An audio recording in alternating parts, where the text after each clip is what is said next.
Chapter 1, starting with a forceful kiss on the school beauty, stealing her first kiss. Lynn Whiting, stop dreaming. There's no way I'd agree to be your girlfriend. In his hazy state, a haughty female voice rudely pierced his ear, jolting him awake, and everything before him gradually became clear. At this moment, he was kneeling on the school playground, holding a bouquet of flowers, confessing his love to Chen Weiwei, who was known as the school beauty. Without a doubt, Chen Weiwei rejected his advances and even mocked him condescendingly. Do you know why I don't want to be your girlfriend? Chen Weiwei asked kindly, as if it were a form of charity. Every word that came out of her beautiful lips carried a silent contempt. Still not quite in a daze, Lynn Whiting instinctively shook his head, appearing quite wooden. Because you're poor. Not only are you penniless, but you're also short and not handsome. You're the thinnest among the sports students. If I, Chen Weiwei, were to find a man, I would definitely look for someone tall, handsome, and rich. Why would I be interested in you? Her words seemed to come from the heart, but they undoubtedly shattered Lynn Whiting's pride. At the same time, it also drew continuous ridicule from the students next to him. Yeah, Lynn Whiting is really like a toad trying to eat swan meat. How dare he confess to the school beauty? They're absolutely courting death, it's utterly shameful.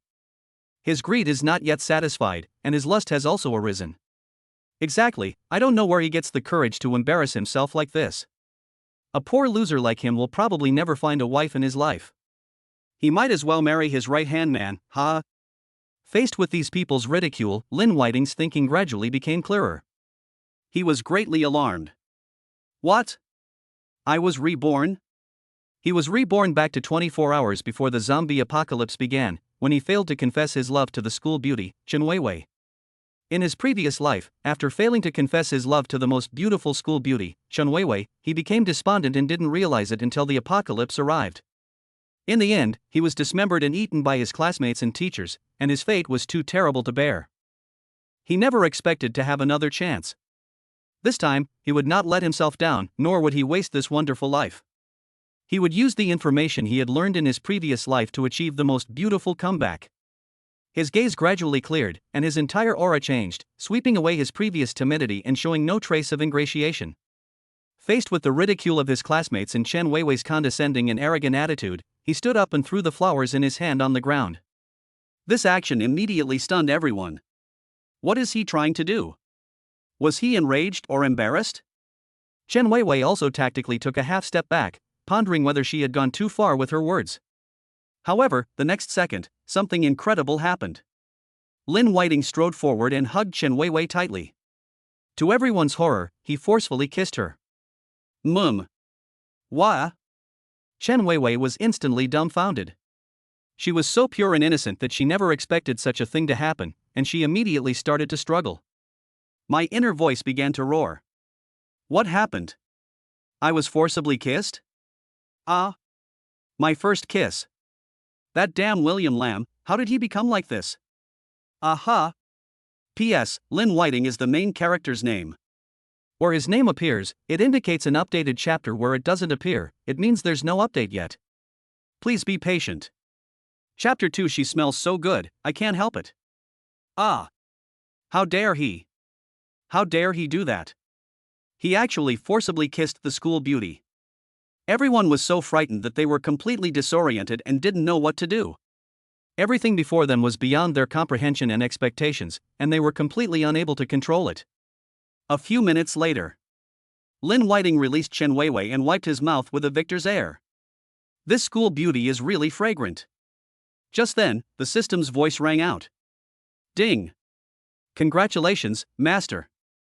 You were forced to kiss me after your confession failed, which is quite domineering. This meets the conditions for binding to the many children, many blessings system. The system has automatically bound you. Binding successful. Ding! Congratulations, master, you have acquired 1,000 cubic meters of system space. Oh?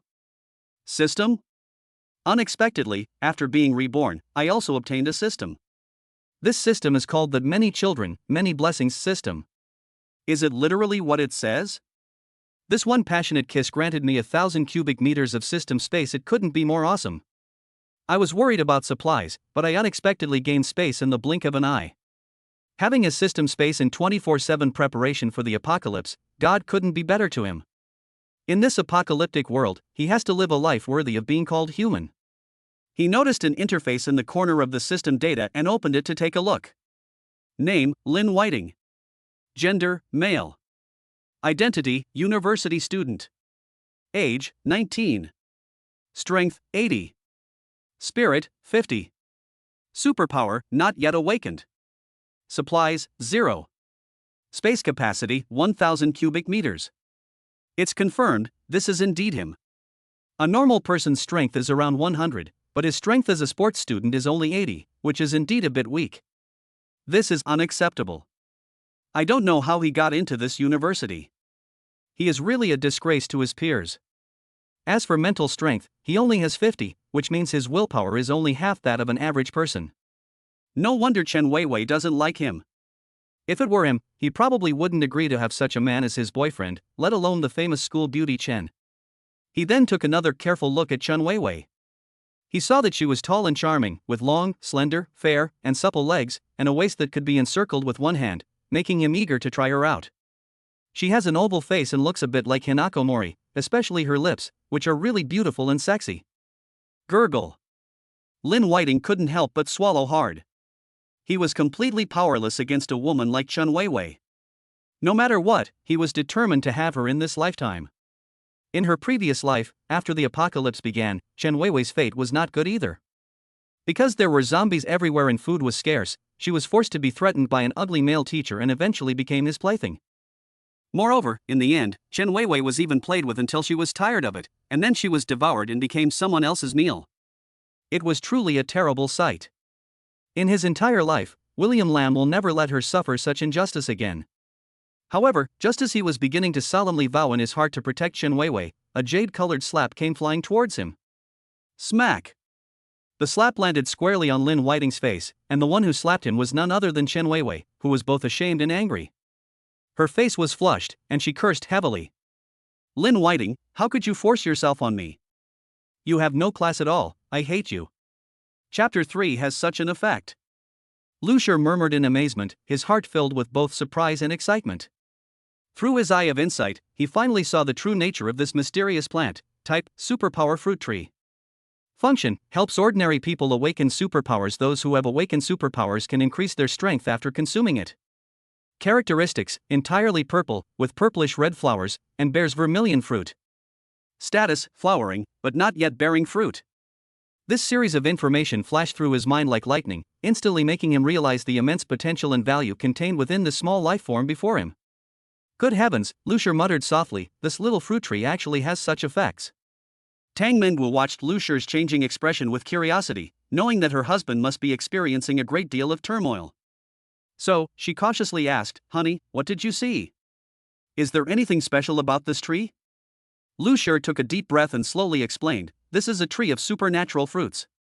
It can not only help ordinary people awaken their supernatural abilities, but also enhance the strength of those who have already awakened them. What's even more amazing is that it will bloom with purplish red flowers and eventually bear vermilion fruit. Hearing this, Tang Mengwu's eyes lit up, and she exclaimed, doesn't that mean that as long as we protect this tree, we can obtain the vermilion fruit in the future, and perhaps even possess unimaginable power? Lucier nodded, but then his expression turned serious. That's right, but it also means we have to take on the responsibility of protecting it. You know, once the outside world knows about such a magical fruit tree, it will definitely attract the covetous eyes of countless people. At that time, we'll be in big trouble. Indeed, in this world, power always coexists with danger. Possessing great power means facing more unknown challenges and hostility. Lucier understood this well, so he did not lose his rationality for the sake of immediate gains. To better protect the extraordinary fruit tree, Lucier decided to first strengthen the security measures around his home. He used his knowledge and skills to set up multiple defensive arrays around the house and installed surveillance equipment in key locations. At the same time, he also educated his family on safety, making everyone aware of the importance of the fruit tree and how to deal with potential emergencies. In addition, Lucier began to delve deeper into the knowledge about the supernatural fruit tree. He knew that only by fully understanding the characteristics and needs of this plant could he ensure its healthy growth. Every day, he would spend a lot of time observing the fruit tree's growth and recording every detail. As time went by, his affection for the fruit tree grew deeper and deeper, as if it had become an indispensable member of his family. However, the peaceful days didn't last long. One night, when all was quiet, a slight noise broke the silence. Lu Shi immediately became alert and quickly got up to check. He saw several dark figures quietly approaching the courtyard, clearly heading for the supernatural fruit tree. Without hesitation, Lu Shi activated the preset defense mechanism and woke up his family. A fierce battle ensued. In this fight, Lu Shi and his family displayed extraordinary courage and wisdom, successfully repelling the invaders and protecting the precious supernatural fruit tree. Having weathered this crisis, Lu Shi's resolve to protect the superpower fruit tree has only grown stronger. He knows the road ahead is long, and many more difficulties and challenges await him. But he believes that as long as everyone works together, no obstacle is insurmountable. And this miraculous superpower fruit tree will become a vital asset on their path to power. In this world full of miracles, every day is a new beginning, and every moment is brimming with infinite possibilities. Chapter 4. Lu Shi flipped over and leaped from the third floor, landing lightly on the ground with effortless grace, as if this land were his stage to roam freely. He walked straight towards the supernatural fruit tree, his heart filled with curiosity and a desire to explore. As he approached the mysterious plant, he immediately sensed its unique vitality. Both its stem and leaves seemed to contain a pure, slowly flowing energy. This energy differed from the vitality of ordinary plants. It was more intense and pure, as if it were the condensation of the most primal forces of heaven and earth. Lu Shi's memory quickly flashed back to a short time ago, when he had slain a zombie of considerable rank in this very place. That zombie was incredibly powerful. Its demise had filled the area with an aura of death. Yet now, a vibrant, supernatural fruit tree had taken root, sprouted, and grown strong here. It seems this world is truly quite interesting, Lu Shi murmured to himself, his eyes gleaming with contemplation. He began to ponder the rules and secrets behind this world. Why would such a fruit tree with special abilities appear at the place where this powerful zombie perished? Is there some unknown connection between them? Perhaps the powerful energy contained within this zombie didn't completely dissipate with its death, but instead merged into the land in a peculiar way, giving birth to this supernatural fruit tree. Or perhaps, it's all part of nature's self-regulating mechanism, balancing the power transfer between life and death in this way. Regardless of the truth, Lu Shi knew that this discovery would have a profound impact on his future path. He decided to further study this supernatural fruit tree and explore the secrets hidden behind it. Perhaps, by unraveling these mysteries, he could find new ways to enhance his own strength, or even reveal more of the unknown secrets of this world. Thus, Lu Shi began a meticulous study of this extraordinary fruit tree. Every day, he spent countless hours observing its growth and changes, recording every minute detail. Simultaneously, he consulted various ancient texts, attempting to find relevant records about the extraordinary fruit tree. As time passed, his understanding of this magical plant deepened, gradually unveiling a corner of its mysterious veil. In the process of exploration, Lu Shi also realized that he was standing at a new starting point, and a journey full of unknowns and challenges awaited him. This journey was not only about personal growth and breakthroughs, but also about the understanding and perception of the entire world. This reminded Lu Shi of the law of conservation of energy from his previous life. Energy cannot be created or destroyed, it can only be transferred from one object to another, or transformed from one form to another, and the total amount of energy remains constant during the transformation or transfer. Lu Shi looked at Tang Mengwu, whose face was full of anticipation as she awaited his explanation, and began to clarify. This purple plant is called the superpower fruit tree. When it bears fruit, eating it can enhance the strength of those with superpowers. If someone hasn't awakened their superpower yet, they can also rely on the fruit of this superpower fruit tree to help them awaken it. Mengwu, keep a close eye on this fruit tree. Remember to tell me when it bears fruit. Tang Mengwu was extremely excited upon hearing this. She seemed to have discovered something extraordinary. Lu Shi shifted his gaze from the supernatural fruit tree to Tang Mengwu, who stood beside him with an expectant expression. He knew that for someone yearning for power and growth, this fruit tree held extraordinary significance. This purple plant is called the superpower fruit tree, Lu Shi explained slowly. When it bears fruit, eating it can enhance the strength of superpowered individuals. If someone hasn't awakened their superpower yet, they can also rely on the fruit of this superpower fruit tree to help them awaken their superpower. Chapter 5. Rest assured. Upon hearing this, Tang Mengwu's eyes lit up instantly, filled with hope and excitement. In the apocalypse, everyone struggles for survival, and for someone like her who hasn't fully awakened her supernatural abilities, any opportunity to become stronger is especially precious. Mengwu, keep a close eye on this fruit tree. Remember to tell me when it bears fruit, Lu Shi continued, his tone gentle and encouraging. He knew that for Tang Mengwu, this was not only an opportunity to improve herself, but also a promise for the future. Tang Mengwu nodded quickly, her face full of seriousness and determination. "Don't worry, husband. I will keep an eye on it day and night and make sure the mission is completed." Looking at her serious expression, Lu Shi couldn't help but laugh. He gently patted her head and said with a doting look, "That's not necessary. Just make sure to prevent stray cats and dogs from stealing the food. But I really appreciate your thoughtfulness." Tang Mengwu blinked, as if she had thought of something, and clapped her hands excitedly, saying, "That's right. I have another idea." Lu Shi looked at her curiously. "Oh? Tell me about it." "We can use some simple traps and protective measures to protect this superpowered fruit tree," Tang Mengwu explained. "For example, we can set up some simple fences around it, which will not only keep stray cats and dogs away, but also serve as a warning. In addition, if we add some homemade noise devices, such as wind chimes or ropes to hang empty cans, they will make a sound as soon as there is any disturbance, alerting us that something is wrong." Lu Shi nodded and said approvingly, "This is a good idea. It's practical and simple. This way, the fruit trees can be protected from damage, and you won't have to stay here day and night and exhaust yourself." So the two of them worked together to set up simple but effective protective measures around the supernatural fruit tree. Tang Mengwu even specially selected some brightly colored strips of cloth to tie to the fence. When the breeze blew, these strips of cloth fluttered in the wind, as if adding a touch of vitality to this small world. With their efforts, the supernatural fruit tree thrived under their careful care and protection. Meanwhile, Tang Mengwu honed her skills while waiting for the fruit to ripen, preparing to face future challenges. This simple time, filled with hope and anticipation, became one of their most precious memories. Tang Mengwu blurted out, "What method?" However, before she could finish speaking, she witnessed the spectacular scene of Lu Shi using his metal superpower. With a gentle wave of his hand, a seemingly ordinary piece of metal nearby seemed to be given life, slowly rising into the air, melting into liquid, and under Lu Shi's guidance, wrapping around the superpowered fruit tree like silk threads. In a matter of moments, a 365-degree, all-encompassing iron shield had taken shape around the supernatural fruit tree. This shield was not only sturdy in appearance but also several centimeters thick, enough to withstand any external physical attack. Even more astonishing was the sheer number of meticulously designed tiny holes covering the shield. These holes ensured the fruit tree could breathe and receive sunlight, while cleverly preventing intrusion by stray cats and dogs. This way, we don't have to worry about wild animals causing trouble. Lu Shi wiped the sweat from his forehead and looked at his masterpiece with satisfaction. This iron cover can not only protect our fruit trees from external harm, but also allow them to continue to grow healthily. Tang Mengwu gazed at the almost perfect protective measure, her eyes sparkling with admiration and surprise. "You're amazing. This iron shield is simply a work of art, both practical and beautiful."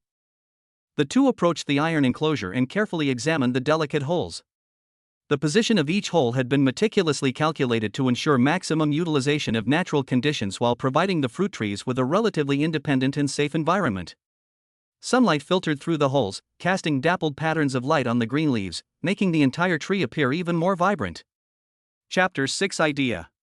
However, while such protection is effective, we also need to regularly check whether these holes are blocked by debris to ensure that ventilation and lighting are not affected, Lu Shi reminded.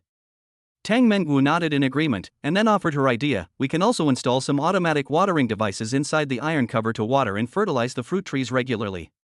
This way, even if we are not at home, we can ensure that they get enough water and nutrients."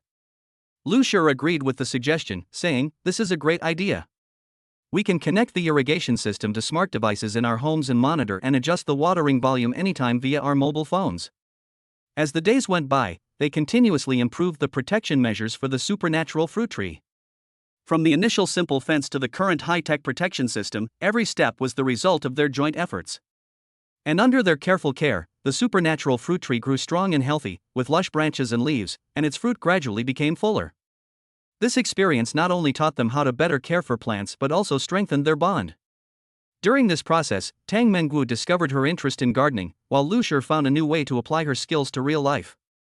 Every evening at sunset, the two would come to this small orchard, enjoying the tranquility and harmony, their hearts filled with anticipation for a bright future. Finally, when the fruit ripened, they reaped not only sweet and juicy fruit, but also the memories and growth they had gained through their shared struggles. All of this became an indispensable part of their lives, inspiring them to continue moving forward hand in hand to face even more unknown challenges in the future. "That's perfect. Lu Shi clapped his hands in satisfaction, a hint of barely perceptible fatigue in his eyes. Such a protective iron shield, let alone wild cats and dogs, even ordinary ability users might not be able to break through it. He confidently withdrew his metal superpower. In the afterglow of the setting sun, the sturdy iron shield seemed to have clothed the superpowered fruit tree in an indestructible armor, protecting it from external disturbances. He seemed to be speaking to Tang Mengwu, but also seemed to be talking to himself. Since there are superpowered fruit trees here, it means they have appeared in many places. The next task, in addition to hunting zombies, will probably require us to collect as many of these fruits as possible. Tang Mengwu listened quietly, a complex mix of emotions welling up inside her. On one hand, she felt proud of Lu Shi's wisdom and ability. On the other hand, thinking about the challenges she would face in the future, her brows furrowed involuntarily. "You're right," she said slowly. "If we can find more power fruit trees, we can not only enhance our own strength, but also help more people. But this also means that we will face more dangers." Lu Shi nodded, his expression serious. "That's true. However, as long as we are careful and united, there is nothing we cannot overcome." They smiled at each other, understanding each other's feelings without needing words. They knew that although the road ahead was full of unknowns and challenges, it was precisely these challenges that would help them grow and become stronger. "Then, let us start preparing for the new exploration plan tomorrow," Tang Mengwu suggested. "We need to develop a detailed route map, determine the priority areas for searching, and prepare contingency plans for various unforeseen circumstances." Lu Shi nodded in agreement. At the same time, we must also strengthen our own training and improve our combat effectiveness. After all, in this world, only by becoming stronger can we protect everything we want to protect. Chapter 7 Fragrance. When Lu Shi and Tang Mengwu entered the house, an enticing aroma filled the air. Nana had indeed prepared breakfast early, and the table was laden with various foods: fried eggs, sausages, fresh bread, and steaming hot soy milk. "You're back." Nana poked her head out of the kitchen with a bright smile on her face. "I just made breakfast. Come and eat, don't let the food get cold." "Wow, this looks delicious," Lu Shi exclaimed, his eyes lighting up. He pulled Tang Mengwu to sit down at the table. "Indeed, we have a way to improve our strength, but we can't neglect our daily lives, especially precious moments like this." Tang Mengwu smiled and nodded. Yes, sometimes a simple home-cooked meal can make people feel incredibly warm and at ease. The three sat around the dining table and began to enjoy the hearty breakfast. As Nana distributed the food, she talked about the day's work arrangements. "Regarding today's outing, I've done some preliminary research. There are a few places that seem likely to have the superpower fruit tree. We can prioritize those areas." "Sounds good," Lu Shi said, his mouth full of food, his words muffled. "But before we set off, we need to check our equipment to make sure everything is in perfect working order." "Of course, safety is always the top priority," Tang Mengwu added. "In addition, I also want to bring some medicine and first aid supplies, just in case." As they ate and discussed their next steps, sunlight streamed through the window, adding a touch of tranquility and harmony to their cozy little home. Despite the dangers and unknowns of the outside world, they found a rare sense of peace and happiness in their small shelter. "In any case, let us enjoy this breakfast first," Lu Shi suggested. "After all, a good start is half the battle." So, the three of them temporarily set aside all their worries and anxieties, fully enjoying each other's company and the happiness brought by delicious food. In this brief but wonderful moment, they found the strength and courage to keep going. The road ahead may be difficult, but they know that as long as they support each other, no difficulty is insurmountable. And this is precisely the source of their motivation to keep moving forward. As soon as Lu Shi and Tang Mengwu stepped into the living room, they found that Su Lingyang had already gotten up early. She sat quietly in the center of the living room, seemingly immersed in her own world, completely unresponsive to the sounds around her. "Lingyang, you're up so early?" Lu Shi asked softly, afraid of disturbing her thoughts. Su Lingyang slowly raised her head, a hint of heaviness in her eyes. "Yes, I have some things to think about." Tang Mengwu sensitively noticed Su Lingyang's emotional change, and gently walked over and sat down next to her. "What happened? You seem to have something on your mind." Su Lingyang took a deep breath, as if she had made up her mind. "I've discovered something incredible. The clues about the superpower fruit tree may be much more complicated than I previously imagined." Upon hearing this, both Lu Shi and Tang Mengwu showed expressions of surprise. "What do you mean?" Lu Shi asked, frowning. "Is there some other secret behind these fruit trees?" Su Lingyang nodded. While researching some ancient documents, I discovered several obscure records. They mention that the supernatural fruit trees were not naturally formed, but were created by an ancient civilization using some kind of technology. Moreover, there seems to be an unknown power hidden around those fruit trees, and they may even have some connection to our world. That does sound very serious, Tang Mengwu said. If that's the case, we'll probably need to reconsider our previous plans. That's right, Su Lingyang continued. I think we should be more cautious.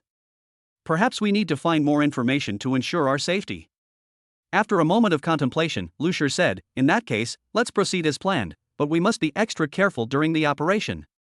At the same time, we should also keep an eye out for any clues that might be related to this. After breakfast, the three decided to discuss their new action plan in detail and prepare thoroughly for the challenges ahead. Although the future was fraught with unknowns and dangers, they knew that only by uniting could they find a way to survive in this challenging world. And this time, they would face everything that was to come with even greater determination and courage. Chapter 8 Surprise. Lu Shi and Tang Mengwu were both quite surprised by Su Lingyang's sudden upgrade. After all, based on their past experience, such a breakthrough usually required the power of the superpower fruit tree. However, Su Lingyang's situation clearly broke this convention. Lingyang, how did you do that? Tang Mengwu couldn't help but ask. You didn't eat the superpowered fruit tree, so did you enhance your strength through some other method? Su Lingyang smiled slightly, a mysterious light flashing in her eyes. Actually, during this time, I have been trying an ancient meditation method. It can not only help us better understand our own superpowers, but also improve ourselves through continuous cultivation. And most importantly, this method does not require external force. Upon hearing this, Lu Shi raised an eyebrow. Meditation principles? That sounds impressive. But are these principles truly effective? Why haven't we heard of them before? This is because, Su Lingyang explained, this law is very difficult to master and places high demands on the user's mental strength. If it is not understood and applied correctly, it may even backfire. However, after this period of exploration and practice, I have found that I have indeed made significant progress. Tang Mengwu nodded in understanding. So, Lingyang, you achieved this breakthrough through your own efforts. That's truly admirable.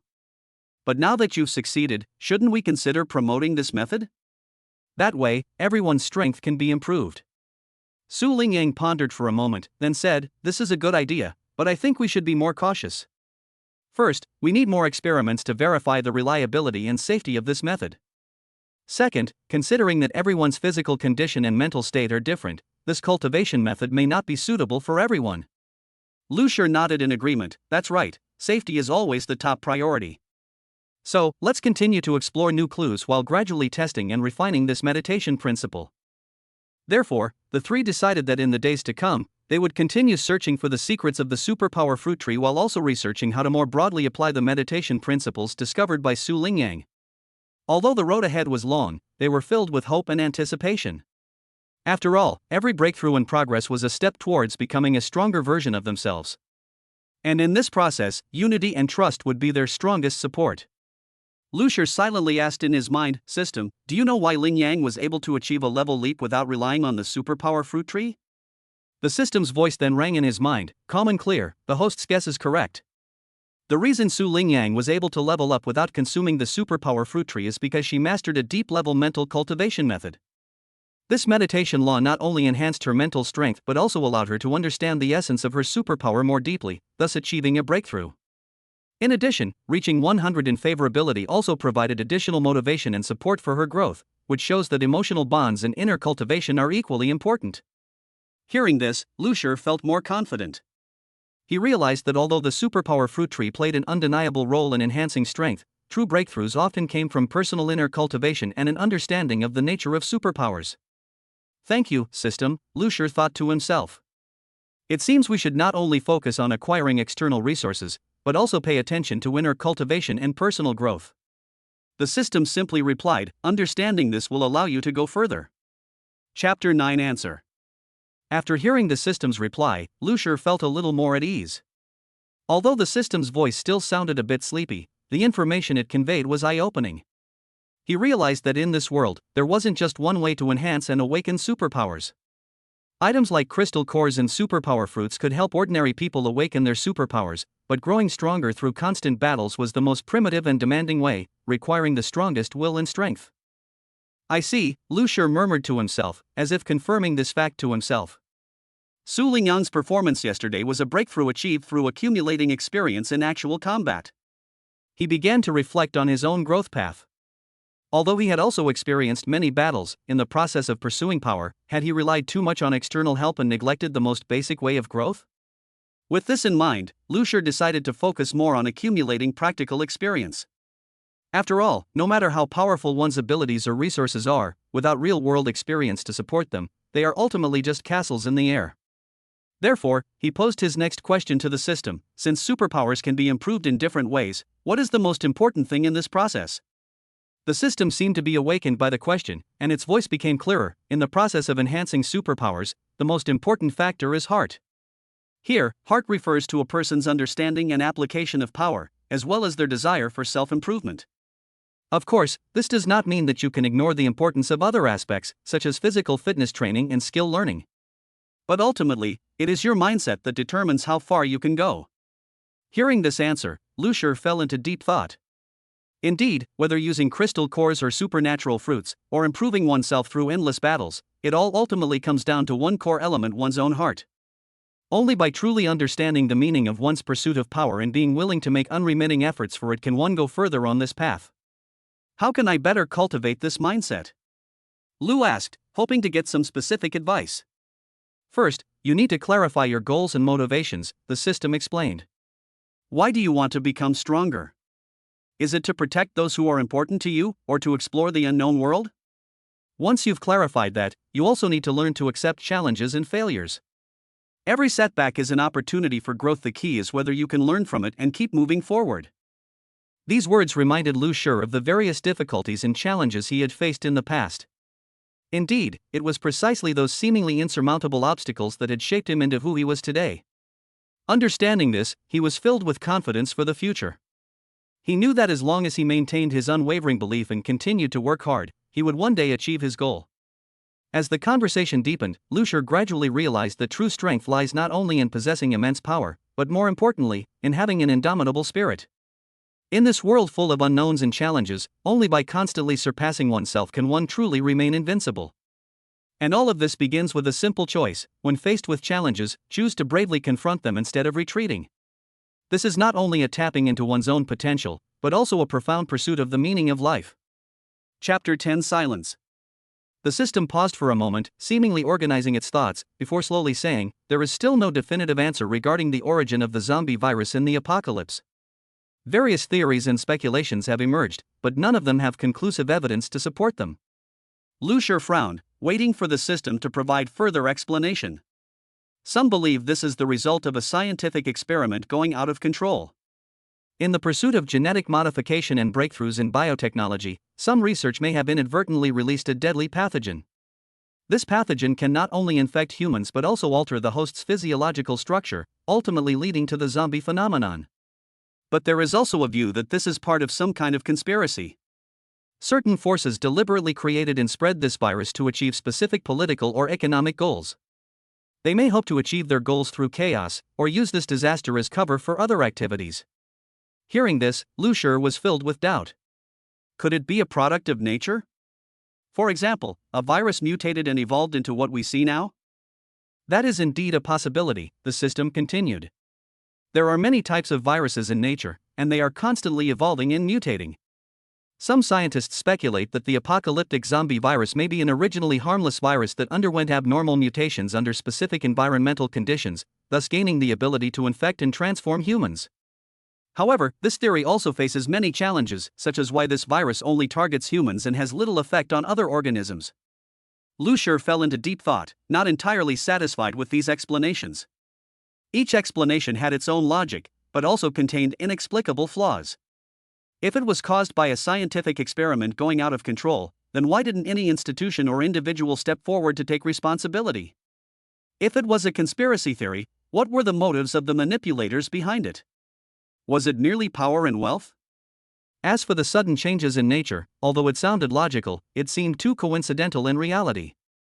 Just as he was pondering, the system added, however, regardless of the origin of the zombie virus in this apocalypse, the focus now is on how to survive and find a cure. Your special abilities and ever-improving strength are all for better coping with this world full of crises. These words brought Lucia back to her senses, making her realize that she couldn't dwell on questions about the past forever. While understanding the truth was important, the most crucial task at hand was protecting those around her and finding a path to the future. You're right, no matter what happened in the past, we must look forward. But I still hope to uncover the secrets behind all of this. Therefore, Lucia decided to temporarily set aside this issue and instead focus on improving his own and his team's safety. He knew that in this perilous world, only by continuously strengthening himself could he have the opportunity to pursue those unknown answers. As time went by, Lucia and his companions endured countless life or death trials, gradually growing into a force to be reckoned with. In the process, they not only accumulated rich combat experience but also made many like-minded friends. Through their collective efforts, they established a relatively safe small community, providing shelter for more survivors. Nevertheless, the mystery of the origin of the zombie virus in the apocalypse still lingered in Lucia's mind. Whenever the night was quiet, he would think of that question and secretly vow to find the truth one day. He believed that only by completely unraveling this mystery could this nightmare truly end and a new dawn be ushered in. And this was not only for himself, but also for all those struggling to survive in this wasteland. Chapter 11 Origins. Upon hearing the system notification, Lucia, though still filled with curiosity about the origins of the zombie virus, had to temporarily set that question aside. He took a deep breath, regrouped, and decided to ask some more practical questions. System, you mentioned before that ability crystals can be exchanged for rewards. I have quite a few ability crystals on hand now. What kind of rewards can I exchange them for? Lucia asked. The system's voice sounded again. The superpower crystals you possess are precious resources obtained by defeating powerful superpowered individuals or mutated creatures. They not only represent a symbol of power but are also the key to reaching higher levels of strength. Depending on the quantity and quality of your superpower crystals, you can exchange them for the following types of rewards. Ike Enhancement Rewards. 1. Physical Enhancement Agent. After use, it can significantly improve the host's physical attributes, including strength, speed, and endurance, for a short period of time. Suitable for use as a temporary buff when facing powerful enemies. 2. Gene Optimization Fluid. By injecting this fluid, the host's base physical attributes can be permanently increased, making them stronger in future battles.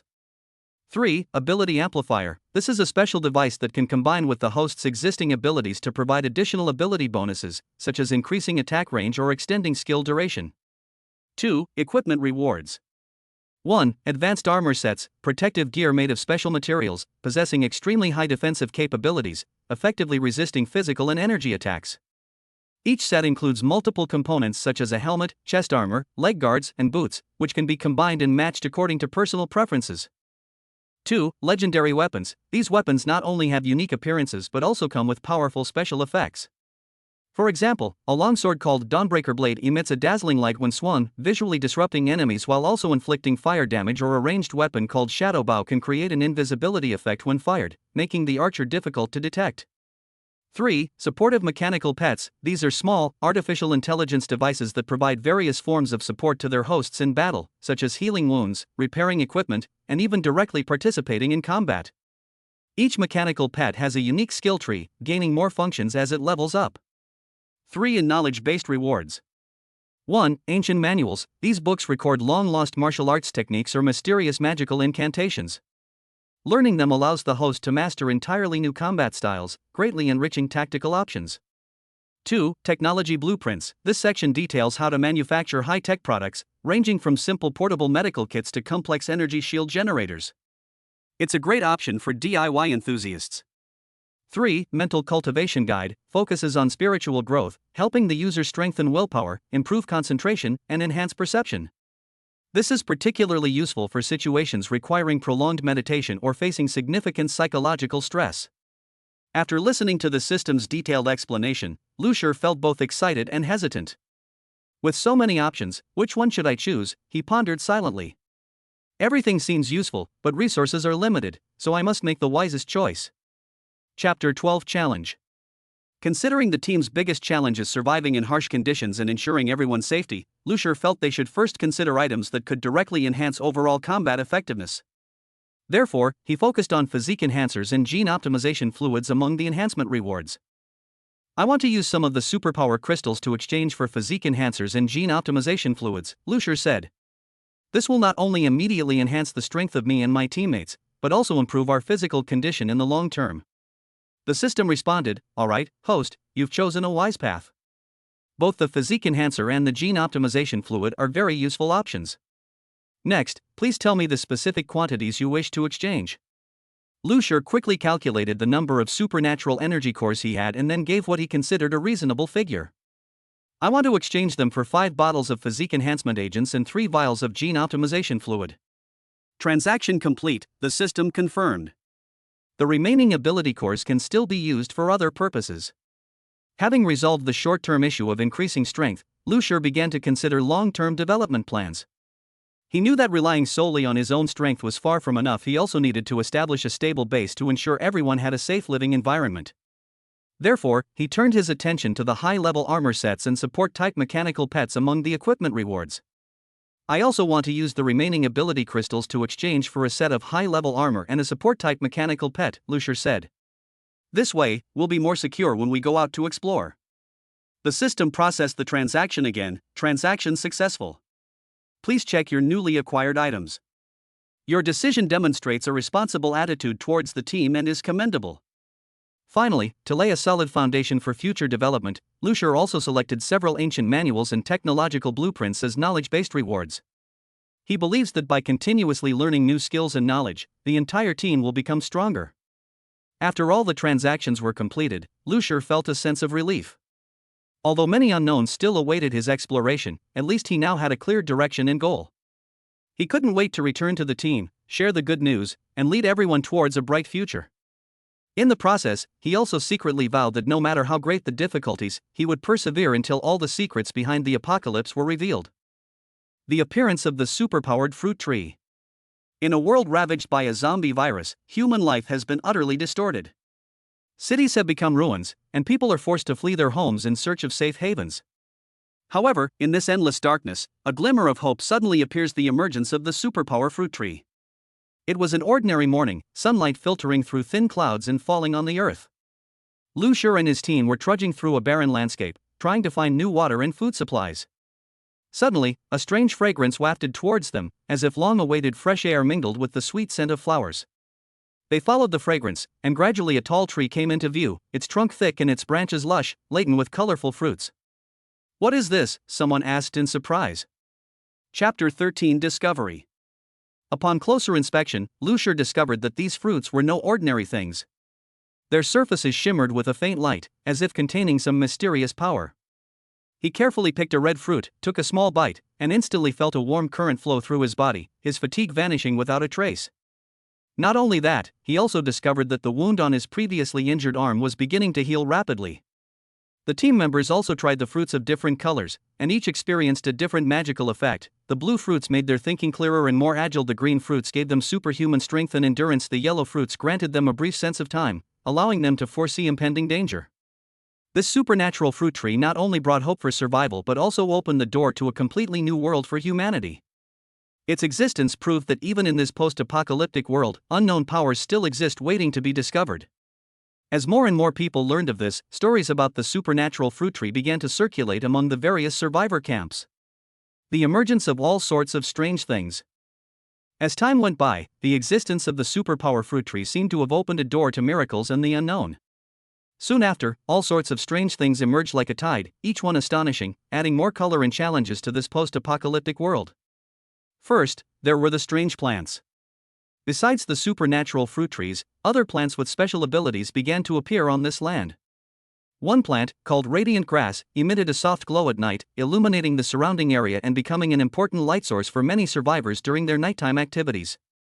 There was also a plant known as healing vines, which grew rapidly. Applying its stems and leaves to wounds accelerated healing and could even cure some serious illnesses. Meanwhile, the animal kingdom has undergone a dramatic transformation. Previously docile small mammals such as rabbits and squirrels now possess incredible strength and speed. An average-sized rabbit can run with lightning speed, covering distances of several kilometers in a short time, while squirrels have learned to use simple tools, using their sharp teeth to cut branches and create makeshift traps to catch prey much larger than themselves.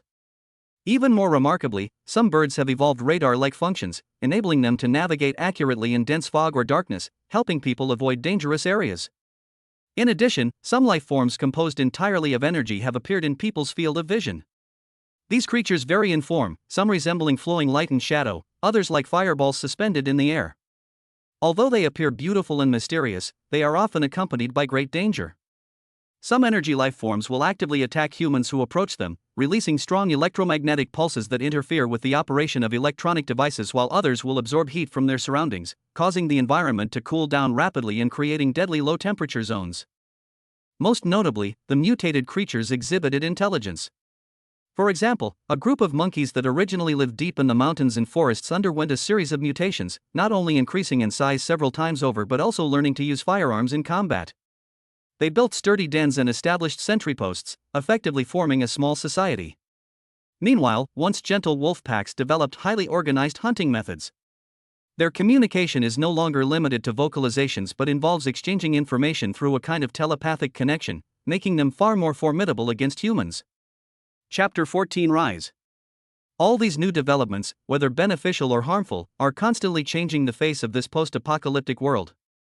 For the survivors, this is a completely new era, full of opportunities and challenges. Every exploration may bring unexpected gains, but it also hides enormous risks. How to survive in this world full of unknowns has become a question that everyone must consider.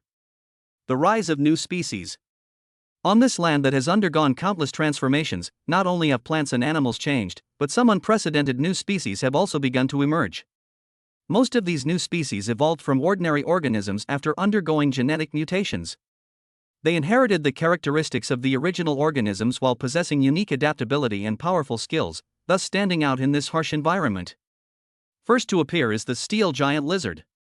These creatures were originally a group of common skinks, but during a mutation, their scales became incredibly hard, covering their entire bodies like metal armor.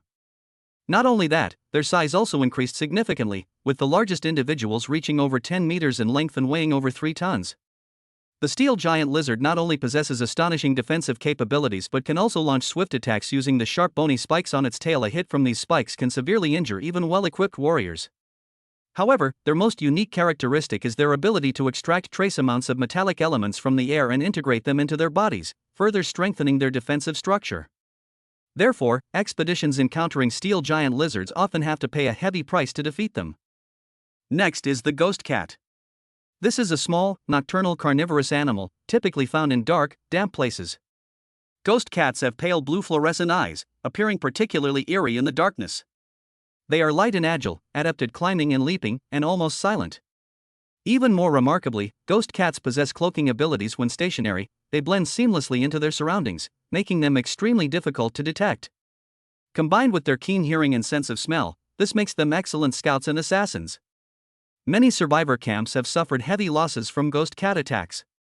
However, experienced hunters have discovered that placing mirrors or reflective objects in areas where ghost cats frequently appear allows them to exploit the ghost cat's curiosity about their own reflections and capture them. Another noteworthy new species is the thunderhawk.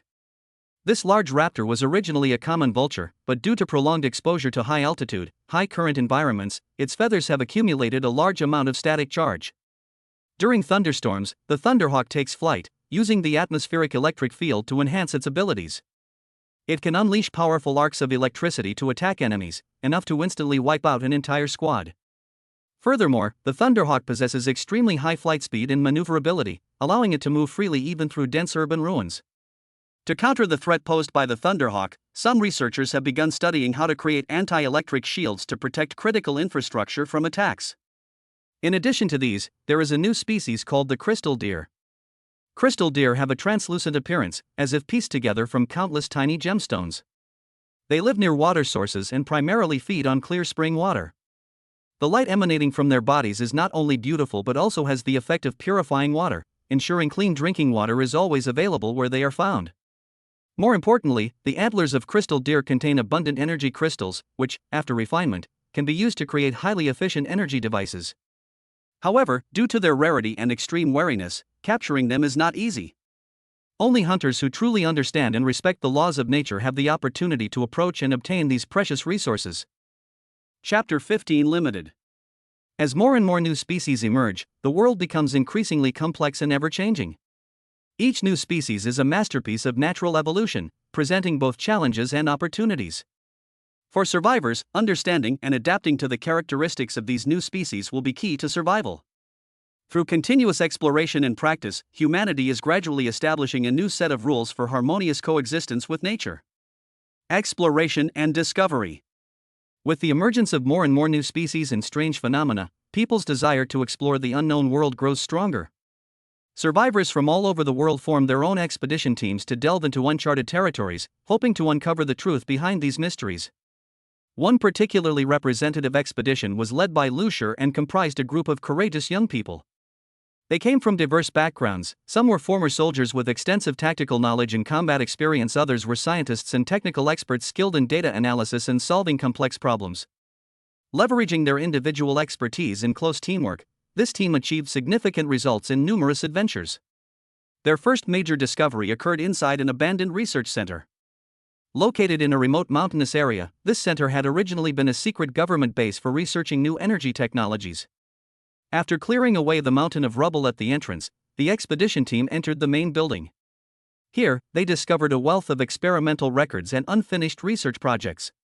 One document mentioned a substance called stardust particles, which were said to contain extremely powerful energy, potentially even capable of altering the fate of the entire universe.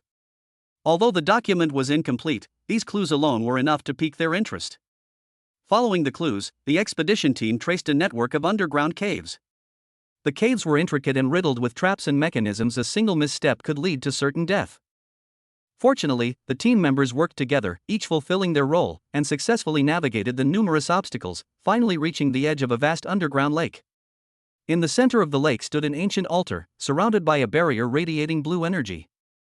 Upon closer inspection, they discovered that the altar was covered with densely packed text and patterns, seemingly recording the history of a lost civilization.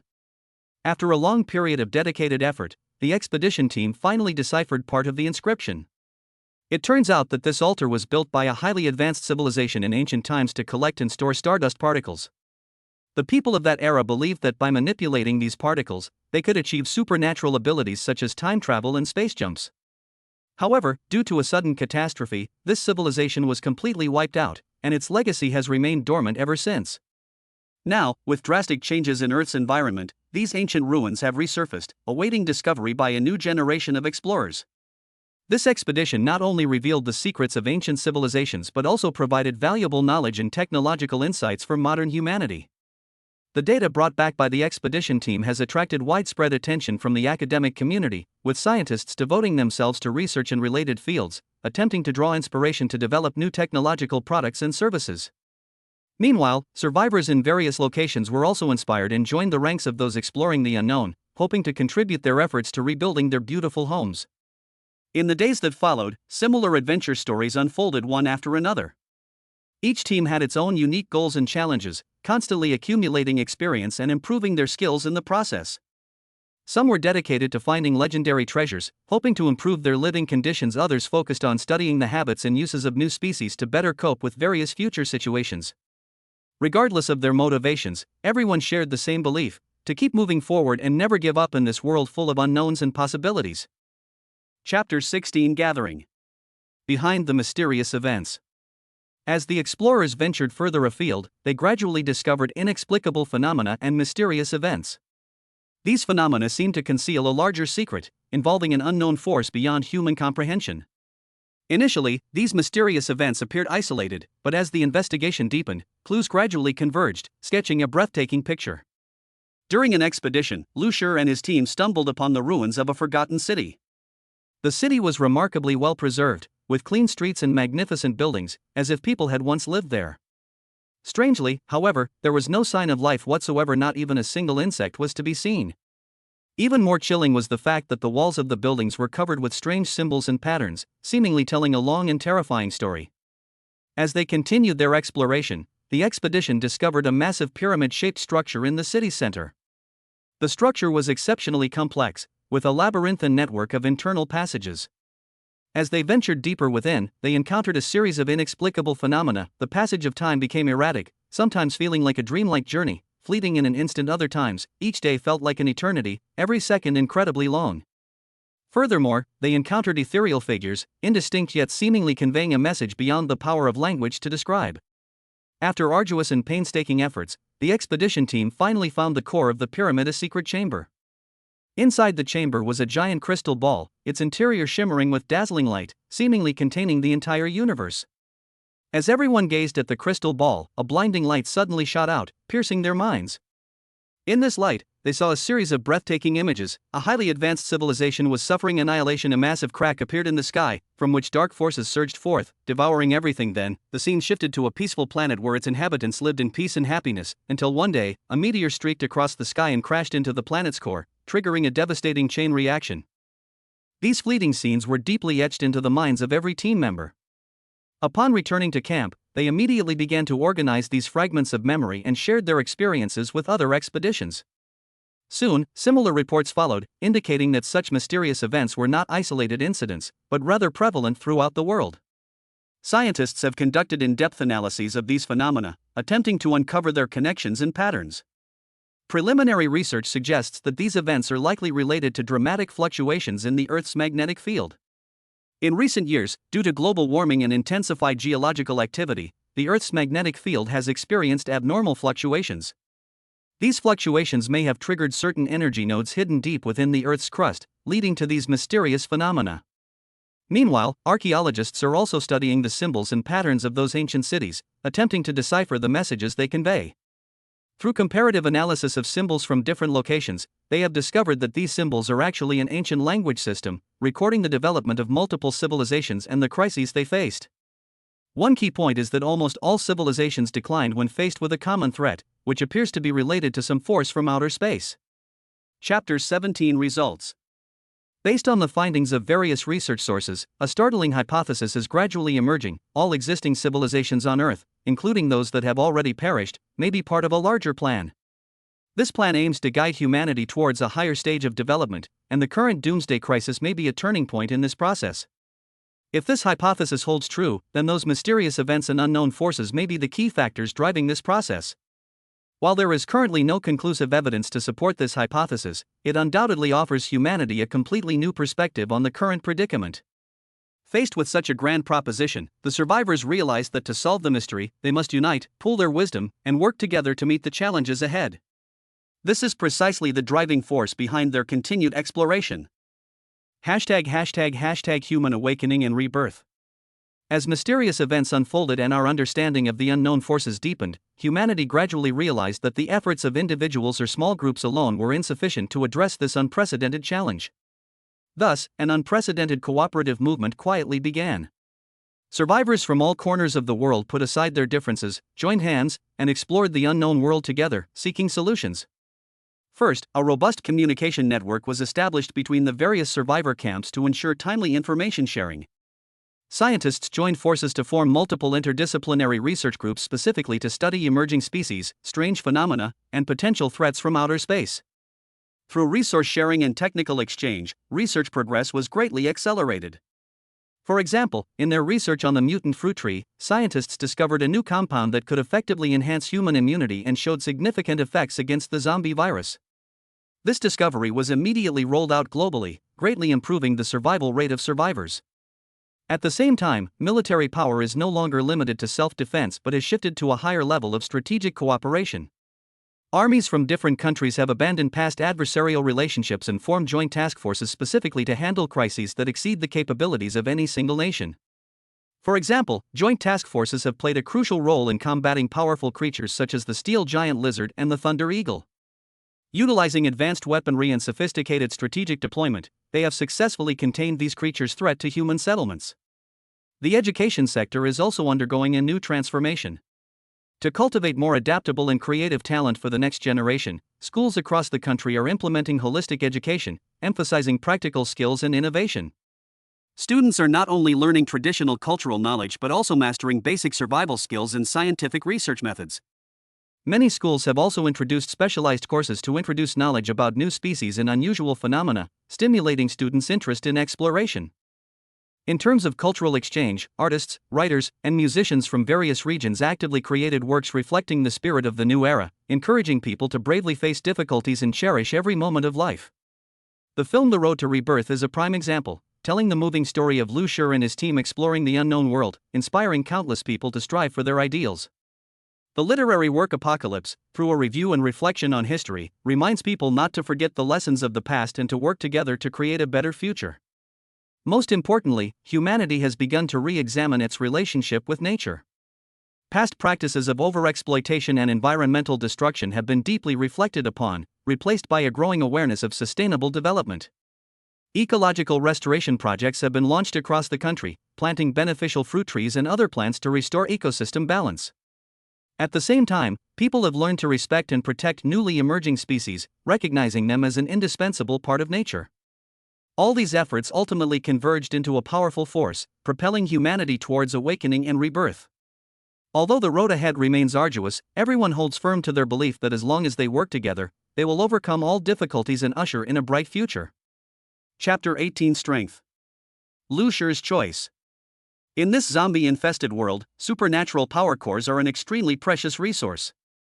They are not only the core of zombies' energy source, but also possess the function of helping humans awaken supernatural abilities and enhance their strength. However, with the emergence of alternatives on the market, hoarding supernatural power cores has become less economically viable. Lou Sher was well aware of this, so he decided to quickly monetize his supernatural power cores to exchange for more useful resources. Ding! The Ability Crystal Core is the energy source for zombies, primarily used to enhance strength. It can be exchanged through the system to obtain corresponding attribute points. This system notification made Lou Sher's eyes light up. Sure enough, the Ability Crystal Core could not only be used to awaken abilities, but also directly enhance personal strength through system exchange. This meant he could quickly increase his combat power in this way, preparing for future challenges.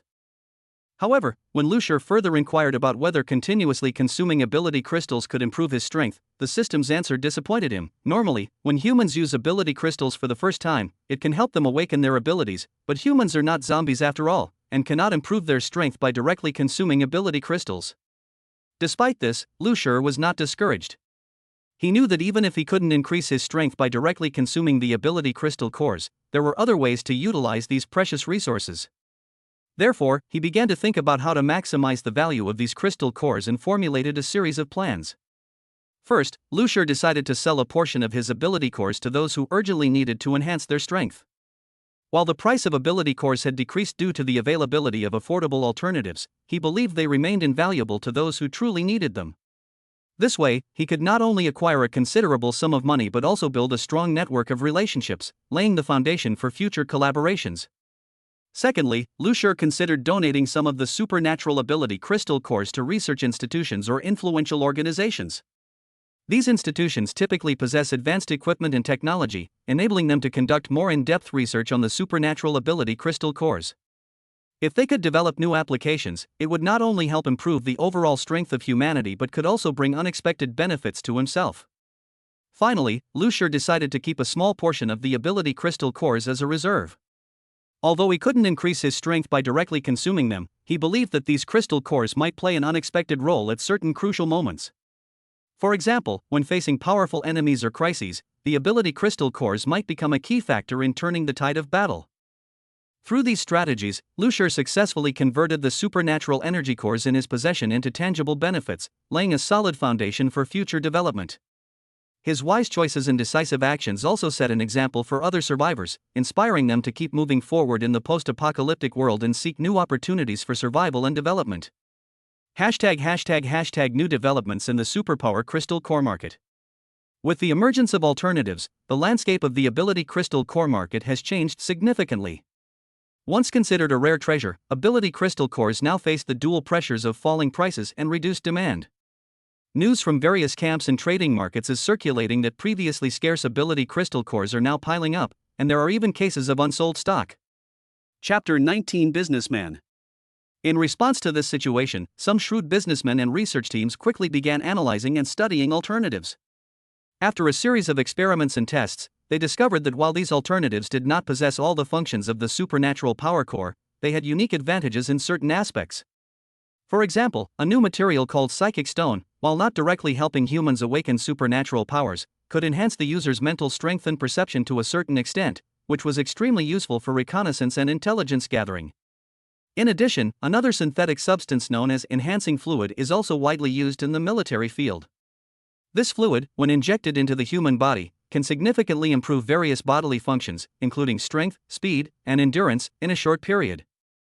Although its effects are not as lasting as those of superhuman crystal cores and it carries certain risks of side effects, it remains a highly attractive option for missions requiring short-term breakthroughs in limits.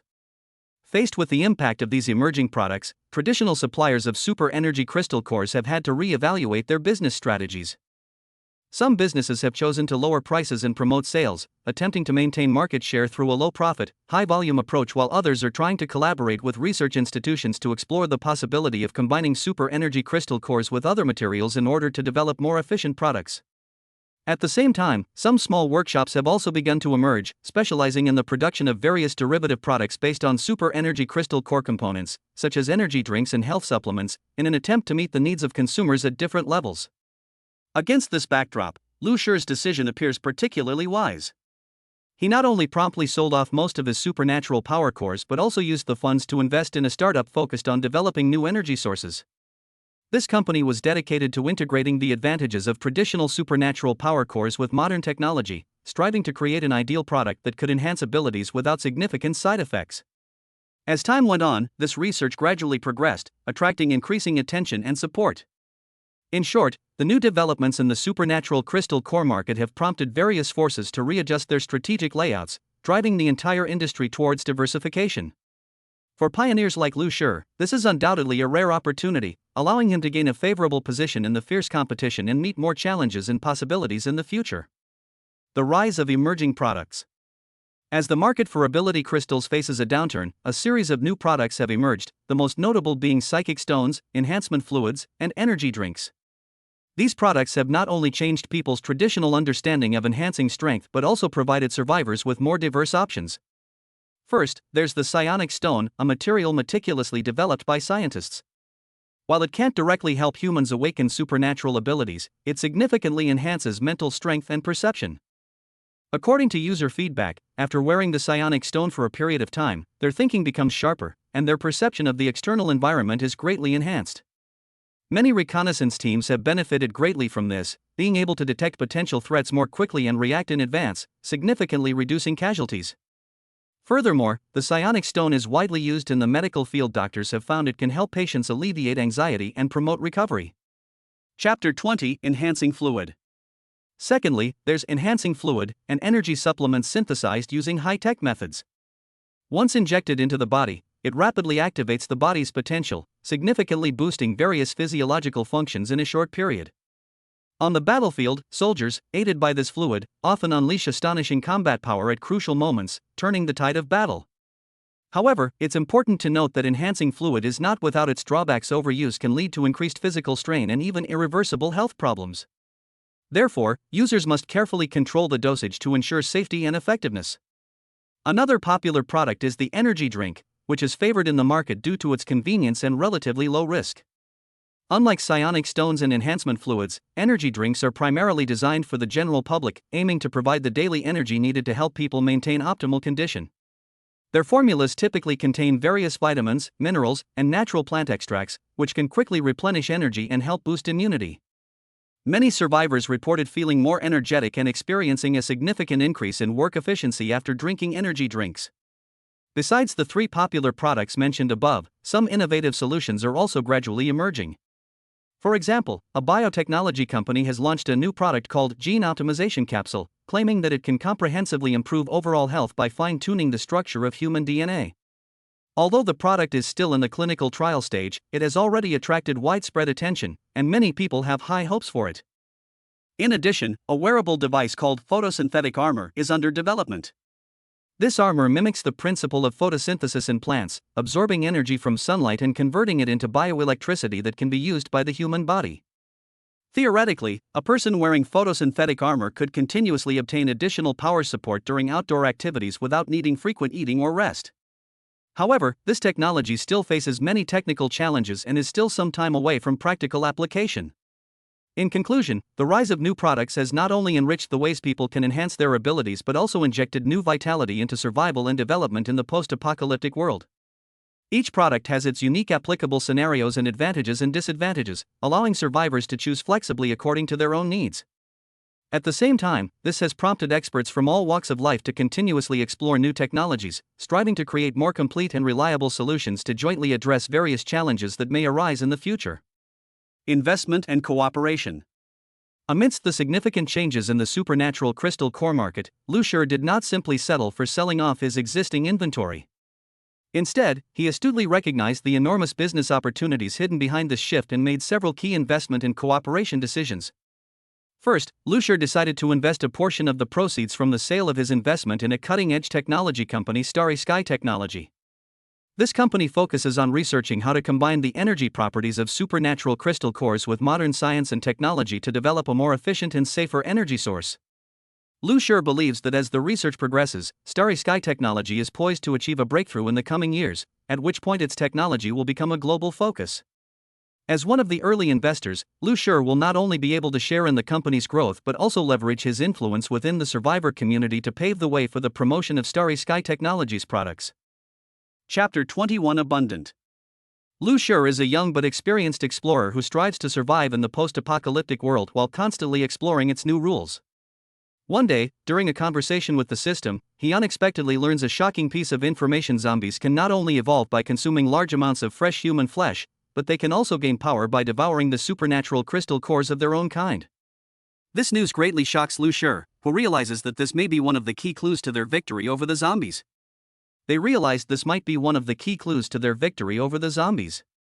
To verify the authenticity of this information, Lucier decided to investigate personally. He first consulted several trusted friends, including his partner Shaoli and technology expert Professor Zhang. Together, they devised a detailed plan to conduct an on-site investigation of the nearest zombie-infested area.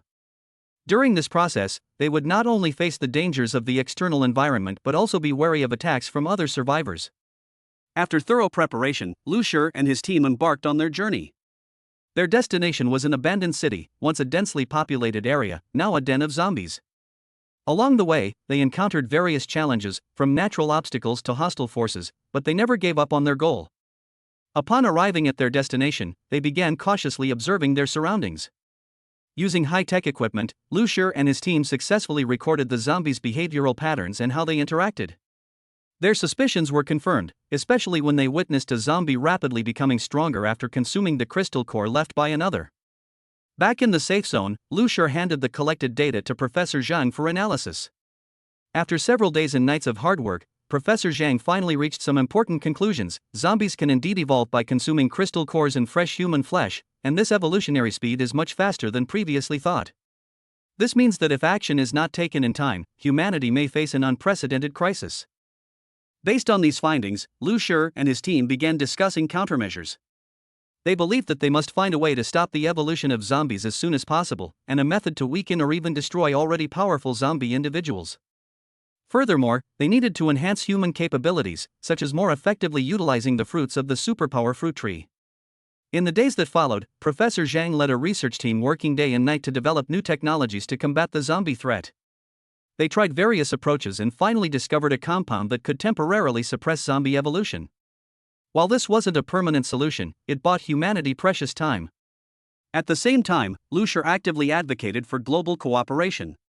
He believed that only by uniting people all over the world could this disaster be truly defeated. Under his call, more and more survivors joined his ranks, forming a vast alliance. Everyone worked together to fight the zombies and prepare for the future. After a period of effort, Lucier and his team launched their first large-scale operation, using newly developed technology to combat a horde of highly evolved zombies. The results were encouraging. Many zombies were successfully controlled or eliminated, bringing a glimmer of hope to humanity. Chapter 22 Swiftly. Lucier realized that the evolution speed of zombies could become extremely rapid with enough fresh flesh and crystal cores, which made him feel an unprecedented sense of urgency. In order to enhance his survival ability, he decided to exchange all the crystal cores he had collected in the space for attribute points. Immediately afterwards, he issued an order to the system: use all the crystal cores in my space to exchange for attribute points.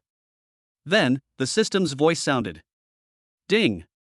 According to the current market price, a level 2 zombie crystal core can be exchanged for 1,000 unallocated attribute points, and a level 3 zombie crystal core can be exchanged for 10,000 unallocated attribute points. The host has been found to possess 25 level 2 zombie crystal cores, which can be exchanged for 25,000 unallocated attribute points, and 1 level 3 zombie crystal core, which can be exchanged for 10,000 attribute points. Ding! Exchange complete. Congratulations, host, you have obtained 35,000 unallocated attribute points. Faced with such a large number of unallocated attribute points, Lucier knew this was an excellent opportunity to improve his strength. Next, he needed to carefully consider how to allocate these precious resources to maximize his combat power. Considering the current harsh environment and the ever-evolving threat of zombies, he had to make wise choices to ensure his survival in this life-or-death battle and to protect those he cared about as much as possible. Upon hearing the system's voice, Lucier finally understood the value of the crystal cores he possessed.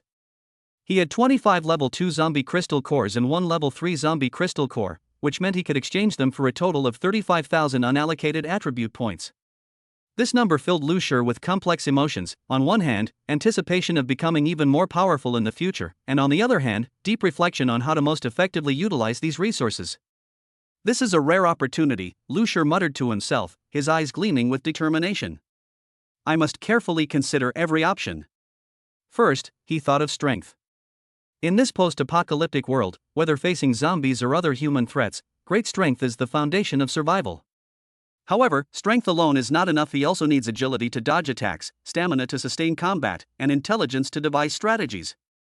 Therefore, Lucier decided to allocate some attribute points to strength to ensure he had an advantage in physical combat. At the same time, he also allocated a considerable number of attribute points to agility so that he could move flexibly in dangerous environments. Considering the consumption of long battles, he also invested some attribute points in stamina to ensure that his endurance was sufficient to support continuous combat. Finally, he did not forget to improve his intelligence, believing that a clear and sharp mind could often play an unexpected role at critical moments.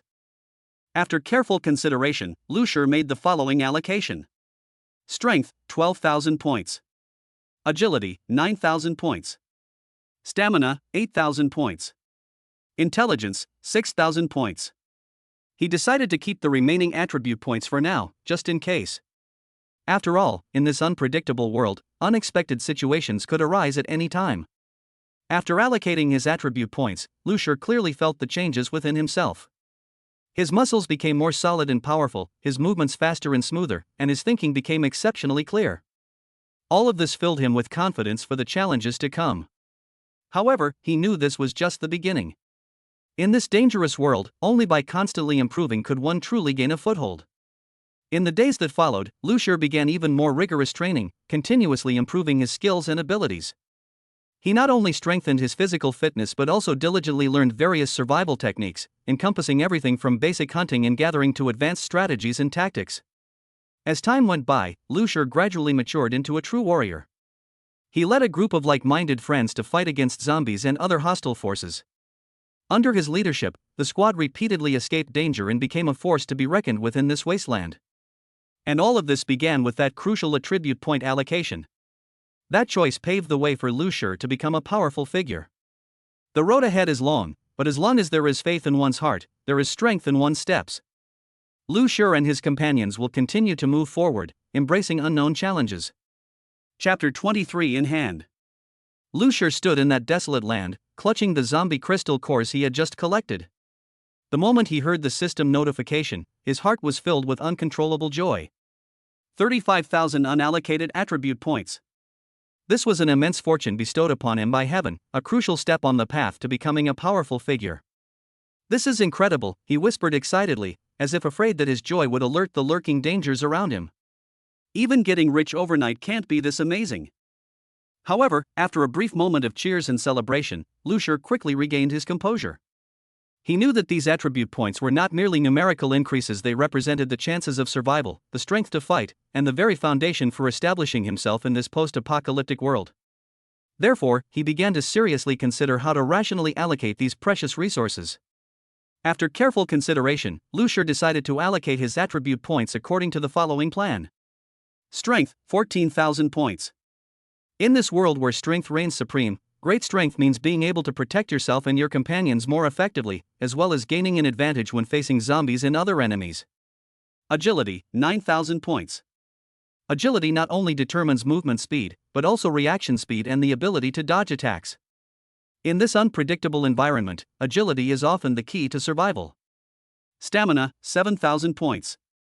Sufficient stamina is essential for sustained combat, especially in prolonged battles or escapes. Good stamina ensures you won't easily collapse. Intelligence, 5,000 points. While physical strength directly involved in combat is equally important, intelligence often plays an unexpected role in crucial moments. Higher intelligence can help in developing more sophisticated strategies and even uncover survival tactics that others have overlooked. After completing the assignment, Lucier felt a tremendous change within his body. His muscles became stronger and more powerful, his mind became exceptionally clear, and he seemed to radiate a new vitality. This feeling convinced him that he was on the right path. However, Lucier was not satisfied with this. He knew this was just the beginning. To better adapt to this perilous world, he needed to continue learning and growing. In the days that followed, he devoted most of his time to training, constantly improving himself. Whether it was basic physical training or complex strategic and tactical studies, Lucier never slacked off. As time went by, Lucier gradually became a legendary figure in this wasteland. Not only was he incredibly powerful himself, but he also gathered a group of like-minded friends to fight against zombies and other hostile forces. Together, they explored unknown areas, searched for rare resources, and survived countless life or death battles. During this process, Lucier deeply realized the importance of teamwork. Everyone has their own strengths and weaknesses, and only by cooperating with each other can they unleash their maximum combat effectiveness. He encouraged his teammates to divide tasks according to their respective strengths, while also continuously training new members, hoping to cultivate more outstanding soldiers. In addition to improving his practical skills, Lucier also began to focus on his mental growth. He believes that a true strong person not only needs a strong physique and excellent skills, but also a strong and unyielding heart. Therefore, no matter how difficult the situation, he maintains an optimistic and positive attitude, inspiring himself and his partners to keep moving forward. Looking back, from initially acquiring those zombie crystal cores to now becoming someone everyone looks up to, Lucier is filled with emotion. All this success was not accidental, but the result of countless hours of hard work and effort. And that initial joy the change brought about by 35,000 unallocated attribute points is undoubtedly the most brilliant chapter of this journey. The future remains full of challenges, but Lucier is no longer afraid. He believes that as long as there is faith in one's heart, there is strength in one's steps. He and his team will continue to move forward, embracing each unknown tomorrow. Chapter 24 Sound. As Lucier gave the order, the system's voice rang in his mind again, ding. Points successfully allocated. Immediately following, the notification, ding. Congratulations, host, your level has advanced to intermediate warrior rank, filled him with anticipation and excitement. This time, he chose to distribute all his attribute points evenly between strength and spirit, undoubtedly a bold and far-sighted choice. Name, Lucier. He repeated his name softly, as if trying to remember the feeling of this moment. The dual enhancement of his strength and mental power made him feel stronger than ever before. In this instant, Lucier not only experienced a tremendous increase in physical strength, but also a qualitative leap in his thinking, perception, and understanding of his surroundings. The increased strength made him more confident when facing enemies, handling both heavy swords and hand-to-hand combat with ease. Meanwhile, the growth in his mental power endowed him with sharper intuition and judgment. In this perilous world, the ability to detect danger in advance often meant a chance of survival. After advancing to the intermediate level of warrior general, Lucier felt as if he had entered a completely new realm. The surrounding air seemed fresher, and with each breath, he could feel the vibrant life force within him. He closed his eyes, trying to sense this change, and discovered that his perception of energy flow had become more refined and accurate. This not only meant an improvement in combat ability, but also a deepening of his understanding of the world. However, Lucier did not become complacent. He knew that in this ever-evolving and changing world, only continuous progress could maintain a leading position. Therefore, he began planning his next training program. 1. Enhancing physical fitness. Despite a significant improvement in strength, Lucier decided to further enhance his physical fitness to better adapt to high-intensity combat. This included training in endurance, explosive power, and other areas. 2. Skill enhancement. In addition to basic physical attributes, he needs to learn more practical combat techniques, especially how to efficiently utilize his newly acquired mental energy to enhance his abilities. 3. Exploring the unknown. The world is so vast, and countless mysteries await his discovery. Lucier plans to organize an expedition to delve into uncharted territories and search for potential resources and technologies. 4. Team building. He is well aware that individual strength is limited. Therefore, Lucier hopes to attract more like-minded friends to join his team, grow and progress together. He knew that an individual's strength was ultimately limited. In this challenging new phase, Lucier is prepared for anything that may happen. He firmly believes that as long as he cherishes his dreams and works diligently, he will surely create even greater glories in the future. And all of this began with that decisive moment, averaging all his attribute points into strength and spirit. This step was undoubtedly the right choice, and a crucial step towards his peak. This step was undoubtedly the right choice, and it was also an important step for him to reach the peak. This step was undoubtedly the right choice, and it was also an important step for him to reach the peak.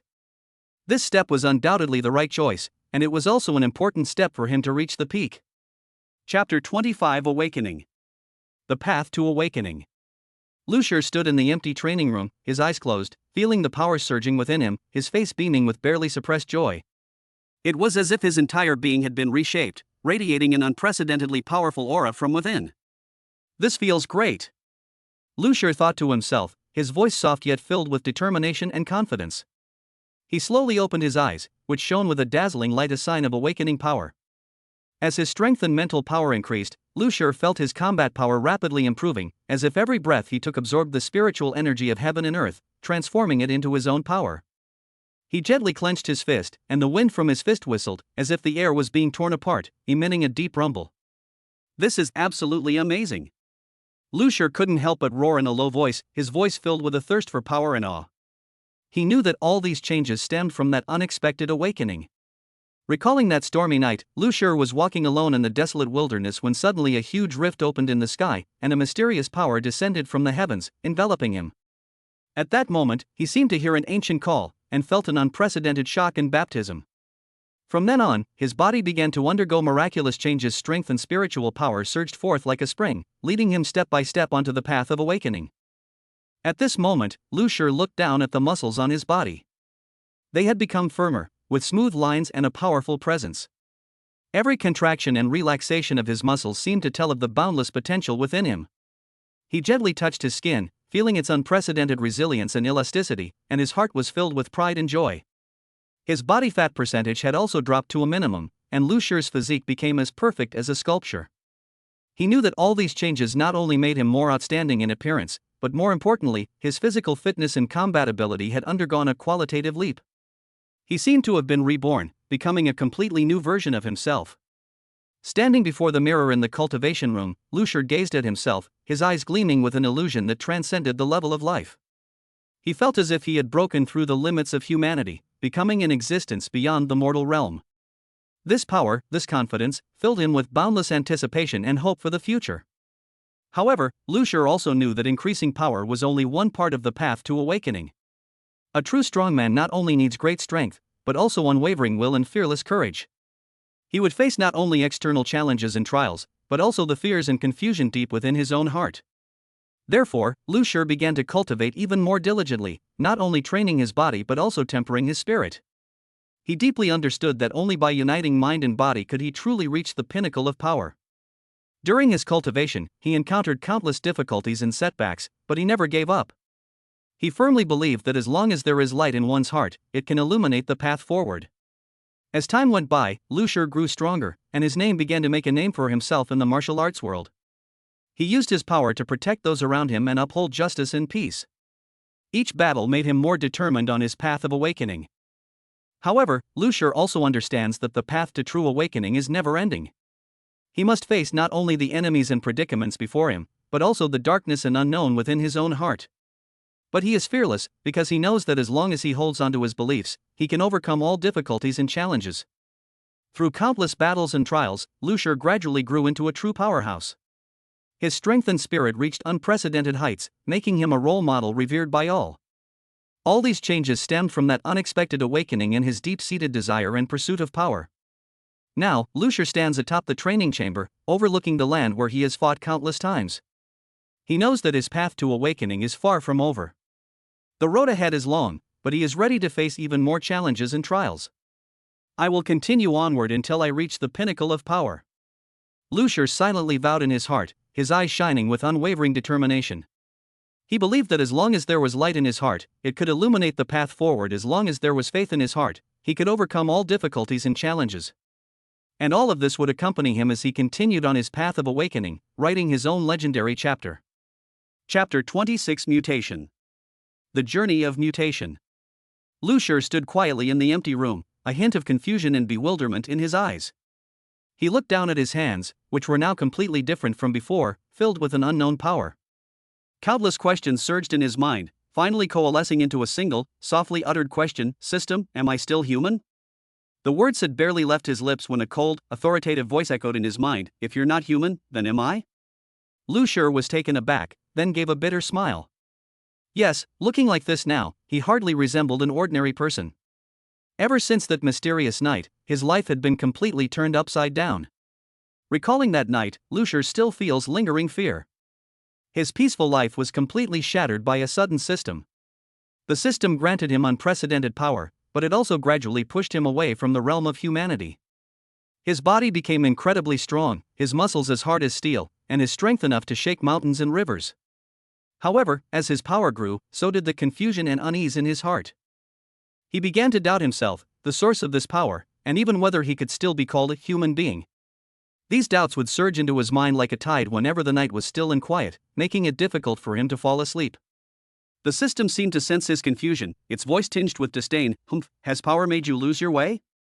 Remember, no matter what you become, your inner essence is the most important. You possess power to protect, not to destroy. Upon hearing this, Lucier felt a slight tremor in his heart. Yes, what was the purpose of possessing this power? Was it to become a strong person and protect those around him, or to satisfy his own selfish desires? He began to reflect and re-examine himself. As time went by, Lucier gradually found the answer. He understood that no matter what he became, he could not lose his inner kindness and sense of justice. He began to use the strength to do meaningful things and help those in need. Whenever he saw others smile with gratitude because of him, an indescribable sense of satisfaction would well up in his heart. However, the path to power is never smooth. As Lucier's strength grew, he also began to attract some ill-intentioned glances. Some were jealous of his power and wanted to possess it. Others feared his existence and wanted to eliminate him as soon as possible. Faced with these challenges and difficulties, Lucier never backed down. He firmly believed that as long as there is light in one's heart, it can illuminate the path forward. As long as there is faith in one's heart, one can overcome all difficulties and challenges. Through repeated battles and trials, Lucier gradually found his place. He was no longer the confused and bewildered youth, but a warrior with unwavering faith and immense strength. He began to interpret the meaning of humanity in his own way, proving that even with extraordinary power, he still retained the brilliance of humanity. Now, Lucier stands at the city's highest point, overlooking this bustling yet complex metropolis. He knows that while his power is immense, the cultivation of his inner self is endless.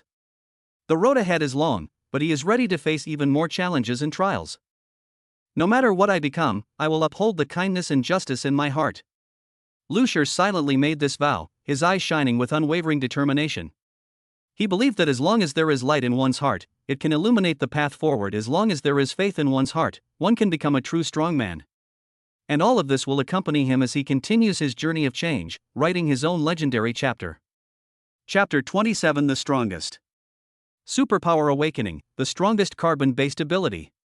Lucier stood quietly in the center of the exchange room, surrounded by the unique energy fluctuations of the supernatural power crystal cores. He had just made a crucial decision, exchanging his precious supernatural power crystal cores for resources that could enhance his strength. At this moment, his heart was filled with unprecedented determination and confidence.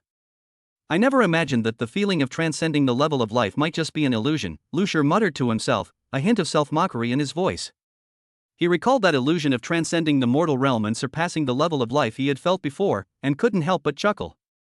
Yes, no matter how much his power increased, he was still ultimately a carbon-based life form, and that fact could not be changed. However, Lucier was not discouraged. On the contrary, his eyes shone with an even more determined light. Even if I am a carbon-based life form, I will be the strongest carbon-based one, he vowed silently, his voice soft but filled with an undeniable resolve. After finishing the exchange of the superpower crystals, Lucier looked up at Su Lingyang, who had stopped meditating. Su Lingyang was a partner Lu Shi had met on his path to awakening his superpowers. She possessed the ability to control ice elements and was both beautiful and powerful. At this moment, she was sitting quietly in a corner of the exchange room, her eyes slightly closed, as if sensing the fluctuations of energy around her. Lu Shi slowly walked towards Su Lingyang, a gentle smile on his face. "Lingyang, have you finished exchanging?" he asked softly, his tone tinged with concern. Su Lingyang opened her eyes, looked at Lu Shi, and a hint of surprise flashed in her eyes. "Yes, I just finished. What about you? What good things did you exchange for?" She replied with a smile, her voice clear and melodious. Lu Shi smiled slightly and said mysteriously, "You'll find out soon enough, it'll be a real surprise." As he spoke, he gently patted the exchange bag in his hand, which contained the resources he had just exchanged. The two exchanged a knowing smile, their understanding unwavering. They knew the road ahead was long, and only by continuously improving their strength could they go further on the path to awakening their supernatural abilities. After leaving the exchange room, Lu Shi and Su Lingyang arrived at the training ground. It was a spacious open area, surrounded by tall energy barriers to prevent energy fluctuations from leaking out. On the training ground, various ability users were working hard, sweating profusely, striving to improve their strength. Lu Shi and Su Lingyang also joined the training. They sparred and learned from each other, each attack brimming with power and skill. As time went on, their strength steadily improved, and their teamwork deepened. Through repeated challenges and trials, Lu Shi gradually discovered his own fighting style. He skillfully utilized his speed and strength, combined with the explosive power of his special ability, to form a unique combat system. Su Lingyang, on the other hand, with her precise control over ice elements, was able to create a variety of unexpected tactics in battle. The two joined hands and left behind countless brilliant achievements on the path of awakening superpowers. They not only became each other's strongest support, but also became role models and legends in the hearts of many superpowered individuals. However, they knew that the real challenges were yet to come. The mysteries of the world of superpowers were endless, and only through continuous exploration and learning could they establish themselves in this land full of unknowns and dangers. Through countless battles and trials, Lu Shi and Su Lingyang gradually grew into true powerhouses. Their actions exemplified true courage and conviction, earning them the admiration of all. Finally, when the two stood at the pinnacle of the superpowered world and looked back on their past experiences, they were filled with emotion. Yes, they were ultimately just carbon-based life forms, but it was precisely this resilience and indomitable spirit that made them the strongest carbon-based warriors. Did this novel story allow you to feel Lu Shi and Su Lingyang's growth and transformation on their path to awakening their supernatural abilities? Were you also moved by their unwavering faith and indomitable spirit? We look forward to your feedback. Chapter 28 Breeze. Su Lingyang stood amidst the ruins, a gentle breeze caressing her face and lifting a few strands of hair. Her eyes shone with excitement and anticipation. "Lingyang, congratulations, you've leveled up," echoed in her ears. This wasn't just a simple congratulation, it was recognition of her countless days and nights of hard work and sweat. The leap from apprentice to warrior meant she was no longer that fragile, helpless girl, but a warrior with formidable fighting power. A faint blush unconsciously rose to her cheeks, a result of a mixture of excitement and nervousness. As her strength increased, she felt an immense, surging power within her, waiting to be released. Every cell seemed to rejoice, telling her that the world was about to reveal a new face. "This means I can protect myself, and even help others," Su Lingyang said softly to herself. Advancing to warrior level gave her the ability to fight level 2 zombies. In this perilous world, this power was undoubtedly a precious asset. However, she also knew clearly that the real challenge had only just begun. To celebrate her advancement, Su Lingyang decided to explore an abandoned area on the city's outskirts alone. This area had once been a bustling commercial district, but now only ruins and endless silence remained. She proceeded cautiously, her keen senses constantly alert to any movement around her. Suddenly, a soft footstep broke the silence, followed by a low growl. Su Lingyang whirled around and saw a massive level 2 zombie lunging at her. Its eyes gleamed with ferocity, every muscle poised for a fatal blow. But this time, Su Lingyang felt no fear. She took a deep breath, focused her mental energy, and rapidly formed hand seals. "Fire element, heed my command," she shouted, and a blazing fire erupted in her palm, quickly flying towards the zombie. The zombie nimbly dodged the fire attack, but it had clearly underestimated Su Lingyang's strength. Taking advantage of the opportunity, she swiftly closed in, her short sword tracing a graceful arc, aiming directly for its heart. However, the zombie reacted with lightning speed, blocking the attack with its sharp claws and attempting a counterattack. Su Lingyang nimbly retreated a few steps, catching her breath, and looking for another opportunity to strike. The battle lasted for nearly 10 minutes, with both sides exchanging blows and counterattacks. Finally, through a clever maneuver, Su Lingyang successfully plunged her short sword into the zombie's vital area, ending the fierce duel. Panting heavily, she looked at her fallen enemy, filled with a sense of accomplishment. Back at camp, Su Lingyang didn't become complacent. On the contrary, this combat experience made her realize that she still had many shortcomings to improve. Therefore, she devised a detailed training plan. 1. Enhance physical fitness, improve endurance and speed through exercises such as running and climbing. 2. Skill enhancement, learn more types of magic and combat techniques to enhance your combat power. 3. Psychological preparation, remain calm in the face of danger and cultivate strong psychological qualities. 4. Teamwork, forge closer partnerships with other survivors to tackle greater threats together. As time went by, Su Lingyang gradually grew into an excellent warrior. Through constant challenges, she broke through her own limits, learning not only how to better utilize her strength but also understanding the importance of unity and trust. Whenever she recalled the scene of her first victory over a level 2 zombie, she was filled with emotion. It was not only a testament to her personal growth but also a significant step she had taken on this thorny path. In the days to come, Su Lingyang will continue to move forward, no matter how many difficulties and obstacles lie ahead. She will forge ahead bravely. Because she knows that only by constantly surpassing herself can she survive in this cruel world and create a better tomorrow for herself and her companions. Chapter 29 Tone. Su Lingyang stood before Lu Shi, her tone calm, a faint smile on her face. Husband, I feel I've become much stronger. Her words lacked excessive excitement, she simply shared the news. At this moment, she shed her usual icy demeanor, revealing a rare tenderness and intimacy. Her eyes revealed a calm strength, a confidence that had been cultivated through countless days and nights of hard work. This transformation wasn't sudden, but rather a natural outpouring of her growing power.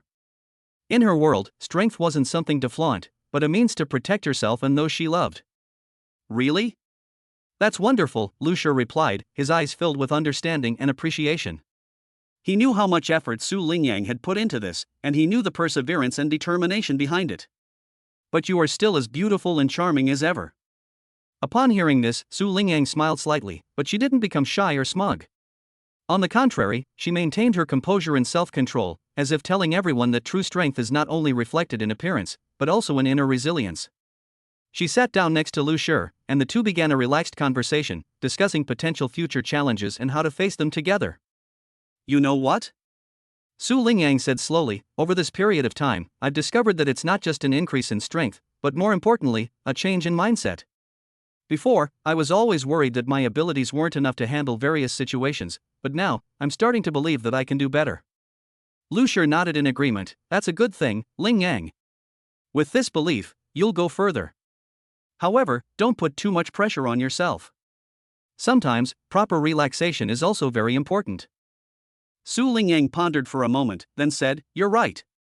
I think I'll try to adjust my training plan, focusing on rest and recovery while maintaining efficiency. After all, health is the most important thing. And so they sat there, chatting about the little things in life.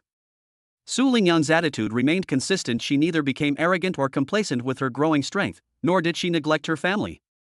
Her composure and calmness, on the contrary, earned her even more respect from those around her. For those accustomed to Su Lingyang's aloof and glamorous image, she seemed to exude a warmer aura today.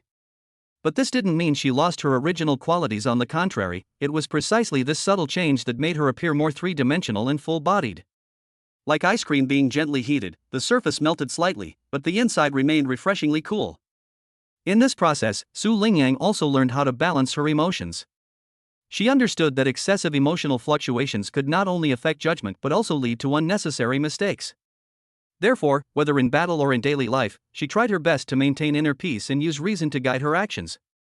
As time went by, Su Lingyang gradually matured into a strong person, cultivated both internally and externally. She interpreted true strength in her own way. It's not just about possessing extraordinary abilities, but more importantly, about having a steadfast yet tender heart. And this heart is the source of her motivation to continue moving forward on her future path. Finally, Su Lingyang and Lu Shi stood up, ready to face the new challenge. Their steps were firm and powerful, their eyes filled with hope.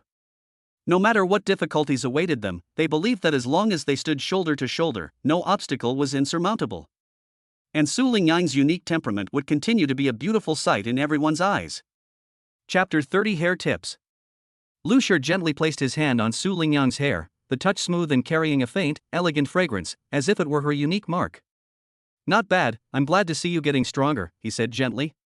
"We've just discovered a secret that can make it even easier for you to become stronger.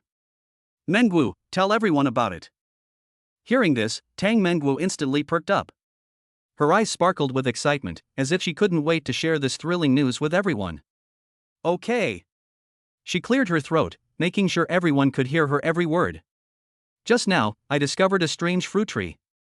Tang Mengwu's voice echoed in the air, attracting the attention of everyone around.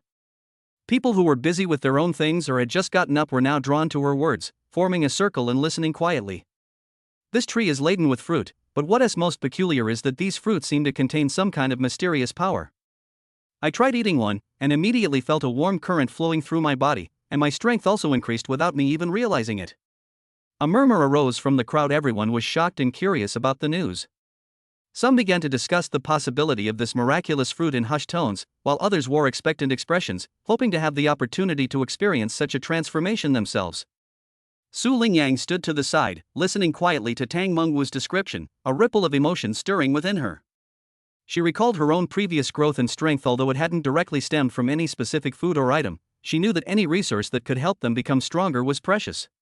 So, she stepped forward and gently asked, "Mengwu, do you think this fruit will be effective for everyone, or is it only certain people who can benefit from it?" Tang Mengwu shook her head, indicating that she wasn't sure either. "So far, it has indeed worked for me. However, everyone's physical condition and reaction are different, so I can't guarantee that everyone will have the same experience.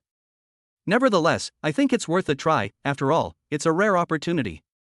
Just then, Lu Shi interjected, "In that case, we can conduct a simple experiment first. Let a few volunteers try these fruits and observe their reactions.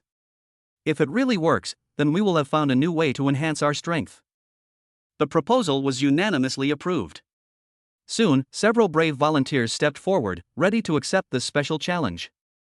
Tang Mengwu was responsible for distributing the fruits and recording everyone's reactions and changes. The whole process was filled with anticipation and tension. Everyone hoped to be the lucky one and gain unprecedented strength through this attempt. Behind all this, Su Lingyang pondered silently. She knew that true strength came not only from external assistance, but more importantly from inner resolve and growth. The unique taste of heated ice cream might only offer temporary novelty. What truly satisfied her was the process of constantly surpassing herself and pursuing excellence.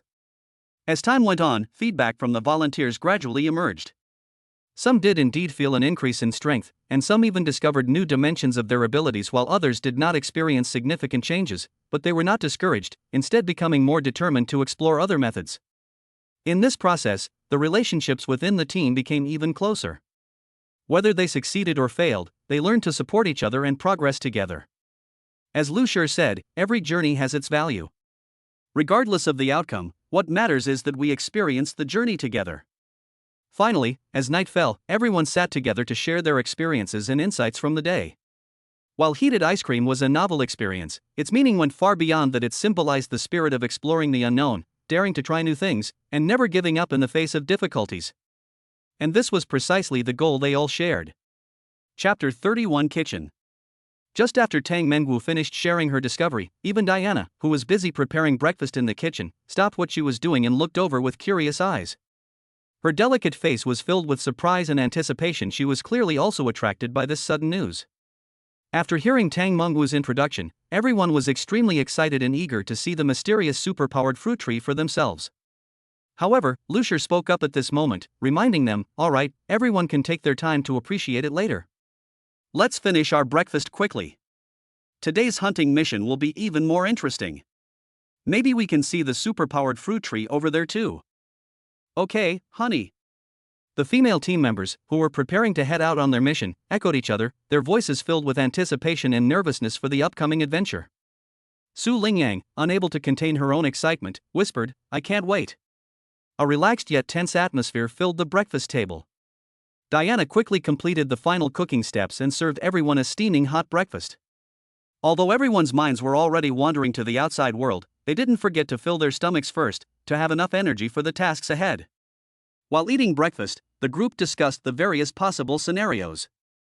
If there really is a tree of superpowered fruits, how should we distribute the fruits? Someone asked a practical question. Tang Mengwu suggested, I think we should prioritize giving them to those who most need to improve their strength, since our goal is to become stronger together. As the discussion deepened, the team's collaborative spirit was further strengthened. Everyone expressed their opinions and were willing to compromise for the overall benefit of the team. This atmosphere made Su Lingyang feel very warm. She knew that in this world full of unknowns, only by uniting can they go further. After breakfast, everyone quickly packed their gear and prepared to set off. Before leaving, Lucier emphasized the importance of safety again. Although we all hope to find more supernatural fruit trees, we cannot let our guard down. Remember, protecting yourselves is the most important thing. The team was fully prepared, each member carrying their own expectations and dreams as they embarked on their journey. They traversed the dense jungle, each step fraught with unknown challenges. Along the way, they frequently encountered various exotic plants and animals, adding a touch of mystery to their journey. Finally, after a difficult trek, a new, unexplored area appeared in the distance. The vegetation was much lusher, and a faint, sweet fragrance seemed to fill the air. The group quickened their pace, their hearts filled with anticipation for discovering something new. Just then, a slight fluctuation caught their attention. Su Lingyang was the first to notice it and whispered to her teammates, "Did you feel it? The air here seems a bit unusual." After careful observation, they indeed found some clues not far away. A plant shimmering with a faint light came into view. "Look, that's the superpower fruit tree," Tang Mengwu exclaimed excitedly. Sure enough, the scene before them was exactly what they had been searching for. The tree was laden with fruits that emitted a soft glow, each one seemingly containing boundless power. Faced with this unexpected surprise, everyone smiled with relief. However, Lucier did not let his guard down. "Everyone be careful, there may be other dangers in this area." As soon as he finished speaking, a deep roar came from all around, seemingly in response to his warning. And so, a new adventure is about to unfold. Faced with unknown challenges, this team has demonstrated unwavering determination and courage. Whether it's to uncover more secrets about the superpower fruit tree, or for the sake of their friendship and trust, they are prepared to face any difficulty. And this is the beginning of their legendary tale. Chapter 32 Breakfast.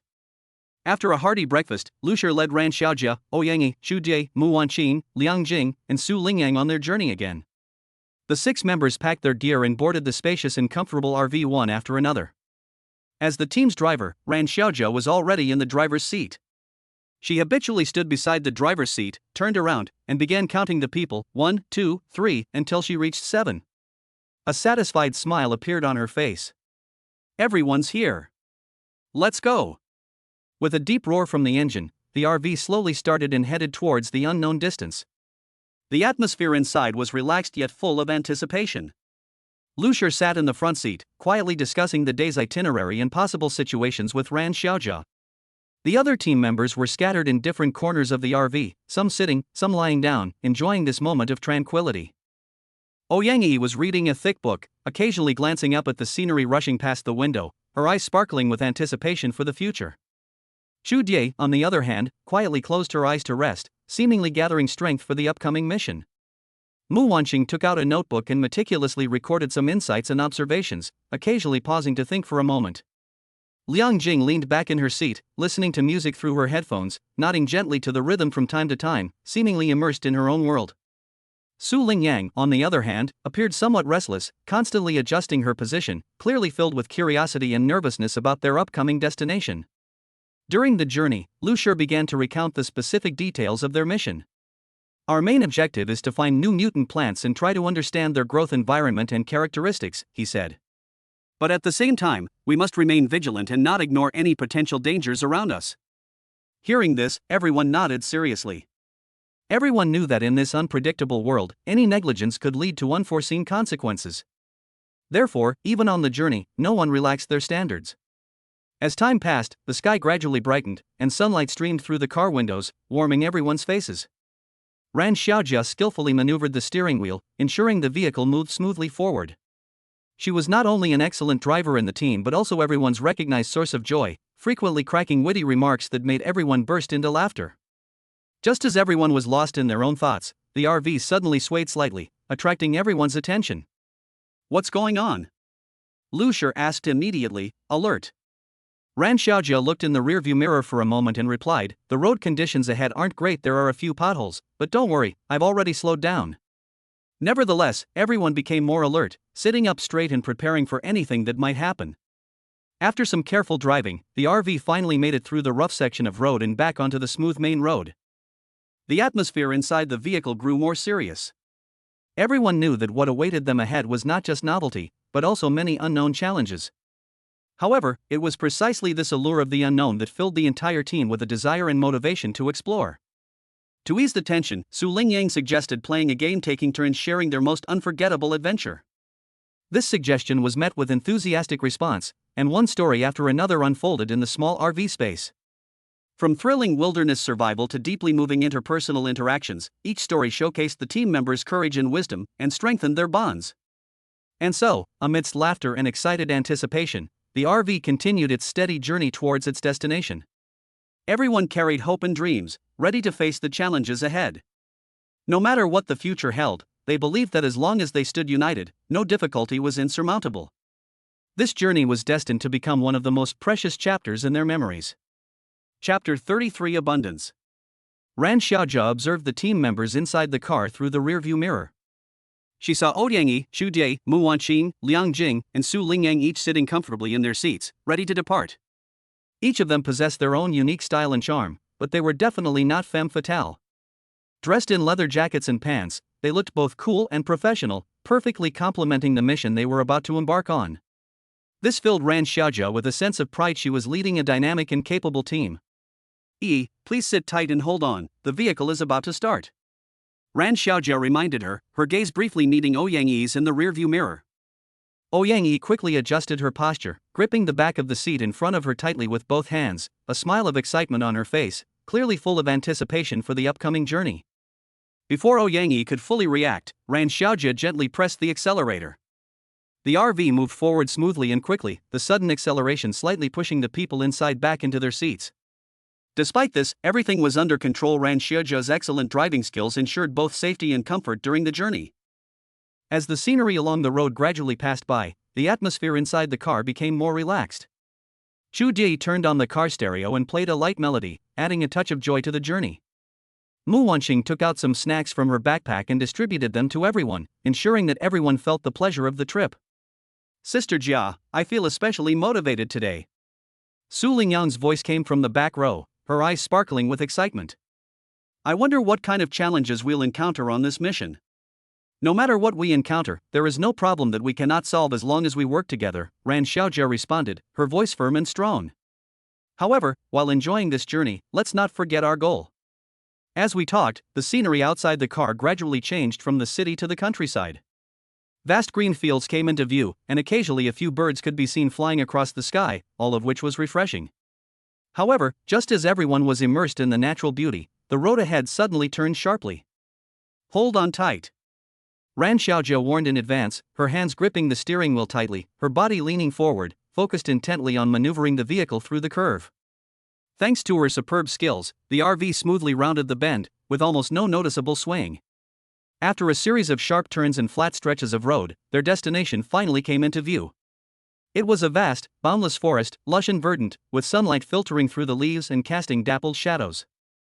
This was not only an ideal place for the growth of supernatural plants, but also a place where many unknowns awaited their exploration. After parking, everyone got out of the car one after another, stretched their bodies from sitting for so long, and breathed in the fresh air. Facing this mysterious and beautiful forest, everyone's eyes sparkled with curiosity and anticipation. All right, everyone, Lu Shi clapped his hands, drawing everyone's attention. Let us begin today's adventure. Remember, safety first, discovery second. Thus, led by Ran Xiaojia, this energetic team embarked on their adventure, embracing new challenges and uncovering unknown secrets. Along this path, each member will utilize their unique strengths to collectively write their own legendary chapter. This journey will become an unforgettable and cherished memory for them. Chapter 34: Falling Down. Ouyangyi was caught off guard and nearly fell. A small pebble tripped her, causing her to lose her balance and lean forward involuntarily. Just as she thought she was about to land awkwardly, a hand swiftly reached out and firmly supported her arm. The strength of those hands was both firm and gentle, steadily pulling her back toward balance. Be careful. Lu Shi's voice rang in her ears, tinged with concern and reproach. Are you all right? Ouyang Yi looked up and met Lu Shi's deep eyes. In that instant, she felt a warmth welling up from the bottom of her heart, and gratitude welled up within her. Thank you, thanks to you, she said softly, a faint smile on her face. Lu Shi smiled slightly and let go of her hand. We're all teammates, it's only right that we look after each other. Although this minor accident didn't cause any real harm, it brought the two closer together. After regaining her balance, Ouyang Yi gently brushed the dust off her clothes, her heart filled with gratitude for Lu Shi. She realized that in such a team, everyone's existence was crucial, not only for completing the task but also for providing support and assistance when needed. Alright, now that everyone is ready, let's move on. Ran Xiaojia's voice interrupted their conversation, reminding them of the purpose of their trip. So the group resumed their journey, traversing dense forests and following winding paths. The forest air was fresh and cool, and sunlight filtered through the leaves, casting dappled shadows, creating a scene reminiscent of a fairy tale. However, this tranquility was short-lived. A deep roar suddenly broke the harmony from ahead. What is that sound? Mu Wanqing asked in a low voice, a hint of nervousness flashing in her eyes. It sounds like some kind of large wild beast, Liang Jing replied, frowning, as the detector in her hand emitted a faint warning sound. Everyone stay alert, Lu Shi warned, gesturing for everyone to move closer. He scanned the surroundings, trying to locate the source of the sound. Just then, a huge shadow flashed past from the bushes, attracting everyone's attention. Although they couldn't see exactly what the creature was, its size clearly indicated it was no ordinary animal. It seems we've run into some trouble. Chu Die gripped her weapon tightly, but her tone revealed a hint of excitement. Don't act rashly, Ran Xiaojia calmly instructed. We don't know its habits and attack methods yet, let's observe it first. As the shadow drew closer, the group realized it was a massive black bear. It seemed disturbed by the intruders and appeared extremely angry. The bear stood up and let out a deafening roar that made the surrounding trees tremble. Faced with such a formidable opponent, no one in the team dared to be careless. Ouyang Yi gripped the equipment tightly, her heart pounding. She knew all too well that under these circumstances, any wrong move could lead to irreversible consequences. We'll split into two groups. One group will draw attention, and the other will look for an opportunity to counterattack. Lu Shi made a quick decision, his eyes filled with determination. You stay behind me and protect yourself. Ouyang Yi nodded and followed closely behind Lu Shi. Despite her fear, she knew that the most important thing at this moment was to remain calm and follow instructions. Under Lu Shi's guidance, they carefully moved their positions, looking for the best opportunity. When the black bear attacked again, Lu Shi and his team quickly dispersed, successfully drawing the bear's attention.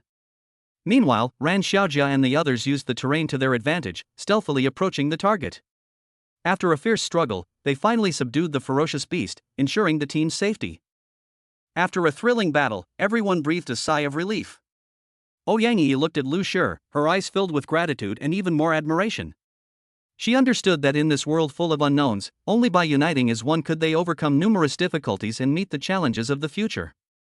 And this was precisely the goal they all shared. Chapter 35 Security. After confirming everyone's safety, Lu Shi mentioned another important matter. Please be careful on the way and look for any trees with special abilities. If you find any ripe fruit, we can pick some. Upon hearing this, Chu Die's eyes lit up, seemingly finding the suggestion quite novel and exciting. Can the fruit be eaten directly after picking it? She asked doubtfully, her tone full of curiosity. Upon hearing this question, Lu Shi touched his nose, smiled, and said, it's best to wash it before eating. Mu Wanqing chuckled softly, clearly amused by Lu Shi's answer. Ha ha ha. The women covered their mouths and laughed, their laughter echoing in the air, adding a touch of relaxation and harmony to the tense atmosphere. Ouyang Yi couldn't help but laugh out loud. It seems we still need to find a water source to wash these precious fruits. There was a hint of mischief in her voice. That's right, but be careful not to let the water wash our treasure away, Ran Xiaojia joked, her eyes sparkling with wisdom. She always knew how to adjust the team's mood at the most opportune moment, keeping everyone in top form. Speaking of these supernatural fruit trees, I've never actually seen one before, Liang Jing said thoughtfully. I wonder what they look like. I heard that the leaves of this tree glow, especially at night, making it very easy to spot, Lu Shi explained, trying to satisfy everyone's curiosity. Moreover, it is said that their fruit is not only delicious, but also has the effect of strengthening the body and enhancing abilities.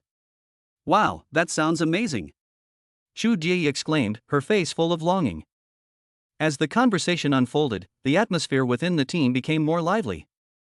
They walked along, carefully observing their surroundings, hoping to find the legendary tree of supernatural powers.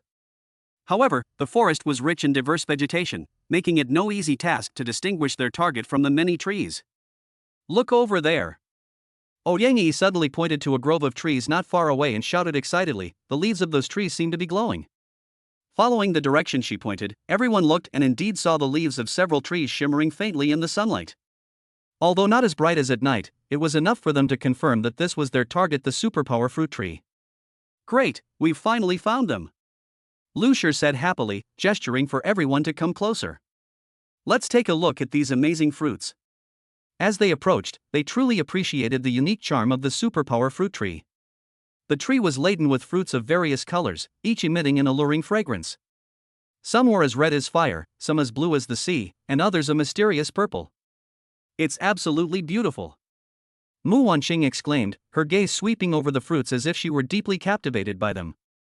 However, it would be better to find a water source to wash yourself first, Lu Shi suggested, which immediately sparked another round of laughter. After some effort, they found an ideal clean water source by a nearby stream. Everyone worked together, some picking fruit, others carefully washing it.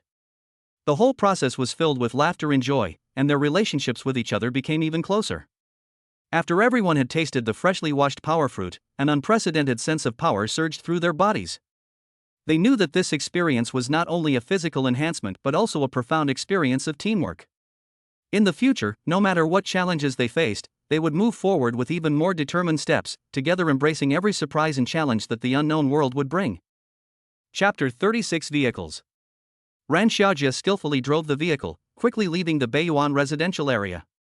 The scenery outside the car window rushed past, showing how this once bustling place now appeared unusually deserted. Despite this, Ran Xiaojia's eyes remained filled with determination and resolve. She knew that what awaited them ahead was not only unknown challenges, but also an opportunity that might bring a glimmer of hope to the world. They drove towards the neighborhood where they had cleared out the zombies the day before. The atmosphere was somewhat somber, everyone lost in their own thoughts. The car was so quiet that only the faint rumble of the engine could be heard.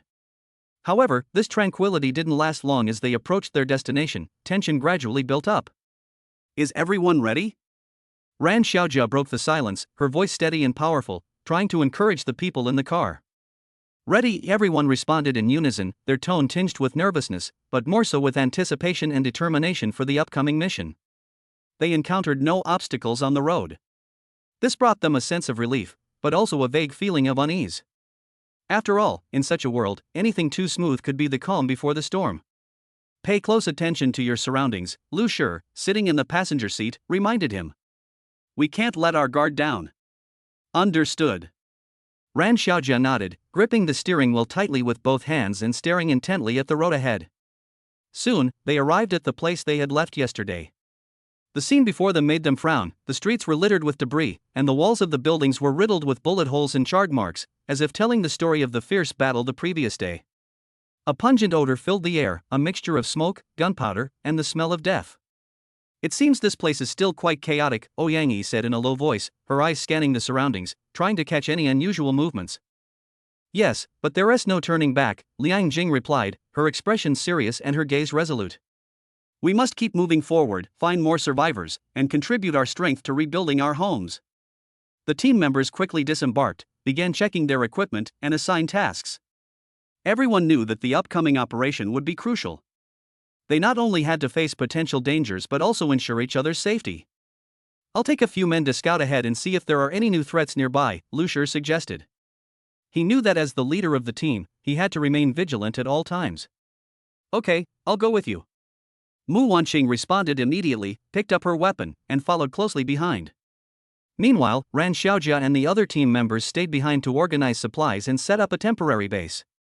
They clearly understood that only by being fully prepared could they cope with any possible situations. As time went on, Lu Shi's team brought back important information. There's an abandoned supermarket not far ahead, which might contain some usable resources, he reported. However, we need to proceed with caution, as there might be undiscovered zombies there. Then let's split up, Ran Xiaojia suggested. Some of us will clear out the zombies, and the rest will be responsible for transporting supplies. After a brief discussion, the team reached a consensus. They quickly divided the tasks and carried out the operation in an orderly manner. Through their joint efforts, they not only successfully cleared away the zombies but also collected many valuable supplies. As the sun gradually set and the sky was painted with a magnificent sunset, the team finally completed their task for the day. Although exhausted, they felt exceptionally relieved. This day's experience once again proved the power of unity. No matter how difficult the future may be, as long as we work together, there are no insurmountable difficulties. As night fell, they set up camp in a safe place to rest. Around the campfire, they sat together, sharing their stories and dreams.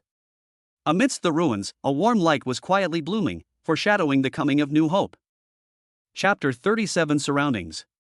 After Ran Xiaojia parked the car smoothly, she looked around, her face grim. Honey. It seems like zombies passed through here again after we left yesterday. I'm afraid there might still be zombies hiding in the areas we cleared behind us. Her words echoed in the silence, casting a shadow over the women's hearts. An ominous premonition seemed to permeate the surrounding air. If that's really the case, then all our hard work yesterday was for nothing, Ouyangyi said, her voice tinged with resentment and disappointment. Everyone's mood grew heavy. Was all their effort yesterday going to be for nothing? However, at this crucial moment, Lu Shi's words broke the silence and brought new hope to everyone. Sisters, don't be discouraged so quickly. Although the situation doesn't look good, it doesn't mean our efforts are in vain. He looked around and saw that everyone was watching him intently, then continued, first of all, we must be clear about one thing: no matter what happens, we cannot give up. Every battle, every cleanup, is to create more living space for ourselves and others. Even if we find that some places have been overrun by zombies again, it only means that we need to be more careful and constantly improve our strategies. Secondly, Lu Shi raised his voice, we must learn from our failures. This situation has given us a valuable opportunity to reflect on whether our previous actions were thorough enough. For example, did we consider setting up some simple early warning devices? Or how could we more effectively cordon off areas that have already been cleared? Hearing this, Ran Xiaojia nodded thoughtfully. That's right, we can actually use some simple materials to make traps or alarm systems. That way, even if zombies get close, we can be notified in advance. That's right. Lu Shi agreed.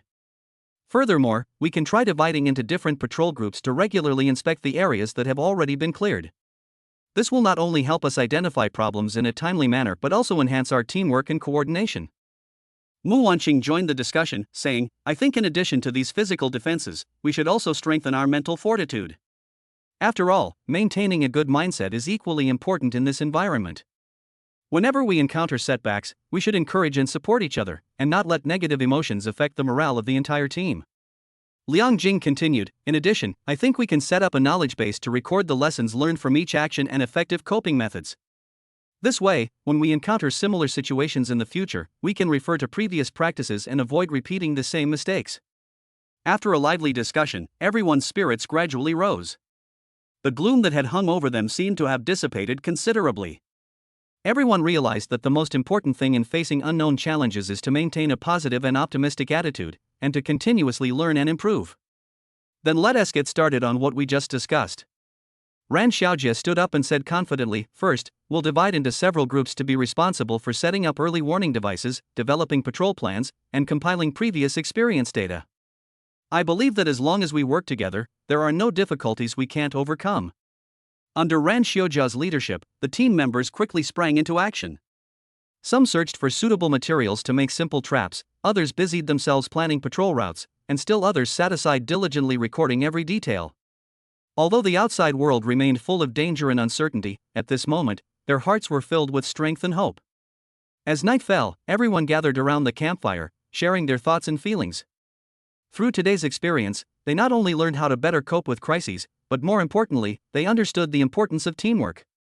On these ruins, a group of courageous souls are writing their own stories, taking steps towards a brighter future. Chapter 38 It's okay. Lu Shi said, it's alright, there will always be a few that slip through the net. We'll clean them up first, and after the city wall is built, we'll need to clean it up again thoroughly. Hearing this, Ran Xiaojia and the other women seemed to breathe a sigh of relief. Indeed, facing such a harsh survival environment, completely avoiding the invasion of zombies was almost impossible. But with a clear goal and plan, the problem no longer seemed so intractable. Ran Xiaojia nodded in agreement. Thinking about it that way, it doesn't seem like a big problem. Her words revealed a hint of determination and resolve. Although the situation was still far from optimistic, they were confident that they could meet any challenge through reasonable planning and teamwork. Su Lingyang reverted to her icy beauty persona, her complexion fair and lovely, devoid of any warmth. Her eyes were calm as still water, as if nothing in the outside world could shake her inner peace. This composed demeanor was especially precious in a world fraught with danger, and it injected a sense of stability into the team. Lu Shi opened the car door, and the women followed suit. They quickly assigned tasks and began working methodically.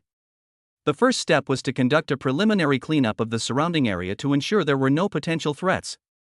Although they had already spent considerable time conducting a thorough cleanup yesterday, today's discoveries served as a stark reminder they could never let their guard down.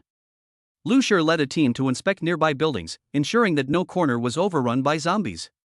"We need to pay special attention to those dark and damp places," he instructed his team. "Zombies often like to hide in such environments."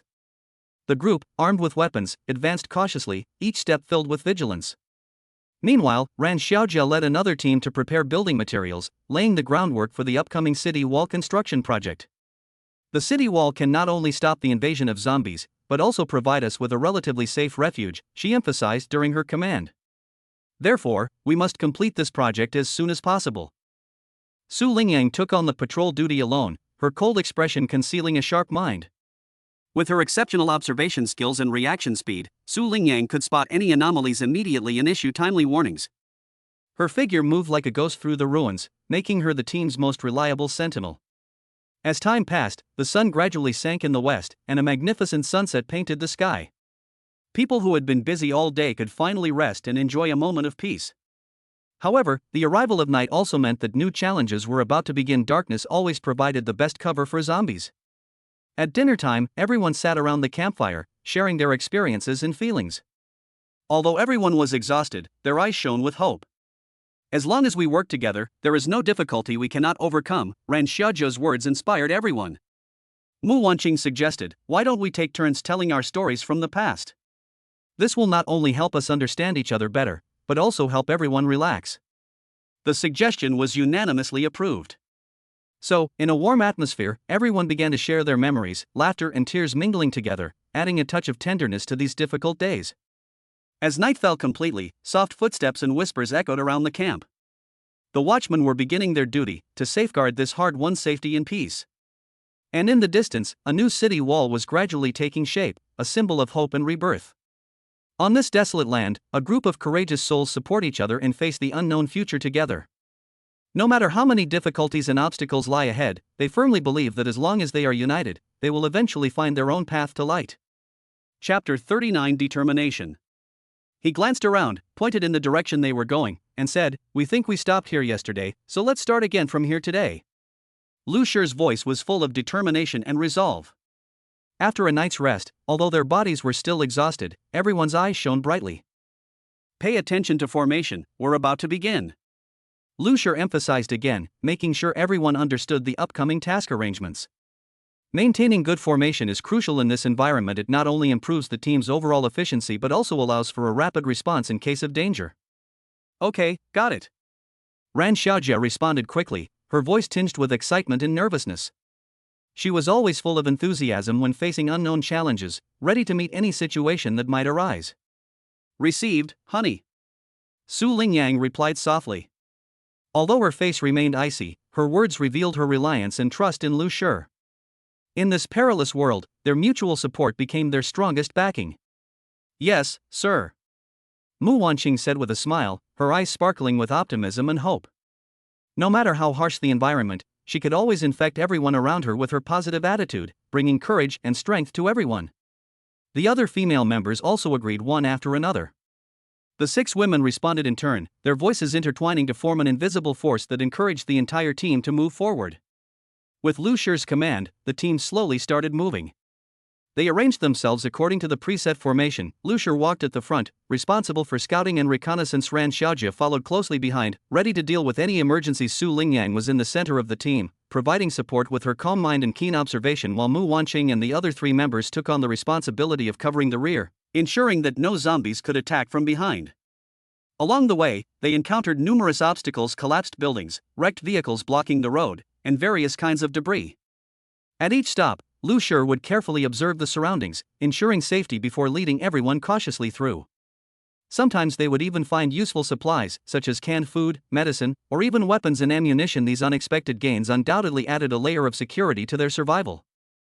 "Everyone be careful, this place doesn't look safe," Lu Shi warned. Ahead lay ruins. The once bustling commercial street was now nothing but devastation. Despite trying to avoid dangerous areas, no one could guarantee there weren't hidden threats lurking nearby. "Understood." Ran Xiaojia nodded, while simultaneously scanning her surroundings more vigilantly. She gripped a homemade spear tightly in her hand, crafted from discarded materials after a battle. Though not as sophisticated as professional weapons, it could prove surprisingly useful in crucial moments. Just as everyone was focused on moving forward, a low roar suddenly came from the ruins. Everyone instantly became alert, their eyes fixed on the direction from which the sound came.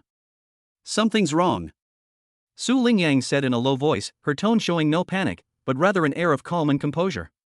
"Prepare for battle." Lu Shi decisively gave the order. The team members quickly adjusted their positions, forming a tight defensive circle. Everyone held their breath, awaiting the impending battle.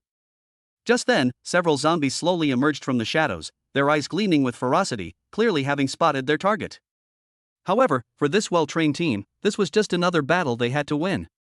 Under Lu Shi's leadership, the 6 female members displayed extraordinary courage and teamwork, fighting side by side to resist the threat from the depths of darkness.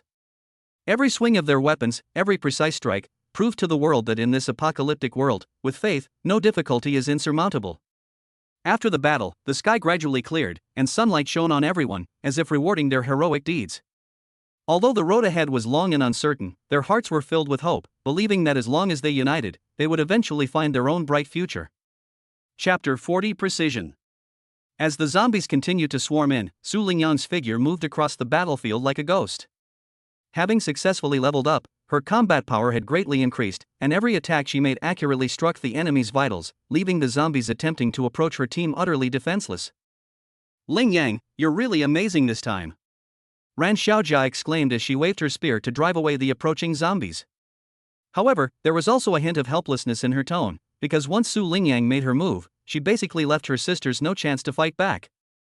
Therefore, they received several resentful glances.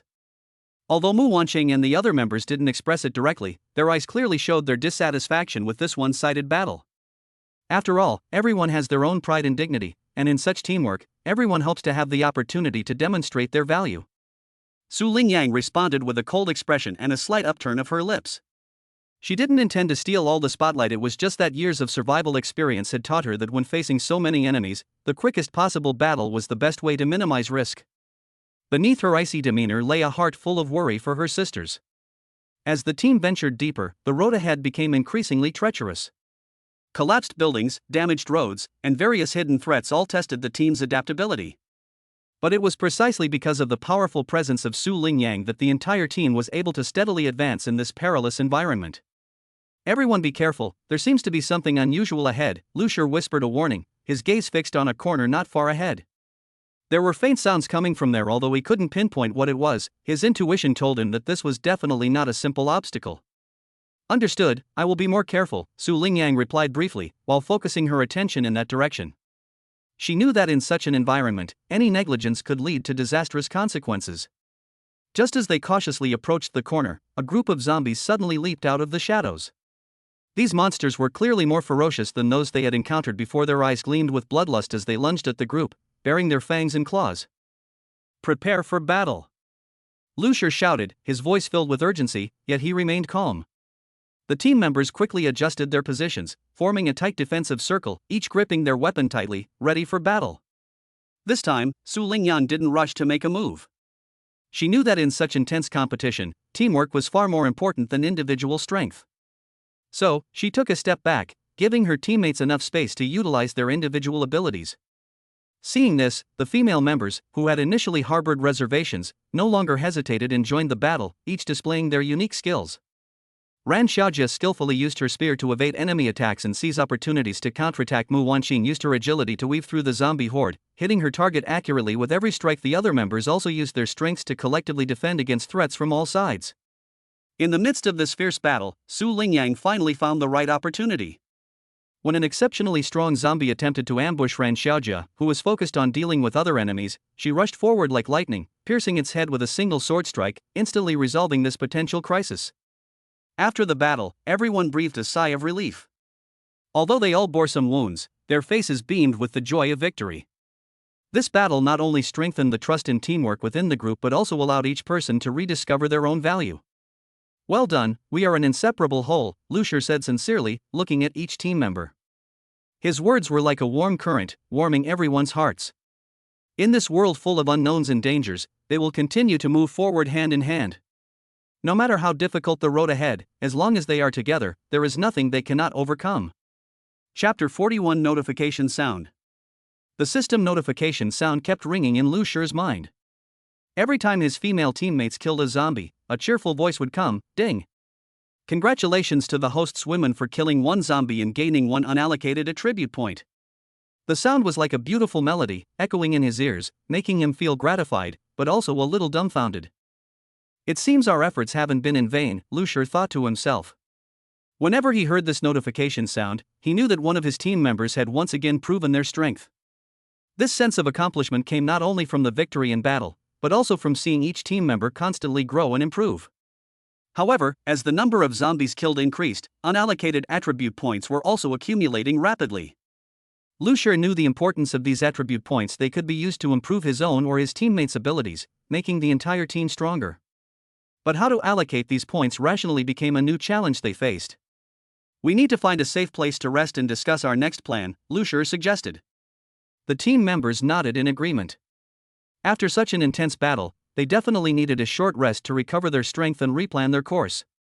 After they found a relatively secluded and safe area, they sat down together. Su Lingyang spoke first. "We now have quite a few unallocated attribute points. How should we use them? Should we prioritize enhancing individual abilities, or improving the overall strength of the team?" Mu Wanqing continued, "I think we should first improve the overall strength of the team. After all, we are a group, and only when everyone is strong can we better meet the challenges of the future." Ran Xiaojia offered a different perspective. "However, if everyone's abilities are too evenly distributed, they may find themselves struggling in certain situations. For example, Ling Yang is very strong in attack, but her defense needs improvement." After a heated discussion, everyone finally reached a consensus. Some attribute points would be used to improve the basic qualities of each team member, such as health and speed. The other part would be used to strengthen each person's strengths.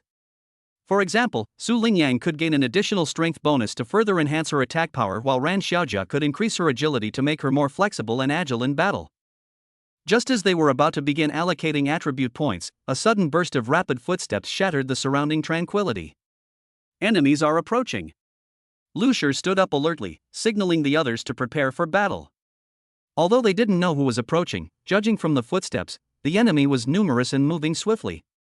"Don't panic, follow the previous tactical plan," Lu Shi calmly commanded. The team members quickly returned to their posts, gripped their weapons, and stood ready for battle.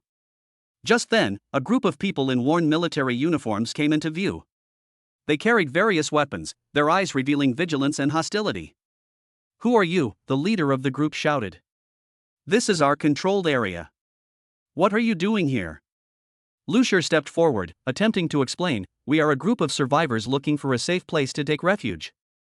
No offense intended, but could you please let us through?" After a brief exchange, both sides gradually lowered their guard. It turned out that this group was also composed of survivors who had established a temporary base in the area, hoping to help each other survive. Upon learning of each other's situations, the two groups decided to form a temporary alliance, sharing resources and jointly resisting external threats. This unexpected encounter not only brought new hope to Lu Shi and his team, but also provided them with a rare learning opportunity. Through exchanges with other survivors, they learned more about survival knowledge and skills, and also realized that in this post-apocalyptic world, unity and cooperation are the most powerful forces. As time went by, Lu Shi and his team continued to advance into the unknown. Every step was filled with challenges and opportunities, but they were no longer alone. They knew that on this difficult path, there would always be like-minded friends fighting alongside them, facing the future together. And those unallocated attribute points became an important aid on their path forward, inspiring each of them to constantly surpass themselves and pursue higher goals. Chapter 42 Inspiring. In Lucifer's mind, system notifications rang incessantly, like the most exhilarating battle anthem. The sound was even more energetic than WeChat's payment notifications. Each ding was like a victory symphony for his team. Congratulations to the host's women for killing one zombie and gaining one unallocated attribute point.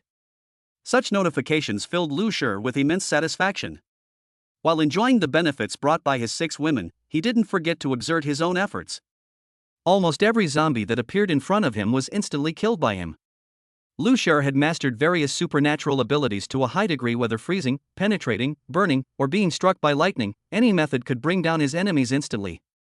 Each successful kill was accompanied by a system notification, as if it were recognition and reward for Lucifer's combat skills.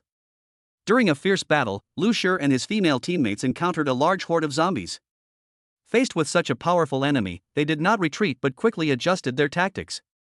Lucifer stood at the forefront of the group, forming an impenetrable defensive line around him.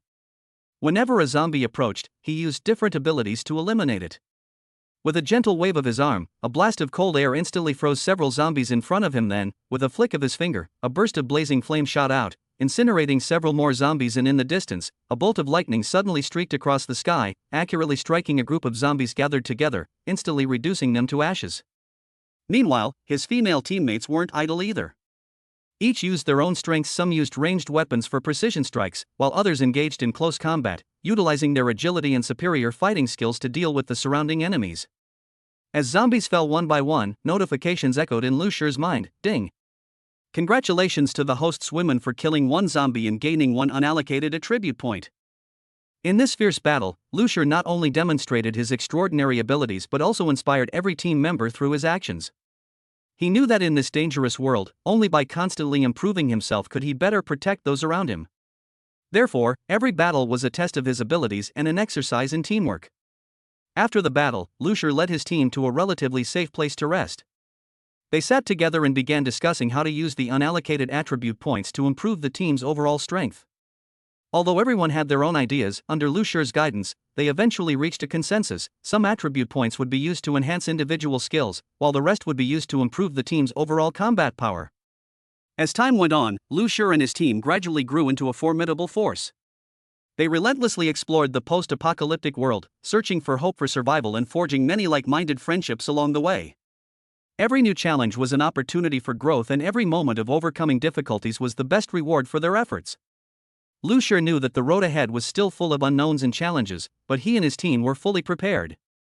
With their ever-accumulating experience and growing strength, they were confident in facing all the tests to come. And those cheerful system notifications were not only an affirmation of their past achievements, but also a harbinger of limitless possibilities for the future. Chapter 43 Habits. In the post-apocalyptic world, Lucifer and his female teammates had long been accustomed to this way of survival. Whenever the system notifications sounded, ding! Congratulations to the host for killing one zombie and gaining one unallocated attribute point, ding! Congratulations to the host for killing 10 zombies and gaining 10 unallocated attribute points, ding! Congratulations to the host for killing 20 zombies and gaining 120 unallocated attribute points. The women were no longer surprised by it. These sounds were not merely declarations of victory, but also affirmations of their teamwork and combat skills. Each time they heard that familiar ding, a knowing smile would spread across their faces, as if this simple sound had become a source of comfort in this despairing world. Every successful kill meant they were one step closer to safety and peace. As time went on, Lucifer and his team gradually developed a highly efficient working model. Each team member had their own role and responsibility, whether it was drawing fire in the front line, dealing damage in the back line, or providing support and healing. Everyone cooperated seamlessly. Lucifer, on the other hand, was the soul of this team. He not only possessed powerful supernatural abilities but also outstanding leadership skills, always making the right decisions at crucial moments. On a sunny afternoon, Lucifer led his team on a new journey. Their destination was a city nestled deep in a valley, said to hold abundant resources awaiting the brave to explore. However, the road to the city was far from smooth, fraught with dangers and challenges. But Lucier and his female teammates did not back down. Instead, they faced the difficulties head-on, using courage and wisdom to forge a path to survival. Along the way, they encountered a massive horde of zombies. Faced with such a dense enemy force, Lucier quickly directed his team to deploy a defensive formation and used the terrain to his advantage to launch a counterattack. With a wave of his hands, a biting gust of cold wind instantly froze several zombies in front of him. Then, he unleashed a fireball spell, and blazing flames streaked across the sky like meteors, incinerating distant enemies. Beside him, the female team members were equally formidable, each using their unique skills, some using bows and arrows for precise strikes, others employing supernatural abilities to create chaos, leaving the enemy nowhere to escape. As the battle intensified, system notifications rang out continuously, encouraging every team member. Ding! Congratulations to the host for killing one zombie and gaining one unallocated attribute point. Ding! Congratulations to the host for killing 5 zombies and gaining 5 unallocated attribute points. Ding! Congratulations to the host for killing 10 zombies and gaining 10 unallocated attribute points. These notifications seem to inject them with a continuous stream of motivation, enabling everyone to maintain high morale even when exhausted. Finally, after a fierce battle, the zombie horde was completely wiped out. Lucier and his team stood on the battlefield, their bodies bearing wounds, but their eyes were filled with determination and hope. Through this battle, they not only obtained valuable supplies but also accumulated a large number of unallocated attribute points. Back at camp, they discussed how to rationally allocate these attribute points to further enhance the team's overall strength. As night fell, Lucier sat by the campfire, quietly contemplating his future. He knew that despite his current achievements, the road ahead was still long and fraught with uncertainty. Only through continuous learning and growth could he survive in this cruel world. His female teammates, who accompanied him, were his strongest support and backing. It was their presence that made this arduous journey less lonely. As night deepened, everyone fell asleep, except for Lucier, who remained silently guarding the tranquility. He knew that every peaceful night was hard-won. And tomorrow would be a brand new day, full of infinite possibilities and hope. So, in this silence, Lucier closed his eyes and silently recited in his heart, "For a better future, let's keep moving forward." Chapter 44 Battle. Lucier and his group of 7 fought relentlessly from the first light of dawn until the scorching midday sun. Throughout this time, they didn't stop, constantly battling wave after wave of hordes of zombies. With each successful kill, the system's exhilarating voice would ring in Lucier's ears, "Ding! Congratulations to the host for killing 1 zombie, gaining 1 unallocated attribute point, ding! Congratulations to the host for killing 10 zombies, gaining 10 unallocated attribute points, ding! Congratulations to the host for killing 20 zombies, gaining 120 unallocated attribute points." These voices were like a ray of light in the apocalypse, giving the team boundless motivation. The 6 women, as Lucier's most capable assistants and partners, displayed extraordinary courage and perseverance in this endless battle. They didn't utter a single complaint. Instead, they fought with utmost diligence, slaying zombies. Everyone knew that every zombie eliminated meant a step closer to survival, and every attribute point was the foundation for their future growth. Awesome, so awesome! Lucier shouted excitedly, swinging his weapon and easily knocking down a zombie that pounced on him. "These are all attribute points. I've really struck it rich." His face was filled with barely suppressed joy. In this cruel world, every point of attribute growth could be a matter of life and death. As the sun rose higher and higher, the temperature increased, but this did not dampen their morale. On the contrary, they fought with increasing courage and their teamwork became more and more seamless. Under Lucier's leadership, they formed an impenetrable squad, swiftly and decisively eliminating any zombies that dared to approach. One of the female team members, named Xiaomei, was skilled in ranged attacks using a bow and arrow. Her archery was incredibly accurate. She could often find the best shooting angle among hordes of zombies, piercing through 2 or even 3 targets with a single arrow.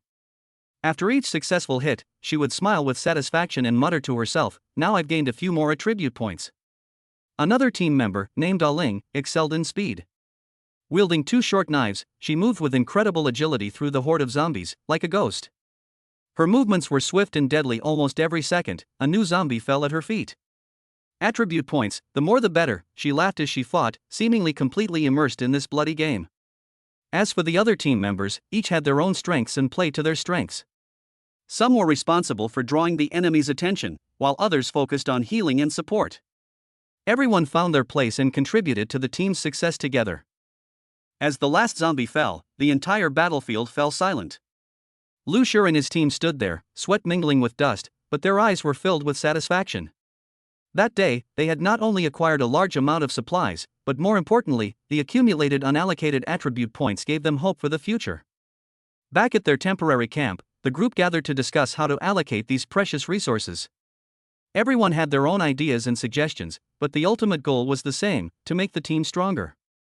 Through careful calculation and planning, they decided to prioritize improving their defenses and offensive capabilities to prepare for the greater challenges to come. Night fell, and the starry sky shone brightly. Lu Shi gazed at the sky, his heart filled with mixed emotions. Although he had gained a great deal today, he knew that the road ahead was still full of unknowns and dangers. However, with such a group of like-minded partners by his side, he was full of confidence for the future. As long as we are united, there is no difficulty we cannot overcome, he silently told himself. And so, in this corner far removed from the civilized world, Lu Shi and his female teammates continued to write their own legend. Every day was a new challenge, every moment a period of growth. And perhaps, this is the true way to survive. Chapter 45: Challenges and the Unknown. In this apocalyptic world, Lu Shi and his 6 female teammates face endless challenges and unknowns together. Although they appear united on the surface, each of them harbors their own selfish motives. On one hand, they relentlessly strive to improve their strength. Each zombie kill not only grants valuable attribute points but also provides invaluable experience gained in actual combat. This improvement is not merely a numerical increase but a genuine enhancement of their combat capabilities.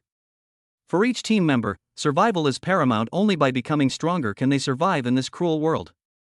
On the other hand, the 6 women were also secretly competing, trying to win Lu Shi's favor through their performances.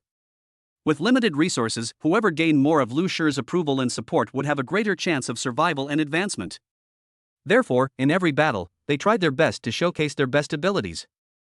Whether it was precise archery, agile speed, or tenacious defense, each female member hoped to use her specialties to impress Lu Shi. While the 6 women appeared amicable on the surface, it was inevitable that women would compare themselves to each other behind the scenes. These comparisons weren't limited to performance in battle, but also included resource allocation, daily mutual assistance, and how they handled their relationship with Lu Shi. For example, who obtained better equipment, who received Lu Shi's help at crucial moments, and even who could chat with Lu Shi more during rest periods would all become topics of private discussion. This subtle competition increased the tension within the team. However, all these factors combined made Lu Shi the biggest beneficiary. His leadership position was further solidified by the efforts of the 6 women, and the team's overall strength was significantly enhanced.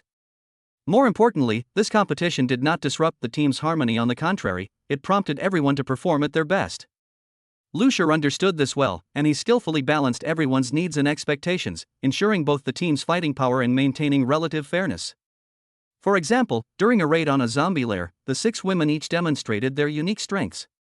Xiaomei, with her excellent archery skills, provided effective long-range fire support. Ling used her speed to move freely through hordes of zombies, disrupting the enemy's formation, and Xiaolan, skilled in close combat, wielded a heavy sword and charged into the enemy ranks, clearing a path for her teammates.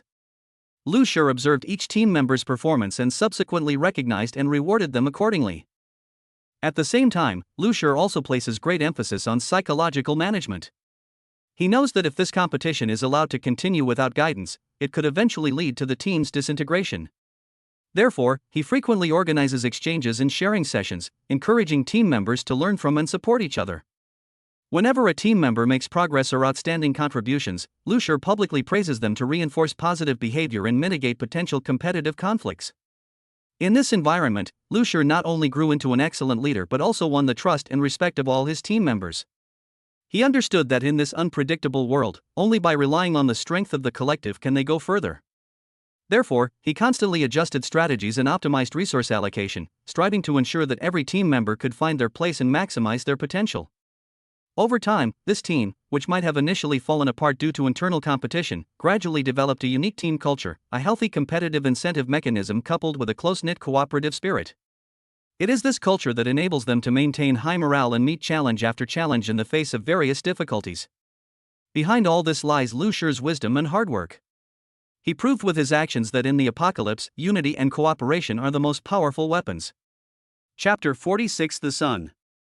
Lu Shi looked up at the sky. The midday sun was already high overhead. He stopped what he was doing and said, "Everyone must be tired. It's already noon. Let's find a place to rest and have lunch before continuing. The surrounding air seemed to be distorted by the midday sun. Despite their exhaustion, the team members remained alert. Hearing Lu Shi's words, everyone breathed a sigh of relief. Phew! Mu Wanqing exhaled a breath of stale air and nodded in agreement. Okay, honey. How about we go over there? She pointed to a grove of trees not far away, a shady spot that seemed like a good place to rest. Everyone's gaze followed her. Although the grove wasn't large, it was enough to shield them from the direct sunlight and looked relatively safe. Lu Shi glanced around, and after confirming there were no obvious signs of danger, nodded. Okay, let's go there. As soon as he finished speaking, everyone began packing their belongings, preparing to head towards the woods. In the post-apocalyptic world, even a simple rest requires extreme caution. Any negligence could have fatal consequences. Upon reaching the woods, they found a relatively open area with a flat surface and several large rocks nearby to provide cover. Lu Ase selected a spot and gestured for everyone to set up camp there. The female team members quickly divided the tasks. Some gathered firewood to start a fire, while others prepared simple food for cooking. Mu Wanqing took a cloth from her backpack, spread it on the ground, and invited the others to sit down and rest. In this brief moment of tranquility, Lu Shi couldn't help but think back to the past. Life used to be so simple and beautiful, but now, every breath came at a great cost. However, it was these challenges that forged a stronger bond between him and his teammates. Everyone was striving for the same goal, to survive and, as much as possible, to make life better for themselves and those around them. It's so hot today, Mu Wanqing said, wiping her sweat. Thank goodness for this grove of trees, otherwise I don't know how I would have survived. Yes, Aling agreed. However, this kind of weather is also a test for zombies. They probably won't come out to move around easily. Lu Shi nodded in agreement. That's right, high temperatures will consume their energy, so this period is relatively safe. But we can't let our guard down and must remain vigilant at all times. As they spoke, Xiaomei had already lit the campfire and started heating the canned food. As the aroma of the food gradually filled the air, everyone's mood relaxed a little. In this perilous world, even a simple lunch could feel like a luxury. After finishing the meal, Lu Shi stood up, stretched, and said, "All right, everyone, have you rested enough? Next, we'll discuss the afternoon's action plan." Everyone nodded and gathered around, their spirits high. Lu Shi continued, "According to the map, our next destination is an abandoned city area, where there are supposedly some useful supplies. However, that place is definitely fraught with danger, and we need to develop a detailed strategy." Mu Wanqing spoke first. "I think we should split into two groups, one responsible for reconnaissance and the other for logistical support. This will improve efficiency and ensure safety." Ling added, "I also agree with this plan, but I think each group should maintain communication so that they can provide timely support in case of an emergency." After discussion, an action plan was finalized.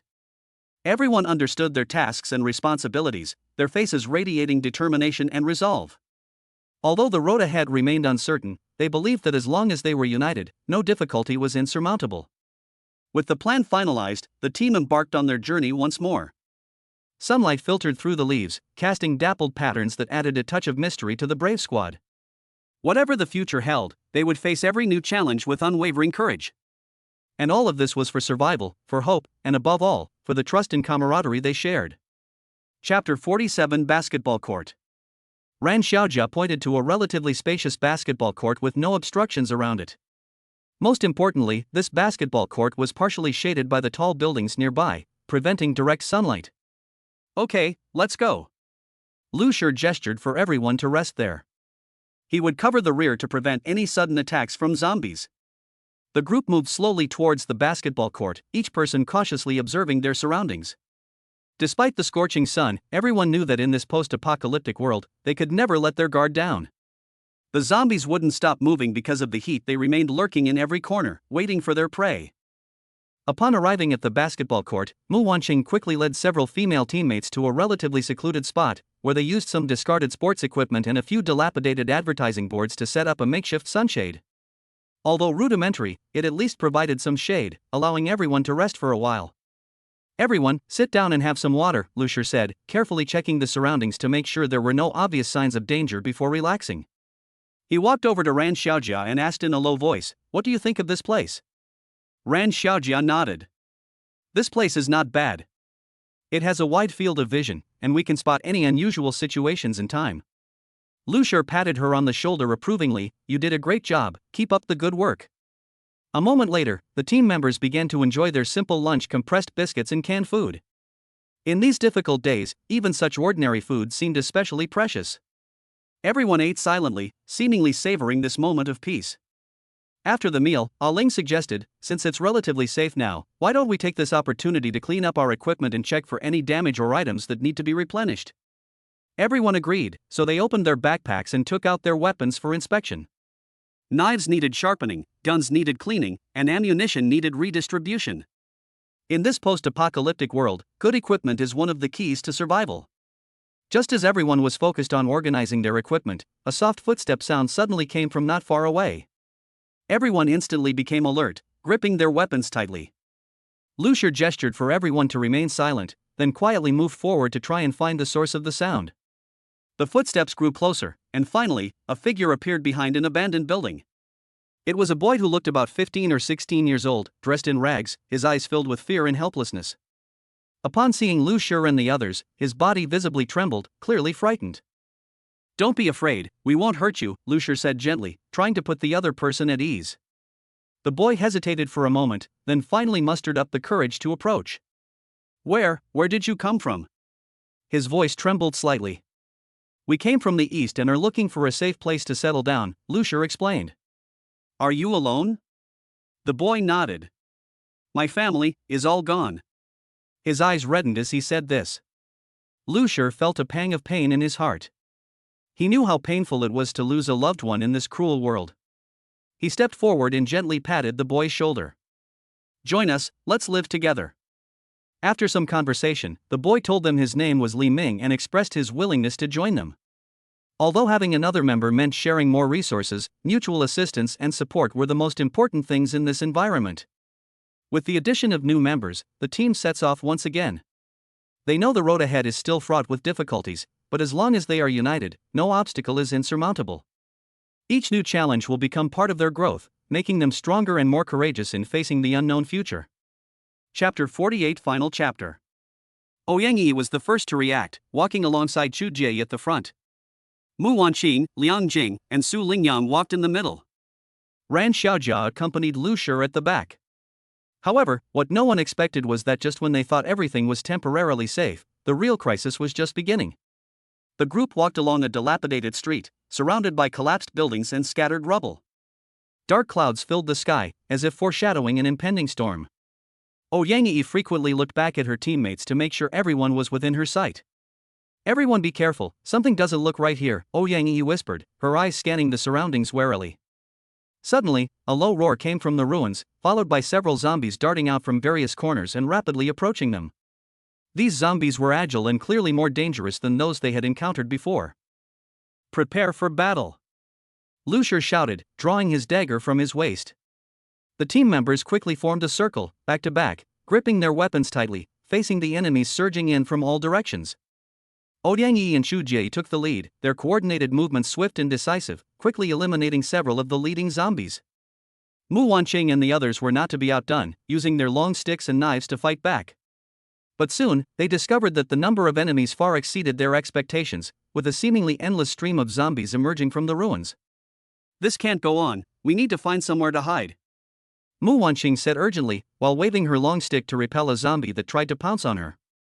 Just as the situation was becoming increasingly critical, Ouyang Yi noticed a relatively intact building not far away, which appeared to be an abandoned shopping mall. "There's a place over there, we can try to evacuate there." Upon hearing the news, everyone's spirits lifted, and they began their desperate breakout towards the building. Every step was fraught with difficulty, as zombies surged forward like a tide, but the team members supported and protected each other, gradually approaching their target. Finally, after paying a price, the team successfully entered the shopping mall. Ouyang Yi quickly found a door that could be sealed and, together with the other team members, blocked it, temporarily isolating themselves from the pursuing horde of zombies. Upon entering the mall, everyone breathed a sigh of relief, but they knew it was only a temporary respite. While the mall was safe for now, unknown dangers might still lurk. Everyone looked exhausted, but in such an environment, rest was a luxury.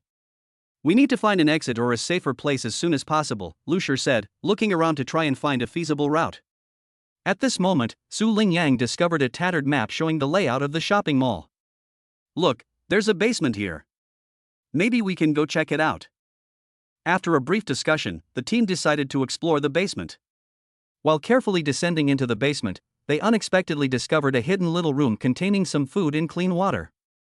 This is a godsend, Liang Jing said excitedly, her eyes shining with hope. However, just as everyone was rejoicing over the discovery, faint footsteps and some unintelligible sounds came from deep within the basement. All smiles froze instantly, replaced by tension and alertness. It seems our troubles are not over yet. Lu Shi took a deep breath and gripped his weapon tightly. No matter what lies ahead, we must face it bravely. In this world full of unknowns, every challenge is a test of the will to survive. And this team, relying on mutual trust and cooperation, is moving step by step towards the light. No matter how many difficulties and obstacles lie ahead, they are determined to overcome them together until they find a true place to call home. Chapter 49 Husband. Ouyangyi, who was walking at the front, suddenly called out, "Husband! Come and see quickly, isn't this the super-powered fruit tree you were talking about this morning?" Her voice was full of surprise and uncertainty. Upon hearing this, Lu Shi and the others quickly stepped forward. Not far in front of them, a strange tree came into view. The tree did not appear very tall, but its branches and leaves were exceptionally lush, the leaves shimmering with a faint light, and the tree was covered with small fruits of various colors, red, blue, green, like gems inlaid among them. It really is a superpower fruit tree, Mu Wanqing exclaimed, her eyes sparkling with excitement. These fruits must be the legendary superpower fruits. Chu Jie gently stroked a leaf, feeling the faint energy fluctuations emanating from it. It seems we're quite lucky we actually found a complete supernatural fruit tree here. So here's the question, Liang Jing said, frowning, how should we distribute these fruits? This question plunged everyone into deep thought. Superpower fruits are extremely precious resources. They can not only enhance an individual's abilities but may even unlock entirely new superpowers. However, in such a perilous world, how to fairly and reasonably distribute these valuable fruits has become a difficult problem facing everyone. I think, Su Lingyang said slowly, we can first assess each person's current situation and needs. After all, some people may need this kind of improvement more. Ran Xiaojia nodded in agreement. Yes, for example, a support character like me, if I could obtain a fruit that enhances healing abilities, I could better help the team.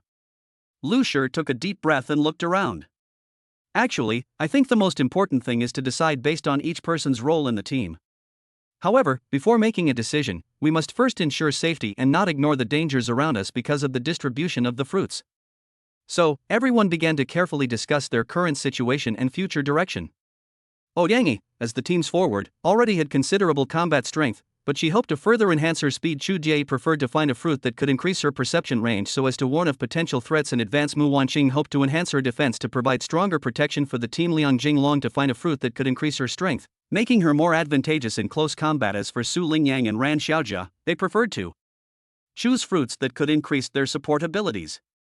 After in-depth discussions, they reached a consensus. Each person would prioritize choosing fruits that suit their own development direction, while ensuring the overall interests of the team, and promise that once a new superpower fruit tree is discovered, those who have not yet obtained the fruit will be given priority consideration.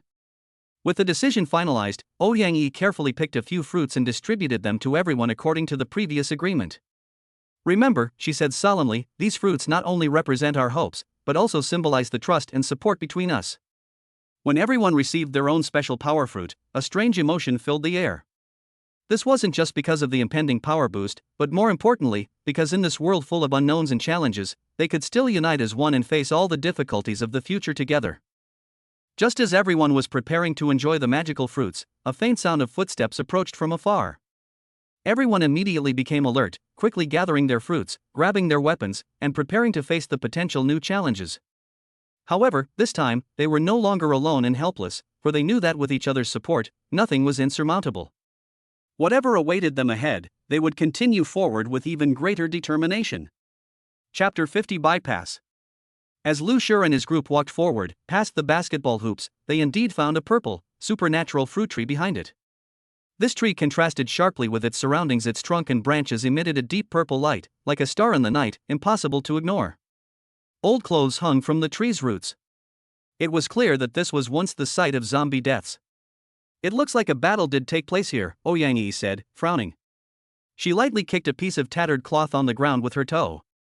These clothes look like they've been exposed to the elements for a long time. Chu Jie carefully observed her surroundings, her gaze shifting between the remaining clothing and scattered debris. Yes, and judging from these marks, it shouldn't have been a simple skirmish. Look, she pointed to some strange scratches on the ground. These marks were likely left by some kind of weapon. No matter what, the most important thing is that we found this superpowered fruit tree now, Mu Wanqing said, her eyes sparkling with anticipation. As long as we can make good use of it, our chances of survival will greatly increase. Lu Shi nodded in agreement. That's right, but before that, we must ensure the safety of this place. Nobody knows if those zombies have been completely eliminated. So, the team began a thorough search of the surrounding area. They carefully checked every corner to ensure there were no hidden threats. Liang Jing was in charge of clearing away any debris that might attract the zombies' attention, while Su Lingyang stood by, ready to provide medical support at any time. After a search, they confirmed that the area was temporarily safe. However, the supernatural fruit tree still stood there quietly, as if waiting for their exploration. So, what do we do now? Ran Xiaojia asked, her eyes fixed on the fruit tree, clearly feeling both nervous and excited about the choice that was about to be made. First, we need to assess the specific condition of this fruit tree, Lu Shi said after a moment of contemplation. For example, its variety, maturity, and whether there are any potential dangers. The group gathered around and began to carefully observe the mysterious tree with supernatural powers.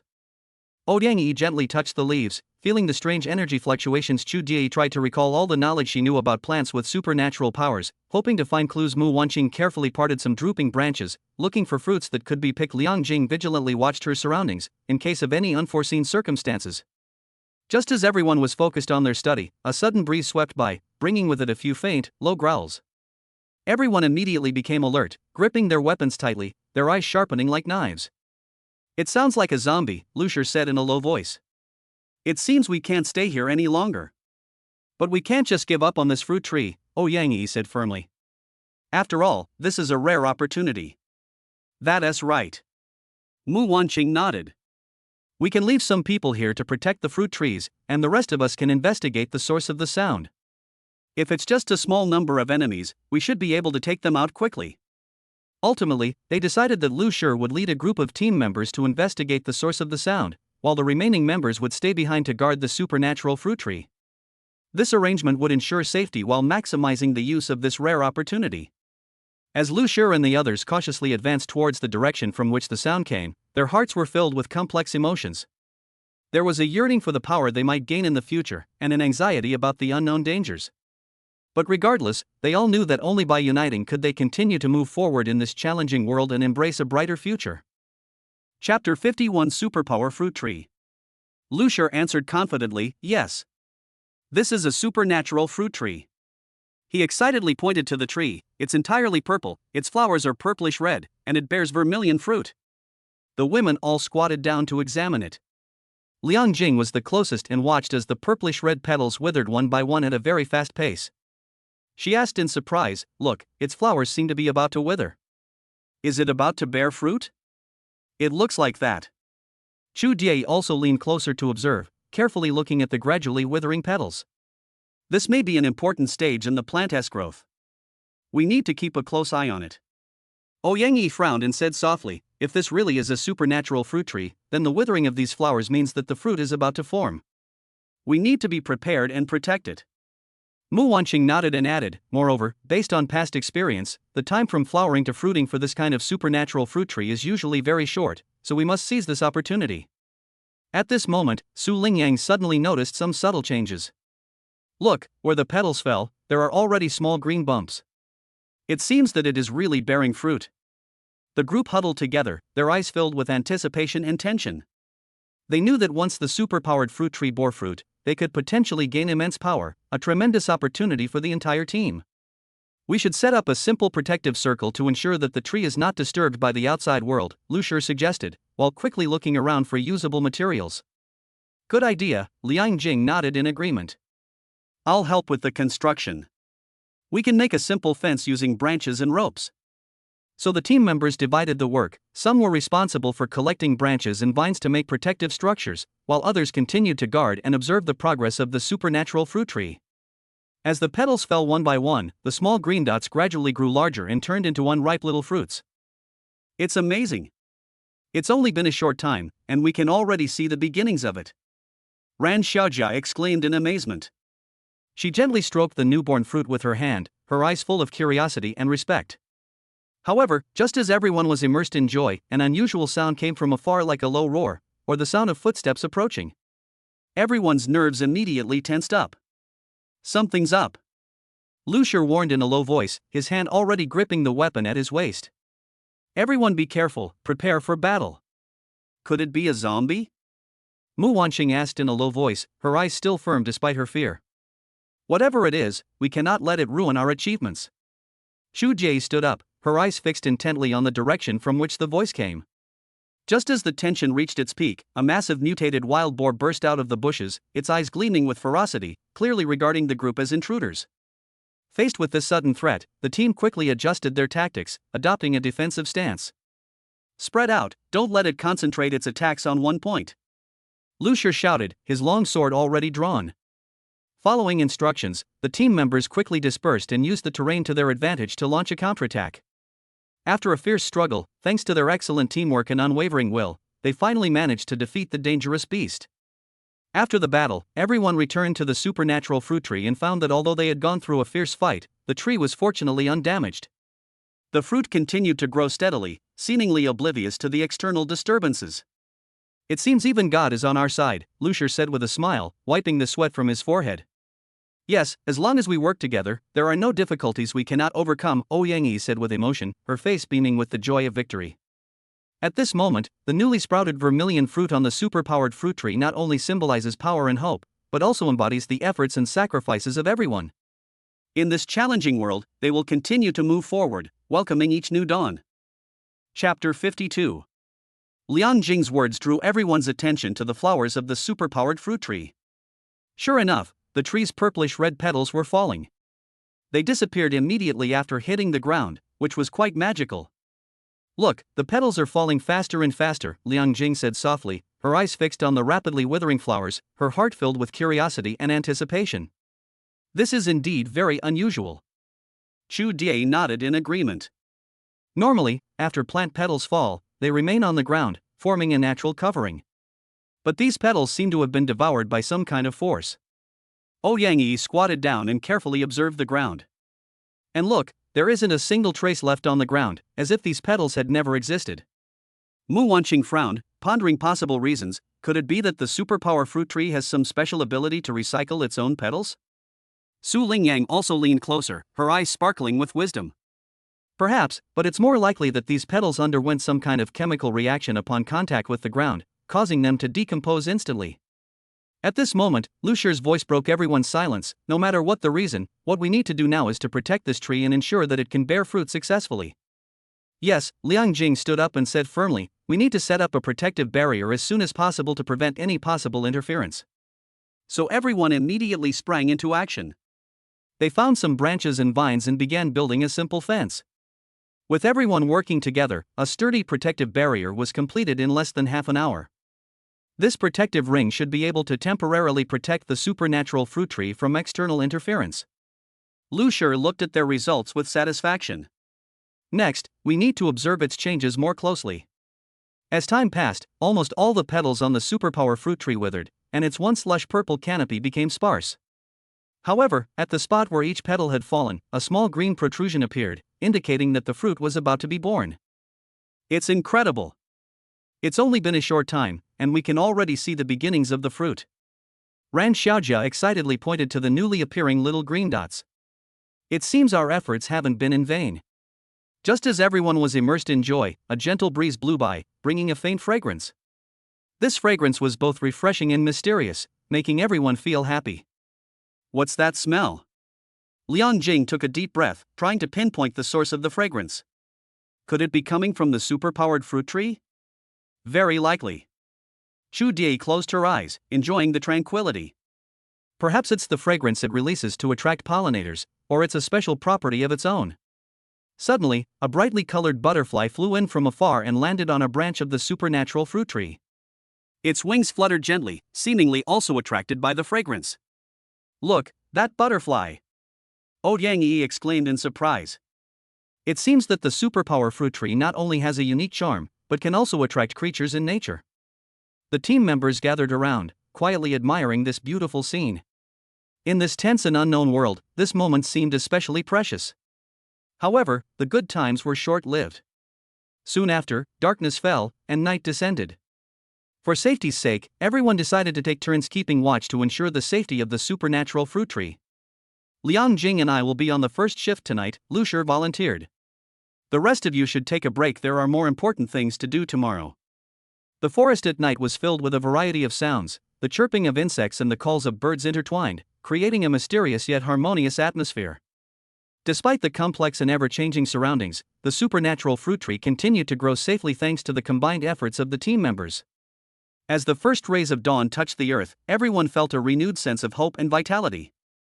They knew that as long as they persevered, the future would be full of endless possibilities. And the supernatural fruit tree, which carried everyone's dreams, would continue to witness their growth and struggles. Chapter 53 Reflections. Indeed, this is no ordinary object. Lu Shi couldn't help but exclaim inwardly. Amidst the expectant gazes of the crowd, the petals quickly fell away, and a vermilion fruit slowly took shape, emitting a fragrant aroma. The vermilion fruit seemed to have been imbued with life, shimmering with an eerie light under the sunlight. Its vibrant color and alluring aroma captivated everyone present. Liang Jing approached gently, her eyes filled with awe and curiosity. Is this the legendary supernatural fruit? It's unbelievable. Xu Jie smiled slightly, her gaze never leaving the fruit. Throughout history, there have been few records about superpowered fruits, but every single one is something to yearn for. Today, I've finally seen one with my own eyes. Ouyang Yi expressed her excitement more directly, saying, "We succeeded. This is not only a scientific breakthrough, but also an exploration of the unknown world." Mu Wanqing carefully observed the changes in the vermilion fruit, trying to find more clues. Look, everyone, this fruit seems to be constantly absorbing the energy around it. Perhaps this is one of the reasons why it can ripen so quickly. Su Lingyang nodded in agreement. That's right, and its aroma is also very unique, unlike the smell of ordinary fruits. It must contain some special substance. As the red fruit gradually ripened, its fragrance grew stronger, attracting many small animals to come and watch. A squirrel jumped onto a branch, curiously sniffing the fragrance in the air, while several small birds perched not far away, seemingly marveling at this wonder as well. It seems that not only humans, but also creatures in nature are attracted to this magical fruit, Lu Shi said softly, a hint of worry in his eyes. However, we must be careful, after all, such treasures often attract unnecessary trouble. To ensure the safety of the vermilion fruit, the team decided to strengthen protective measures. They reinforced the fence using available materials and set up simple traps as a precaution. At the same time, they discussed how to handle the fruit. Since this is a fruit with superpowers, its uses must be extraordinary, Liang Jing suggested. We should study its specific effects first before considering how to use it. Xu Jie nodded in agreement. That's right, consuming it rashly might have unexpected consequences. Why not conduct a series of experiments first, such as extracting the juice and analyzing its components? Ouyang Yi suggested, we can also try planting new saplings. It would be even better if we could successfully cultivate more superpowered fruit trees.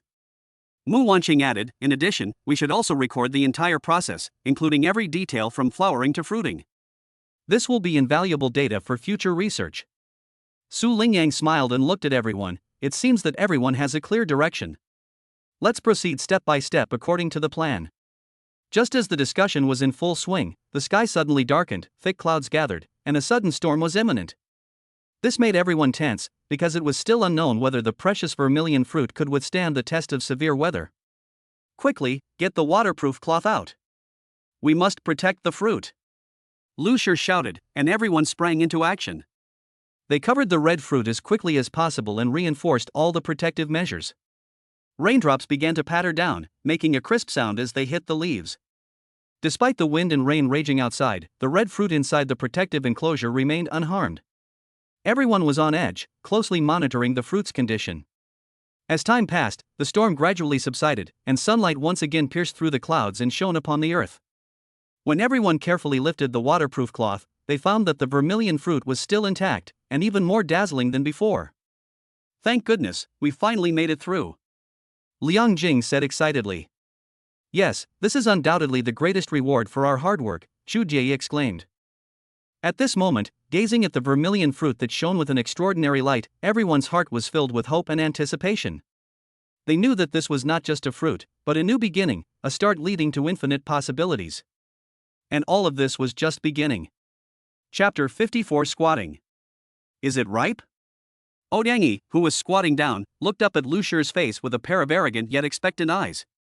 Her eyes revealed an undisguised eagerness and excitement, as if this vermilion fruit was the key to solving all mysteries. Lu Shi took a deep breath and slowly opened his eye of insight. This was a special ability that allowed him to see the essence of things that ordinary people could not perceive. As the ability was activated, the surrounding air seemed to become heavy, and he focused intently on the vermilion fruit that emitted an alluring fragrance. After a moment of scrutiny, a satisfied smile appeared on Lu Shi's face. It is indeed ripe. Upon hearing this good news, a glint flashed in Ouyang's eyes, and she almost jumped up with excitement. Really? That's wonderful. It means our efforts haven't been in vain. Her voice was filled with joy and relief. At this moment, Chu Die also walked over, her steps light and elegant. It seems we have finally ushered in this day. Her gentle voice carried a hint of barely perceptible emotion. From the initial experiment to the success we have achieved, every step has been difficult. Liang Jing stood to the side, silently nodding. She too was deeply moved. This is all the result of teamwork. Everyone's efforts were crucial. Mu Wanqing carefully observed the changes in the vermilion fruit, trying to discover more details. Now we need to pick it carefully to make sure that the fruit is not damaged in any way. Su Lingyang added with a smile, that's right, and we also need to prepare methods for preserving it to prevent it from deteriorating during subsequent research. Just as everyone was preparing to start picking, the sky suddenly darkened again, dark clouds quickly gathered, and a new storm seemed to be brewing. It seems that nature is not going to let us off easily, Lu Shi said with a frown. He quickly scanned his surroundings, looking for the best protection. The group sprang into action, using every available resource to reinforce the protective measures and cover the vermilion fruit as quickly as possible. Everyone knew that this precious fruit carried their hopes and dreams, and could not be allowed to be lost in any way. When everything was ready, the storm arrived as expected. The wind howled through the woods, and the torrential rain lashed down, creating a deafening sound as it struck the leaves. Despite the chaos outside, Zhu Guo remained unharmed within the carefully constructed protective barrier. As time passed, the storm gradually subsided, and sunlight once again pierced through the clouds, shining upon the earth. With tense hearts, the group unveiled the waterproof cloth and discovered that the vermilion fruit was not only intact but also appeared even more vibrant thanks to the rain. Great! We finally made it through. Ouyang exclaimed happily, her face beaming with a bright smile. This is recognition of all our hard work. Chu Die gently stroked the vermilion fruit, her eyes shining with pride. At this moment, gazing at the vermilion fruit that shone with an extraordinary light, everyone's heart was filled with boundless anticipation and hope. They knew that this was not merely a scientific breakthrough, but a gateway to the unknown world. And the secrets hidden behind this gateway awaited their discovery. In the days that followed, the team members began a series of meticulous research tasks. From analyzing the specific components of the zhu fruit to exploring its potential applications, every step required extremely precise operation and a rigorous attitude. Inside the laboratory, various sophisticated instruments operate, and the constantly changing data on the screens records the results of each test. Behind these cold numbers lies the burning dream and pursuit of every researcher. In this process, Ouyang made significant progress in the analysis of the components of zhu guo with her keen intuition and profound academic background. Chu Die used her biological knowledge to explore the possible ecological significance of zhu guo. Liang Jing provided a solid theoretical foundation for the research through extensive literature review. Mu Wanqing was responsible for organizing all the experimental data to ensure the accuracy and completeness of the information, and Su Lingyang ensured the smooth progress of the entire project with her excellent organizational and coordination skills. After countless days and nights of hard work, the team finally uncovered the secret behind the vermilion fruit. It turns out that this miraculous fruit is not only rich in various trace elements beneficial to the human body, but also has effects such as improving physical condition and enhancing immunity. More importantly, it may also hold key clues to unlocking human potential. Faced with this series of astonishing discoveries, everyone was both shocked and excited. They realized that their lives, and indeed human society as a whole, would undergo earth-shattering changes. And this was just the beginning. Much more unknown awaited their exploration. Chapter 55 Information. Type: Superpower Fruit Tree. Lu Shi's voice was filled with barely suppressed excitement. Effect: it can help ordinary people awaken superpowers, and those who have awakened superpowers can increase their strength after consuming it. He continued reading the information about the tree, each word striking the hearts of everyone present like a heavy hammer. Characteristics: entirely purple, with purplish red flowers, and bears vermilion fruit. Ouyang continued, her gaze fixed on the fruit radiating a strange light. Her eyes held both curiosity about the unknown and a hint of awe. Status: fruited. Must be harvested as soon as possible. This statement made everyone tense. This vermilion fruit is not only the culmination of their team's months of hard work, but also a source of hope that countless people dream of. It means that ordinary people may be able to gain superhuman abilities by consuming this fruit, while for those who have already awakened their special abilities, it means that their power will be enhanced like never before. We must act quickly, Lucier said, his voice steady and firm. After the storm, the humidity in the air increases, which affects the condition of the fruit. We need to ensure that it is harvested in its best condition. Everyone quickly divided the work and cooperated. Liang Jing was in charge of preparing special tools made of special materials to minimize damage to the fruit. Xu Jie began to clear the surrounding environment to ensure that the harvesting process would not be disturbed by any external factors. Su Lingyang and Mu Wanqing together built a simple but effective protective shield in case of any emergencies. Ouyang Yi stood to the side, her eyes intently observing the changes in the vermilion fruit. She knew how hard-won this moment had been. From the initial discovery of this mysterious plant to the successful cultivation of the first supernatural fruit tree, every step had been fraught with challenges and hardships. And now, right before her eyes, the small miracle was about to become a reality. When everything was ready, Lucier slowly reached out and carefully approached the vermilion fruit that shimmered with an eerie light. He took a deep breath and then gently plucked the fruit. At that moment, an indescribable surge of power seemed to fill the air, making one feel both awe and reverence. "We did it!" Ouyang Yi cheered, her face beaming with undisguised joy. The others also smiled with relief. This was the best reward for their months of tireless effort. However, successful harvesting was only the first step. Next, they needed to conduct a series of complex experiments to determine the specific effects of the zhu fruit and its optimal usage. In the laboratory, various sophisticated instruments operated, and the constantly changing data on the screens recorded the results of each test. Behind these cold, hard numbers lay the burning dreams and pursuits of every researcher. Through numerous experiments, the team gradually uncovered the secrets behind the vermilion fruit. As expected, the vermilion fruit does indeed help ordinary people awaken their supernatural abilities, while also significantly enhancing the strength of those who have already awakened them. More importantly, they discovered that the vermilion fruit also has unexpected effects such as regulating bodily functions and promoting cell regeneration. This series of astonishing discoveries has attracted widespread attention. People from all walks of life have shown great interest in the cinnabar fruit, not only because of its potential applications, but also because it represents a completely new possibility that humanity might be able to break through its limitations and move towards a brighter future. However, as the research deepened, new problems arose. How to cultivate the supernatural fruit trees on a large scale? How to ensure the quality and safety of the zhu fruit? These questions needed to be addressed one by one.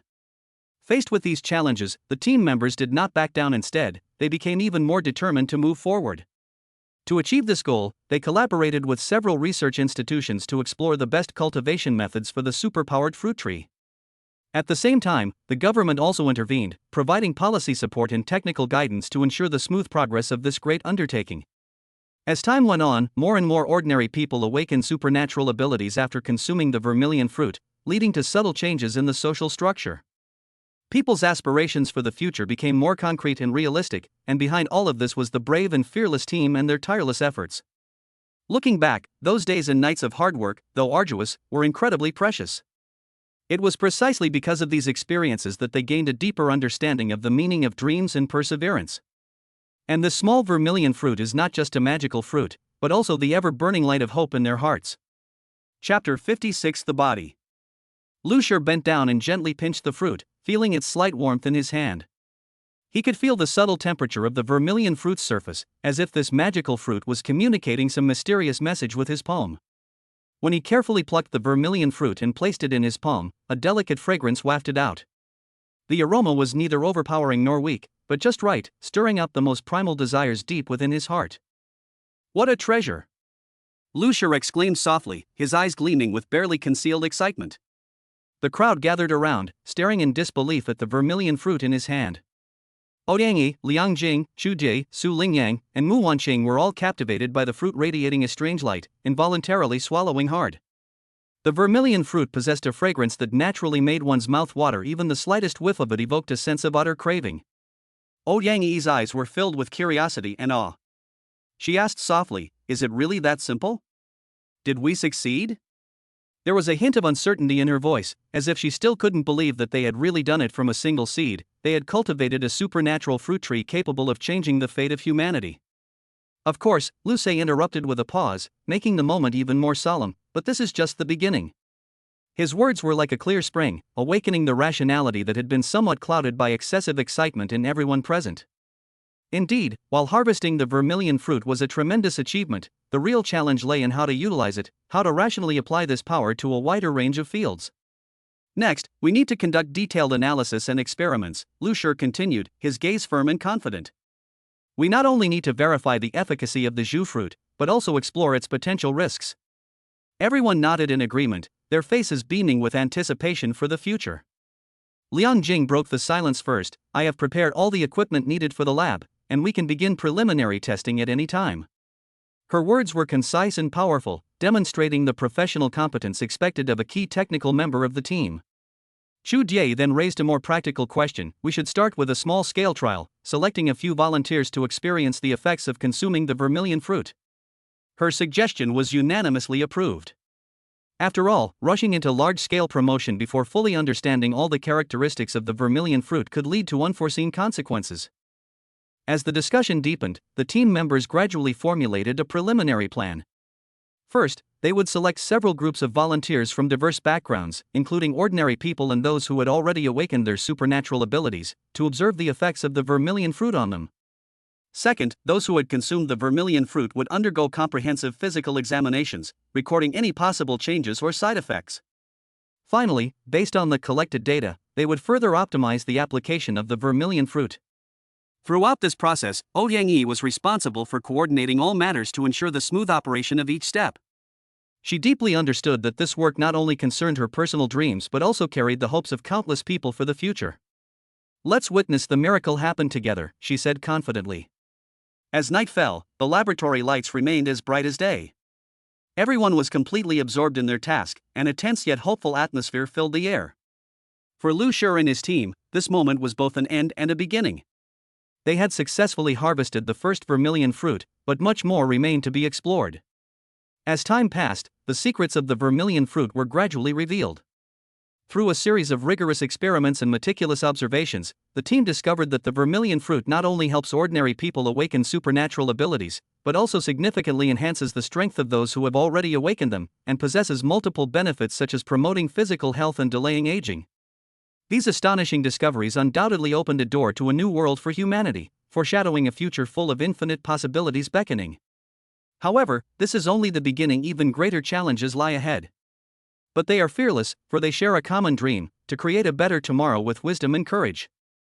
Chapter 57: Asking Questions. "Do you all really want to eat it?" Lu Shi suddenly asked, both as a question and a probe.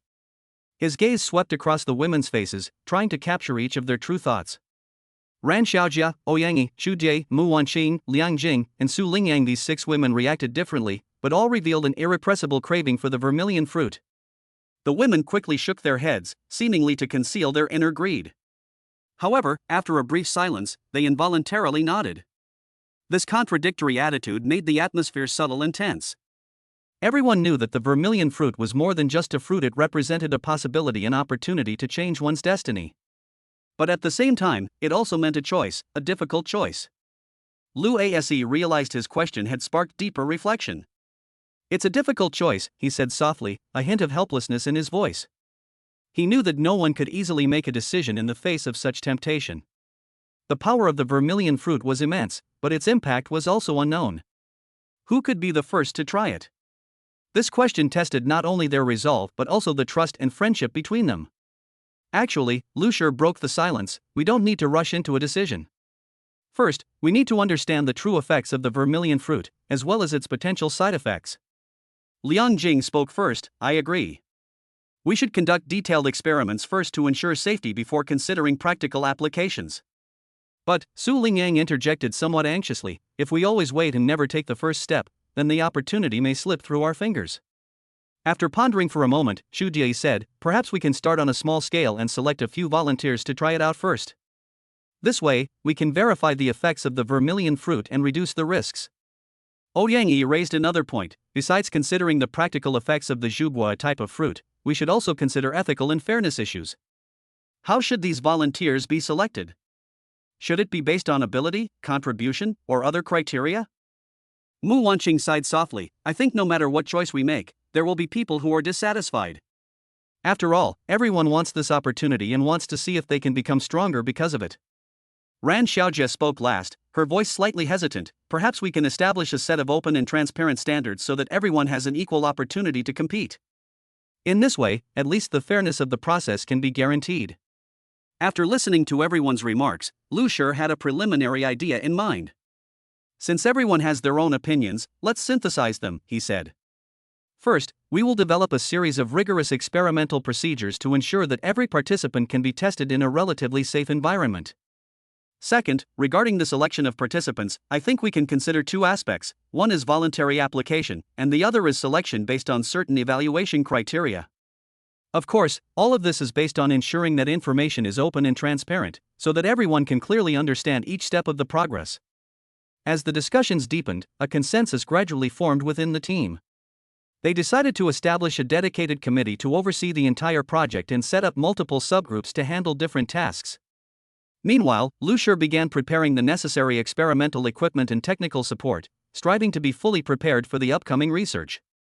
As night deepened, the laboratory remained brightly lit. At this crucial moment, filled with both challenges and opportunities, everyone felt a mix of anticipation and anxiety. They knew that only through unity could they overcome all difficulties and realize their dreams. As Lu Shi said, although the selection process was difficult, as long as they upheld fairness and adhered to a scientific attitude, they would surely find the right path. The future is full of uncertainty, but it is precisely this unknown that gives them limitless possibilities and the motivation to move forward. Who should get Chapter 58 first? Who should receive this vermilion fruit first? This question churned in Lu Shi's mind for a long time. He knew that choosing either side would cause a stir. However, as the leader of the team, he had to make a choice that reflected both fairness and maintained team harmony. After a moment, Lu Shi had an idea. He slowly said, this vermilion fruit was found by Yi. Logically, I should give it to Yi to eat. But Ran Xiaojia has been driving and taking care of everything along the way. She's worked very hard. Lu Shi's gaze shifted from Ouyang Yi to Ran Xiaojia, who was looking at him with a slightly tired but determined look. Most importantly, she is closest to me right now, so I'm thinking of giving her the food first. What do you all think? Lu Shi's words were followed by a brief silence. Everyone was pondering the implications and potential consequences of this decision. Su Lingyang was the first to break the silence, saying, I think Lu Shi makes a good point. Ran Xiaojia has indeed done a lot for us. Moreover, if we decide based on distance, it's not a bad way to do it. Xu Jie nodded in agreement. I also think this is a reasonable arrangement. After all, in teamwork, everyone's contribution should be recognized. We have all witnessed Ran Xiaojia's hard work. Mu Wanqing smiled and said, although I also have my own thoughts, I believe this decision is for the benefit of the team. Ran Xiaojia, I hope you can make good use of this opportunity. However, not everyone was unanimous in their opinions. Liang Jing frowned, seemingly wanting to say something, but ultimately chose to remain silent. She was conflicted. On the one hand, she understood and respected Lu Shi's decision. On the other hand, as one of Lu Shi's earliest supporters, she also longed for such an opportunity. As for Ouyang Yi, she initially showed a hint of disappointment, but quickly recovered and smiled sincerely. It's okay, she said. Actually, I was a little hesitant about accepting this gift. Seeing how hard Ran Xiaojia has worked for everyone, I think this decision is very appropriate. In response to the reactions of the crowd, Lu Shi took a deep breath and continued, I know this decision may upset or disappoint some people. But we are a team, and every member is indispensable. Today's decision does not mean that future opportunities will no longer exist. On the contrary, it symbolizes our commitment to trust and support for each other. He turned to Ran Xiaojia and said, Ran Xiaojia, I hope you understand that this opportunity is not because you are closest to me, but because your efforts deserve recognition. Please cherish this opportunity and meet the challenge in your best condition. Ran Xiaojia's eyes reddened slightly, and she nodded vigorously. Thank you for your trust, I will live up to your expectations. As the discussion deepened, the atmosphere gradually relaxed. Everyone began to share their expectations and plans for the future, and how they would face the challenges ahead together. Through this event, they not only deepened their understanding and trust in each other, but also laid a more solid foundation for future cooperation. As night fell, the laboratory returned to its tranquility. But in everyone's heart, a seed of dreams and hope had been quietly planted. As Lu Shur said, the real challenge had only just begun. Only by working together could they go further on this unknown path. And this vermilion fruit was not only an opportunity to change their personal destinies, but also a bridge connecting everyone's hearts, witnessing their continuous progress on the road to pursuing their dreams. Chapter 59. One after another. Upon hearing Lu Shur's words, the women all came to his side, took his arm, and said coquettishly, "We all support our husband. Anyway, there's more than one Zhuge, there will be more in the future." Their voices were full of understanding and love, as if at this moment, all the contradictions and hesitations had disappeared. "That's right, whoever my husband says he'll give it to, none of us are allowed to object," another woman chimed in, her eyes shining with sincerity and support. Everyone was expressing their support for Lu Shur's decision and their appreciation for the deep bond between them in their own way. Yes, everyone agreed in unison, their faces beaming with warm smiles. This tacit understanding and harmony filled the entire room with a cozy atmosphere. Lu Shur nodded with satisfaction, knowing how hard won such unity was. Everyone was willing to put aside their own selfish desires and work hard for the harmony of the team. This understanding and support made him feel incredibly proud and moved. Handing the vermilion fruit to Ran Xiaojia, Lu Shur said gently, "Eat it." His eyes revealed trust and expectation. This vermilion fruit was more than just a simple fruit, it symbolized the trust, understanding, and support among team members.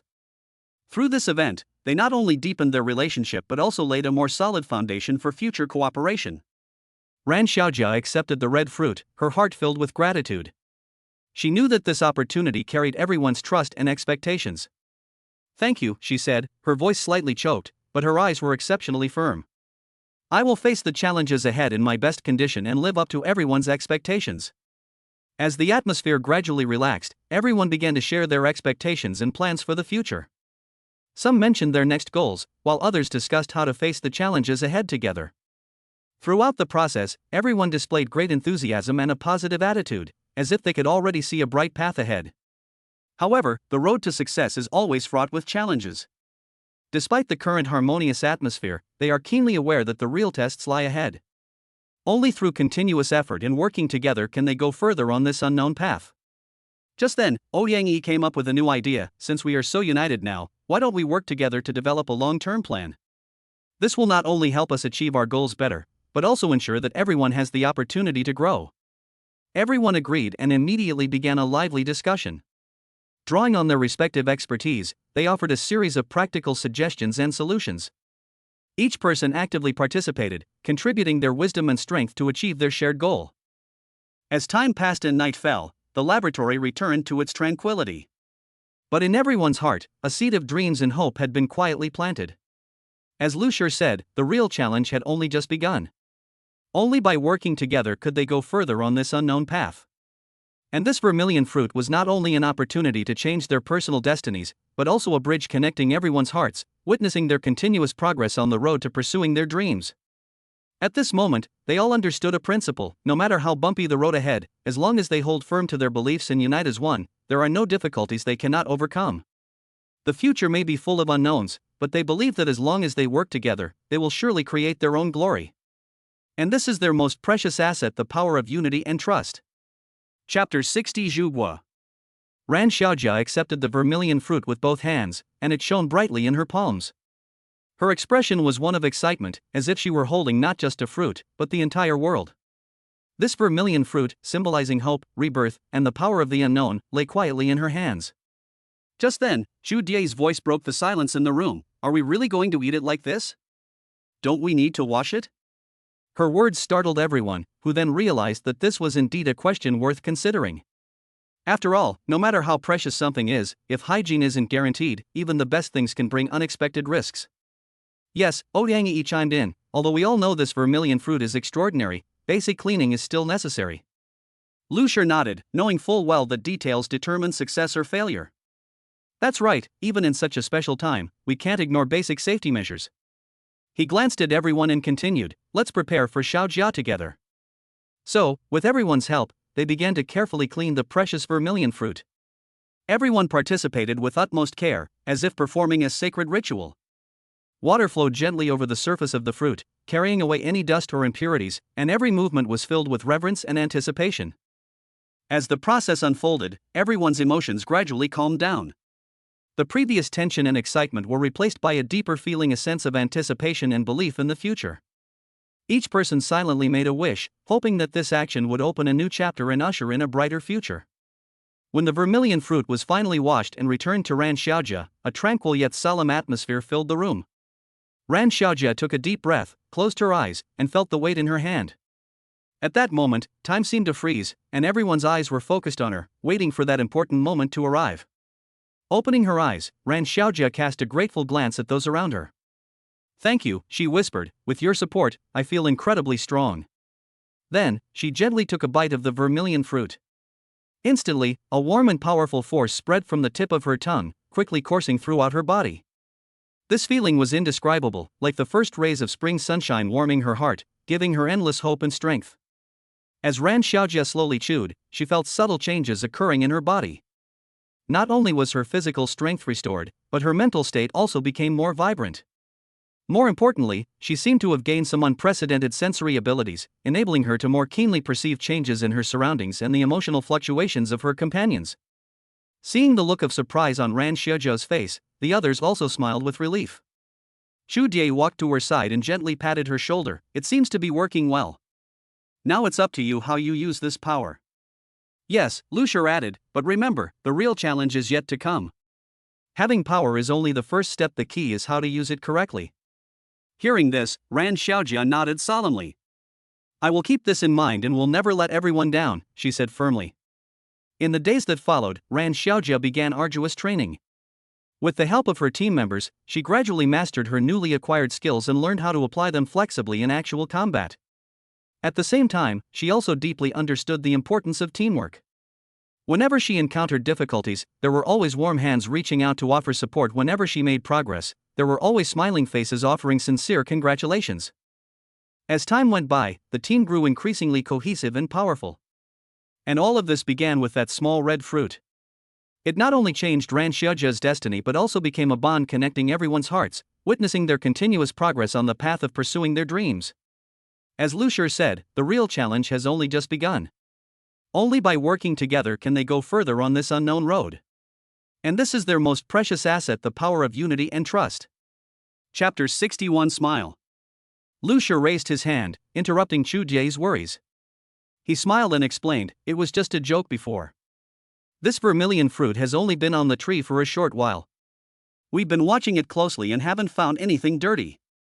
Besides, you see, this vermilion fruit seems to have its own aura, making it impossible for it to get near water, so it's perfectly safe to eat directly. Eat quickly, or the effects might dissipate. His tone was urgent, as if every second was a precious opportunity slipping away.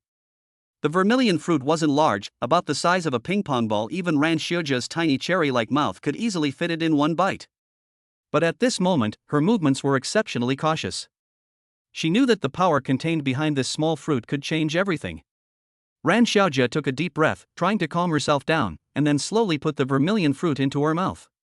As the vermilion fruit burst in her mouth, a cool yet mellow flavor instantly filled the air, like the first rays of morning sunlight piercing through the mist, bringing warmth and comfort to the depths of her soul. This feeling quickly spread throughout her body, as if every cell had been infused with new life. Ran Xiaojia closed her eyes, quietly sensing the changes taking place within her body. At the same time, the atmosphere around them became tense. Everyone held their breath, watching intently, anticipating the legendary miracle. Time seemed to stand still, each second stretched infinitely long. Finally, after a few seconds, Ran Xiaojia's face began to flush slightly, and she felt an unprecedented power surging within her. How is it? Can you feel it? Chu Die couldn't help but ask, her eyes sparkling with curiosity and anticipation. Ran Xiaojia nodded, her voice filled with surprise. Yes, I can feel it. It's a very peculiar feeling, like countless streams flowing through my body, converging together to form a powerful force. Hearing this, Lu Shi smiled with satisfaction. This is the power of the vermilion fruit. It can not only enhance your physique but also improve your perception. In the days to come, you need to make good use of this power and let it become an important aid on your path of growth. However, just as everyone was immersed in joy, a series of hurried footsteps suddenly came from outside. The door was flung open, and an anxious voice shattered the peaceful atmosphere inside. It's bad. The enemy has discovered our location, and they're heading this way. Everyone was stunned for a moment, then quickly reacted. Faced with the sudden crisis, everyone's expression turned serious. Lucier quickly scanned the area and gave the order, "Now is not the time for discussion, we must evacuate immediately. Xiaojia, you have just gained your power, try to stay close to the group. Everyone else, prepare for battle." The hastily assembled team sprang into action.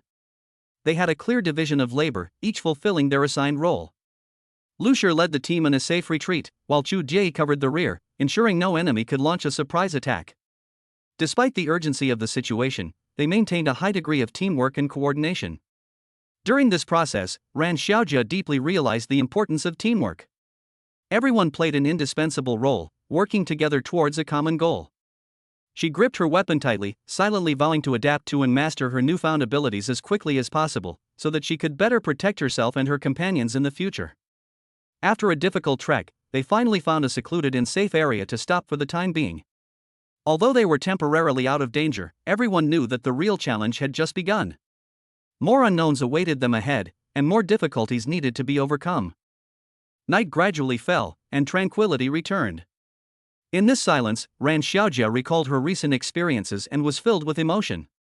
In the short time since receiving the vermilion fruit, she had undergone so many changes, not only gaining power but also gaining a deeper understanding of the meaning of friendship and responsibility.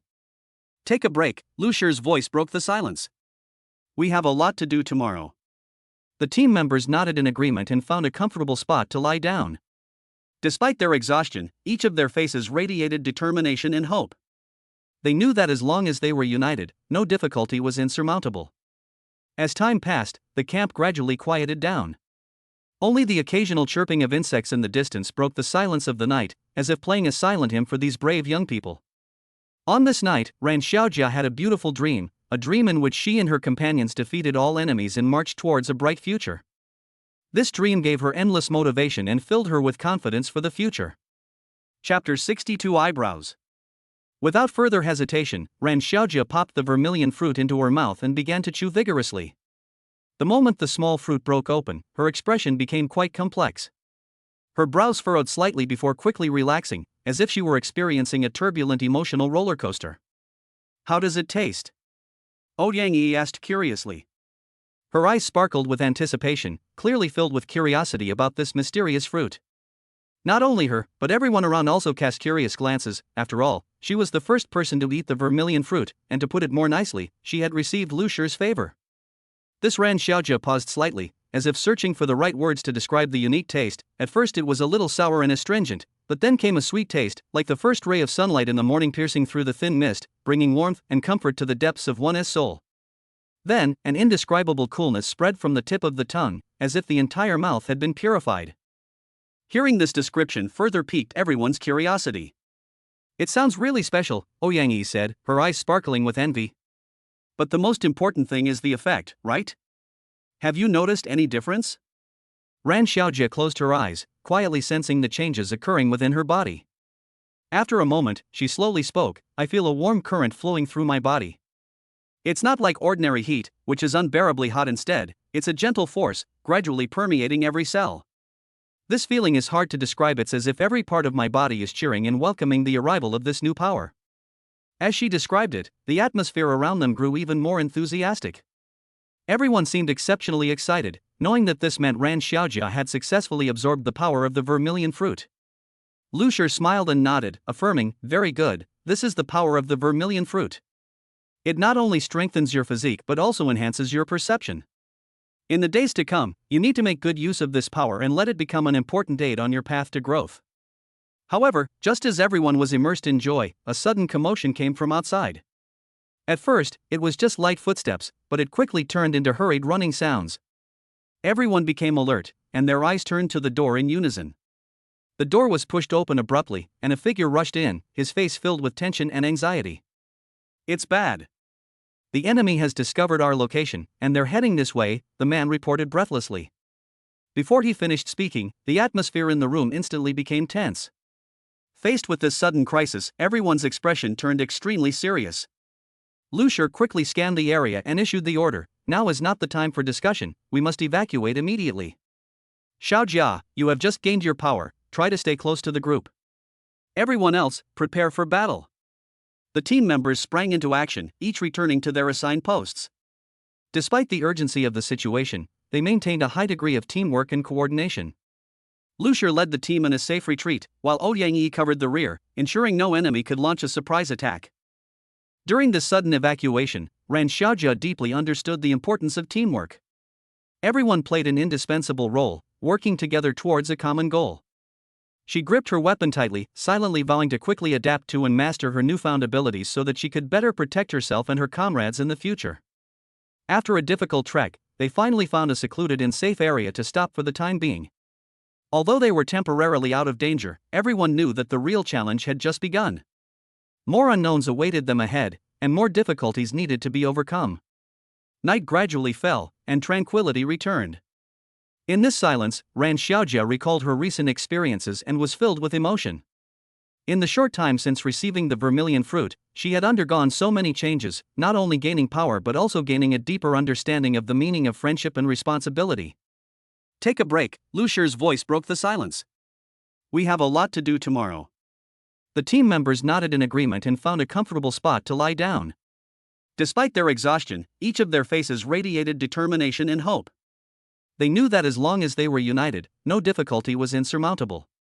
As time passed, the camp gradually quieted down. Only the occasional chirping of insects in the distance broke the silence of the night, as if playing a silent hymn for these brave young people. On this night, Ran Xiaojia had a beautiful dream, a dream in which she and her companions defeated all enemies and marched towards a bright future. This dream gave her endless motivation and filled her with confidence for the future. Chapter 63 Experimental Subjects. To put it bluntly, she could be called the first guinea pig. Lucier's choice of Ran Xiaojia as the first to try it wasn't based on many complex reasons. He simply thought it was because she was always by his side, closest to him. Frankly, it was entirely due to personal preference. While the decision may seem hasty, it was perfectly natural in the context of the time. Lucier was not entirely unaware of the effects of the vermilion fruit, but he was also well aware of the risks this mysterious fruit might bring.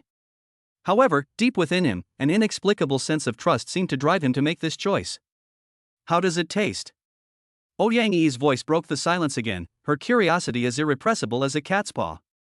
Her gaze was fixed on Ran Xiaojia's face, trying to catch a clue from the subtle changes in her expression. Ran Xiaojia frowned slightly, seemingly still savoring the complex taste in her mouth. It starts off a bit sour, but then comes a sweet taste, like the first rays of morning sunlight piercing through the thin mist, bringing warmth and comfort to the depths of one's soul. Then, an indescribable coolness spreads from the tip of the tongue, as if the entire mouth has been cleansed. Hearing this description, everyone's eyes held a mixture of envy and worry. They all knew that this was not just a description of the taste, but also a harbinger of possible future changes. Lucier nodded slightly, his eyes flashing with a mixture of anticipation and nervousness. "Very good, this is the power of the vermilion fruit. It can not only enhance physical fitness, but also improve perception. In the days to come, you need to make good use of this power and let it become an important aid on your path of growth." However, at that moment, an unexpected message shattered the brief atmosphere of harmony. A team member rushed over, his face filled with anxiety. "It's bad. The enemy has discovered our position, and they're heading this way." As soon as he finished speaking, a tense atmosphere filled the air. Lucier quickly adjusted his mindset and decisively issued the order, "Now is not the time for discussion, we must evacuate immediately. Xiaojia, you have just gained your power, try to stay close to the team. Everyone else, prepare for battle." The team members acted swiftly, each returning to their posts, demonstrating a high level of professionalism and team spirit. During the evacuation, Ran Xiaojia felt unprecedented pressure. Although the power within her was gradually awakening, she still felt overwhelmed. She realized that this was not just a matter of survival, but also a challenge of quickly adapting to and mastering her new power. She secretly vowed to learn how to use this power as soon as possible, not only to protect herself, but also to better help her teammates. As night fell, the group finally found a relatively safe place to settle down. Although exhausted, they did not let their guard down. Lucia walked to Ran Xiaojia's side and said softly, "You did very well today, but the road ahead is long. Remember, no matter what difficulties we encounter, we will face them together." Ran Xiaojia nodded, her heart filled with gratitude. She understood that this experience was not only a test for her personally, but also a test of their team's cohesion. It was precisely because of mutual support and trust that they were able to overcome numerous difficulties time and time again and continue moving forward. As time passed, the camp gradually returned to peace. In this tranquility, Ran Xiaojia reflected on the day's experiences and was filled with emotion. She knew that many unknowns awaited them in the future, and many challenges needed to be faced together. But as long as everyone worked together, no difficulty was insurmountable. And all of this began with that seemingly simple decision to make Ran Xiaojia the first person to try the vermilion fruit. Although the reasons behind it were not complicated, and could even be described as personal preference, its impact was profound and immeasurable. Perhaps it was precisely these unintentional choices that led to one miracle after another, weaving their legendary story. Chapter 64 Swallow. Ran Xiaojia chewed the vermilion fruit for a moment, then swallowed it. She gave a thumbs up and said, "Delicious, so good." However, before she could finish speaking, a huge surge of energy erupted within her body, instantly turning her face pale. At first, the power felt like a gentle spring rain, slowly nourishing every inch of her skin, bringing an unprecedented sense of comfort. But then, this gentleness quickly transformed into a raging storm, ravaging her body and assaulting every cell. She felt as if her internal organs were being torn apart, and each heartbeat felt like it was about to burst out of her chest. Ugh! Ran Xiaojia clutched her chest in pain, trying to steady her swaying body. Her eyes were narrowed to slits from the intense pain, and large beads of sweat rolled down her forehead, soaking her collar. Seeing this, her teammates gathered around her, their eyes filled with worry and anxiety. Lucia grabbed Ran Xiaojia's arm and asked anxiously, "How are you? Can you still hold on?" His voice trembled slightly, clearly showing that he was also very nervous. I don't know," Ran Xiaojia managed to squeeze out, her voice so weak it was almost inaudible. At this moment, her consciousness began to blur, and everything around her seemed distant and unattainable. She felt like a small boat struggling in a raging storm, about to be swallowed by the surging waves. Just then, Ouyang Yi suddenly remembered something and hurriedly said, "Quick! Let Xiaojia sit down and try to stay calm. Perhaps this energy needs time to adapt and integrate." Her words were like a ray of dawn in the darkness, bringing hope to everyone. Everyone immediately sprang into action, carefully helping Ran Xiaojia to sit on a flat rock. Lu Shi held her hand tightly, trying to offer her support with his warmth. As time passed, the pain on Ran Xiaojia's face gradually lessened, replaced by a strange tranquility. Gradually, she felt the previously violent energy begin to subside, as if it had finally found a suitable home and settled down within her body. At the same time, a new life force quietly sprouted within her, like new green shoots breaking through the soil in spring, full of vitality and life.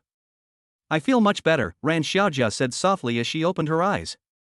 A long-lost smile appeared on her face, although still somewhat pale, it had more color in it than before. "This power, it's truly amazing." Lu Shi breathed a sigh of relief, a relieved smile appearing on his face. "It seems you've successfully weathered the most difficult moment. Now, the question is how to utilize this power." However, just when everyone thought the crisis was over, another unexpected event occurred. A low rumble suddenly came from afar, and the ground trembled slightly. The team members looked at each other, a sense of foreboding rising in their hearts. "What's going on?" someone asked in a low voice. Ouyang Yi frowned and pondered for a while, then said, "It's probably because the power of the vermilion fruit is too strong, causing some kind of unknown reaction. We must leave here as soon as possible and find a safer place." Faced with this sudden turn of events, the team once again embarked on an unknown journey. They knew the road ahead was still fraught with thorns and challenges, but they had no reason to back down. Each member held a firm belief, no matter the difficulties, they would work together to greet each new dawn. For Ran Xiaojia, this experience was not only a life or death ordeal, but also a significant turning point in her growth. She understands that the real challenges have only just begun, and the strength she possesses will be the key to overcoming all difficulties. In the long journey ahead, she will continue to explore and tap into the potential of this strength, making it a solid shield to protect herself and her teammates. Chapter 65 Wrist. She involuntarily bent over, clutching her lower abdomen and crying out, "It hurts." Lu Shi quickly grabbed her wrist and stepped forward to check on her.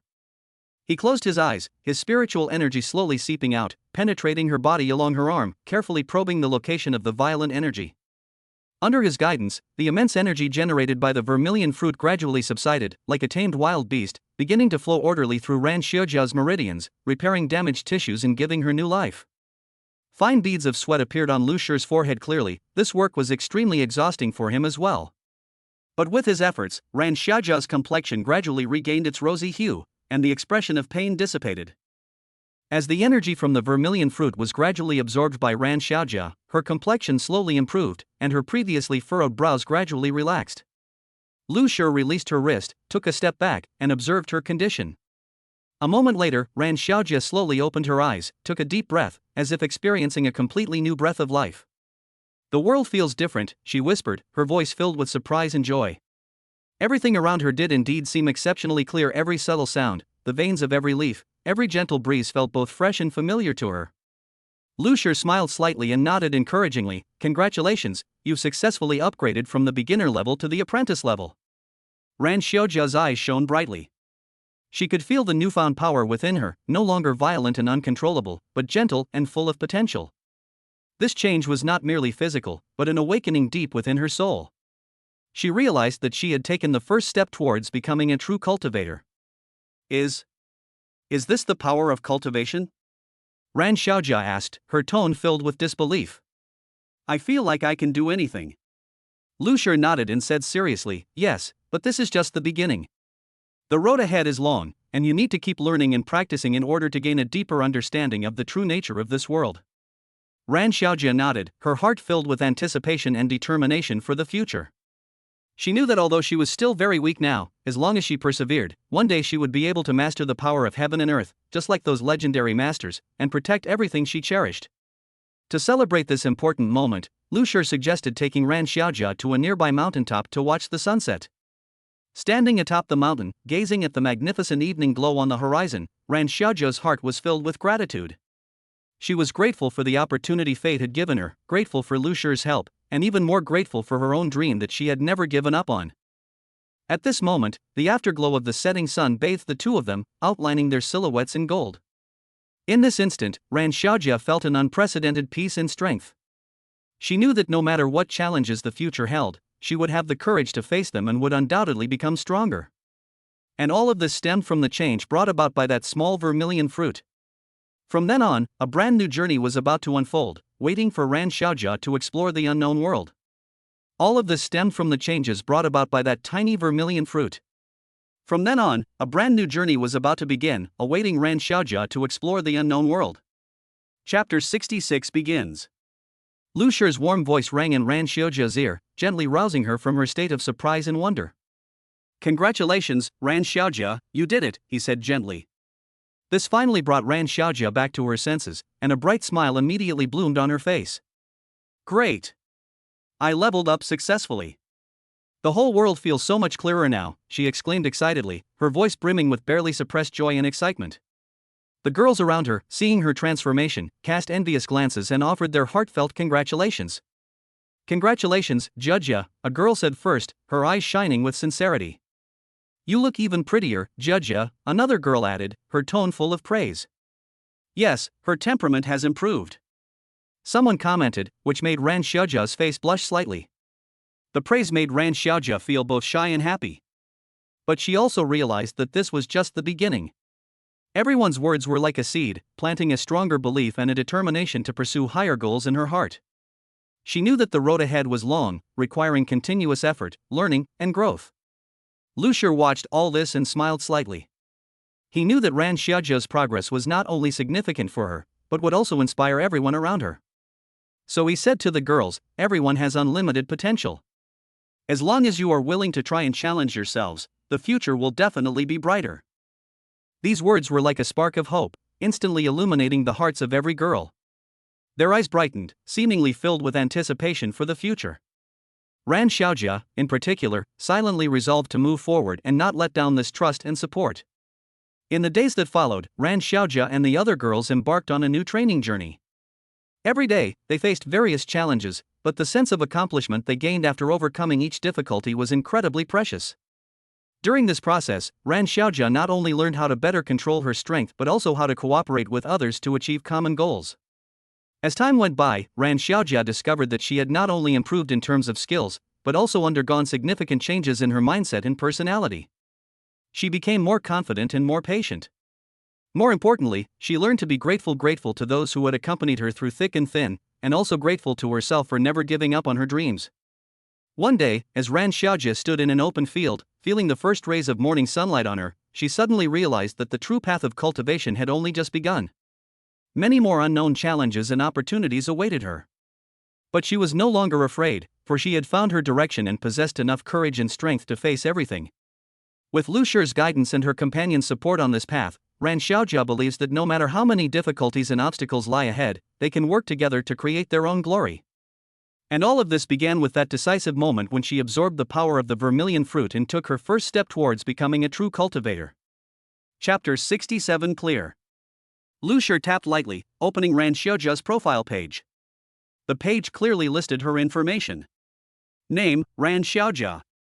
Level, Apprentice. Body and appearance, 97. Special ability, S rank Invisibility. Favorability, 100. Looking at the data, Lu Shi nodded in satisfaction. Not bad, it has indeed been successfully upgraded. This not only marks an important step for Ran Xiaojia on her spiritual journey, but also signifies that she will face more challenges and opportunities. However, the courage and determination she has demonstrated throughout this process are undoubtedly the most commendable aspects. Ran Xiaojia stood to the side, a confident smile on her face. She knew that all this success was inseparable from Lu Shi's help and the support of her partners. At this moment, she felt both excited and grateful. Teacher Lu, thank you for your help all this time, Ran Xiaojia said sincerely. Without your guidance, I wouldn't have achieved what I have today. Lu Shi smiled gently. You did very well, Ran Xiaojia. But remember, this is just the beginning. There is still a long road ahead, and many more difficulties await you to overcome. Hearing this, Ran Xiaojia's eyes hardened. She understood that she couldn't be content with the status quo and should continue to strive to improve herself. So, she nodded earnestly, I will continue to work hard and will never let everyone down. In the days that followed, Ran Xiaojia trained even harder. She made full use of her S-level invisibility and stealth ability, constantly exploring its potential and trying to combine it with other skills to create entirely new combat styles. At the same time, she did not forget to improve her physical fitness and mental strength, striving to reach a higher level. During this process, Ran Xiaojia encountered many difficulties. Sometimes, she would feel frustrated by practicing a single movement repeatedly. Sometimes, she would doubt herself when facing strong opponents. However, whenever this happened, she would always remember Lu Shi's words, this is just the beginning, and use them to motivate herself to persevere. Besides personal development, Ran Xiaojia also actively participates in teamwork. She deeply understands that going it alone can never defeat all enemies, only by uniting can ultimate victory be achieved. Therefore, she always takes the initiative to exchange experiences and share insights with other members, and works closely together in practical exercises to make progress together.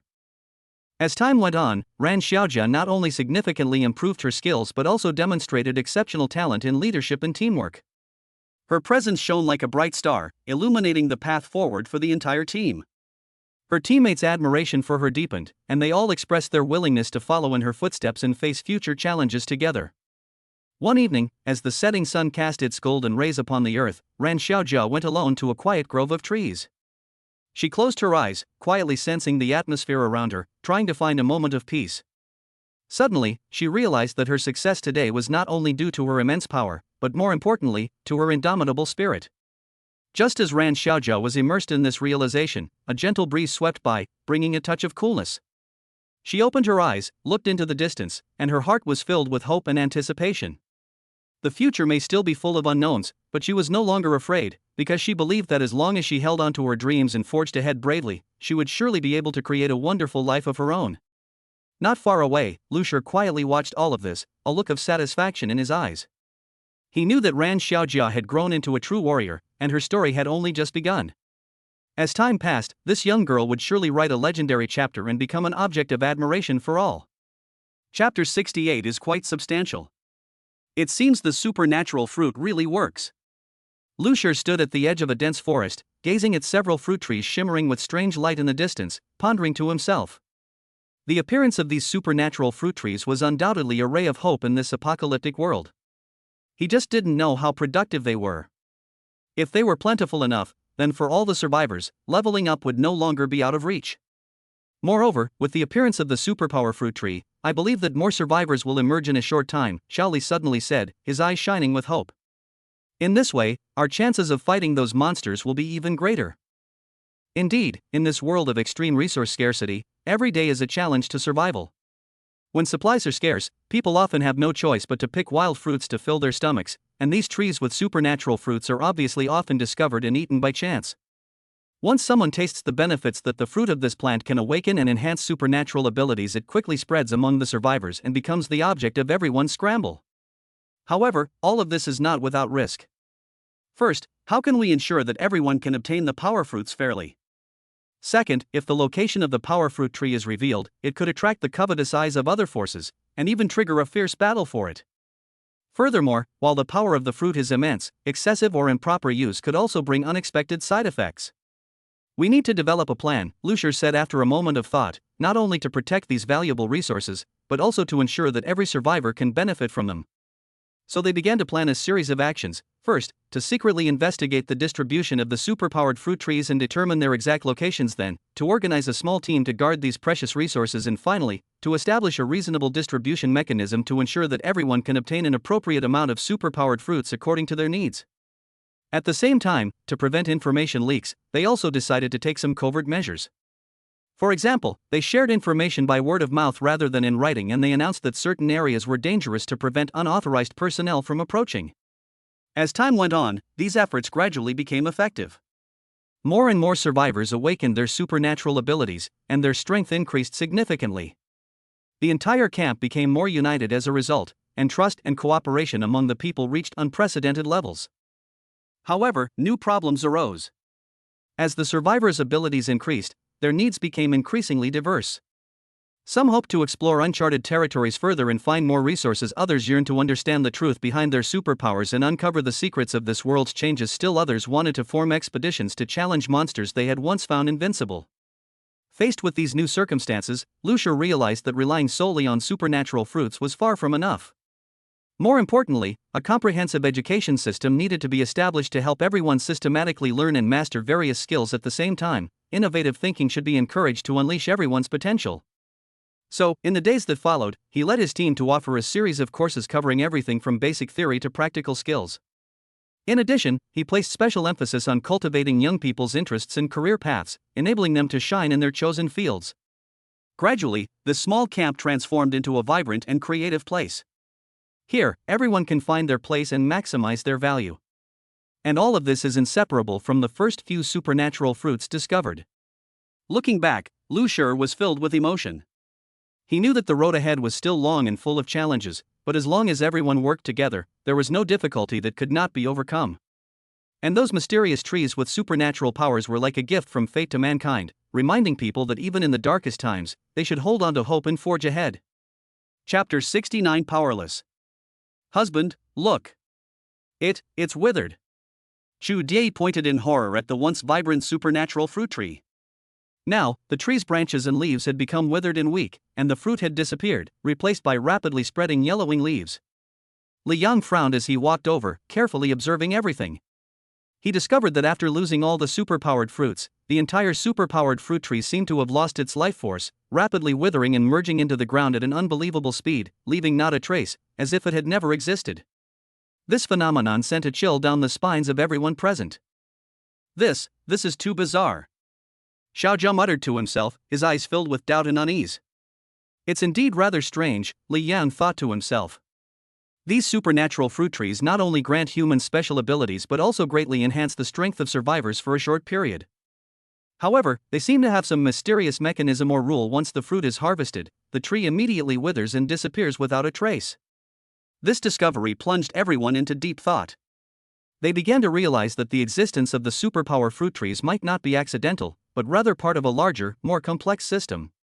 Simply treating them as resources to be fought over would likely cause them to overlook many important pieces of information and clues. We must find the answer, Li Yang said firmly.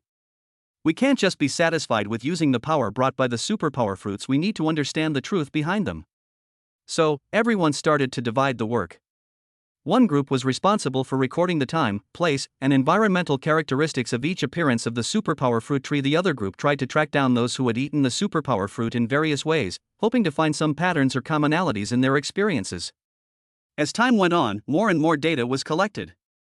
Through analysis, they discovered an interesting phenomenon. The supernatural fruit trees tended to appear on certain types of terrain, such as near water sources or areas with frequent geological activity.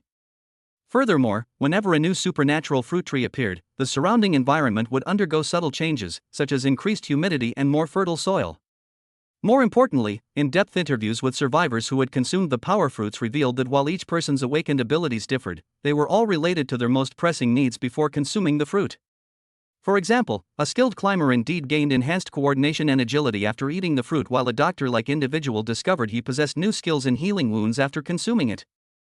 These discoveries have further convinced everyone that the superpower fruit tree is not a random product of nature, but rather a carefully designed entity based on the deepest desires and needs of humanity. But who is behind all this? And why? In search of answers, Li Yang decided to lead his team into uncharted territory. They traversed dense forests and crossed treacherous mountains, finally arriving at a legendary ancient ruin. A thick aura of mystery permeated the place, as if concealing countless unsolved mysteries. As they cautiously entered the ruins, murals came into view. The murals depicted the story of the origin of the powerful fruit tree. Long ago, Earth experienced a cataclysmic disaster that nearly destroyed civilization. During that catastrophe, a group of wise men used advanced technology and magic to create the powerful fruit tree, with the aim of helping the surviving humans rebuild their homes. Upon seeing this, a complex mix of emotions welled up in everyone's hearts. It turned out that these seemingly magical trees with supernatural powers were actually a precious gift left to future generations by their ancestors. Although their appearance was always accompanied by mysterious phenomena, their essence was to bring hope and strength to humanity. Back at camp, Li Yang gathered all the survivors to share their experiences and lessons learned from the expedition. He emphasized, we must not only cherish every gift from the superpower fruit tree, but also remember the good intentions of our ancestors. Only in this way can we truly unleash the value of these powers and create a better future. From then on, whenever a new supernatural fruit tree appeared, everyone treated it with reverence. They knew that each tree was a bridge connecting the past and the future, carrying the dreams and hopes of countless people. And on this challenging path, only through unity and continuous exploration could they uncover more unknown secrets and move towards a brighter tomorrow. Chapter 70 Fruit. This supernatural fruit tree is truly amazing. It only bears one fruit in its lifetime, and it's fleeting, like a brief moment in the night. It's truly remarkable. Liang Jing, a former teacher, suddenly uttered these words during a lull in the silence. Her words seemed to touch the softest part of everyone's hearts, instantly breaking their guard. Li Yang broke the silence. Yes, just like each of our lives, it's full of infinite possibilities, but it's always so short and precious. He looked at the traces left by the superpowered fruit tree gradually disappearing in the distance, and a strange feeling welled up in his heart. I remember when I was little, my mother told me that every leaf and every flower has its own meaning, Shu Die said softly, tears glistening in her eyes. Now that I think about it, this superpowered fruit tree is also a miracle given to us by nature, reminding us to cherish every opportunity. Xiao Zhao nodded in agreement. That's right, every moment in life is unique, just like the inspiration this superpowered fruit tree gives us to shine as brightly as possible in a limited time. Everyone nodded, seemingly moved by the words. In this apocalyptic world, they had experienced too much loss and pain, and standing before the superpower fruit tree, they felt not only an increase in power, but also a profound understanding of life. Actually, Liang Jing continued, when I was teaching, I often told my students that life is like a marathon. It doesn't matter how fast you run, the key is whether you persevere to the end and find your own value in the process. The teacher is right, Li Yan replied. Just like our current process of searching for the superpower fruit tree, although it is full of unknowns and dangers, it is these experiences that have shaped who we are today. Moreover, Shu Die added, every time we gain power from the superpower fruit tree, it's like injecting new vitality into our souls. Even if the future is full of challenges, just thinking about this gives us the motivation to move forward. That's true, Xiao Zhao said with deep feeling. Sometimes I ask myself, why do I have to keep going? Especially when facing so many difficulties. But now I understand that it is because of the existence of things like the superpower fruit tree that we believe hope has never left us. As the conversation deepened, everyone's mood gradually brightened. Although the world around them remained cruel and unforgiving, a warm flame ignited in their hearts. This feeling came not only from the power of the supernatural fruit tree itself, but more importantly from the support and encouragement they received from each other. In that case, Li Yang suggested, we should work even harder to find the superpower fruit tree, not only to use its power to improve ourselves, but also to draw wisdom from it. After all, that's what's truly important. So the team set off again, with new goals and hopes. This time, they were not only searching for the superpower fruit tree, but also pursuing a way of life to maintain a sense of awe no matter how many difficulties and obstacles lie ahead, to cherish every moment, and to wholeheartedly experience the beauty and miracles of life.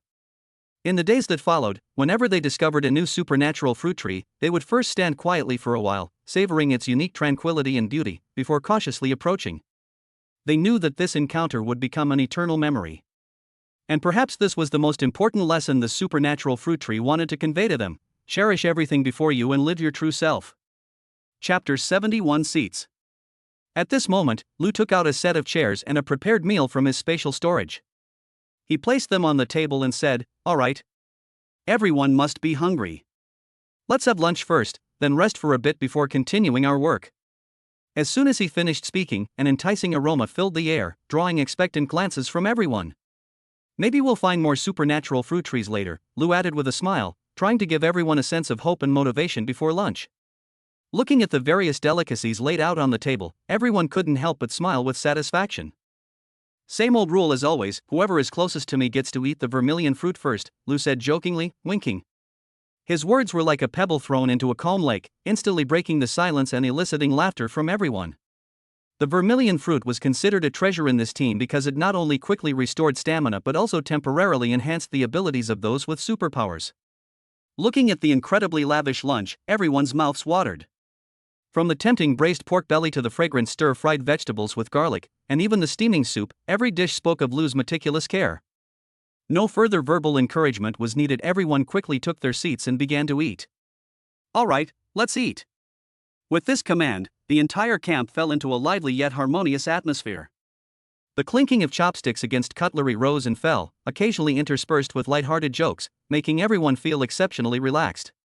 While chewing his food heartily, Li Yang mumbled, "Lu Shi, your cooking skills are getting better and better. It's even better than what you get at restaurants." The others echoed his sentiments, praising Lu Shi's culinary skills. Chu Die carefully placed a piece of braised pork on Xiao Zhao's plate, saying gently, "Eat more, so you'll have the energy to keep searching." Xiao Zhao nodded, his eyes shining with gratitude. At that moment, they were not only teammates, but also members of a big family, caring for and supporting each other. After the meal, Liang Jing gently patted her stomach and sighed contentedly, "These moments are so wonderful, all my fatigue seems to have vanished." Her words were met with unanimous agreement. Although the future remains full of unknowns and challenges, the warmth of this moment made them feel that all their efforts were worthwhile. With the afternoon sun shining brightly, the team decided to take a short break. Some chose to find a quiet corner to rest their eyes, while others gathered together to chat softly, sharing their stories and experiences. These ordinary yet precious moments became their warmest memories in this dangerous world. "When we set off later, remember to bring enough water and dry food," Lu reminded them as they packed their equipment. Although everyone was still a little reluctant to leave this moment of peace behind, they all knew clearly that only by continuing to move forward could they find more miracles like the superpower fruit tree. As the afternoon gradually faded and the sun began its slow descent, the team once again geared up, filled with renewed hope and goals, ready to face the challenges ahead. No matter how rugged the road ahead, as long as they remained united, no difficulty was insurmountable. This hearty lunch not only filled their stomachs but also instilled a steadfast strength within them. This strength would accompany them through every hardship until they ultimately realized their dreams. Chapter 72 Resistance. At the survivor base in Jingnan City, this fortress, originally built to defend against external threats, has now become the ruling center of Zhuangjingqiu known as Emperor Zhuang. Although the facilities within the base are rudimentary, they are sufficient to sustain basic living needs. Maps and various strategic deployment diagrams hanging on the walls demonstrate that everyone here possesses a profound understanding of survival. Zhuangjingqiu sat upright in the main seat, his posture upright and his gaze piercing, as if nothing could escape his eyes. Around him was a group of carefully selected and well-trained special forces soldiers. They were not only Zhuangjingqiu's personal bodyguards, but also the force he relied on most when exploring the unknown and protecting the base. At this moment, a group of Special Forces soldiers were kneeling below. The leader, holding an envelope, excitedly exclaimed, "Commander, important intelligence." His voice broke the silence, and everyone's attention instantly focused on the envelope. Zhuang Jingqiu slightly raised his head, gesturing for the soldier to step forward. Taking the envelope, Zhuang Jingqiu quickly opened it and skimmed through its contents. As he read on, his brow furrowed, and his eyes revealed a barely concealed tension and excitement. "This is indeed important intelligence," he said slowly, his voice deep and powerful, echoing throughout the room. "Our reconnaissance team has discovered the location of a new supernatural fruit tree." Upon hearing this, the surrounding Special Forces soldiers couldn't help but whisper among themselves, their eyes gleaming with hope. In the post-apocalyptic world, the existence of the superpowered fruit trees was nothing short of a beacon of life. They not only provided precious food resources but also granted humans special abilities, making them a treasure that everyone dreamed of. However, Zhuang Jingqiu's voice suddenly turned serious. "This location is not safe. It is surrounded by mutated creatures and other forces that are watching us. If we want to obtain these fruits, we must devise a perfect plan." A heated discussion ensued. Everyone offered their opinions and suggestions, attempting to find a method that would both ensure success and minimize losses. Zhuang Jingqiu listened quietly, occasionally nodding in agreement or raising his own questions. Finally, after several hours of discussion, they finalized a bold yet meticulous plan. Zhuang Jingqiu personally led an elite squad to approach the target area silently under the cover of night. Meanwhile, 2 other teams were responsible for creating feints to distract the enemy. In the days that followed, everyone at the base worked together to prepare for the upcoming mission. Supplies were carefully inventoried and distributed, weapons and equipment underwent final checks and maintenance, and each team member received rigorous training to ensure everything was in perfect working order. Finally, the day of the operation arrived. Under the moonlight, the team members silently embarked on their journey. Each person was filled with both fear of the unknown and a burning desire for victory. Zhuang Jingqiu walked at the very front, his resolute and confident figure giving his teammates boundless confidence.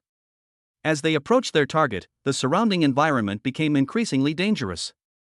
Roaming mutated creatures constantly reminded them that a single misstep could lead to certain doom. However, through skillful maneuvering and close teamwork, the team successfully navigated numerous obstacles and finally reached the location of the supernatural fruit tree. At this moment, everyone held their breath, their minds focused on only one thought: to seize those precious fruits and bring hope back to the survivor base in Jingnan City. Zhuang Jingqiu took a deep breath and waved for everyone to begin. In this battle for survival, every decision was crucial, and every effort was for a better tomorrow. Chapter 73 Armed. Zhuang Jingqiu waved her hand, and a fully armed maid beside her understood, taking the envelope from the Special Forces soldier. Her eyes were sharp as knives, giving the soldier a fierce look, as if scrutinizing him to see if he was lying. The Special Forces soldier smiled ingratiatingly, his face revealing neither joy nor sorrow, but his composure was inscrutable. After receiving the envelope, Zhuang Jingqiu carefully opened it, his eyes quickly scanning every word on the paper. As he read on, his initially calm expression gradually froze, and his breathing became somewhat rapid. The contents written on the paper clearly exceeded his expectations, leaving him incredulous. "Is everything you said in your intelligence true?" Zhuang Jingqiu's voice trembled slightly, but it was more filled with curiosity and wariness about the unknown. The lead Special Forces soldier immediately straightened his back and answered with a firm gaze, "Commander, our intelligence source is absolutely reliable. As far as I know, our reconnaissance team spent several months successfully infiltrating the enemy and obtaining this valuable intelligence." Hearing this, Zhuang Jingqiu nodded, signaling him to continue. "General, according to intelligence, the enemy is secretly preparing a new type of weapon, the power of which is enough to change the entire war situation. Not only that, they also plan to launch a surprise attack on us in the near future." Zhuang Jingqiu took a deep breath, trying to calm himself down. He knew that in this perilous world, any negligence could lead to irreparable consequences. So, he turned to the senior advisor beside him. "We need to hold an emergency meeting immediately to discuss countermeasures."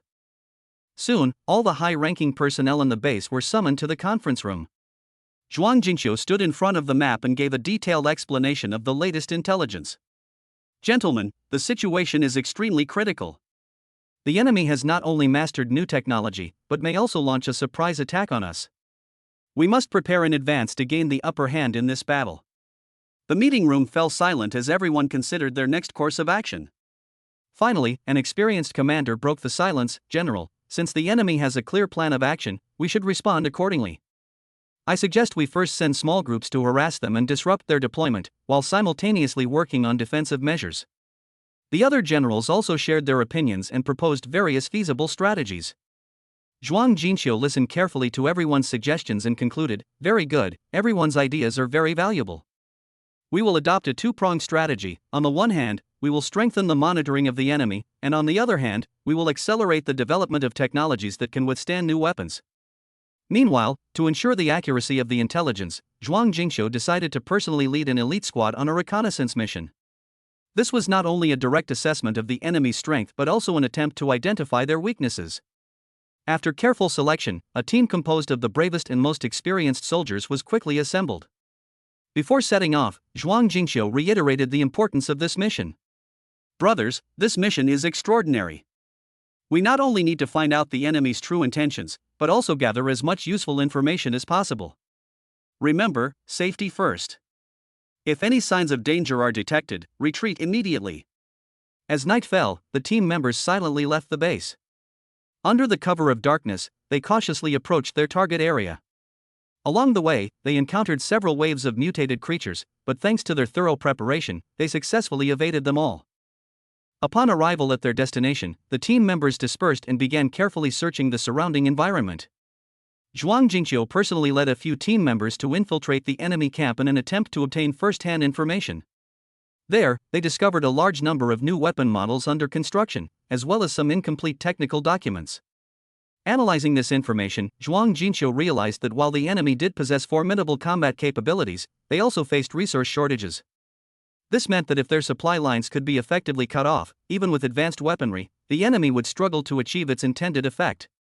With this crucial intelligence in hand, Zhuang Jinxiu and his team quickly withdrew from the scene. Upon returning to base, they immediately reported what they had seen and heard to command. Based on the newly acquired information, Zhuang Jinxiu adjusted his strategic deployment and formulated a more comprehensive operational plan. Facing the impending challenges, everyone at the Jingnan City survivor base is fully prepared. No matter how many difficulties lie ahead, they firmly believe that as long as they unite, they will be able to overcome everything and protect this hard-won safe haven. Chapter 74 Urgent. The lead Special Forces soldier cupped his hands and said, "Commander, it's absolutely true. I saw it with my own eyes. Please come with us, otherwise things might change." His voice revealed a hint of urgency, as if the matter was truly urgent. Zhuang Jinxiu's strong fingers tapped back and forth on the golden nanmawood chair, producing a crisp sound. Each tap seemed to weigh on the scales of his heart, helping him make his final decision. Finally, after a brief and tense silence, snap! Zhuang Jinxiu suddenly stood up, his piercing gaze sweeping over the surroundings, everyone stunned by his sudden burst of energy.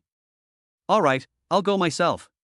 Zhuang Jinxiu's voice was deep but firm, giving no one a chance to object. He knew that sometimes facing the problem head-on was more direct and effective than any analysis. The maids immediately prepared their equipment, while the Special Forces soldiers were ready to go, and a tense atmosphere filled the air. Stepping out of the base gates, the cold night wind swept over them, but Zhuang Jinxiu's pace did not slow. He knew that time was of the essence. They sped towards their destination in a specially designed bulletproof vehicle, and along the way, Zhuang Jinxiu constantly considered the various possible scenarios and corresponding countermeasures. Upon arriving at the scene, Zhuang Jinxiu was led to a secluded small room. The room was dimly lit, but various documents and equipment were piled up in the corners. A man in ordinary work clothes stood there when he saw Zhuang Jinxiu enter. A flash of surprise crossed his face, but he quickly regained his composure. "Commander, this is the key figure we've discovered," the lead Special Forces soldier whispered. "He said he has important intelligence to tell you in person." The man bowed slightly and began to recount everything he knew. "Commander, I am a technician from the enemy camp, and I recently learned of a major plan. The enemy is developing an unprecedented weapon, expected to be completed within 3 months. This weapon is not only incredibly powerful but also virtually impossible to defend against. My conscience tells me that such a thing cannot fall into the hands of bad people." Zhuang Jinxiu listened intently, not missing a single detail. He realized that this intelligence might be the key to turning the tide of the battle. But he also understood that without evidence, it was all just castles in the air. "What proof do you have that what you're saying is true?" Zhuang Jinxiu asked. The man nodded and pulled out a few drawings from a pile of documents, handing them to Zhuang Jinxiu. These are the design drawings I was responsible for. Although they are not complete, they are enough to illustrate the point. Zhuang Jingqiu took the blueprints and quickly scanned them. The blueprints detailed the basic structure and technical parameters of the new weapon, which was indeed extraordinary. He felt his heart race. This was not just intelligence, but a warning. Very good, Zhuang Jingqiu took a deep breath. Your courage and choice are commendable. Next, we need your cooperation to help us understand this project better. The man nodded in agreement and began to explain the project's background, progress, and potential weaknesses in detail. Zhuang Jingqiu carefully recorded every piece of information while instructing his entourage to take immediate action to ensure that measures could be taken in time to thwart the enemy's plans. As night deepened, Zhuang Jingqiu returned to base with the newly acquired intelligence. All the way, his mind raced with thoughts of the next step. Back at base, he summoned all the senior officers and experts to discuss countermeasures. The meeting room was brightly lit, the atmosphere tense and solemn. Zhuang Jingqiu presented and explained the intelligence he had gathered, and then put forward a preliminary strategic plan. We must find a way to counter this weapon as soon as possible, while also preventing the enemy from discovering our intentions. This is a huge challenge, but I believe that as long as we work together, we will definitely find a solution. The generals and experts spoke one after another, offering their insights and suggestions. After several hours of intense discussion, a preliminary action plan gradually took shape. Zhuang Jingqiu emphasized that everyone must go all out to ensure that every step goes smoothly. In this world full of unknowns and dangers, Zhuang Jingqiu and his team once again face new challenges. But they firmly believe that with wisdom and courage, they will overcome all difficulties and safeguard the peace and hope on this land. Chapter 75: Enhancing Team Strength. Quickly, the decisive Zhuang Jingqiu made a decision, slapping his thigh. He stood up and said, "Good. If this succeeds, there will be a generous reward." His voice revealed an unwavering determination and a firm belief in success. "Quick! Go and fetch Miss here, she'll come with me." This was not only to bolster the team's strength but also to ensure that every detail of this operation was properly arranged. "Yes." Another maidservant beside her acknowledged the order and quickly disappeared from everyone's sight. Her figure, like a ghost in the night, moved swiftly and silently through the long corridor, heading to find the crucial young lady. At the same time, Zhuang Jingqiu turned to face his special forces team, his eyes filled with seriousness and anticipation. "Brothers," he said, "this mission is no small matter, it concerns our future. Everyone must give it their all, any negligence could lead to irreversible consequences." The soldiers responded in unison, "Understood." Their loud and orderly reply demonstrated their absolute obedience to Zhuang Jingqiu's orders and their firm determination to complete the mission. Before long, a maid returned to the hall with a graceful and elegant woman.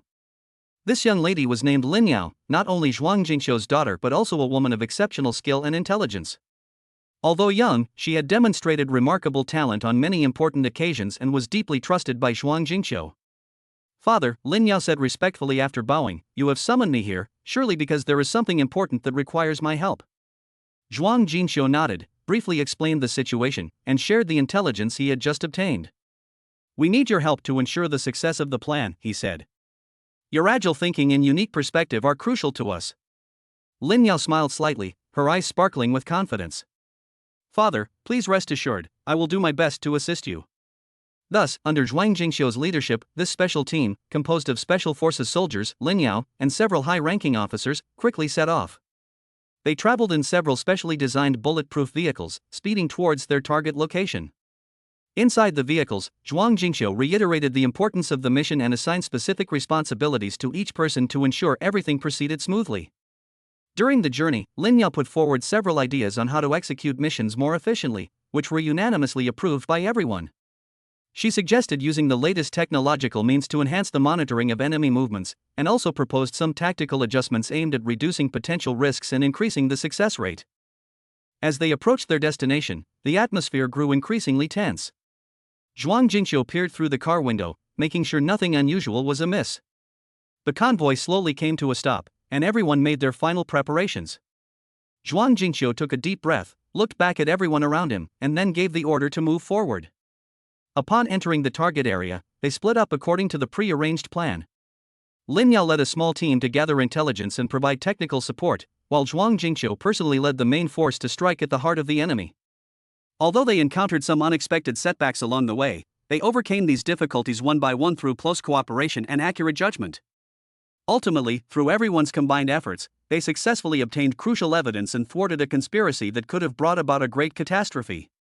When news of the victory arrived, everyone cheered and celebrated this hard-won success. Back at the base, Zhuang Jinqiu commended each participant, and especially praised Lin Yao for her outstanding abilities and contributions throughout the process. Today, we have proven that unity is strength, he said. As long as we work together, there are no difficulties that we cannot overcome. Through this experience, Zhuang Jinqiu and his team not only deepened their mutual trust but also laid a solid foundation for facing even more complex challenges in the future. In this ever-changing world, they will continue to work together to safeguard that precious peace and hope. Chapter 76: Expensive Leather Shoes. The atmosphere in the room was oppressive, so quiet that only the faint echo of Zhuang Jinqiu's expensive leather shoes on the floor could be heard. Wearing these shoes, a symbol of status and power, he paced back and forth in front of the Special Forces soldiers, like an eagle circling its prey, ready to deliver a fatal blow at any moment. These usually well-trained and battle-hardened Special Forces soldiers, however, all kept their heads down, not daring to look Zhuang Jinqiu in the eye, their breathing seemingly cautious. The lead Special Forces soldier, though filled with anticipation for the upcoming mission and the prospect of a hefty reward, could only keep his head down. Out of the corner of his eye, he occasionally caught glimpses of Zhuang Jinqiu's rhythmic footsteps, silently calculating the tangible rewards he would receive for this meritorious service.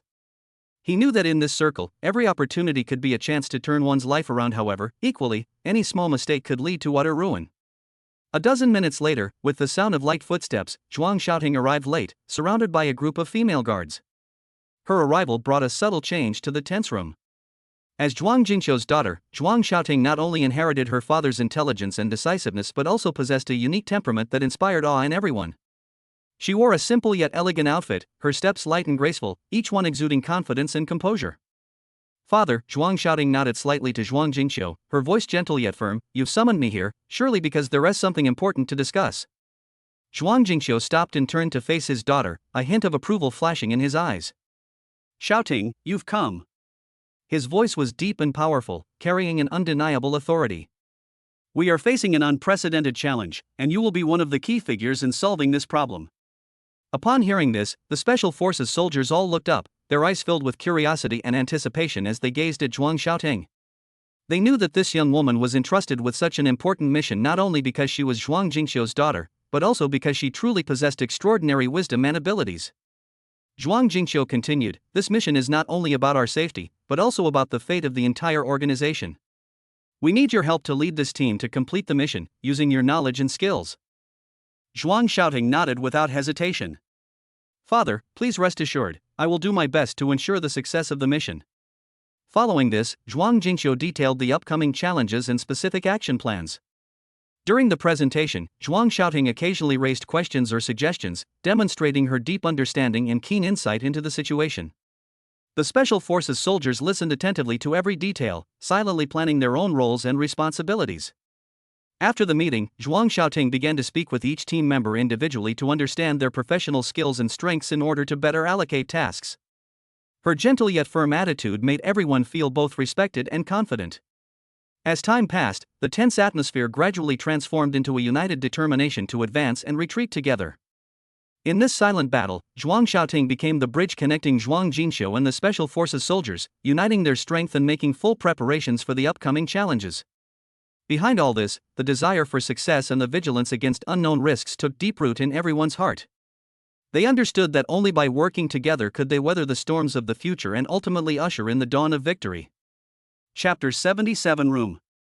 As Zhuang Xiaoting entered, her languid voice filled the room. "Father, why did you call your daughter here so urgently? What happened?" Her voice was sweet and captivating, like a spring breeze caressing the heart, bringing an involuntary warmth.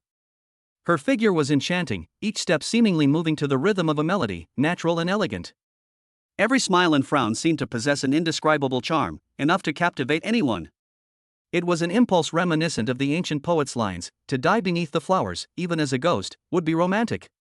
The Special Forces soldiers instinctively lowered their heads even further, knowing full well that in such a setting, any careless glance or unnecessary movement could be seen as an offense against the leader's authority. In this space filled with tension and awe, every action and every word of Zhuang Jinqiu was imbued with undeniable power and majesty. Hearing his daughter's voice, Zhuang Jingqiu slowly turned around, a hint of tenderness in his eyes. Xiaoting, I've asked you to come here because it's important. His voice was deep and strong, but it softened when he was talking to his daughter. We've run into some trouble and need your help. Oh? Zhuang Xiaoting raised an eyebrow slightly, a hint of curiosity flashing in her eyes, but she quickly regained her composure and walked lightly toward her father. Tell me, is there anything I can do to help? As she approached, the atmosphere in the room seemed to grow even more somber. Despite Zhuang Xiaoting's captivating demeanor, everyone knew that behind this seemingly delicate woman lay extraordinary wisdom and strength. She was Zhuang Jingqiu's daughter, having received the most rigorous training since childhood, possessing not only mastery of various skills but also keen insight and decisive decision-making abilities. This mission is extraordinary, Zhuang Jingqiu began to explain in detail. We are facing a very powerful adversary, and their actions are unpredictable. We need to develop a perfect plan to ensure success in one fell swoop. He paused, looking into his daughter's eyes, and the core of this plan needs to be completed by you. Only you can do it. Zhuang Xiaoting listened attentively without immediately responding. She was thinking, analyzing every detail of her father's words. For her, every task was a new challenge and an opportunity to demonstrate her value. Although she usually appeared lazy and casual, she could always quickly adjust her state and show the most professional attitude at crucial moments. I understand, Zhuang Xiaoting finally nodded. I will do my best and won't let you down. After speaking, she turned to the Special Forces soldiers who were looking down, their voice still gentle but firm. Everyone, raise your heads, let's discuss the next action plan together. Hearing this, the Special Forces soldiers cautiously raised their eyes and looked at Zhuang Xiaoting with respect. They sensed an unusual charisma in this young woman. She possessed both the gentleness and sensitivity unique to women, and the decisiveness and courage of a soldier. Afterward, Zhuang Xiaoting began to carefully inquire about each Special Forces soldier's professional field and expertise, patiently listening to their suggestions and ideas. She meticulously recorded every detail and proposed improvement plans based on her own insights. Throughout the process, she maintained a smile, treating everyone with encouragement and support, making everyone feel both respected and confident. As time went on, the initial tense atmosphere was gradually replaced by a united determination. Zhuang Xiaoting, in her own way, brought the team together, preparing them for the challenges to come. In this silent battle, she was not only Zhuang Jingqiu's daughter but also the soul of the team, leading everyone to face unknown risks and challenges. Behind all this was her desire for success and her deep trust in her team members. Chapter 78 Gentle. Zhuang Xiaoting took the two photos her father handed her, her gaze fixed intently on them. The room fell silent, broken only by the soft rustling of paper. She examined each photo carefully, as if trying to decipher the secrets hidden within. What is this? Her voice was soft, but carried a hint of urgency that was barely perceptible. Zhuang Jingqiu did not answer immediately, but quietly watched his daughter's changing expression. This is the intelligence we just received, he said slowly. These photos show a key enemy stronghold and their operational plan. Zhuang Xiaoting frowned, staring intently at the photograph, her fingers lightly tracing the edges of the image, as if trying to touch the truth through the paper. It looks complicated, she murmured. We need more information to make an accurate judgment. At this moment, a female guard beside her couldn't help but let out a contemptuous sneer, clearly dissatisfied with Zhuang Xiaoting's reaction. Her eyes were filled with icy killing intent, as if she were ready to teach those who weren't vigilant enough a lesson at any moment. However, under Zhuang Jingqiu's gaze, she ultimately chose to remain silent. Zhuang Xiaoting seemed oblivious to the tense atmosphere, her attention completely absorbed in analyzing the intelligence she held. This location, she said, pointing to a mark on one of the photos, looks like their supply depot. If we can successfully destroy it, it will inflict a major blow on the enemy. That's right, Zhuang Jingqiu nodded approvingly. Your insight is as sharp as ever. However, this is only part of the plan. We still need to find the best route to enter and evacuate. Zhuang Xiaoting smiled slightly, her eyes gleaming with wisdom. Then let's plan together. She turned to the Special Forces soldiers, her tone firm and confident. Gentlemen, I'd like to hear your thoughts. How can we most effectively complete this mission? The Special Forces soldiers began to speak, offering their insights and suggestions. Some emphasized the need for more detailed terrain maps to formulate precise attack routes. Others believed that a simulation exercise should be conducted first to ensure that every step was flawless. As the discussion deepened, Zhuang Xiaoting gradually integrated everyone's opinions, forming a preliminary action plan. She not only demonstrated outstanding strategic thinking but also won everyone's respect and trust with her unique leadership style. Alright, now we have a general direction, Zhuang Xiaoting summarized. Next, I will further refine the plan based on the existing information and maintain close communication with everyone. We must ensure that every detail is carefully considered, as any small mistake could lead to the failure of the entire mission. At this point, she looked at Zhuang Jingqiu again, her eyes filled with determination. Dad, what do you think of this plan? Zhuang Jingqiu looked deeply at his daughter, his eyes filled with both relief and anticipation. Very good, Xiaoting, he said. I believe that under your leadership, we will definitely be able to complete the mission successfully. Hearing her father's approval warmed Zhuang Xiaoting's heart, but she knew the real challenge was just beginning. Facing the upcoming mission, she had to give it her all, not only to prove her abilities but also to protect everyone around her. During this process, Zhuang Xiaoting also realized the importance of teamwork. Everyone has their unique strengths and value, and only by giving full play to everyone's strengths can we overcome the current difficulties together. Therefore, she decided to adopt a more open attitude, encouraging everyone to actively express their opinions and jointly explore the best solutions. As time went by, the initially unfamiliar team members began to build a deep understanding and trust. Zhuang Xiaoting proved with her actions that a true leader is not only a guiding light, but also a core figure who can inspire people and unite their strength. As night fell, Zhuang Xiaoting stood by the window, gazing at the tranquil night outside, and silently made a promise in her heart. No matter how many difficulties and obstacles lay ahead, she would lead this team to victory. All of this effort was to protect the belief and responsibility in her heart. Chapter 79 Shock. Zhuang Xiaoting's eyes widened, her face filled with undisguised shock and curiosity. The photograph in her hand showed a strange fruit, its shape and color unlike anything she had ever seen before. The peel shimmered with a faint light, seemingly telling the story of its extraordinary origin. How is this possible? She murmured to herself, her gaze shifting from the photograph to her father, Zhuang Jingqiu. A superhuman? You mean, simply by consuming this fruit, one can gain superhuman abilities?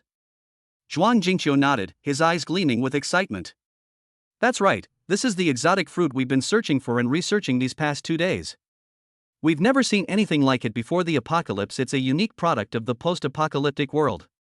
A few days ago, someone obtained it by chance, and after consuming it, awakened supernatural abilities and became a superhuman. Hearing this, Zhuang Xiaoting couldn't help but recall the bizarre legends and unsolved phenomena since the apocalypse. She had always thought they were just stories people made up to seek solace, but the evidence before her forced her to re-examine these claims. Then, she began slowly. How did this strange fruit come about? And who was the first to discover its secret? Zhuang Jingqiu sighed, his expression turning serious. It is said that the first person to discover this strange fruit was a wanderer who accidentally ate it and discovered that he had gained the ability to control fire. After the news spread, more and more people began to search for this mysterious fruit, hoping to become superhumans as well. But, he continued, not everyone is so lucky. Many people have lost their lives due to misuse or overdose. Therefore, what we need to do now is to fully understand all the properties of this exotic fruit and find safe and effective ways to use it. Zhuang Xiaoting took a deep breath, feeling the weight of responsibility on her shoulders. If this exotic fruit could truly grant humans special abilities, it would undoubtedly be a massive transformation for human society as a whole. But at the same time, it also meant they would have to face new challenges and unknown risks. We need more detailed information, she said firmly, including the specific growing environment of the exotic fruit, the optimal time for harvesting, and how to use it correctly. Only in this way can we ensure that this power is used to benefit humanity, rather than bringing greater disaster. Zhuang Jingqiu nodded approvingly. You've hit the nail on the head, Xiaoting. I've already sent people to investigate all of this, and I believe we'll have results soon. However, until then, we must remain vigilant and prevent any potential dangers from occurring. As the discussion deepened, Zhuang Xiaoting gradually realized that the importance of this mission far exceeded her expectations. It was not just about exploring a new possibility, but also about protecting those who might be harmed by the blind pursuit of power. She decided to take immediate action, assembling a dedicated research team to unravel the secrets of the strange fruit. At the same time, she planned to strengthen external surveillance to prevent criminals from attempting to exploit this power for malicious purposes. Throughout this process, Zhuang Xiaoting constantly reminded herself to remain calm and rational. Faced with such alluring power, it's easy to lose oneself. But she knew that a true leader needs not only courage and wisdom, but also a clear mind and unwavering principles. As time went on, research on the exotic fruit made initial progress. Zhuang Xiaoting's team not only discovered the specific conditions for its growth, but also successfully developed a safe extraction method, enabling more people to experience the changes brought about by the supernatural ability without endangering their lives. However, at the same time, an undercurrent was quietly brewing. Certain forces learned of this and attempted to seize this power for their own use to achieve their ambitions. Zhuang Xiaoting knew that the road ahead was still full of challenges, but she was prepared to face all difficulties and use her wisdom and courage to protect every life on this land. In the days that followed, Zhuang Xiaoting and her team not only faced external threats but also had to deal with various internal conflicts and disagreements. However, they firmly believed that as long as they were united, no difficulty was insurmountable. And all of this effort was for a common goal: to make the world a better place. Chapter 80 Tears. Zhuang Jingqiu became more and more excited as he spoke, his eyes even welling up with tears. This was due to his excitement. The days after the apocalypse were not easy for him. Although he had gathered many superhumans under his command, quite a few of them had begun to show signs of disobedience. "Do you know, Xiaoting?" Zhuang Jingqiu's voice trembled slightly. "After the apocalypse, my life wasn't easy either. The superhumans my subordinates gathered around were starting to become somewhat unruly. They thought that because they had awakened their superpowers and become superhumans, they were superior to others." Zhuang Xiaoting listened quietly, knowing that her father's words were true. In the context of the apocalypse, the pressure of survival and the desire for power made human nature complex and changeable. Those who gained special abilities were often prone to developing a sense of superiority, feeling that they were more important and valuable than ordinary people. "I've seen from intelligence reports that these superhumans have gathered privately and discussed things," Zhuang Jingqiu continued, a hint of worry in his voice. "They feel they deserve more power and more resources. Some have even proposed establishing a new order, a world ruled by superhumans." Hearing this, Zhuang Xiaoting's expression grew even more grave. She knew all too well that if this kind of thinking were allowed to spread, it would lead to further social division and greater turmoil and chaos. As a leader, her father not only had to face external threats but also be constantly vigilant against potential internal rebellions. "So, how do you plan to deal with this situation?" Zhuang Xiaoting asked, looking at her father with a determined gaze. Zhuang Jingqiu sighed, a complex glint in his eyes.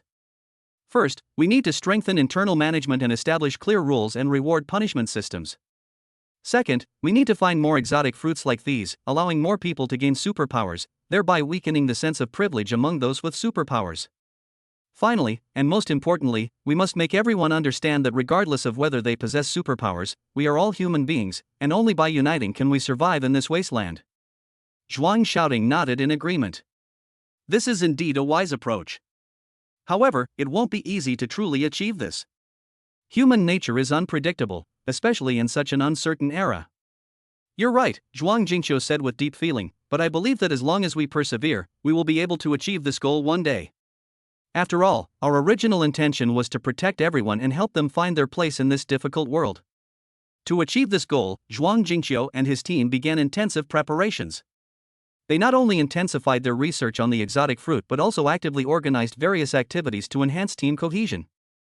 Meanwhile, Zhuang Xiaoting also used her excellent leadership and interpersonal communication skills to try to resolve conflicts among team members and create a more harmonious atmosphere. However, they also encountered many challenges in the process. Some of the superhumans expressed dissatisfaction with the new management system, believing it restricted their freedom and room for development. Others attempted to expand their influence through covert efforts, trying to overthrow the existing leadership. Faced with these difficulties, Zhuang Jingqiu did not back down. He firmly believed that with enough patience and wisdom, no obstacle was insurmountable. Therefore, he decided to adopt a more flexible strategy, granting the gifted individuals a certain degree of autonomy while ensuring the stable operation of the entire team through a reasonable supervision mechanism. As time went on, Zhuang Jingqiu's efforts gradually bore fruit. More and more people with supernatural abilities began to realize that only in a fair and just environment could they truly unleash their potential and contribute to society. Zhuang Xiaoting also grew significantly in the process, learning how to better handle complex interpersonal relationships and becoming an excellent leader. Although the road ahead remains full of unknowns and challenges, they believe that as long as they stay true to their original aspirations and keep moving forward, they will surely usher in a brighter tomorrow. Against this apocalyptic backdrop, they demonstrate true leadership through their actions and set a shining example for others. Chapter 81 Superpowered Individuals. As superhumans, why should they obey the commands of ordinary people? This question, like a seed, quietly took root in the hearts of everyone who awakened their superpowers. As time passed, this seed gradually took root and sprouted, growing into a towering tree that obscured the once clear view, causing many to begin questioning the legitimacy of the existing order. Zhuang Jingxiu was well aware of this. He understood that if this ideological tendency was not properly addressed, it could lead to chaos in the long run.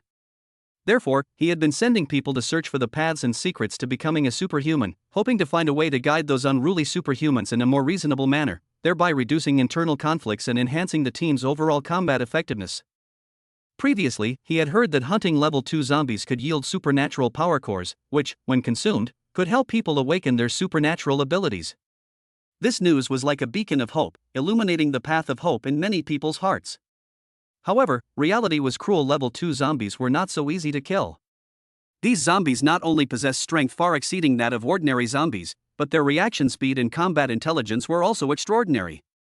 Every attempt was accompanied by enormous risks, and might even cost him his life. "We must find a way," Zhuang Jingxiu said to his confidant in a private meeting. "If we cannot provide ordinary people with a viable path to become superhumans, the gap between us will only widen. However, our biggest problem now is how to safely obtain those supernatural crystal cores," one of his trusted men said worriedly. "Our several attempts have failed, and we have lost several excellent soldiers." Zhuang Jingxiu nodded in understanding.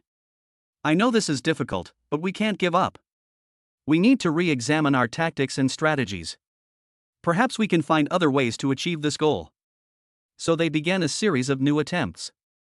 On the one hand, they intensified their intelligence-gathering efforts on known locations where level 2 zombies had appeared, trying to find out the possible patterns in the appearance of these powerful enemies. On the other hand, Zhuang Jingxiu also dispatched some small teams to explore other possible sources of supernatural abilities, such as ancient ruins or mysterious laboratories. During this time, Zhuang Xiaoting wasn't idle either. She realized that simply relying on force to solve problems wasn't a long-term solution. To fundamentally resolve the antagonism between those with superpowers and ordinary people, she decided to start with education, organizing a series of lectures and activities about unity, cooperation, and shared survival. Through these activities, she hoped to make everyone realize that whether they have superpowers or are ordinary people, everyone is striving for survival, and only by working together can they find a glimmer of hope in this apocalyptic world. Despite this, Zhuang Jingxiu and his team still faced numerous difficulties. Some superhumans are dissatisfied with this arrangement, believing it to be a disregard for their abilities.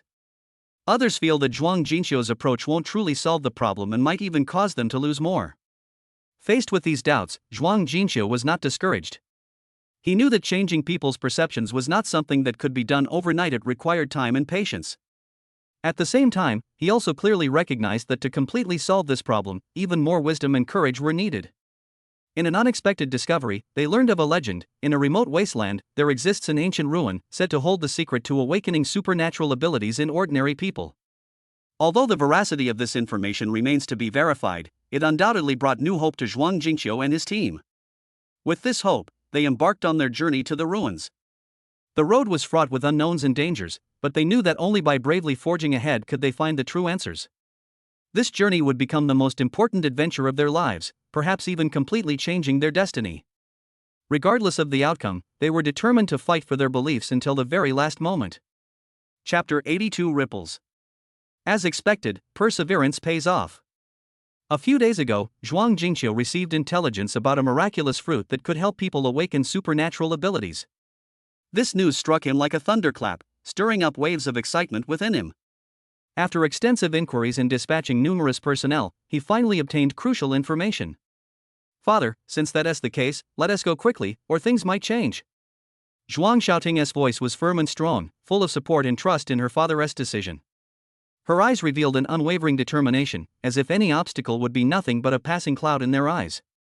Seeing his daughter's decisive attitude, Zhuang Jingxiu felt a warmth in his heart.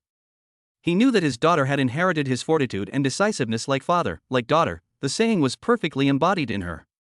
"All right, let's set off now." So, under the cover of night, Zhuang Jingxiu led an elite team and quietly set off. Their destination was a mysterious location deep in the mountains, where a legendary exotic fruit was said to grow. Despite the treacherous journey, a flame of hope burned in everyone's heart. They believed that finding this exotic fruit would bring new hope to humanity. As they ventured deeper into the dense forest, danger drew ever closer. The environment here was complex and unpredictable, concealing not only lush vegetation but also various unknown creatures. Every step required utmost caution. A single misstep could lead to certain death. However, the team did not falter. Instead, they united even more closely to face the challenges ahead. In an unexpected encounter, they were attacked by a group of mutated beasts. These beasts were enormous, agile, and incredibly powerful. Faced with the sudden attack, Zhuang Jingqiu quickly directed his team to deploy in defense while simultaneously seeking an opportunity to counterattack. The battle was extremely fierce, with casualties on both sides, but under Zhuang Jingqiu's leadership, they ultimately succeeded in repelling the enemy. Having survived this life-or-death ordeal, Zhuang Jingqiu realized that achieving the extraordinary result would not be easy. He also knew that this was a major test of their resolve. Only by continuously overcoming difficulties could they truly achieve their goal.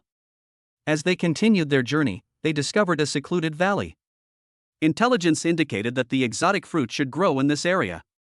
However, it was also riddled with traps and guards. To ensure their safety, Zhuang Jingqiu decided to send a small team to scout ahead and assess the situation before making further plans. Just as they were preparing to take action, Zhuang Xiaoting volunteered, "Dad, let me take a few people to scout ahead. I promise I'll be careful."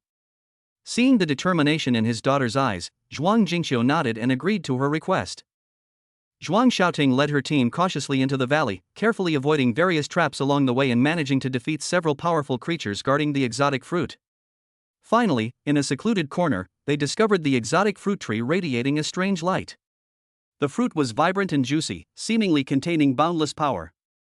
However, just as they were preparing to collect the exotic fruit, even more mutated creatures suddenly swarmed out from all sides, clearly indicating that this was important territory for them.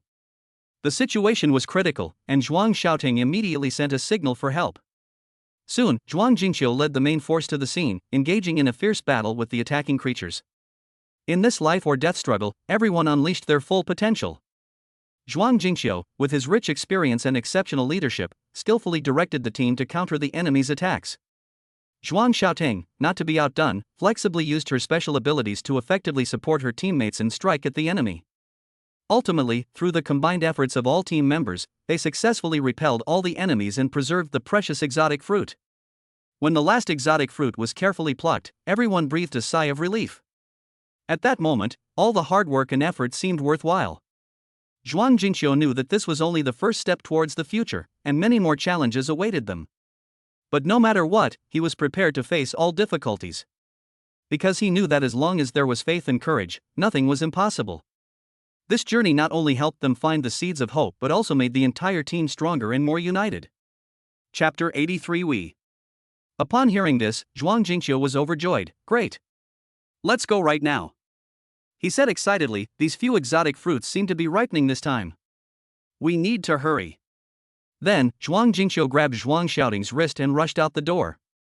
Numerous female guards quickly formed a protective circle, surrounding the father and daughter, while a group of Special Forces soldiers followed, overjoyed.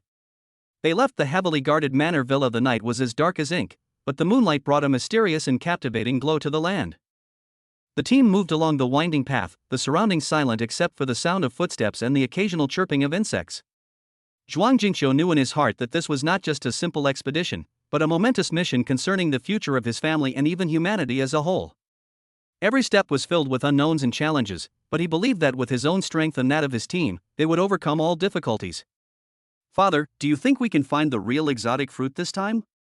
Zhuang Xiaoting asked in a low voice, her voice revealing a hint of nervousness and anticipation. Zhuang Jingqiu turned to look at his daughter, his eyes firm yet gentle. "We definitely will, Xiaoting. As long as we work together, there's nothing we can't do. And you must remember, no matter what happens, you must remain calm and rational. These are the most basic qualities of a leader." As they talked, the group approached the edge of the dense forest. The trees here were so thick that their intertwined branches almost blocked out the sky. Zhuang Jingqiu signaled for everyone to slow down and proceed with even greater caution. He knew that the closer they got to their target, the greater the danger would be. Sure enough, a low growl came from ahead shortly afterward, followed by the rustling of leaves. Zhuang Jingqiu raised his hand, signaling the troops to halt. "Prepare for battle," he whispered. "Looks like we have uninvited guests." As soon as he finished speaking, several enormous shadows leaped out of the darkness and pounced. These mutated creatures were massive, their muscles bulging, and each strike carried deadly force. However, Zhuang Jingqiu and his team were fully prepared. The Special Forces soldiers quickly spread out, forming a defensive formation, and simultaneously drew their weapons to counterattack. The female guards stayed close around Zhuang Jingqiu and Zhuang Xiaoting, ensuring their safety. The battle was extremely fierce, with casualties on both sides. However, under Zhuang Jingqiu's command, the team gradually gained the upper hand. He not only personally participated in the battle but also constantly reminded his teammates to pay attention to their coordination and avoid being picked off one by the enemy. After a hard-fought battle, they finally succeeded in repelling the attacking creatures. "Is everyone all right?" Zhuang Jingqiu looked around and asked with concern. He only felt relieved after everyone nodded in confirmation. "Let's keep going, our target is just ahead." As they drew closer to their destination, the atmosphere grew increasingly tense. Zhuang Jingqiu knew the real challenges were yet to come. However, he had unwavering confidence in his team. No matter how formidable the enemy or how difficult the environment, they had never backed down. Finally, in a secluded valley, they discovered the strange fruit trees emitting an eerie glow. The fruits were vibrant and juicy, seemingly brimming with boundless vitality. Just as they were about to harvest them, more mutated creatures suddenly surged out from all directions. Clearly, this was an important territory for them. The situation was critical, and Zhuang Jingqiu quickly made a decision. "Xiaoting, lead a few female guards to protect the exotic fruit tree, the rest of you follow me to fight the enemy." Under his command, the team quickly split into two groups, one responsible for defense and the other for a full-scale counterattack. In this life-or-death struggle, everyone contributed to victory in their own way. Zhuang Jingqiu, with his rich experience and outstanding leadership, commanded with composure. Zhuang Xiaoting, on the other hand, skillfully used her special abilities to effectively support her teammates and fight off the enemy. Ultimately, through the combined efforts of all team members, they successfully repelled all the enemies and preserved the precious exotic fruit. When the last exotic fruit was carefully plucked, everyone breathed a sigh of relief. At that moment, all the hard work and effort seemed worthwhile. Zhuang Jingqiu knew that this was only the first step towards the future, and many more challenges awaited them. But no matter what, he was prepared to face all difficulties. Because he knew that as long as there was faith and courage, nothing was impossible. This journey not only helped them find the seeds of hope but also made the entire team stronger and more united. Chapter 84 Convoy. Driving along, Zhuang Jingqiu's convoy snaked across the wilderness like a steel dragon. Dozens, even hundreds, of vehicles accompanied and protected the convoy. These sturdy armored vehicles, off-road vehicles, and special operations vehicles formed Zhuang Jingqiu's most solid defense, his trump card for survival. Each vehicle was well equipped, its body covered in thick bulletproof steel plates, and some even had heavy machine guns and rocket launchers mounted on their roofs for emergencies. The convoy set off in a grand procession, its headlights piercing the darkness like flowing stars. The lead vehicle cleared the way and scouted for potential dangers ahead. Following behind were the support vehicles, ensuring the convoy's supplies and safety. At the center was Zhuang Jingqiu's command vehicle, the core of decision-making and the heart of the entire operation. As the convoy gradually drove away from the survivor base in Jingnan City, the once vibrant city silhouette slowly disappeared from the rearview mirror. This was Zhuang Jingqiu's lair, a safe haven he had built with his own hands, providing refuge for countless people. However, in order to find those extraordinary fruits that could change the fate of humanity, Zhuang Jingqiu had to leave this relatively safe place and embark on an unknown and dangerous journey.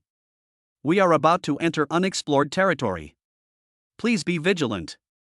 Zhuang Jingqiu's calm voice came through the vehicle's radio, reminding each team member not to let their guard down. Although the convoy was well equipped, external threats were ever present, and any negligence could lead to irreversible consequences. As the convoy ventured deeper into the wilderness, the surrounding environment became increasingly treacherous. The ruins of buildings, twisted road signs, and the occasional abandoned vehicle silently testify to the horrific scene of the disaster. Despite this, the convoy maintained a steady pace, relying on an advanced navigation system to avoid obstacles and using thermal imaging equipment to monitor the surrounding area in case of a surprise attack. "Report to the captain, an unusual situation has been detected ahead." Suddenly, the scout in the lead vehicle sent an urgent report. "It seems to be signs of some kind of large-scale biological activity." Zhuang Jingqiu immediately ordered a slowdown and dispatched a small team to scout ahead. "Maintain formation and don't scatter," he told the other members in the vehicle. "No matter what happens, stick to the plan." A few minutes later, the reconnaissance team returned with news: a pack of mutated wolves was roaming the area. These mutated creatures were enormous and extremely fast, posing a significant threat to any creatures that passed by. Faced with such an enemy, Zhuang Jingqiu knew he couldn't afford to be careless and had to take swift action. Activate defensive mode, all combat personnel to position, Zhuang Jingqiu decisively ordered. Instantly, the entire convoy shifted to a defensive posture, with the outer armored vehicles forming an impenetrable barrier, and the special forces soldiers holding weapons and standing ready. At the same time, several vehicles equipped with heavy firepower were also prepared to provide support at any time. Sure enough, the wolf pack soon launched an attack on the convoy. They swarmed in from all directions, attempting to break through the defenses. However, these ferocious creatures gained no advantage against Zhuang Jingqiu's meticulously arranged defensive system. After a fierce battle, thanks to accurate shooting and close coordination, the special forces successfully repelled the wolf pack, ensuring the safety of the convoy. Keep moving, speed up. Having confirmed the crisis was over, Zhuang Jingqiu issued the order again. He knew that every minute and second was precious on this vast and dangerous land. Only by finding the exotic fruit as soon as possible could they bring true hope to humanity. As dawn broke, the convoy finally traversed the most arduous section of the journey and arrived at a relatively open area. While the scenery here lacked the grandeur of the bustling city they once knew, it exuded an atmosphere of tranquility and peace. Zhuang Jingqiu knew they were nearing their destination, and the next challenge would be even more crucial. But he believed that as long as the team worked together, no difficulty was insurmountable. This journey would become an unforgettable memory, inspiring everyone to forge ahead. Chapter 85 Opening the Way. Leading the way for them were a dozen or so superhumans who had gathered recently. Each of these superhumans possessed unique skills. Some could manipulate fire, instantly turning obstacles to ashes. Others possessed superhuman speed and strength, capable of instantly crushing any threat that dared to approach the convoy. Like sharp knives, they pierced the darkness, clearing a safe path for Zhuang Jingqiu and his group. In the middle of the convoy, in a bulletproof military off-road vehicle, Zhuang Xiaoting and Zhuang Jingqiu sat upright in the back seat. The interior wasn't spacious, but it was furnished very comfortably to alleviate the fatigue of the long journey. However, Zhuang Xiaoting's mind was far from calm. Gazing at the scenery rushing past the window, she was filled with questions and unease. "Father, how far is it exactly?" Zhuang Xiaoting finally couldn't help but ask. There was a hint of anxiety in her voice. After all, this journey was full of unknowns, and every new sunrise might be accompanied by unprecedented challenges. Zhuang Jingqiu sighed softly, turning his gaze from the distance to his daughter. He was well aware of the dangers of this journey, but he also understood that for the future of humanity, they had no other choice. "Xiaoting, we've come a long way, but talking about distance now is meaningless," he said, his tone firm yet gentle. "The important thing is that we find those exotic fruits and ensure they don't fall into the wrong hands." Zhuang Xiaoting frowned slightly, as if she wanted to say something, but ultimately chose to remain silent. She knew her father was right, but the worry in her heart was hard to shake off. Since the disaster, their lives had undergone earth-shattering changes. The once carefree little girl now had to face the cruel reality and learn to be strong. "Do you remember that little boy we met at the base?" Zhuang Jingqiu suddenly changed the subject, trying to ease the tense atmosphere in the car. Although he was young, he had extraordinary courage and wisdom. "I think it is this spirit that has enabled all of us to persevere." Hearing this, Zhuang Xiaoting couldn't help but smile. It was indeed an unforgettable experience. In a corner of the base, they encountered a child who was only 8 years old.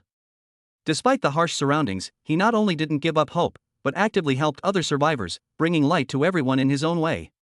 It was stories like this that made Zhuang Xiaoting realize that no matter how difficult the road ahead, as long as there is light in your heart, there is nothing that cannot be overcome. "Dad, do you think we will succeed?" Zhuang Xiaoting asked softly, her eyes sparkling with expectation and determination. Zhuang Jingqiu pondered for a moment, then nodded firmly. "Yes, we must believe in ourselves. And it's not just us, so many brave people are working towards the same goal. As long as we work together, there's nothing we can't do." Just then, an urgent voice came through the vehicle's radio. "Captain, there's an unusual situation ahead, please give instructions." Zhuang Jingqiu quickly composed himself, picked up the walkie-talkie, and replied, "Received." "What's the specific situation?" After a brief exchange, they learned that a suspected abandoned research facility had been discovered ahead.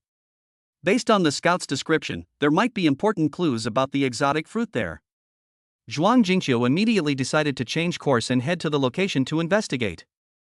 "It seems that even God is on our side," Zhuang Jingqiu said, turning to Zhuang Xiaoting. Perhaps this is the guidance that fate is giving us. As the convoy slowly made its way to its destination, everyone was filled with anticipation mixed with a touch of nervousness. For Zhuang Jingqiu and his team, this was not just a simple adventure, but a momentous mission concerning the future of all humanity. And on this challenging road, only faith and courage could lead them to victory. Chapter 86 Intelligence. Zhuang Xiaoting asked curiously, "The intelligence report says it's in the city, but it doesn't indicate how many kilometers away it is." Zhuang Jingqiu thought for a moment and replied, "As far as I know, it's about 50 kilometers from the base. We might encounter zombies along the way, so please be careful." Hearing her father's reminder, Zhuang Xiaoting felt a pang of tension. Although she was already used to dealing with various dangers, each trip meant new challenges and unknown risks. Especially in this land shrouded in disaster, every corner could potentially hide a deadly threat. If we hadn't known that this exotic fruit couldn't be kept for long after picking and needed to be eaten immediately, we wouldn't have needed to travel this far, Zhuang Jingqiu continued, a hint of helplessness in his voice.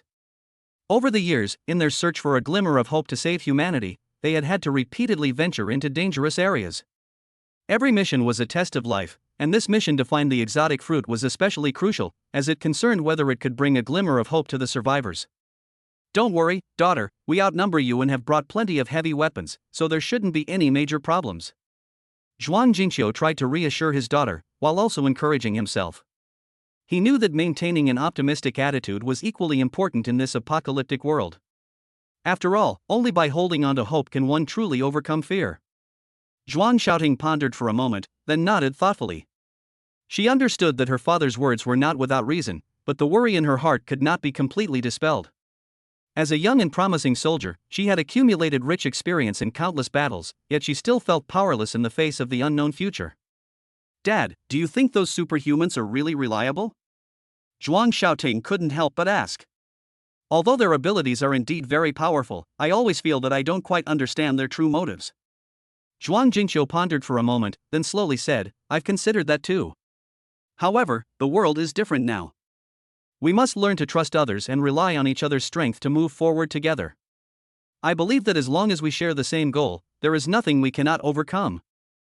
The words had barely left her mouth when the SUV suddenly braked sharply, shaking violently several times. Zhuang Xiaoting gripped the armrest of her seat in terror, her heart pounding. "What happened?" she asked urgently. The driver quickly reported the situation through the vehicle's communication system. "Captain, there's a group of zombies ahead, quite a few of them, and they're moving this way." Zhuang Jingqiu reacted swiftly, calmly commanding, "All personnel, prepare for battle. First squad, clear obstacles. Second squad, protect the vehicles. Everyone else, be ready to provide support at any time." As the order was given, the atmosphere in the convoy instantly became tense. Zhuang Xiaoting took a deep breath, gripped her weapon tightly, and stared resolutely ahead. At this moment, she was no longer the doubtful little girl, but a warrior ready to meet the challenge. As the convoy approached the horde of zombies, several superhumans charged out first. They unleashed their special abilities, flames and lightning intertwining to instantly reduce the zombies to ashes. The other team members joined the battle, gunfire and shouts of battle rising and falling, creating a scene both brutal and exhilarating. During this fierce confrontation, Zhuang Xiaoting witnessed the heroic actions of her companions, and her unease gradually dissipated. She realized that in this difficult world, unity is strength, and courage is the key to victory. After a fierce battle, the zombie horde was finally wiped out. Zhuang Jingqiu breathed a sigh of relief and said into the communicator, "Everyone check your equipment. Once you've confirmed there are no losses, continue forward. Remember, our target is not far ahead, so be extremely careful." The convoy started again, steadily moving towards its destination. At this moment, Zhuang Xiaoting's heart was filled with an unprecedented firmness and determination. She knew that no matter how many difficulties awaited them, as long as her father was by her side, and she had such a reliable group of comrades in arms, there was no obstacle they couldn't overcome. And this mission might just be the starting point for new hope. Chapter 87 Devouring Strange Fruits. If this trip goes smoothly and I can awaken my supernatural abilities by consuming the exotic fruit, that would be wonderful. I just wonder how Teacher Lu is doing now. Lost in thought, Zhuang Xiaoting glanced out the car window. The once bustling city was now a ruin. A pang of sorrow welled up in Zhuang Xiaoting's heart. She remembered how her father often took her to this city when she was little. Back then, the streets were bustling with people, the shops were overflowing with goods, and the air was filled with a joyful atmosphere. However, after the disaster struck, everything changed. Skyscrapers collapsed in the war and disaster, leaving only ruins. The once vibrant square was now covered in thick dust, resembling a desolate cemetery. "What are you thinking about?" Xiaoli, the teammate sitting next to her, asked softly. He noticed Zhuang Xiaoting's eyes and seemed to sense her worry. "It's nothing," Zhuang Xiaoting smiled slightly, trying to hide her unease. "I was just thinking about some things from the past." Xiaoli nodded and didn't ask any more questions. He knew that in this environment, everyone had their own story and pain. The important thing was that they needed to unite and face the unknown challenges ahead together. The convoy continued its journey, occasionally spotting scattered zombies wandering the area. Fortunately, their numbers were small, and most were disoriented, posing little threat to the convoy. Even so, the team members remained vigilant and dared not let their guard down. As they drew closer to their destination, Zhuang Xiaoting grew increasingly nervous. She knew this mission wasn't just about whether she would gain superpowers, it was about the future of the entire base. If they could find and successfully harvest that strange fruit, it would mean new hope for humanity, and perhaps even more ways to combat disaster. "Captain, we're at the target area ahead." The driver's voice came through the communication system, interrupting Zhuang Xiaoting's thoughts. Zhuang Jingqiu responded quickly, "All personnel, prepare for combat." Once in the target area, proceed according to the pre-arranged plan. The vehicle slowly drove into a relatively open area, which had once been a commercial district with several large shopping malls scattered around. Due to its relatively remote location and the shelter provided by the surrounding buildings, it had temporarily become a relatively safe place. However, no one knew what dangers lurked beneath this seemingly peaceful ground. "Everyone get out of the vehicles and split into groups to search," Zhuang Jingqiu ordered, and the team members quickly sprang into action. Zhuang Xiaoting followed her father's group, cautiously advancing forward. They not only had to search for the precious exotic fruit, but also needed to be constantly on guard against possible zombies or other unknown creatures. "Look over there." Suddenly, a team member pointed to a tree not far away and shouted. Everyone looked in the direction he was pointing and saw several strange plants growing under the tree. The leaves were a rare purplish-red color, and in the center of the plants were small fruits that emitted a faint glow. "This is what we've been looking for," Zhuang Jingqiu said excitedly. "Everyone, be careful to protect these exotic fruits, and be quick when collecting them." Just as the team members were busy picking fruit, a low roar suddenly echoed from all around. Immediately afterwards, a group of enormous mutated beasts surged out from all directions, their eyes gleaming with ferocity, clearly regarding the intruders as prey. "All personnel retreat immediately and concentrate firepower to resist," Zhuang Jingqiu shouted. The team members quickly adjusted their tactics, with some covering the harvesting work and others launching a fierce attack on the attacking mutated beasts with heavy weapons. Zhuang Xiaoting gripped the gun tightly, her heart pounding. Although the situation was extremely critical, an inexplicable force within her sustained her. She knew that as long as she persevered, she would overcome the difficulties. And those precious exotic fruits might just be the key to changing her fate. At this moment, she was no longer fighting just for herself, but for the future of all the survivors. Chapter 88 Street. The once bustling streets, after more than half a month of the apocalypse, have become overgrown with weeds. Even the once gleaming signs are now broken, rotten, or fallen over. Tangled wires hang from the eaves, and occasionally a few zombies can be seen wandering around. However, when Zhuang Xiaoting's convoy drove into this ruin, the scene was exceptionally shocking. Leading the way were the superhumans, who used fire barriers to clear obstacles or wind abilities to blow away zombies, creating a relatively safe path for the following groups. Close behind were the heavy armored forces, tanks and self-propelled artillery roaring forward, utterly crushing everything in their path, from ruins to hidden threats. Driving along the road, one could even feel the ground trembling, as if the earth itself was paying homage to this force. "It's practically a mobile fortress," Xiaoli remarked, a hint of awe in his voice.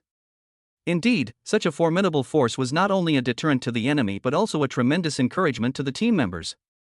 In this post-apocalyptic world, survival was already difficult enough, and possessing such power undoubtedly provided a great sense of security. Sitting in the car, Zhuang Xiaoting looked out the window at the scene outside, her heart filled with mixed emotions. She thought of life before the disaster, when people probably never imagined things would turn out like this. And now, it was all a reality, and everyone had to fight for survival. The convoy moved slowly forward, attracting zombies along the way, but they were quickly eliminated by the overwhelming firepower, posing almost no threat. However, Zhuang Xiaoting knew that the real challenge was yet to come. The mutated creatures lurking in the shadows and the unknown dangerous areas would be the true test of their abilities. A suspected enemy outpost has been detected 500 meters ahead. All teams, prepare for combat. A warning suddenly came through the communicator, interrupting Zhuang Xiaoting's thoughts. Everyone immediately tensed up, checking their weapons and equipment to ensure everything was in order. Zhuang Jingqiu quickly issued the order: first and second groups, advance to scout; third group, stand by for support. As the reconnaissance team cautiously approached the target location, the atmosphere grew increasingly tense. A few minutes later, confirmation came over the radio, reporting, "Captain, there is indeed a small outpost here, with about 20 armed men, who appear to be trying to repair a damaged vehicle." Zhuang Jingqiu pondered for a moment, then decisively ordered, "Try to avoid direct conflict, try to communicate with the other party, and see if there is any possibility of cooperation." Several team members, holding white flags, slowly walked out of the convoy and approached the other side. They stopped at a safe distance and began communicating by shouting. After some negotiation, it turned out that this was a self-rescue group of survivors who had become trapped while trying to find a way out. Upon learning this, Zhuang Jingqiu decided to provide necessary assistance and invited them to join his team. "In this era, unity is strength," Zhuang Jingqiu said to the new members. "Only by supporting each other can we go further." As the number of people increased, the convoy's strength was further enhanced. Although the journey continued fraught with difficulties, everyone's hearts were more closely united. Looking out the window at the desolate yet hopeful land, Zhuang Xiaoting silently made a wish: "No matter how difficult the future, we must persevere until we find a new home for humanity." And so, in this world woven from destruction and rebirth, Zhuang Xiaoting and her companions embarked on a journey filled with unknowns. They not only faced numerous external threats but also had to overcome their own inner fears and confusion. And with each step forward, new stories awaited them to write. Chapter 89: Weeds. The once bustling streets are now overgrown with weeds. The gleaming signs are now dilapidated, some collapsed, some rotten. Tangled wires hang from the eaves, and occasionally a few zombies can be seen wandering around. Yet, Zhuang Xiaoting's convoy is as awe-inspiring as a mobile fortress. Leading the way were the superhumans, using their abilities to clear a path for the following groups. Next came the heavy armored forces, firing cannons every now and then. Boom! A deafening roar echoed through the empty street, followed by a cloud of dust as obstacles in their path were instantly leveled. At the same time, the incessant clatter of machine guns rained down, repelling the approaching horde of zombies.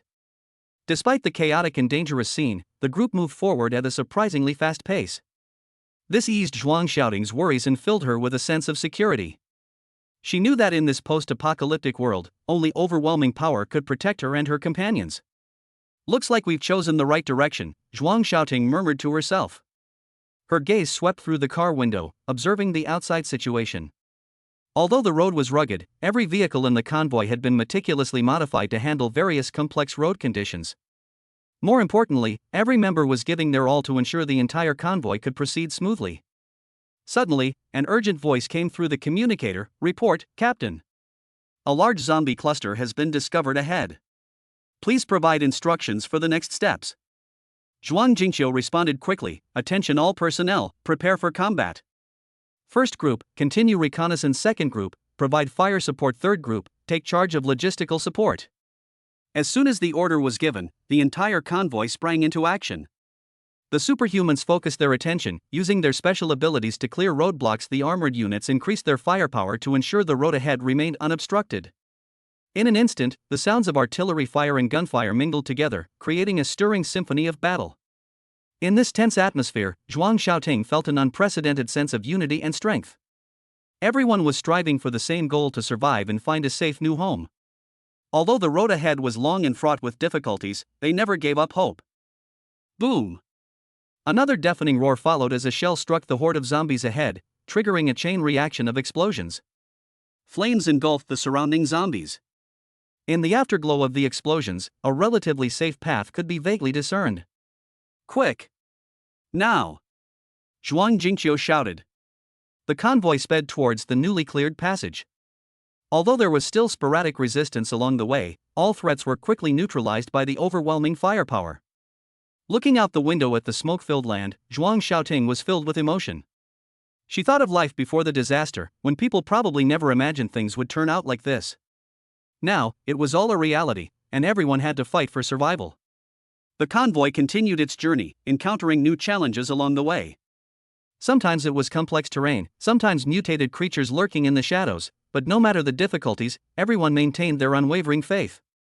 They knew that in this post-apocalyptic world, only by uniting could they overcome all obstacles. Finally, after a long and arduous journey, the convoy successfully traversed the dangerous area. Everyone breathed a sigh of relief as the last vehicle emerged from the ruins. Zhuang Xiaoting also broke into a long-lost smile. She knew this was not only a victory, but also a symbol of confidence in the future.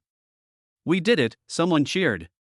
These simple words contained countless hours of sweat and perseverance. Zhuang Xiaoting looked into the distance, where perhaps a wider world awaited their exploration. At this moment, she had only one thought in her mind: no matter how difficult the future might be, they would persevere until they found a new home for humanity. Chapter 90 Destination.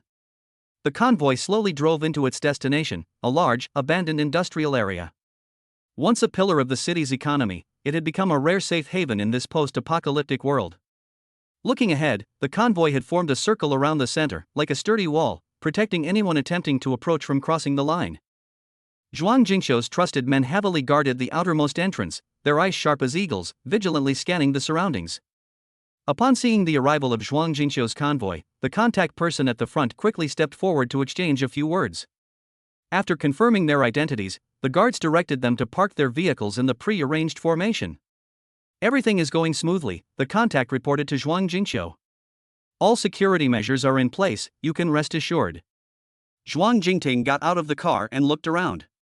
She noticed that every corner was populated by mixed squads of superhumans and ordinary soldiers, maintaining a high level of vigilance at all times.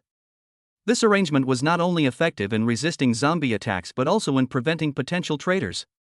After all, in this chaotic era, trust had become exceptionally precious. "Well done."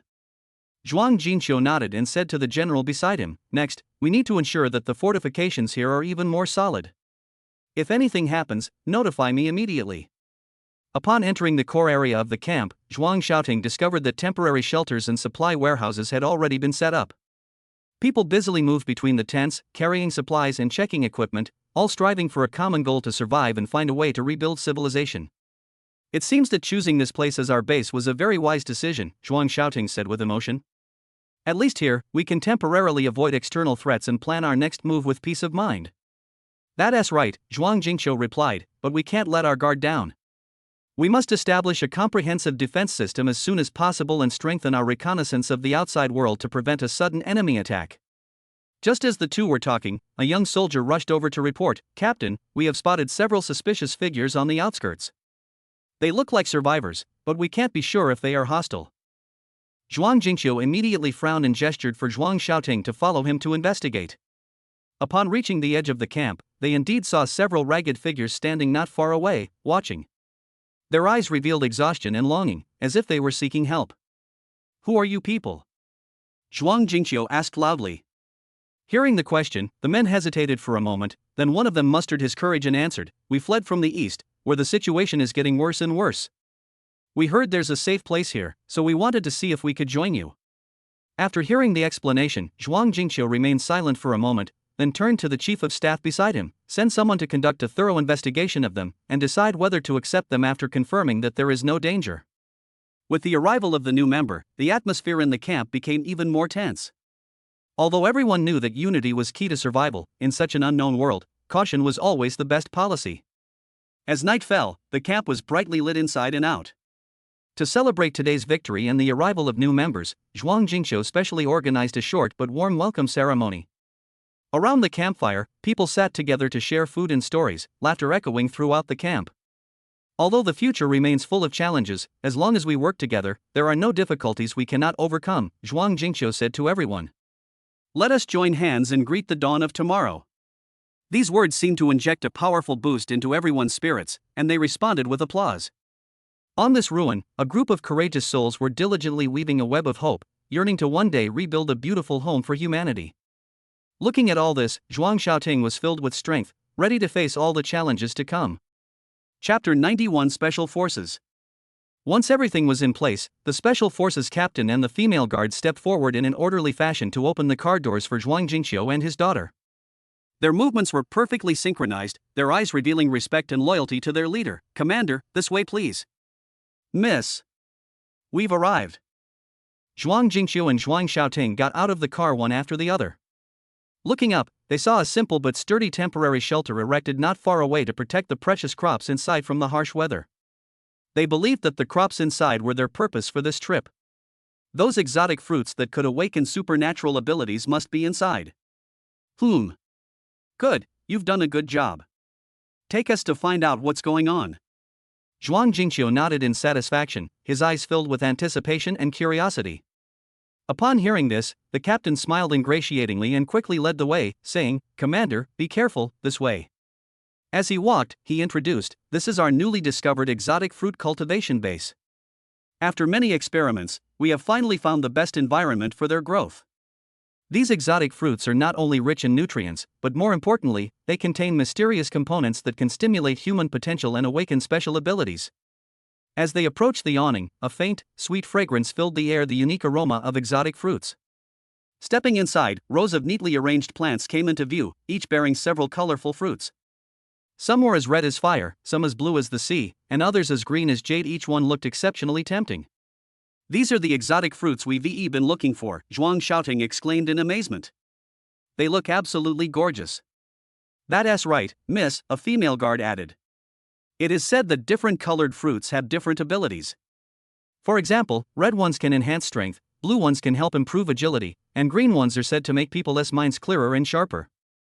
Zhuang Jingqiu walked up to a plant, examined it carefully, and then gently picked a red, exotic fruit, holding it in his hand to look at it. It seems our journey wasn't in vain, he said. These exotic fruits will be the key to turning the tide for us. Then, he turned to his team of scientists, saying, what we need to do now is to quickly develop methods for large-scale cultivation and promotion of these exotic fruits. At the same time, we also need to figure out their specific effects and potential side effects. The scientists nodded in agreement, indicating their commitment to completing the mission. Rest assured, Commander, we will do our utmost to achieve a breakthrough in the shortest possible time, the chief scientist said. However, before that, we need to conduct a series of detailed experiments and analyses to ensure that every step goes smoothly. Zhuang Xiaoting then walked to the other side, where there was a simple workbench filled with various tools and notebooks. She picked up one and flipped through it. It contained detailed data on various aspects of the fruit's growth from seed germination to ripening. It seems everyone has done a lot of work, she remarked. With this valuable data, we can better understand the growth patterns of this exotic fruit, thereby increasing yields. Just then, a young researcher rushed over to report, Commander, Miss, we have just received news that some unusual situations have been discovered at the outer outposts. It is possible that an unidentified force is trying to approach our camp. Upon hearing this news, Zhuang Jingqiu's expression immediately turned serious. We must strengthen our vigilance and not allow any threat to interfere with our plans. He ordered the Special Forces captain beside him, immediately dispatch additional patrol teams and activate the emergency plan to ensure the safety of the camp. The captain quickly replied, Yes, Commander, I'll go arrange it right away. After saying that, he quickly left to carry out the order. Faced with the sudden crisis, Zhuang Xiaoting did not panic in the slightest. Instead, she became even more determined. No matter what difficulties we encounter, we cannot give up, she said. As long as we work together, we will definitely be able to overcome the challenges before us.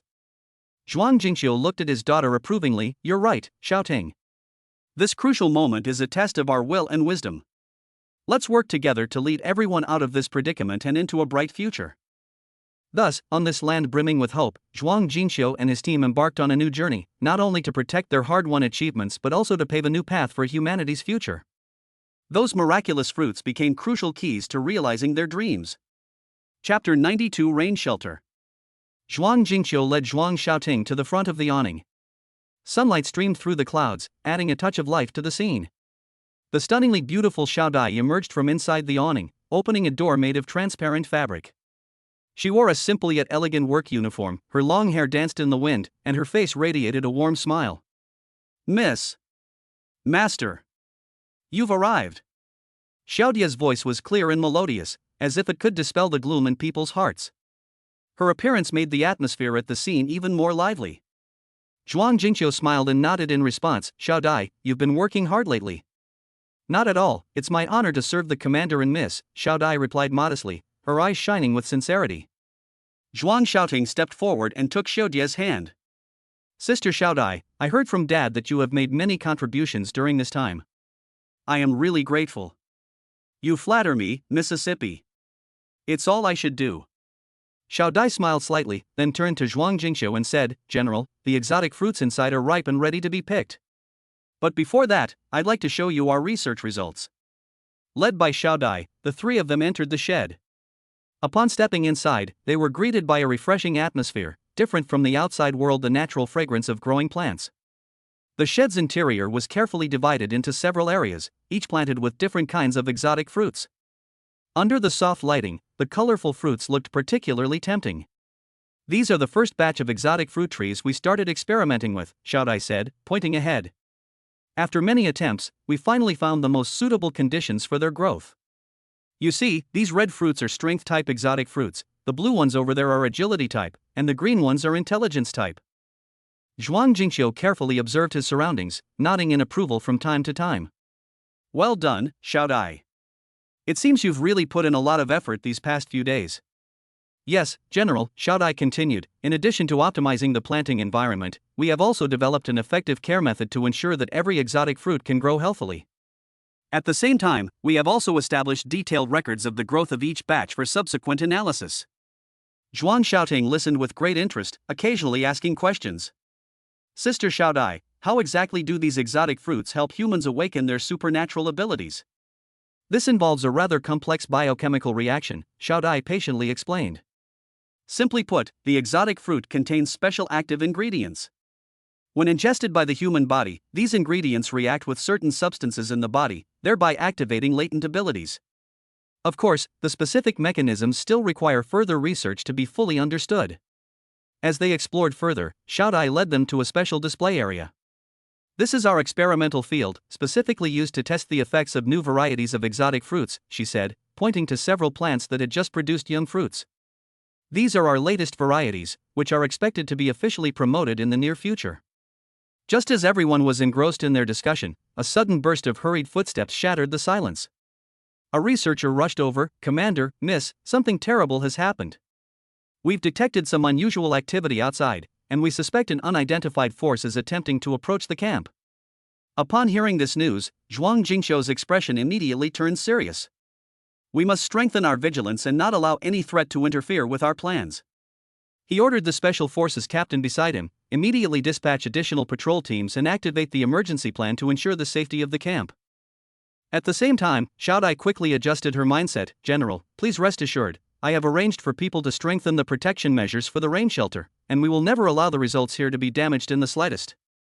Faced with the sudden crisis, Zhuang Xiaoting remained calm and composed, saying, no matter what difficulties we encounter, we must not give up. As long as we work together, we will definitely be able to overcome the challenges before us. At this crucial moment, everyone is contributing in their own way to protect this land full of hope. And those miraculous fruits have become important keys to realizing their dreams, foreshadowing a brand new future. Chapter 93 Dimples. Zhuang Xiaoting stepped forward and took Xiaodie's hand, saying, Xiaodai, you've been staying here all this time, thank you for your hard work. Xiaodai smiled radiantly, her deep dimples particularly charming, and politely replied, Miss, it's no trouble at all, it's all what I should do.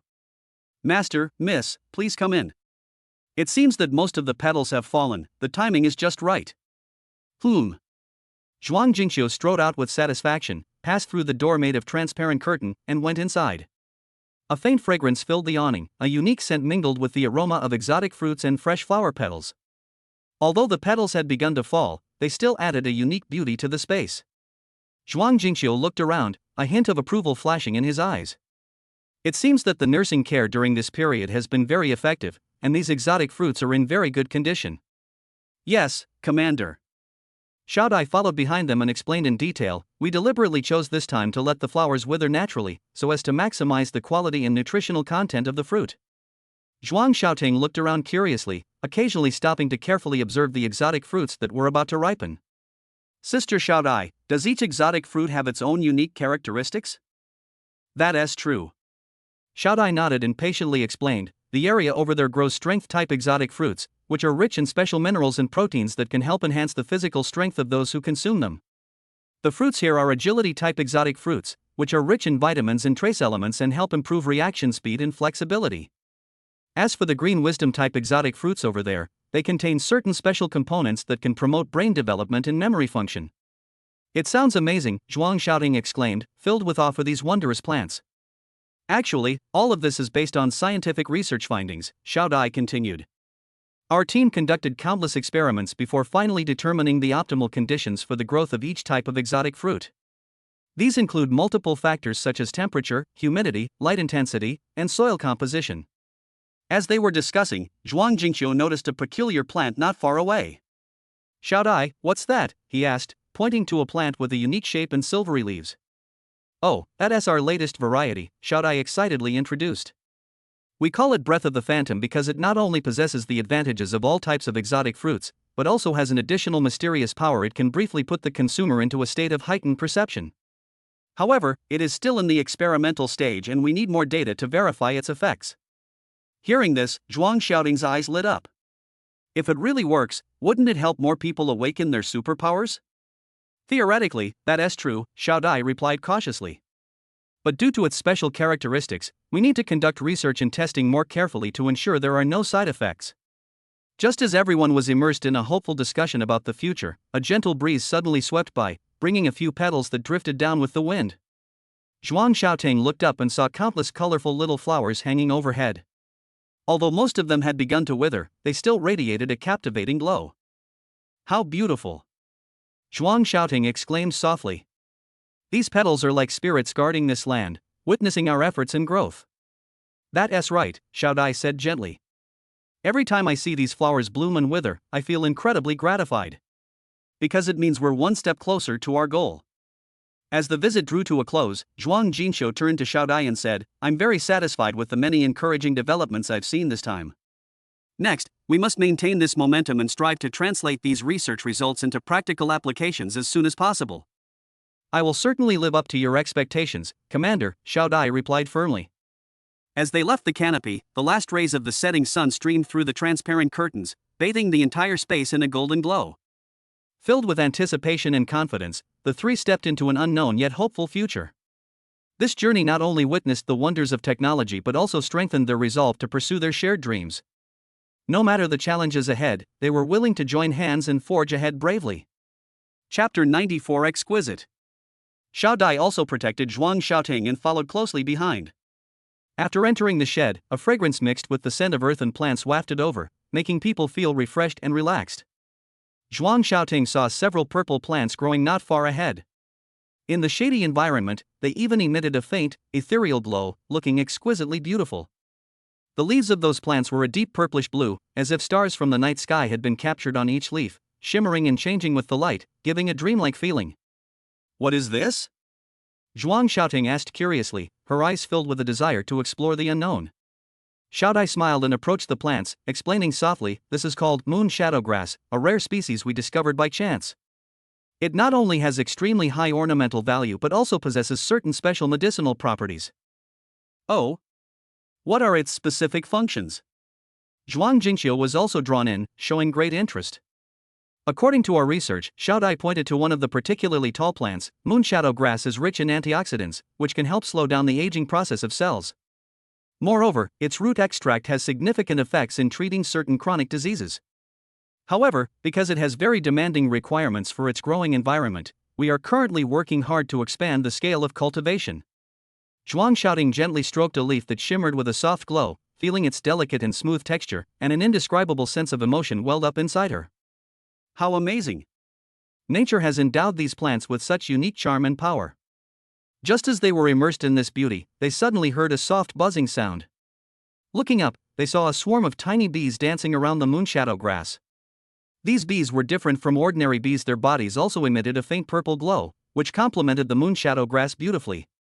Those are our purple bees, Xiao Dai explained. We specially bred these special bees to protect and promote the pollination process of moonflowers. They can not only effectively help plants spread pollen, but also resist some common pests and diseases. It seems you've really put a lot of thought into this. Zhuang Jingqiu exclaimed. By combining science and technology with the mysteries of nature, you've created so many things that benefit humanity. Actually, all of this is inseparable from everyone's support and hard work, Xiao Dai said modestly. Behind every success is the crystallization of the wisdom and sweat of countless people.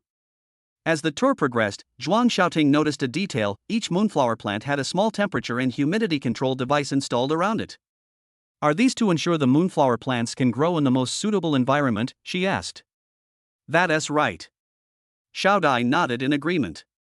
Moonshadow grass prefers a relatively humid and cool environment, so we use an advanced environmental control system to maintain optimal conditions. In addition, we have installed some sensors to monitor parameters such as the nutrient content in the soil and the carbon dioxide concentration in the air in real time, to ensure that every plant can grow healthily. After hearing this, Zhuang Xiaoting couldn't help but marvel at the power of modern technology, while also realizing the importance of respecting and protecting nature while pursuing progress.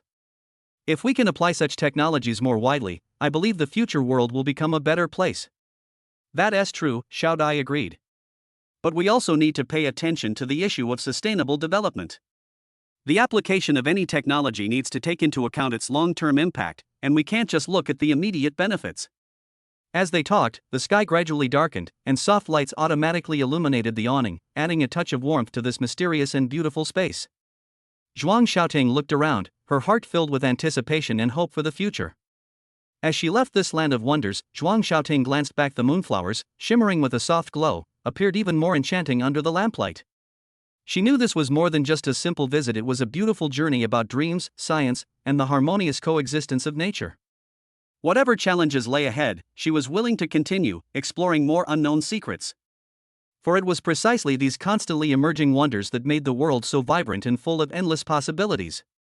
Chapter 95 Results. Miss, look. One of the trees is starting to bear fruit. Xiao Dai pointed out, noticing the purple supernatural fruit tree in front of them. Zhuang Xiaoting quickly turned her attention to the tree Xiao Dai was pointing to. Sure enough, it was bearing fruit at a visible speed, the fruits a deep crimson with a hint of purple. In the shadows, they appeared more purple. The fruits shimmered like jewels, each one seemingly imbued with mysterious power and endless stories. Zhuang Xiaoting was captivated by the sight before her, holding her breath, afraid to disturb this magical scene. What is this phenomenon? Zhuang Xiaoting asked curiously. Could the fruit that is forming at this speed be from some kind of special plant? Xiao Dai nodded, a proud smile on her face. This is the amethyst fruit that we have cultivated after years of experimentation and improvement. Its growth rate far exceeds that of ordinary fruits, and it has many unique characteristics. For example? Zhuang Xiaoting's interest was completely piqued. First of all, Xiao Dai explained, pointing to the fruit on the tree, these fruits are not only beautiful in appearance, but also rich in a variety of trace elements that are beneficial to the human body. More importantly, they also have a certain energy regulation function, and long-term consumption can enhance the body's resistance and even improve the symptoms of some chronic diseases. Wow, that's amazing! Zhuang Xiaoting exclaimed in surprise. How does it taste? You'll know once you try it, Xiao Dai said with a smile, then picked a ripe fruit from the tree and handed it to Zhuang Xiaoting. Please enjoy. Zhuang Xiaoting took the fruit and examined it carefully. The fruit's surface was smooth and delicate, its color vibrant and eye-catching. With a gentle bite, the juice immediately burst forth in her mouth, bringing an unprecedented refreshing sensation. The sweet taste, mixed with a subtle hint of tartness, left a lingering and delightful aftertaste. It's so delicious! Zhuang Xiaoting exclaimed, the texture and flavor are simply unique. Just as the two were enjoying the amethyst fruit, they heard light footsteps nearby. Turning around, they saw that Zhuang Xiaoting's father, Zhuang Jingxiu, had also come running after hearing the commotion. I heard the amethyst fruits here are ripe. Zhuang Jingxiu asked expectantly. Yes, Dad, Zhuang Xiaoting replied happily. Look, these fruits are not only beautiful, but they also taste amazing. Zhuang Jingxiu moved closer and carefully examined the fruits hanging on the branches. It seems your research has made great progress, he said to Xiao Dai. However, I'd like to know if large-scale cultivation of this fruit is feasible? If it can be successfully promoted, it will have a huge impact on the entire agricultural industry. Xiao Dai nodded in agreement. You're right, Mr. Zhuang. In fact, we've already been making related attempts and have achieved some initial results. However, we still need to overcome many technical challenges to achieve large-scale planting. For example, in which aspects?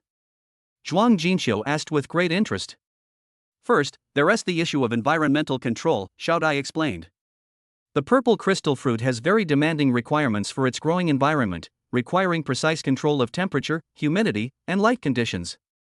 Secondly, effectively preventing and controlling pests and diseases is also a challenge. Although we have developed specialized biological pesticides, their effectiveness still needs further verification. I understand. Zhuang Jingqiu said after a moment of contemplation. In that case, why not consider cooperating with professional research institutions? They might be able to provide more technical support. This is also one of the directions we are considering, Xiaodai responded. In fact, we have already established connections with several well-known universities and research institutes and plan to carry out joint research projects. Hearing this, Zhuang Xiaoting couldn't help but sigh. It seems that we still need to put in a lot of effort to achieve this goal. That's right, Xiaodai said with a smile, but as long as we persevere, I believe we will be able to realize our dreams one day. As the conversation deepened, Zhuang Xiaoting gained a more profound understanding that behind every great achievement lies the hard work and tireless effort of countless people. Whether in scientific research or practical application, patience and perseverance are essential to ultimately reap the rewards. As the sun gradually set in the west, a magnificent sunset painted the sky. The three stood on that vibrant land, their hearts filled with hope and anticipation. They harbored boundless dreams for the future, ready to embrace new challenges. And this land, which had nurtured miracles, would continue to witness their growth and progress. No matter how arduous the road ahead, they firmly believed that as long as they held fast to their beliefs, they would surely create a brighter tomorrow. Chapter 96 Tempting. Before long, a vermilion fruit the size of a ping-pong ball had formed. The crimson fruit seemed to shimmer with a faint purple light, making it exceptionally tempting. Xiaodai carefully stepped forward, picked the fruit, and presented it to Zhuang Xiaoting, saying, "Miss, please eat it as soon as possible, or it will lose its effect." After Xiaodai finished speaking, she couldn't help but steal a glance at Zhuang Jingqiu's attitude. Zhuang Jingqiu nodded maturely and steadily. He knew the preciousness of these supernatural fruits, especially the abundant energy they contained in the short period after ripening.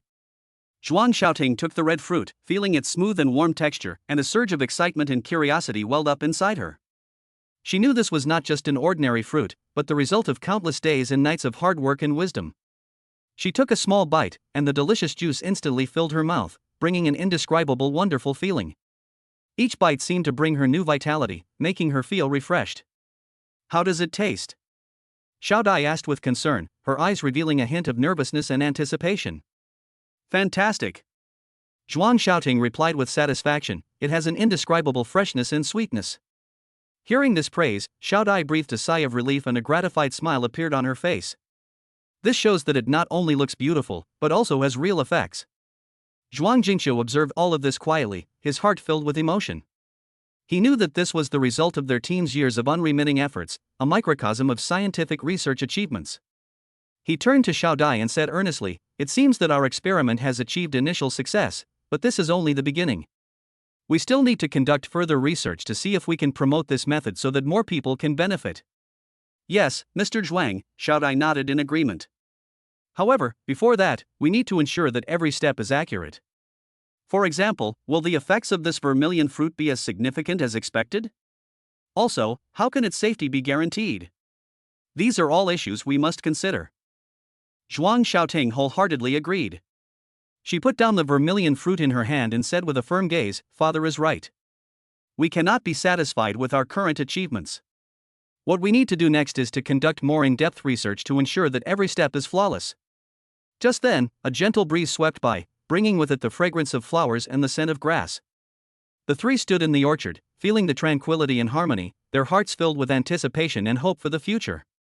Speaking of security, Zhuang Jingqiu continued, "We should invite some experts to conduct an independent evaluation to ensure that our research results can withstand scrutiny." Xiaodai nodded. "I have contacted several well-known agricultural scientists at home and abroad, and they have all expressed great interest and are willing to come and visit for guidance." Upon hearing this, Zhuang Xiaoting's eyes flashed with excitement. "In this way, we can not only improve our technical skills, but also expand our influence, and maybe even find more like-minded partners." "That's right," Zhuang Jingqiu looked at his daughter approvingly. "Your idea is very good. Remember, the road of scientific research is endless. Only by constantly exploring can we go further." As the conversation deepened, the three engaged in an increasingly heated discussion. From planting techniques to market prospects and future development directions, they covered every detail. Time passed unnoticed, and darkness gradually fell, but they remained immersed in this passionate and dream-filled dialogue. As night fell completely, under the starry sky, this once obscure land shone exceptionally brightly. Zhuang Xiaoting, Xiaodai, and Zhuang Jingqiu stood on this land, gazing into the distance, their hearts filled with hope and strength. They knew that although the road ahead was fraught with thorns, as long as they worked together, they would surely forge a broad and bright path. And this small vermilion fruit was not only a gift from nature but also the key to unlocking a new journey, inspiring them to stride towards a more glorious future. Chapter 97 World. Hiss. As the vermilion fruit entered her stomach, Zhuang Xiaoting felt as if the world had changed, but then a sudden pain shot through her abdomen. She involuntarily clutched her stomach and let out a painful groan. She had been expecting that refreshing power to spread throughout her body, but instead, she was greeted by an unexpected wave of discomfort. Ting Ting. How are you feeling? Zhuang Jingqiu asked with concern, a hint of nervousness flashing across her face. Xiaodai quickly steadied Zhuang Xiaoting's arm, looking at her with worried eyes, as if asking if the experiment should be stopped immediately and medical help sought. Zhuang Xiaoting raised her hand, indicating that they shouldn't worry. I'm fine, she said, forcing a stronger voice despite the pain. Although the excruciating abdominal pain was almost unbearable, she knew that backing down now would not only affect the team's confidence but also hinder the progress of this important research. As time passed, Zhuang Xiaoting initially felt severe abdominal pain, but then, for some reason, her lower abdomen felt slightly warm, and she suddenly felt much more comfortable. That warm sensation seemed to be gradually dispelling the initial discomfort, bringing an unprecedented sense of comfort. She took a deep breath, closed her eyes, and savored this wondrous change. I feel much better, Zhuang Xiaoting said softly, her voice filled with surprise and relief. It really hurt at first, but now I feel a warm current flowing through my body, which makes me feel relaxed. Hearing this, Zhuang Jingqiu breathed a slight sigh of relief, but he was still not completely at ease. We should still closely monitor your reaction to ensure there are no side effects, he suggested, giving Xiaodai a look, who immediately nodded in understanding. Xiaodai quickly took out a small notebook and began recording every detail of the process, from Zhuang Xiaoting's expressions to her described feelings, and even the changes in the surrounding environment. This data is crucial for subsequent research, helping them to better understand the mechanism of action of the zhuguo and its potential impact. How are you feeling right now? Be more specific, Xiaodai asked gently, her pen constantly recording Zhuang Xiaoting's answer. After a moment of contemplation, Zhuang Xiaoting replied, It's like a gentle hand is stroking my internal organs. The initial stinging pain was replaced by a gentle force, and now I feel very calm and content. As the conversation deepened, Zhuang Xiaoting's physical condition seemed to stabilize. The energy brought by the zhuguo seemed to have perfectly integrated with her body, bringing unexpected results. Zhuang Jingqiu listened quietly, his heart filled with pride for his daughter's courageous attempt, as well as new thoughts on future research directions. It seems our initial experiment has been successful, but this is only the first step, Zhuang Jingqiu said seriously. Next, we need to further analyze the specific reasons for this effect and its impact on other aspects of the human body. Yes, Xiaodai nodded in agreement, and we should also consider expanding the testing scope to see how different groups of people react to the vermilion fruit. This way we can more comprehensively assess its potential. Zhuang Xiaoting smiled and nodded. She felt that she was not only participating in a scientific experiment, but also experiencing a great dialogue about life, nature, and human wisdom. In this orchard under the starry sky, the hearts of the three people were closely linked by a common goal, ready to face more challenges and unknowns. As night deepened, starlight sprinkled down on their shoulders, adding a mysterious and sacred glow to their journey of exploration. Zhuang Xiaoting sighed softly, feeling an unprecedented sense of peace and hope. She knew that no matter how rugged the road ahead, as long as they walked hand in hand, they would surely find their answer.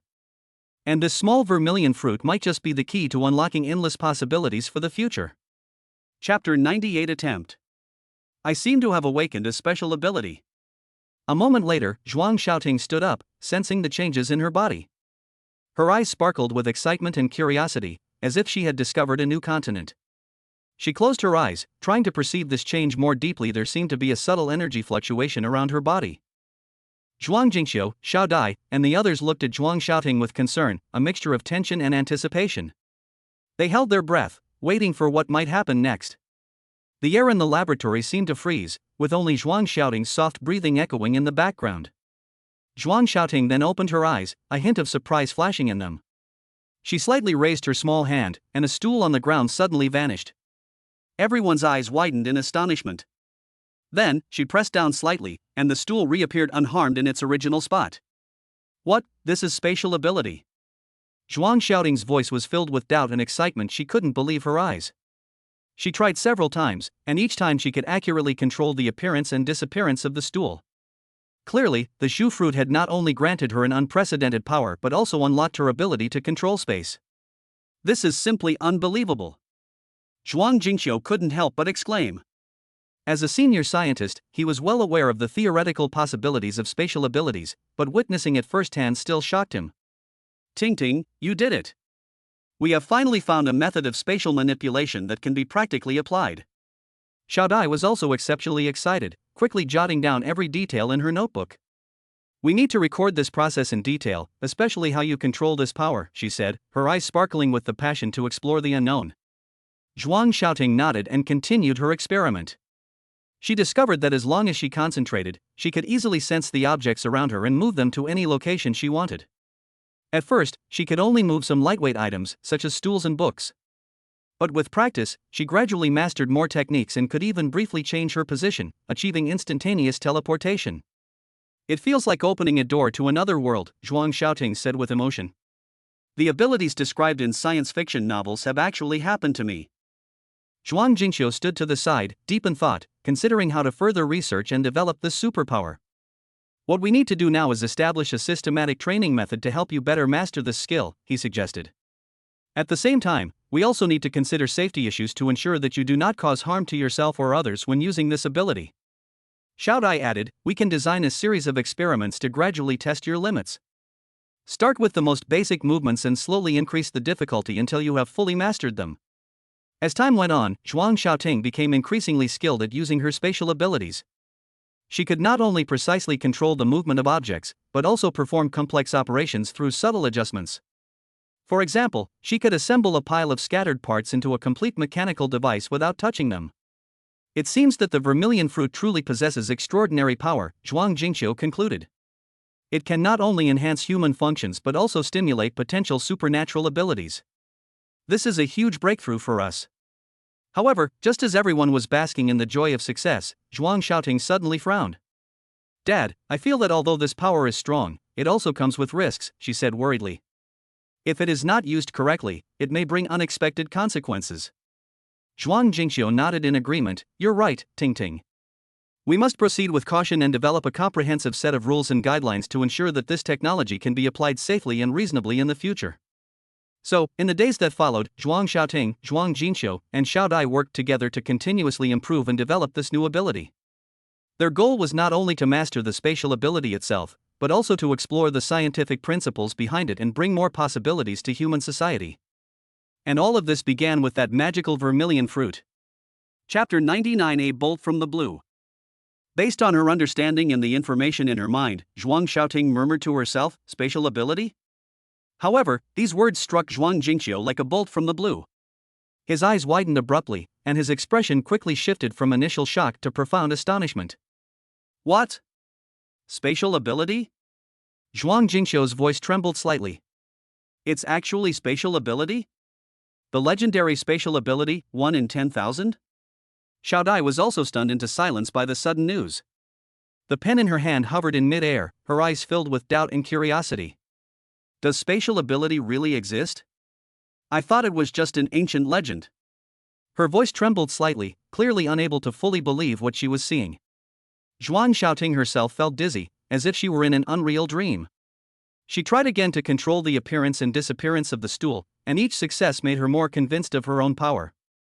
Dad, I really did it. I can move objects at will by concentrating my mental energy. Zhuang Jingqiu took a deep breath, trying to calm his excitement. Ting, you may not know what this means. Spatial abilities have only been mastered by a very few people in history, and they often become legendary figures of their time. People with this ability can not only change the state of matter, but also transcend the limitations of time and space in certain situations. Xiao Dia's eyes sparkled with excitement. If what you say is true, then we may be able to use this discovery to propel scientific and technological progress to unprecedented heights. However, Zhuang Jingqiu said seriously, we must treat this power with caution. While spatial abilities are powerful, the risks hidden behind them cannot be ignored. If used improperly, it could lead to disastrous consequences. Zhuang Xiaoting nodded, fully aware of the weight of her father's words. I'll be careful, Dad. I want to start with small-scale experiments to gradually understand the boundaries and rules of this ability. In the days that followed, Zhuang Xiaoting began rigorous training. She first focused on more precisely controlling the distance and position of objects. Initially, due to a lack of experience, she frequently made mistakes, such as moving items to the wrong location or letting them temporarily disappear and become unrecoverable.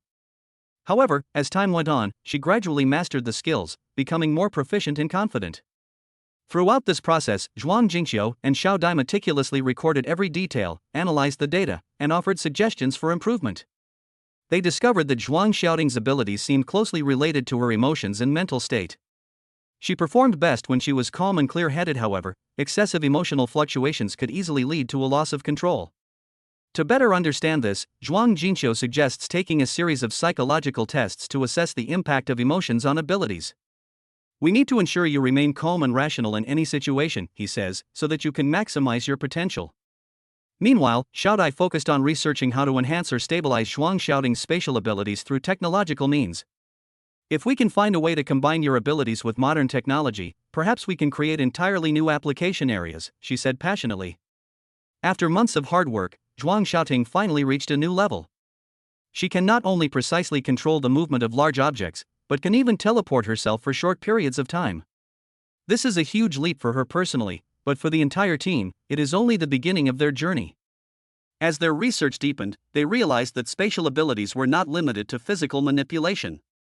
They also involved multiple complex dimensions such as energy fields and the flow of time.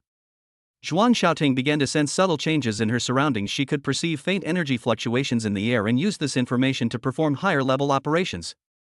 It seems our exploration has only just begun, Zhuang Jingqiu remarked.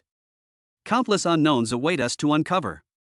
Zhuang Xiaoting stood in the center of the laboratory, closed her eyes, and took a deep breath.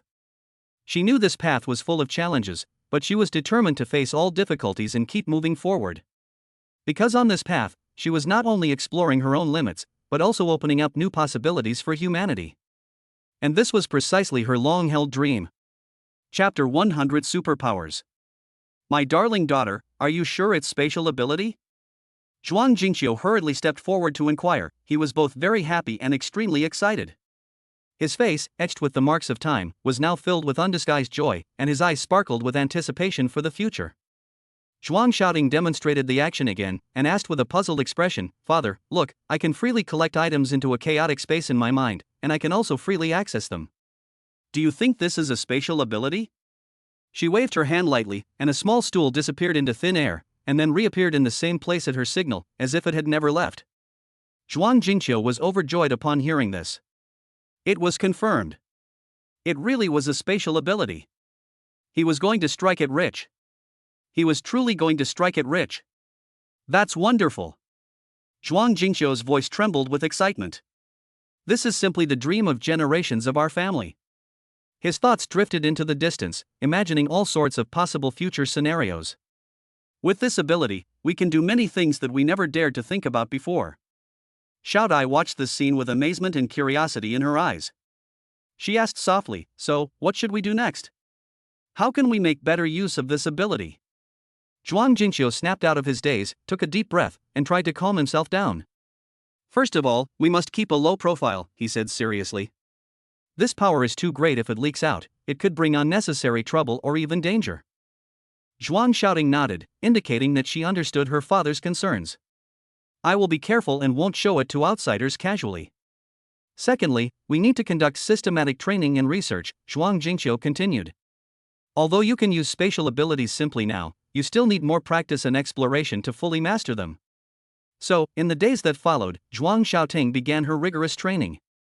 Every morning, as the first rays of sunlight streamed into the room through the window, she would begin her daily practice. From initially only being able to move small objects, to gradually being able to handle heavier and larger objects, her progress made Zhuang Jingqiu very gratified. Meanwhile, Xiao Dai was responsible for recording the data from each experiment and trying to find patterns. I found that the results are better when your emotions are more stable, she analyzed while flipping through her notes. This shows that emotions and psychological state are crucial to the influence of spatial abilities. As their research deepened, they also discovered some interesting phenomena. For example, Zhuang Xiaoting's spatial abilities seemed to be stronger during certain periods, while at other times they appeared relatively weak. After some discussion, they speculated that this might be related to changes in the Earth's magnetic field. To verify this hypothesis, Zhuang Jinxiu specifically purchased some professional instruments and equipment to monitor changes in various parameters of the surrounding environment. "If we can really find some kind of connection, it will be a great breakthrough," he said. In addition, Zhuang Xiaoting also began to try applying her spatial abilities to various scenarios in daily life. Once, she accidentally left her textbooks at home after school. Just when her classmates thought she was going to miss class, she smiled slightly, waved her hands gently, and the textbooks magically appeared in her hands. This left everyone around her speechless, and also made her realize that she needed to be more careful to avoid arousing unnecessary suspicion.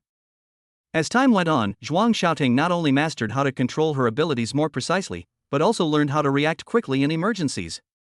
During a trip, they encountered a sudden downpour, soaking everyone's luggage. Just as everyone was feeling worried, Zhuang Xiaoting quietly used her spatial abilities to retrieve dry clothes and necessities from her mental space and distribute them to everyone. Although no one knew where these items came from, everyone felt warmth and care. It seems our efforts are beginning to bear fruit. Zhuang Jinxiu looked at his daughter's growth with satisfaction, his heart filled with pride. However, he also clearly recognized that there was still a long way to go. Research on spatial abilities had only just begun, and countless unknowns awaited them to uncover. But he believed that as long as the family worked together, no difficulty was insurmountable. And Zhuang Xiaoting would carry this talent, bravely stepping into the future and exploring her own infinite possibilities. Chapter 101 Study. Zhuang Jinxiu sat in his slightly old but spotless study, gently rubbing his temples, silently reflecting. His intelligence system, while not enough to make him a superhuman, at least gave him sufficient understanding of superhumans in this world. Whether fire, water, or wind-based, each type of superhuman had its unique characteristics, but the one that most captivated him was the space-based superhuman. "If only I had a spatial ability user, I wouldn't have to worry about storing and transporting supplies anymore." This phrase had almost become his daily mantra, and he would involuntarily think of it whenever he encountered a tricky problem. After all, in this unpredictable world, having a spatial ability user who could store and retrieve items anytime, anywhere was practically like having a portable mobile warehouse.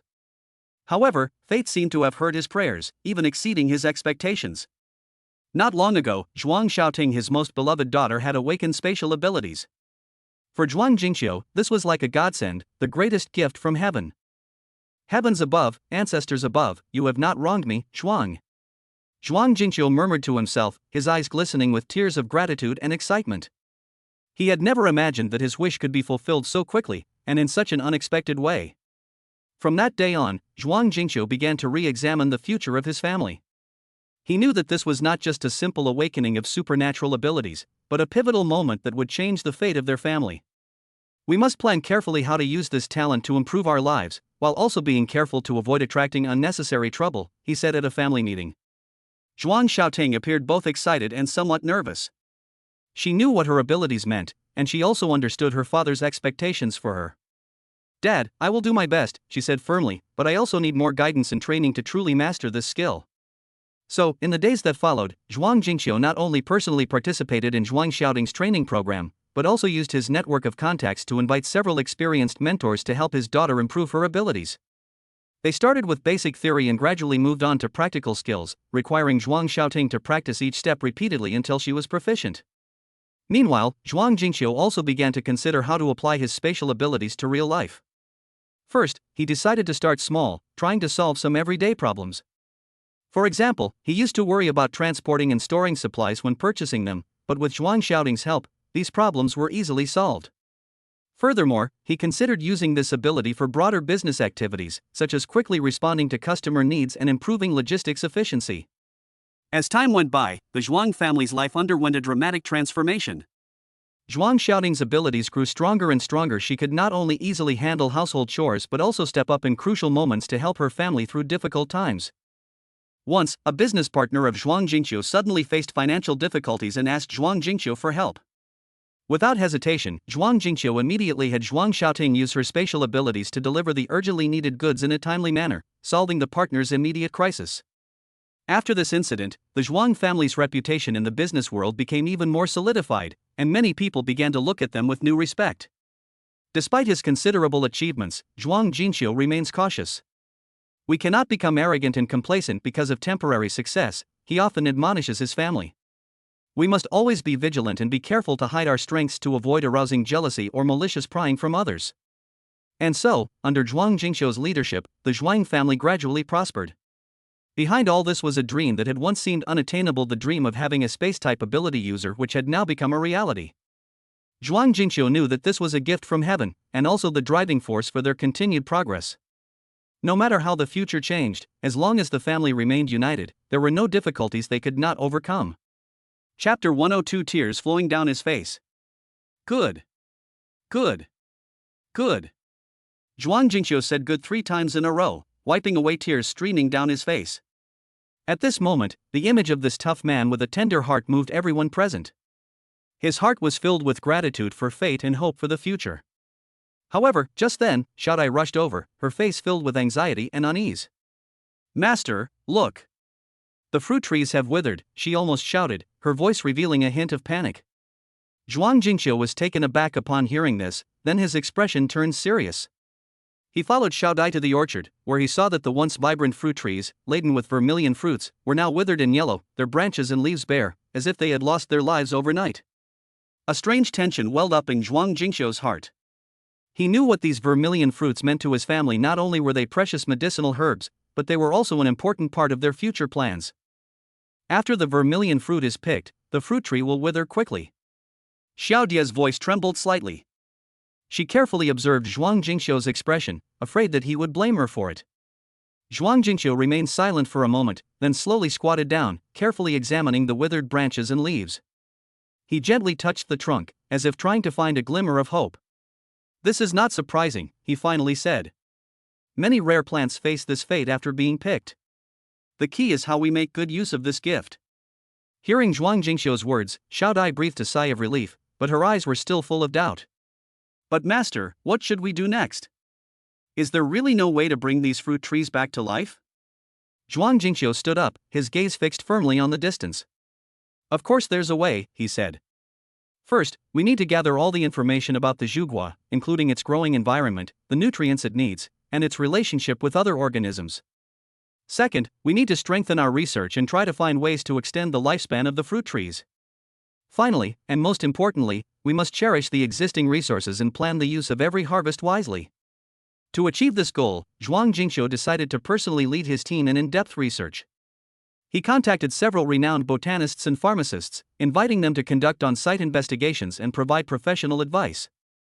Simultaneously, he organized a special team dedicated to recording and analyzing various data changes in the zhuguo fruit from planting to maturity. In this process, Zhuang Xiaoding's spatial abilities also played a crucial role. Through her abilities, the research team could quickly obtain the necessary materials and conduct experiments in different environments. For example, when testing the effects of a new type of fertilizer, Zhuang Xiaoting could instantly transform the experimental field into different soil types, greatly improving work efficiency. Over time, the family not only successfully preserved some samples of the red fruit but also discovered several methods that might help slow down the aging of the fruit trees. Although the problem of the trees dying has not been completely solved, they have made significant progress. More importantly, the entire family has become more united because of this challenge, with everyone actively participating in the problem-solving process. One evening, as the setting sun bathed the manor in a golden glow, Zhuang Jingxiu stood in the orchard, gazing at the withered fruit trees that still bore witness to countless efforts and hopes, his heart filled with emotion. No matter how difficult the road ahead, as long as we work together, there is no difficulty we cannot overcome, he told his family. These words not only inspired everyone present but also pointed the way for the future development of the company. Zhuang Jingxiu knew that the real challenge had just begun, but they were well prepared to meet it. And behind all of this was an indomitable spirit and a yearning for a better life. Chapter 103, Face Masks. The female researcher beside her, wearing a white lab coat and a mask, quickly jotted down the details of the incident in her notebook. Her focused gaze revealed her passion and dedication to scientific exploration. She didn't overlook a single detail. Zhuang Jingxiu quickly composed himself, his gaze fixed intently on the remaining fruit trees. While filled with anticipation, he couldn't help but feel a little nervous. After all, each ripening of the vermilion fruit could bring new changes and unknown challenges. He couldn't help but wonder, What kind of special ability will awaken next? Not long ago, Zhuang Xiaoting awakened her supernatural ability, spatial ability. At this moment, she stood to the side, trying to control this newly discovered power, practicing storing and retrieving items, while simultaneously sensing the chaotic yet mysterious space in her mind.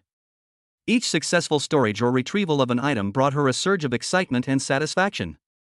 This was not only because she possessed superhuman strength, but also because she knew that this ability meant limitless possibilities for her family. Zhuang Jingqiu stood quietly to the side, silently observing everything. His heart was filled with hope, yet he also deeply understood the weight of the responsibility on his shoulders. He knew that when facing unknown forces, he must remain cautious and rational. Therefore, he chose to temporarily step aside, patiently awaiting the fruits of their labor and the next instruction fate would give them. As time passed, a subtle change permeated the air. Zhuang Jingqiu sensed an indescribable energy fluctuation slowly rising, as if Mother Earth was nurturing some kind of miracle. He held his breath, his eyes fixed on the fruit trees, afraid of missing any crucial moment. Finally, in a fleeting moment, one of the fruit trees began to shimmer with a faint light.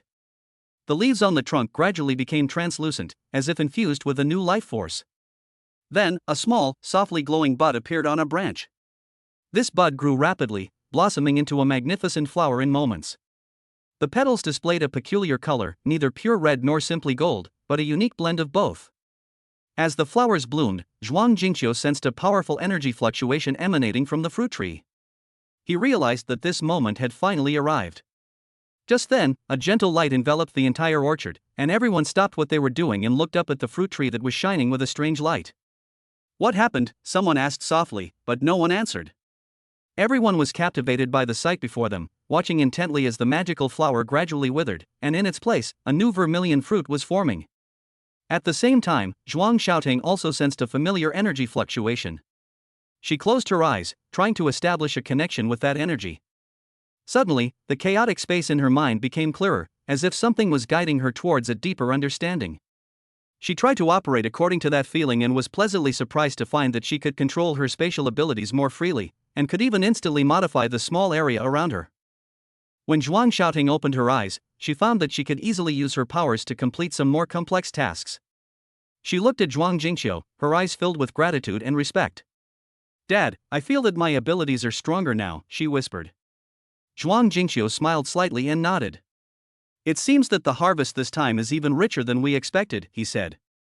"Remember, every bit of strength is a valuable resource, and we must make good use of it." At this moment, a tranquil and peaceful atmosphere permeated the orchard.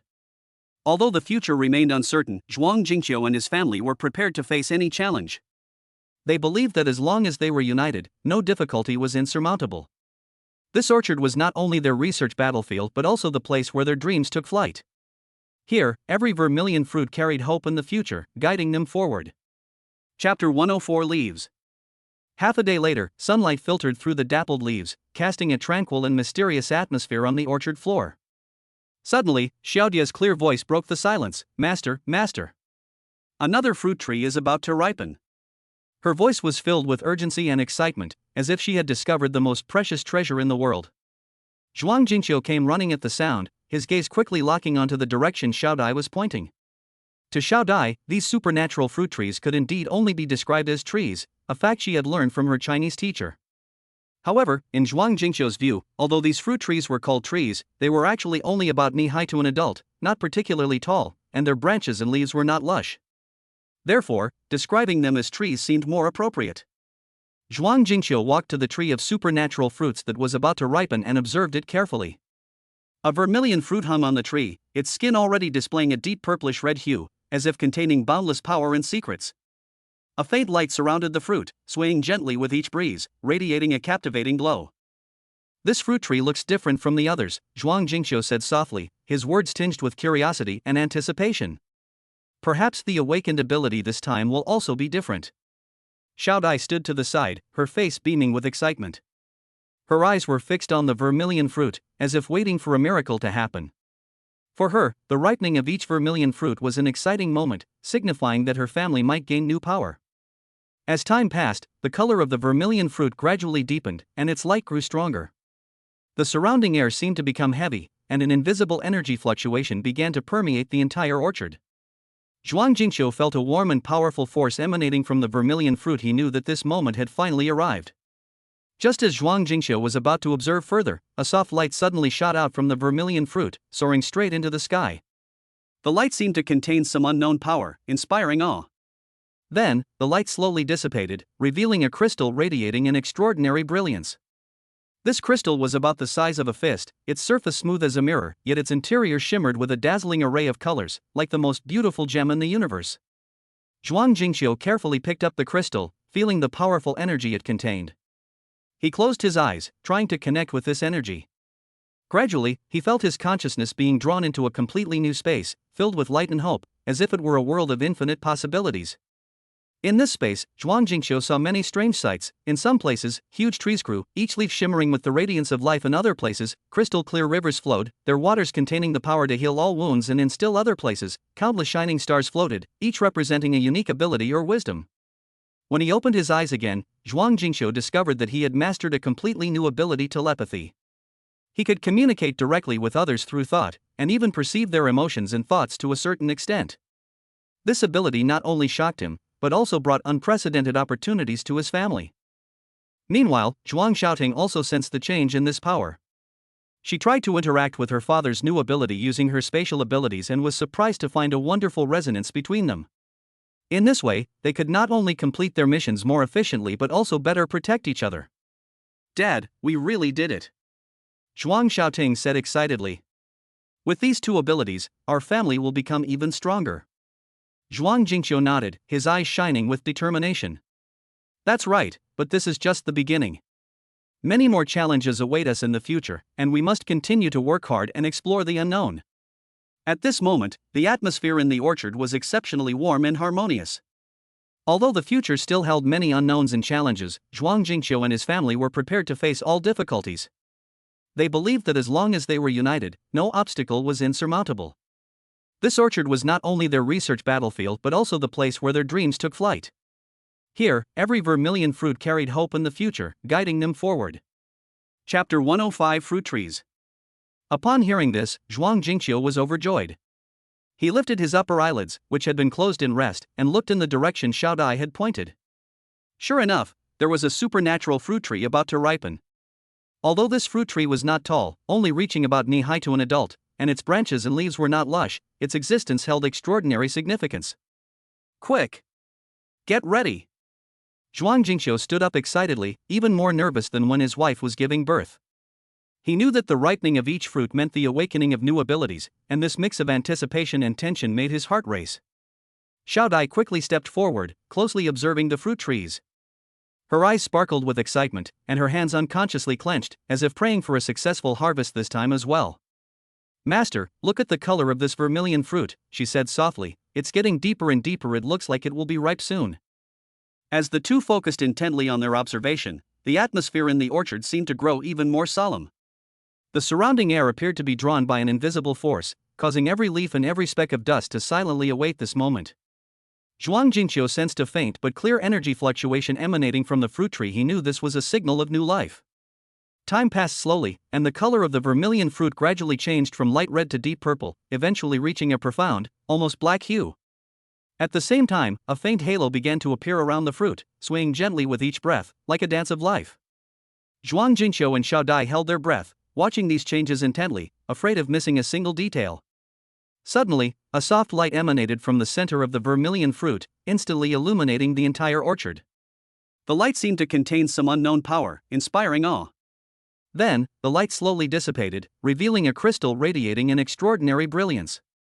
This crystal was about the size of a fist, its surface smooth as a mirror, yet its interior shimmered with a dazzling array of colors, like the most beautiful gem in the universe.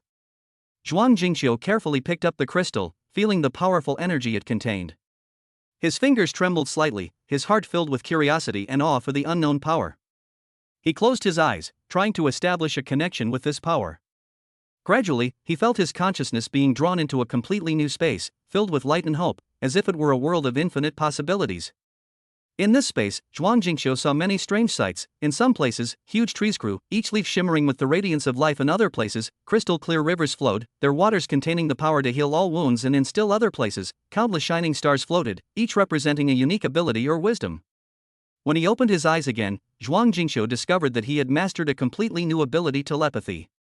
He could communicate directly with others through thought, and even perceive their emotions and thoughts to a certain extent. This ability not only shocked him, but also brought unprecedented opportunities to his family. "Dad, we did it!" Zhuang Xiaoting's voice came from behind, interrupting his thoughts. She walked quickly over, her face beaming with undisguised joy. "Did you feel it? This power is truly amazing." Zhuang Jingqiu nodded, his eyes shining with determination. "That's right, but this is just the beginning. Many more challenges await us in the future, and we must continue to work hard and explore the unknown." At this moment, the atmosphere in the orchard was exceptionally warm and harmonious. Although the future still held many unknowns and challenges, Zhuang Jingqiu and his family were prepared to face all difficulties. They believed that as long as they were united, no obstacle was insurmountable. This orchard was not only their research battlefield but also the place where their dreams took flight. Here, every vermilion fruit carried hope in the future, guiding them forward. Xiao Dai watched all this silently, her heart filled with anticipation for the future. "Master, what surprises will the next ripe fruit tree bring?" she asked curiously. This question made Zhuang Jingqiu smile. He patted Xiao Dia's shoulder and said, "Who knows? Let's look forward to it together." On this land full of miracles, every day is a new beginning, and every harvest is an important step towards a greater goal. Chapter 106 Petals. Just then, next to the nearly ripe fruit tree, another fruit tree had already lost all its petals.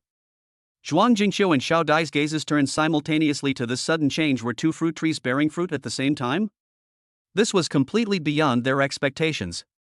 Xiao Dai was immediately at a loss. She looked up at Zhuang Jingqiu and said, "Master, look, there's another fruit that's almost ripe. Which one should I pick?" Zhuang Jingqiu glanced at it, his face tightening, and he too was somewhat perplexed. They had never encountered this situation before, and their past experience seemed unable to provide effective guidance. Logically speaking, each fruit represents the awakening of a different ability, Zhuang Jingqiu said, frowning in thought. But when two fruits ripen at the same time, it becomes much more complicated. We need to choose carefully. Xiao Dai looked anxiously at Zhuang Jingqiu, her eyes revealing both anticipation and unease. "Master, time is running out. The fruit could ripen completely at any moment." Her voice trembled slightly, clearly indicating her nervousness about the choice ahead. Zhuang Jingqiu took a deep breath, trying to calm himself down. "Let's observe the specifics of these two fruits first," he suggested. "Perhaps there are some differences or characteristics between them that can help us make a better judgment." So the two approached the fruit tree to observe it closely. The first fruit had a deep purple surface, like the deepest nebula in the night sky, while the second fruit was more mysterious. Its skin had a faint silver sheen, shimmering faintly in the sunlight, like the Milky Way scattered on Earth. "Did you notice?" Zhuang Jingqiu said, pointing to the second fruit. "This fruit looks more unique, and perhaps the power it contains is even more special." Xiao Dai nodded, but she was still confused. "But, sir, even so, we can only choose one. And if we miss this opportunity, who knows when we'll be able to see such a wonder again?" Zhuang Jingqiu was silent for a moment, then slowly spoke, "I have an idea. Why don't we try picking both fruits at the same time and quickly conduct a preliminary sensing test? This way, we can immediately sense the energy characteristics they each carry and then decide what to do next." Xiao Dia's eyes lit up at the suggestion. "Great idea," she exclaimed excitedly. "That way, we won't have to worry too much about missing any potential opportunities." So the two of them quickly got to work. Zhuang Jingqiu took out a specially made knife from his toolbox and carefully cut the stem connecting the fruit, making sure not to damage the fruit itself. At the same time, Xiao Dai prepared two delicate little boxes to hold the precious fruit that was about to be picked. After the two fruits were placed securely in the box, Zhuang Jingqiu and Xiao Dai each picked one up, closed their eyes, and began to focus on sensing the energy fluctuations surging within the fruits.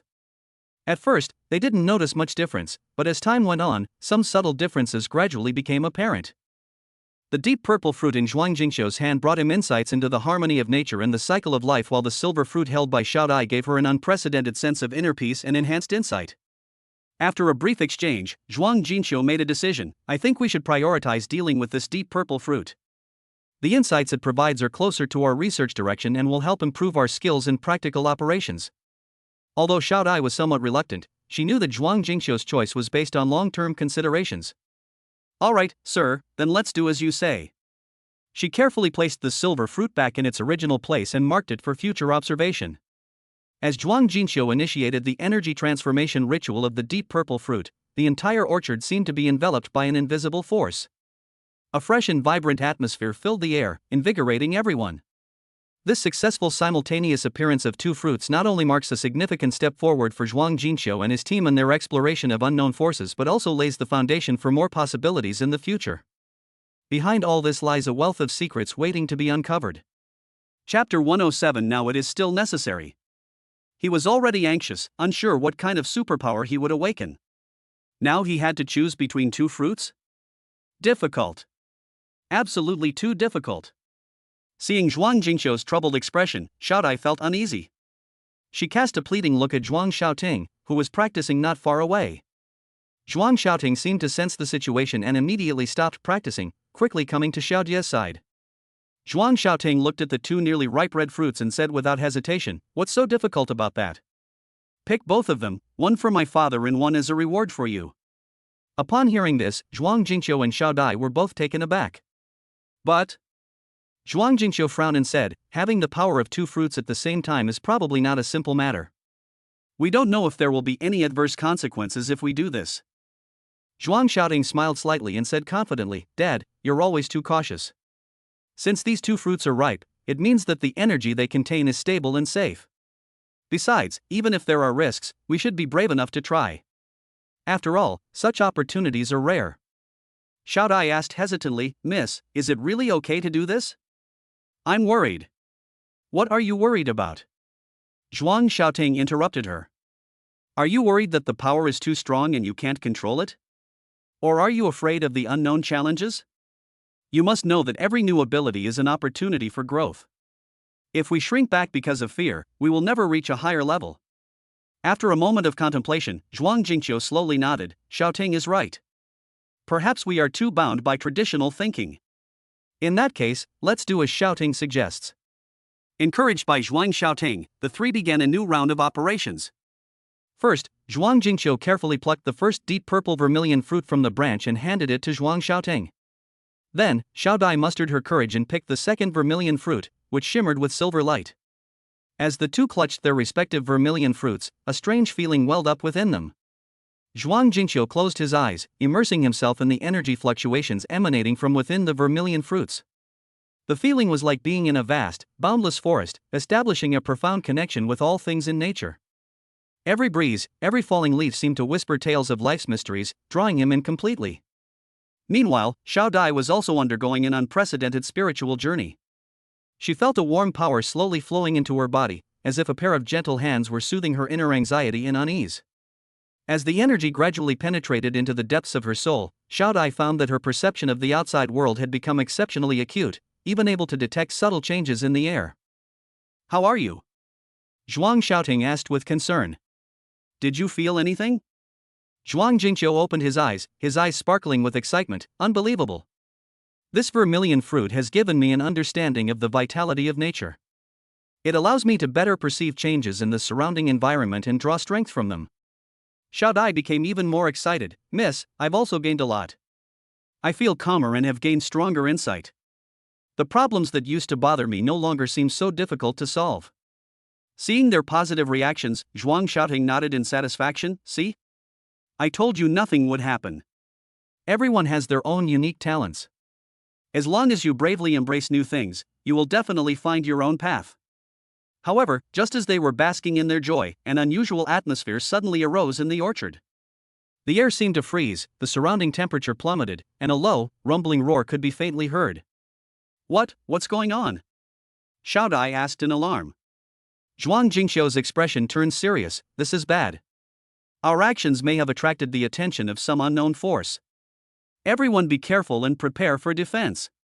Faced with this sudden turn of events, the three quickly adjusted their mindset and prepared for anything. They knew that every breakthrough on the path of exploring the unknown was accompanied by corresponding risks. But it was precisely this spirit of constantly challenging themselves that allowed them to continue moving forward in this world full of wonders. And now, they were about to face a new test and uncover more secrets hidden behind this mysterious orchard. Chapter 108. Once Zhuang Xiaoting looked closely and continued, "Give the bigger fruit in front to my dad, and Xiaodai, you eat the one next to it." Her words were clear and firm, as if she had completely considered every detail. Zhuang Jingqiu was caught in a dilemma and didn't respond to his daughter's words. He was filled with hesitation and worry. After all, these two vermilion fruits contained unknown power, and the consequences of making the wrong choice could be unimaginable. However, faced with his daughter's decisiveness and confidence, a glimmer of hope gradually grew in his heart. Perhaps it was really as Xiaoting said, a rare opportunity, and they should bravely try. Xiaodai, on the contrary, was both surprised and delighted, and immediately knelt down to express her gratitude. "Thank you, miss, for the fruit." "Thank you, miss." Her voice was filled with barely concealed excitement. For an ordinary maid, to receive such a precious opportunity was a dream come true. Moreover, this was not only an opportunity to improve her own abilities, but also a chance to gain the recognition and appreciation of the eldest daughter of the Zhuang family. "Get up, Xiaodai," Zhuang Xiaoting said gently. "This is what you deserve. You've worked very hard in training lately, and this reward is an affirmation of your efforts." Xiaodai stood up, a happy smile on her face. She knew all too well how rare it was for a servant like her to receive such kindness from the master in this manner. Therefore, she became even more determined to serve the manor faithfully. Seeing Xiaodia's tearful gratitude, Zhuang Xiaoting turned to her father and said softly, "Dad, what do you think of this arrangement? I believe that as long as we make good use of the power brought by these two fruits, it will definitely bring us even greater benefits." Zhuang Jingqiu nodded slowly, a hint of trust in his eyes. "All right, since you said so, then we'll do as you say. However," he paused, then added earnestly, "we must act cautiously and ensure that we don't fall into danger because of our greed for power." "Don't worry, Dad," Zhuang Xiaoting replied with a smile, "I will keep a close eye on the situation and will never let us get into danger." So, under Zhuang Xiaoting's direction, the three began the formal harvesting ceremony. First, Zhuang Xiaoting personally stepped forward and carefully plucked the larger red fruit from the branch, then respectfully handed it to Zhuang Jingqiu. Next, encouraged by Zhuang Xiaoting, Xiaodai mustered her courage and picked another, smaller red fruit. When Zhuang Jingqiu received the vermilion fruit, a warm sensation instantly spread throughout his body. He closed his eyes, focusing intently on the energy fluctuations within the fruit. This feeling transported him to a tranquil and peaceful space, where everything around him became exceptionally clear. He realized that this vermilion fruit granted him not only increased power, but also a profound understanding of the laws of nature. Meanwhile, under Zhuang Xiaoting's guidance, Xiaodai began to consume her vermilion fruit. With the first bite, a cool sensation quickly spread, invigorating her. Immediately afterwards, more energy surged into her body, giving her an unprecedented sense of vitality. The weaknesses and shortcomings that had previously troubled her seemed to have been completely eliminated at this moment. "How are you?" Zhuang Xiaoting asked with concern. "Did you feel anything?" Zhuang Jingqiu opened his eyes sparkling with wisdom. "This is amazing. This vermilion fruit has given me a deeper understanding of the rules of the world. I feel as if I have opened a door to a new world." Xiaodai nodded excitedly, "Miss, I've also felt a huge change. I feel full of power now, and those seemingly insurmountable obstacles no longer seem so scary." Just as they were immersed in joy, a slight tremor suddenly came from deep within the orchard. Immediately afterwards, the surrounding air seemed to be distorted by some invisible force, and the temperature began to drop sharply. An ominous premonition welled up in Zhuang Xiaoting's heart, and her expression instantly turned serious. "Watch out, everyone, something's up," she whispered a warning. No sooner had she spoken than a dark shadow darted out from the shadows, heading straight for them. It was a massive black wolf, its eyes gleaming with ferocity, clearly drawn by the commotion. Faced with the sudden threat, Zhuang Xiaoting reacted swiftly. She formed hand seals, summoning a shield to protect herself, her father, and Xiaodai. At the same time, she shouted, "Xiaodai, retreat to the back. Leave this to me." Although Xiaodai was frightened, she obeyed Zhuang Xiaoting's instructions and quickly retreated to a safe area. Zhuang Jingqiu, on the other hand, gripped the vermilion fruit tightly, ready to deal with any potential crisis. In this tense moment, they both understood that only by uniting could they overcome the current difficulty. This experience would become an important lesson in their growth, teaching them that while pursuing power, they must also learn how to protect themselves and those around them. Chapter 109 is brimming with. Zhuang Xiaoting quickly helped Xiaodai up, saying, "Xiaodai, you're too kind. We're like sisters, sharing joys and sorrows. Go pick some, or they'll be overripe." Her words were full of care and encouragement for Xiaodai. "Yes. Xiao Dai quickly stood up, her face showing a mixture of excitement and nervousness. She carefully walked towards the two ripe vermilion fruits, as if each step was a dialogue with fate. At this moment, her heartbeat seemed louder than ever, because she knew that this was not just a simple picking, but an opportunity to change her destiny. Meanwhile, Zhuang Jingqiu quietly observed everything from the sidelines. His eyes held both anticipation and a hint of worry. After all, the power contained within these vermilion fruits was unknown, and the changes each person could withstand were different. However, as a father, he knew that his daughter Zhuang Xiaoting's decisions were often based on profound considerations, so he chose to trust and support her. Finally, under Zhuang Xiaoting's watchful gaze, Xiao Dai stretched out her slightly trembling hand and gently touched the smaller vermilion fruit. The instant her fingers touched the fruit, a warm yet powerful energy surged into her body. At first, the sensation was like a gentle stream, softly enveloping every cell in her body, but soon, it transformed into a surging force, impacting her internal organs and making her almost unable to stand. Xiao Dai couldn't help but let out a soft gasp, but she didn't back down. Instead, she closed her eyes tightly, trying to regulate her breathing and better adapt to this sudden change. As time passed, she gradually felt the wondrous transformation happening inside her body. Her previously weak body became strong and powerful, her vision became sharper, and her hearing was significantly enhanced. More importantly, an unprecedented confidence welled up within her, as if nothing in the world could stop her from moving forward. Seeing that Xiao Dai had successfully absorbed the power of the vermilion fruit, Zhuang Xiaoting turned to her father and said softly, "Father, now it's your turn." Zhuang Jingqiu nodded and slowly walked towards the larger vermilion fruit. When he placed his hand on the fruit, the entire orchard seemed to tremble. Immediately afterward, a soft light emanated from the vermilion fruit, enveloping Zhuang Jingqiu entirely. Bathed in this light, Zhuang Jingqiu felt as if his soul had been cleansed, all his worries and anxieties swept away. With the continuous infusion of the vermilion fruit's power, he discovered that not only had his physical strength been greatly restored, but his mental power had also reached a new level. He began to sense the energy fluctuations flowing in the surrounding air and could even vaguely foresee fragments of the future. This was an extraordinary ability, making him marvel at the wonder and grandeur of nature. As the light faded, Zhuang Jingqiu opened his eyes, which shone with a light woven from wisdom and power. He looked up into the distance, his heart filled with boundless anticipation for the future. "It seems we've truly received an incredible opportunity this time." He took a deep breath, his voice trembling with barely concealed excitement. "With this power, we can do many things." However, just as they were basking in their joy, a series of hurried footsteps suddenly sounded outside the manor.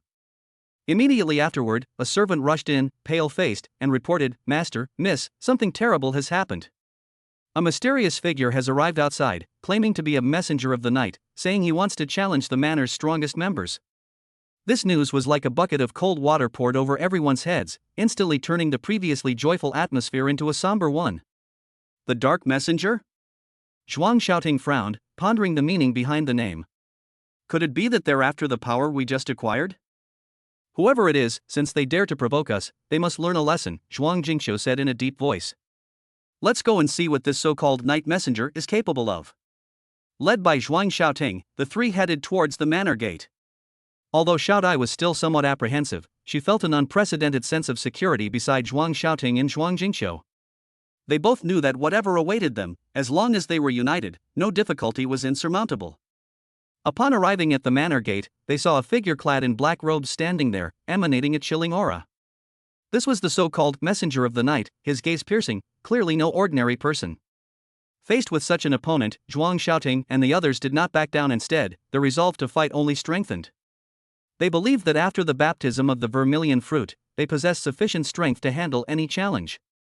And this would become a crucial test on their path to growth. Chapter 110: Unwavering Determination. Xiao Dai carefully picked two more exotic fruits, handing the largest one to Zhuang Jingqiu. Her heart was pounding, as if it would leap out of her throat, but her eyes revealed a firm resolve. Then, she glanced at her mistress, Zhuang Xiaoting, and after receiving her confirmation, she quickly swallowed the exotic fruit in her hand. Gulp! The strange fruit entered their stomachs, instantly causing both of them to contort in pain. This pain was no ordinary pain, it was a torment that penetrated to the bone and tore at their souls. Zhuang Jingqiu gritted his teeth, veins bulging on his forehead, his hands unconsciously clenching into fists, his nails almost digging into his palms.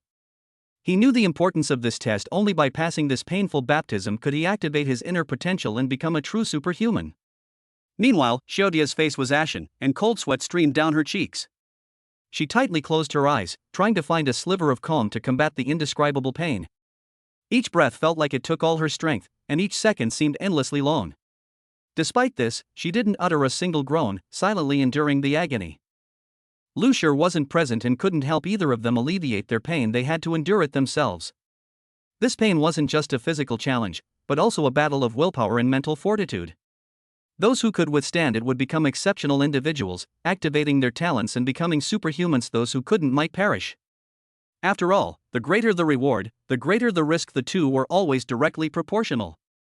Time ticked by, and subtle changes began to appear in Zhuang Jingqiu and Xiao Dai's bodies. A faint halo gradually appeared on their skin, shimmering like stars.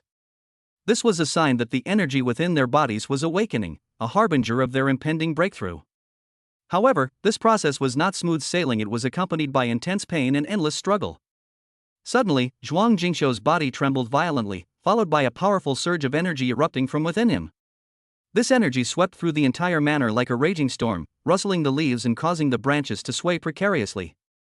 His eyes snapped open, a golden light flashing in his pupils, as if containing boundless wisdom and power. I succeeded. Zhuang Jingqiu's voice was filled with excitement and relief. He stood up, feeling an unprecedented lightness and power. Every step felt like walking on air, every movement was full of power.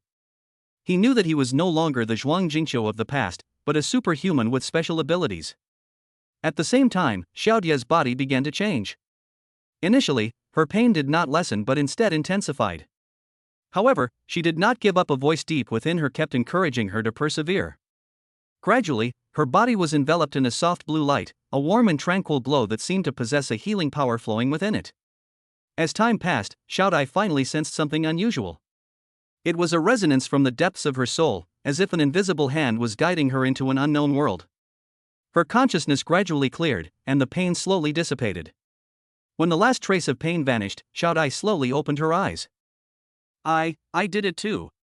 Xiaodia's voice was weak, but full of confidence and hope.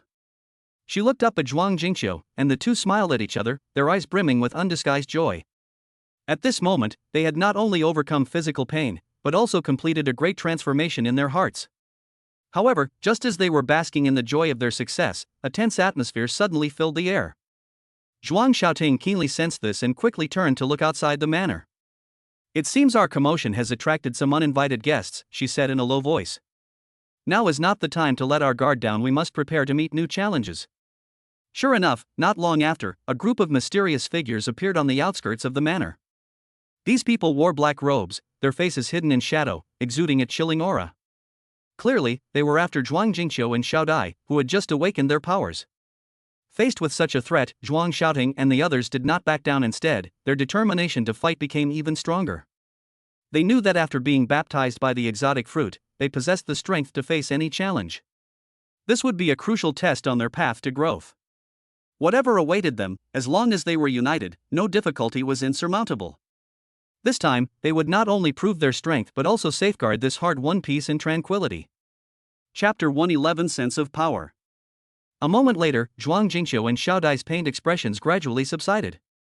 Without a doubt, they had pulled through. The soul-wrenching pain finally dissipated, replaced by an unprecedented sense of ease and strength.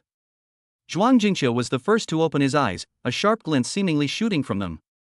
He sensed his special ability, and his mind processed some new information.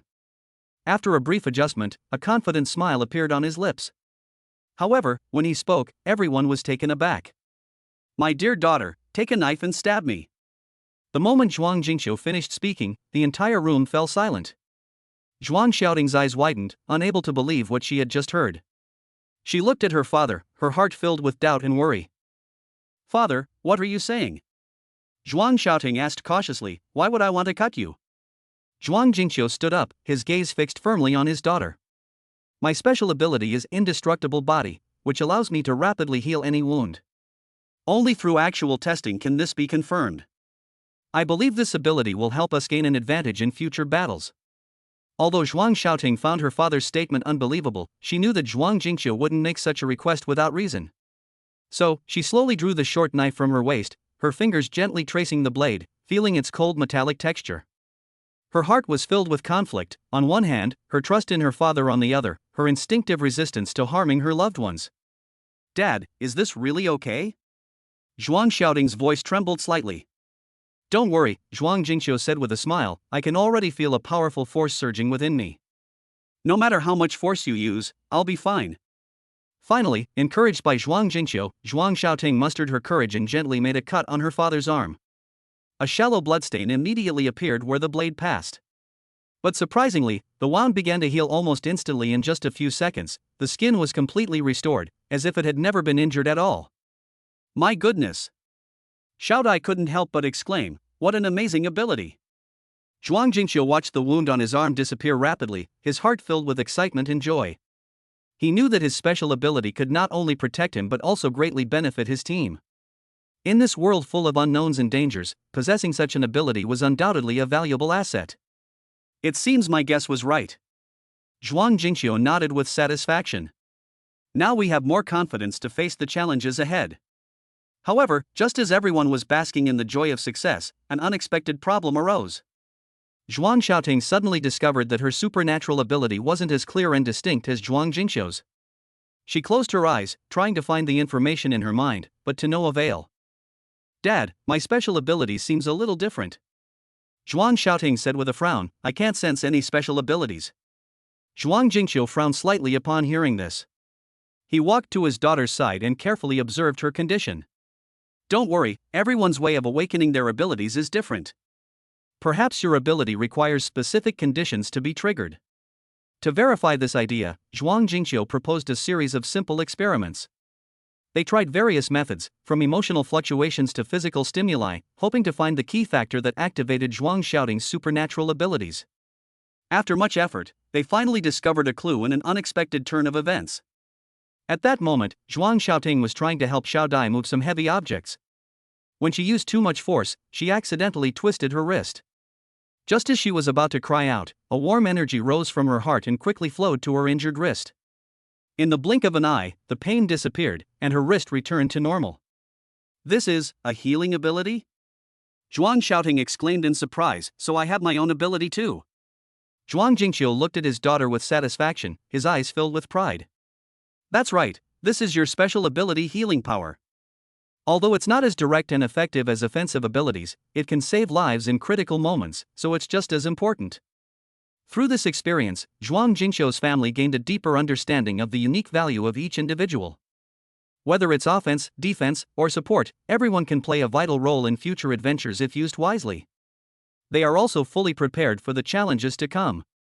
Whatever awaits them, they will face the unknown with renewed strength. Chapter 112 Unbelievable. Zhuang Xiaoting was stunned. She stared at her father, her eyes wide with disbelief. "Dad, what are you saying? How could you let your daughter do that? Like, try to kill you with a knife?" A brief silence fell over the room, broken only by Zhuang Jingqiu's light cough. Zhuang Xiaoting was filled with doubt and worry. She couldn't believe what she had just heard. "Wait." Zhuang Xiaoting suddenly raised her voice, "Dad. You haven't awakened some strange superpower, have you?" She had a strange expression on her face, as if she were looking at a pervert. Zhuang Jingqiu coughed lightly, trying to cover his embarrassment. "Ahem. It's not what you think, my dear daughter," he explained. "What I mean is, I want to test the superpower I just awakened." Seeing that Zhuang Xiaoting still looked confused, Zhuang Jingqiu took a deep breath and began to explain in detail. "After we went through that painful experience, I found that my body had changed. Not only did I feel stronger than before, but I also had more information in my mind. Based on this information, I guess that I might have gained some kind of special ability, immortality. Zhuang Xiaoting frowned, listening carefully to every word her father said. "But why do you want me to cut you with a knife?" she asked, puzzled. "It sounds too dangerous." Zhuang Jingqiu smiled and nodded. "I know it sounds a bit absurd, but believe me. If my speculation is correct, then no matter how much force you use, I won't be truly harmed. This ability can help us gain the upper hand in future battles." Although Zhuang Xiaoting still had doubts about her father's claims, she knew that Zhuang Jingqiu was not a reckless person. Therefore, after Zhuang Jingqiu's repeated assurances, she finally agreed to conduct the experiment. However, for safety reasons, they decided to start with small-scale testing. Zhuang Xiaoting retrieved a small fruit knife from the kitchen, and after repeatedly sterilizing it, she carefully approached her father's arm. Her eyes were fixed on the blade, her fingers trembling slightly. "Dad, I really have to start." "It's alright," Zhuang Jingqiu comforted her.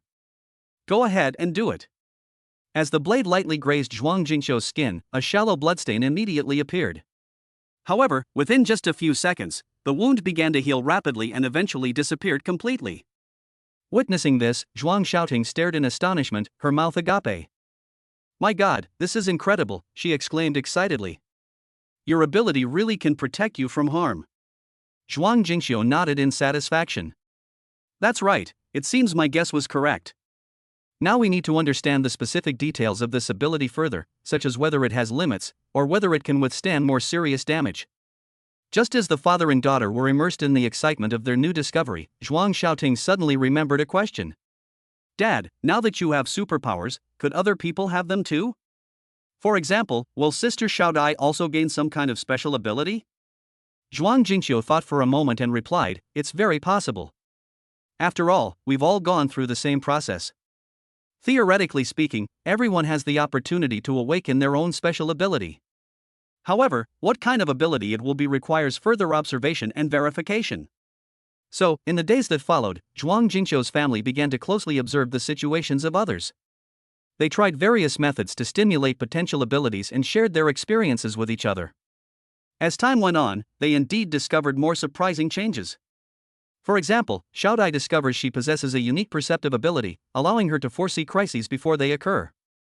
Zhuang Xiaoting also demonstrates the power to heal injuries during an accident.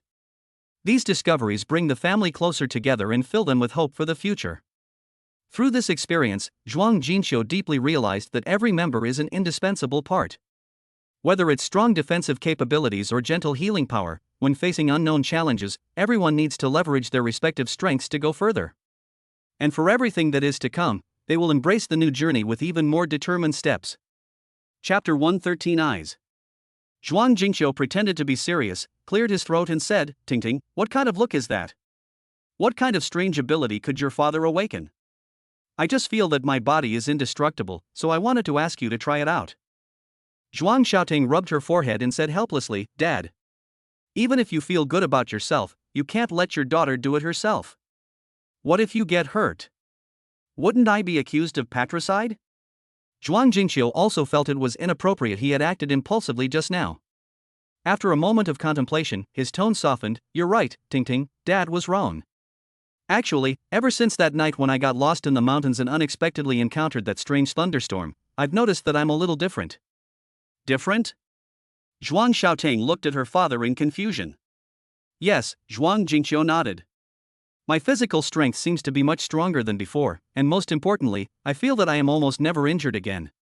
At first, I thought it was just because of the training, but some things that happened later made me start to doubt that it might not be that simple."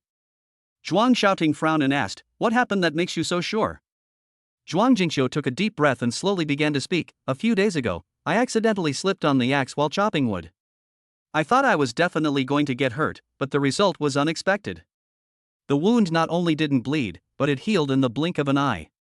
This made me realize that maybe I really do have some kind of special ability." Hearing this, a hint of surprise and curiosity flashed in Zhuang Xiaoting's eyes. "Then why don't you find another way to verify it? For example, go to the hospital for a checkup, or try something else." Zhuang Jingqiu sighed. "I've thought of those methods too, but the routine hospital tests probably can't detect this kind of supernatural phenomenon. As for using other items to experiment, I'm worried that if I don't control the force well, it might cause unnecessary trouble." Zhuang Xiaoting pondered for a moment, then offered a suggestion. "In that case, we can start with a safer method. For example, you can try some minor injuries first and see if they can heal on their own. If it works, then we can consider further testing." Zhuang Jingqiu thought about it and thought the suggestion was good. That's a good idea. However, I'm still a little worried. What if even minor injuries can't heal quickly? Wouldn't that prove that my previous judgment was all wrong?" "Don't be too hasty," Zhuang Xiaoting comforted her. "Everyone needs time to adapt to new things. Even if we eventually find out there's no such thing as a special ability, at least we'll know the truth, won't we?" So, in the days that followed, Zhuang Jingqiu, following his daughter's advice, began a series of cautious experiments. He first gently pinched his arm to observe any abnormal reactions, then he tried pricking his fingertips with a needle to see if the blood clotting process accelerated. Each attempt filled him with both tension and excitement. As time went on, Zhuang Jingqiu gradually accumulated more data about his own changes. Although in most cases his self-healing speed was indeed much faster than that of ordinary people, this did not completely prove that he possessed the legendary immortal body. After all, the real test was yet to come. Meanwhile, Zhuang Xiaoting continuously encouraged and supported her father, helping him adjust his mindset and face the possible outcomes correctly. She knew that regardless of the final answer, this experience would bring profound enlightenment to the family. Sometimes, courage and trust are more important than any other force. Their kinship bond was thus strengthened, enabling them to face unknown challenges together. Chapter 114 Dagger. With a whoosh, he pulled a dagger from his back pocket and prepared to make a decisive cut to his arm. Then I'll try it myself. As soon as Zhuang Jingqiu finished speaking, everyone's expressions tensed up. Medical team, prepare. Be ready to provide assistance at any time. Zhuang Xiaoting shouted urgently, her voice filled with worry and unease. She knew her father's determination, but she was also aware of the risks involved. Everyone present held their breath, their eyes fixed on Zhuang Jingqiu's arm. He paused for a moment, as if making a final mental preparation. At that moment, time seemed to freeze. However, just as he was about to strike, Zhuang Jingqiu suddenly stopped. He took a deep breath and slowly lowered the dagger. He turned to his daughter, a complex expression on his face. Tingting, you're right. I can't be so impulsive. Zhuang Xiaoting breathed a sigh of relief, but remained vigilant. Dad, we need a safer way to test your abilities. Doing this is too dangerous. Zhuang Jingqiu nodded. I know. I just wanted to prove it to myself, to see if it was really true. But you reminded me that we have many other ways to try. Just as they were discussing their next steps, a young doctor stepped forward and offered a suggestion. Mr. Zhuang, since you believe you have the ability to heal yourself, why not consider conducting some non-invasive tests? For example, we can use a small incision to simulate an injury and then observe the speed at which the wound heals. This would ensure safety and provide accurate data. Zhuang Jingqiu and Zhuang Xiaoting exchanged a glance, both agreeing that it was a good idea. Therefore, Zhuang Jingqiu agreed to the plan and expressed her willingness to cooperate with any necessary inspections and experiments. Over the next few days, Zhuang Jingqiu underwent a series of scientific and cautious tests. Before each experiment, professional medical personnel were on standby to ensure everything went smoothly. These tests included, but were not limited to, minor cuts, burns, and injections of trace amounts of toxins to observe the body's reaction and recovery. Surprisingly, Zhuang Jingqiu's body did indeed demonstrate extraordinary recovery capabilities. In most cases, even relatively serious wounds healed completely within minutes, leaving almost no scars. This discovery astonished everyone present and sparked even more curiosity about the reasons behind it. As the research deepened, Zhuang Jingqiu's story began to circulate locally. More and more people came to see him, hoping to witness this miracle firsthand. Faced with the outside world's attention, Zhuang Jingqiu chose to remain low-key, believing that the most important thing at present is to figure out the source of this ability and its potential application value. Meanwhile, Zhuang Xiaoting was actively searching for possible answers. She consulted a large amount of information, interviewed many experts, and exchanged ideas with others who had similar experiences. Gradually, she discovered some clues suggesting that Zhuang Jingqiu's changes might be related to the thunderstorm. It is said that under extreme weather conditions, a mysterious energy fluctuation exists in nature that can affect the cellular structure of organisms, thereby triggering unexpected changes. Nevertheless, all of this remains speculation. To further verify this hypothesis, Zhuang Jingqiu decided to return to the mountain that had experienced the thunderstorm, attempting to recreate the environmental conditions at that time. This time, he not only brought a professional research team but also equipped them with advanced monitoring equipment, hoping to capture any subtle energy changes. After weeks of hard work, they set up a temporary laboratory on the mountain and began continuous observation work. Despite the arduous process, they never gave up hope. Every day, Zhuang Jingqiu carefully recorded his feelings and changes in his physical condition, looking forward to that crucial moment. Finally, on a stormy night, a miracle occurred. As a powerful bolt of lightning ripped through the night sky, Zhuang Jingqiu clearly felt a surge of immense power coursing through his body. Immediately afterward, his body began to emit a faint glow, as if he had been infused with new life. At that moment, everyone present was deeply awestruck. Through this experience, Zhuang Jingxiu not only proved his special abilities but also opened up new directions for scientific research. More importantly, this journey made him cherish his family even more and realize that no matter how unpredictable the future may be, mutual support and trust are the most precious treasures. Chapter 115 Stance. Zhuang Xiaoting addressed the several doctors behind her. They were her family's medical team, usually stationed with the military. Naturally, they were indispensable at such a crucial moment. Yes, sir. The doctors quickly got into position, ready to rush to Zhuang Jingxiu's aid should anything happen. Seeing the array of doctors in this position, Zhuang Jingxiu hesitated for a moment. Surely nothing will happen. His grip on the dagger loosened slightly. Then, he slashed his arm. At first, only a little blood seeped from the wound, then blood began to flow slowly, forming a thin red line that slid down his arm. The air in the room seemed to freeze. Everyone held their breath, their eyes fixed on the wound. Zhuang Jingxiu's expression changed slightly, but he quickly regained his composure. "Dad, how are you feeling?" Zhuang Xiaoting asked nervously, her voice filled with worry and unease. Zhuang Jingxiu did not answer immediately, but focused on looking at his wound. After a few seconds, he slowly said, "Strange, I can't feel any pain." Upon hearing this, the surrounding doctors quickly gathered around and carefully examined the wound. One of the more experienced doctors frowned. "This is impossible. Even a minor cut would cause a painful reaction." However, the facts were undeniable. Zhuang Jingxiu did indeed have a clear cut on his arm, but he didn't show any pain like a normal person would. Even more surprisingly, in the next few minutes, the wound began to heal at a visible speed. "What's going on?" someone exclaimed in a low voice. Shock and bewilderment were written on everyone's faces. Zhuang Xiaoting's eyes widened, unable to believe what she was seeing. She knew her father's health had always been good, but she had never imagined it would be so miraculous. As time passed, the wound gradually shrank until it disappeared completely, leaving not even a scar. It was like an incredible magic show, unbelievable yet undeniably real. "This is simply incredible," the old doctor murmured to himself, while simultaneously conducting a comprehensive examination of Zhuang Jingxiu with his instruments. "Based on the preliminary examination results, your physical functions far exceed those of ordinary people, and you possess an extremely strong self-repairing ability." Upon hearing this conclusion, Zhuang Jingxiu and Zhuang Xiaoting exchanged a glance, their eyes filled with both excitement and confusion. They knew what this meant. Perhaps Zhuang Jingxiu had indeed gained some kind of special ability. But what was the reason behind it? Could it really be related to that thunderstorm, as they had previously speculated? In his search for answers, Zhuang Jingxiu decided to undergo further medical research. In the days that followed, he cooperated with doctors to conduct various tests, ranging from simple physical stimuli to complex biochemical analyses, in an attempt to uncover the secrets behind this mysterious phenomenon. Meanwhile, Zhuang Xiaoting wasn't idle either. She used her resources to contact several top experts both domestically and internationally, hoping to gain more professional insights into the human body's self-healing abilities.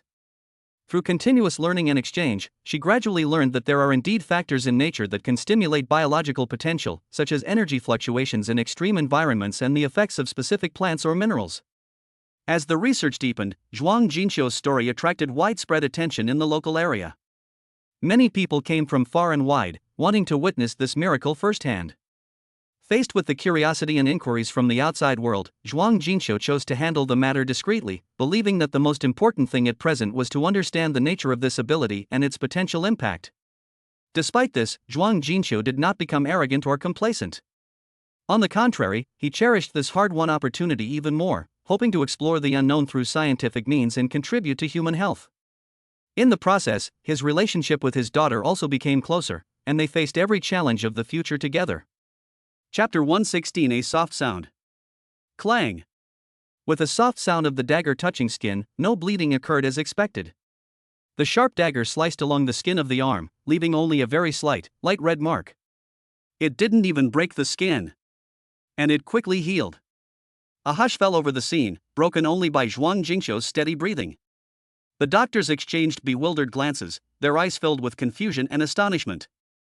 They had never witnessed anything like this before. Even highly trained special forces members would struggle to avoid wounds or at least temporary swelling after such a blatant cutting. What happened?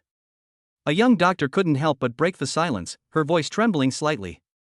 Her eyes were fixed on Zhuang Jingxiu's arm, as if trying to find the answer. Zhuang Xiaoting was equally shocked, but she quickly calmed down. We need a more detailed examination. Her tone was firm and decisive, showing the composure expected of a medical team leader. Zhuang Jingqiu was then taken to a more specialized examination room equipped with state-of-the-art testing equipment. Various instruments began working busily, from blood analysis to cellular observation, each test striving for thoroughness and accuracy.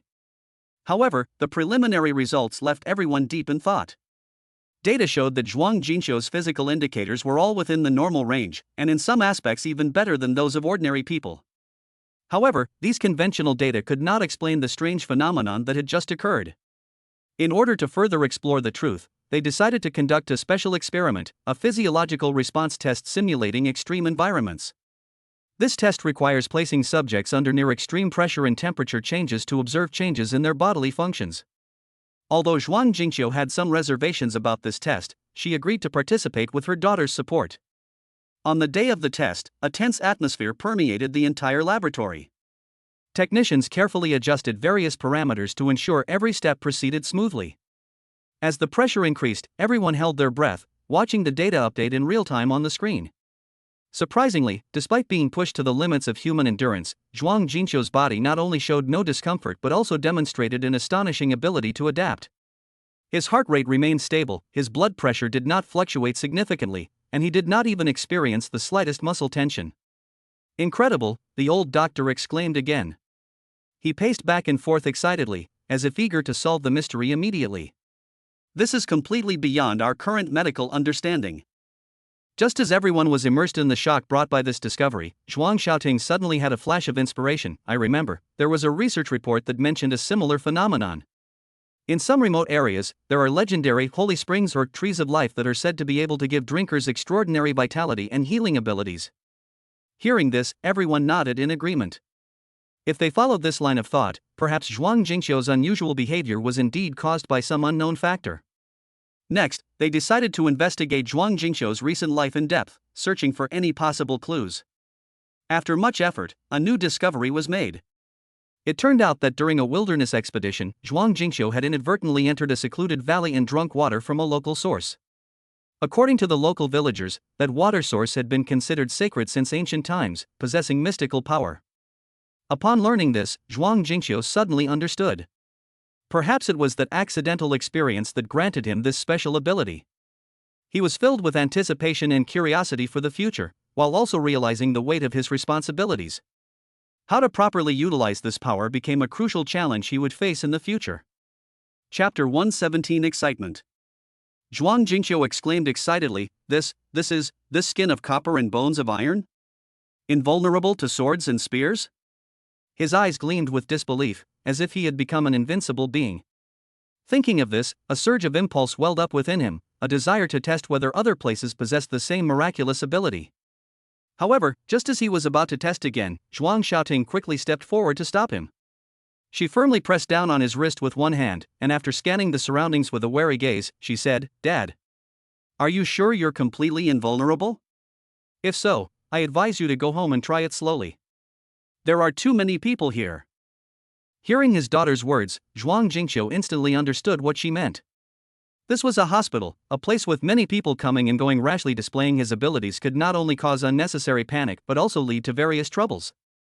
Realizing his actions were somewhat reckless, he nodded gently, indicating he understood his daughter's concerns. You're right, Xiaoting. Zhuang Jingqiu slowly withdrew his arm, a slightly embarrassed smile on his face. I was just too surprised and couldn't control myself for a moment. Zhuang Xiaoting breathed a sigh of relief. She knew her father could be impulsive at times, especially when faced with the unknown. It's okay, Dad. Let's go back first and study this situation carefully. Besides, we now have a preliminary direction, so we can find experts to discuss this issue further. Back home, Zhuang Jingqiu and Zhuang Xiaoting began an in-depth discussion. They decided to start with Zhuang Jingqiu's wilderness adventure, reviewing every detail in hopes of finding the answer. Zhuang Jingqiu sat on the sofa in the living room, closed his eyes, and tried hard to recall every scene and every sound in that mysterious valley. I remember getting lost in a thick fog, and then I heard the sound of flowing water. I followed the sound and found a small waterfall with a crystal-clear pool below it, Zhuang Jingqiu recounted, his tone filled with nostalgia and curiosity. I was extremely thirsty at the time, and without thinking too much, I drank the water from the pool. It tasted sweet and refreshing, and after drinking it, I felt much more relaxed. Zhuang Xiaoting listened attentively, occasionally jotting down key information. After a moment's thought, she said, "It seems that the pool does indeed have a special function. What we need to do next is find more information about that place, which may help us understand the reason behind this phenomenon." To gather more clues, Zhuang Xiaoting contacted several friends in the fields of geography and biology, seeking their knowledge about the mysterious water source and asking them to help her find relevant information. At the same time, she also collected a large number of folk tales and ancient documents through online searches and library consultations, attempting to find any clues within them.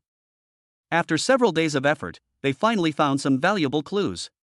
It turned out that ancient texts recorded the existence of springs or plants with healing properties in certain special natural environments. These water sources were usually located in remote areas and were considered gifts from the gods by the local inhabitants. Those who drank from these springs or came into contact with certain plants sometimes experienced a significant improvement in their physical condition. Based on these clues, Zhuang Jingqiu and Zhuang Xiaoting began planning a journey back to that valley. They hoped to gain a deeper understanding of the nature of that mysterious power through first-hand investigation and explore how to better utilize this gift from nature. However, they were also keenly aware that this expedition would face many unknown risks. After all, it was an undeveloped primeval forest, teeming with various potential dangers. Therefore, they made thorough preparations, learning wilderness survival skills, purchasing necessary equipment, and developing a detailed action plan.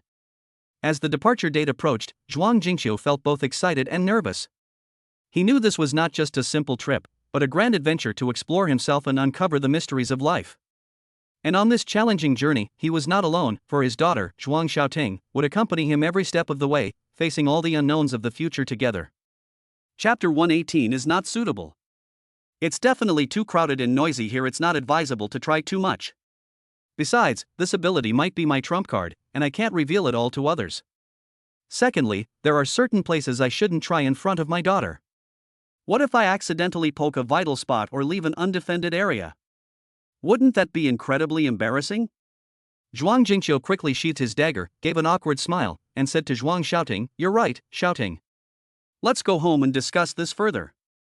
His eyes held a mixture of embarrassment and barely perceptible gratitude. Seeing this, Zhuang Xiaoting breathed a sigh of relief, but remained vigilant, observing the surrounding crowd to ensure her father's actions wouldn't attract unnecessary attention. "Dad, now that you have this ability, we need to be even more cautious." Zhuang Xiaoting's voice was soft but firm. "This power may protect us, but it may also bring trouble. We don't know its limits or weaknesses yet." Back home, Zhuang Jingqiu sat in his usual spot in the living room, his heart filled with surprise and anticipation at his new discovery.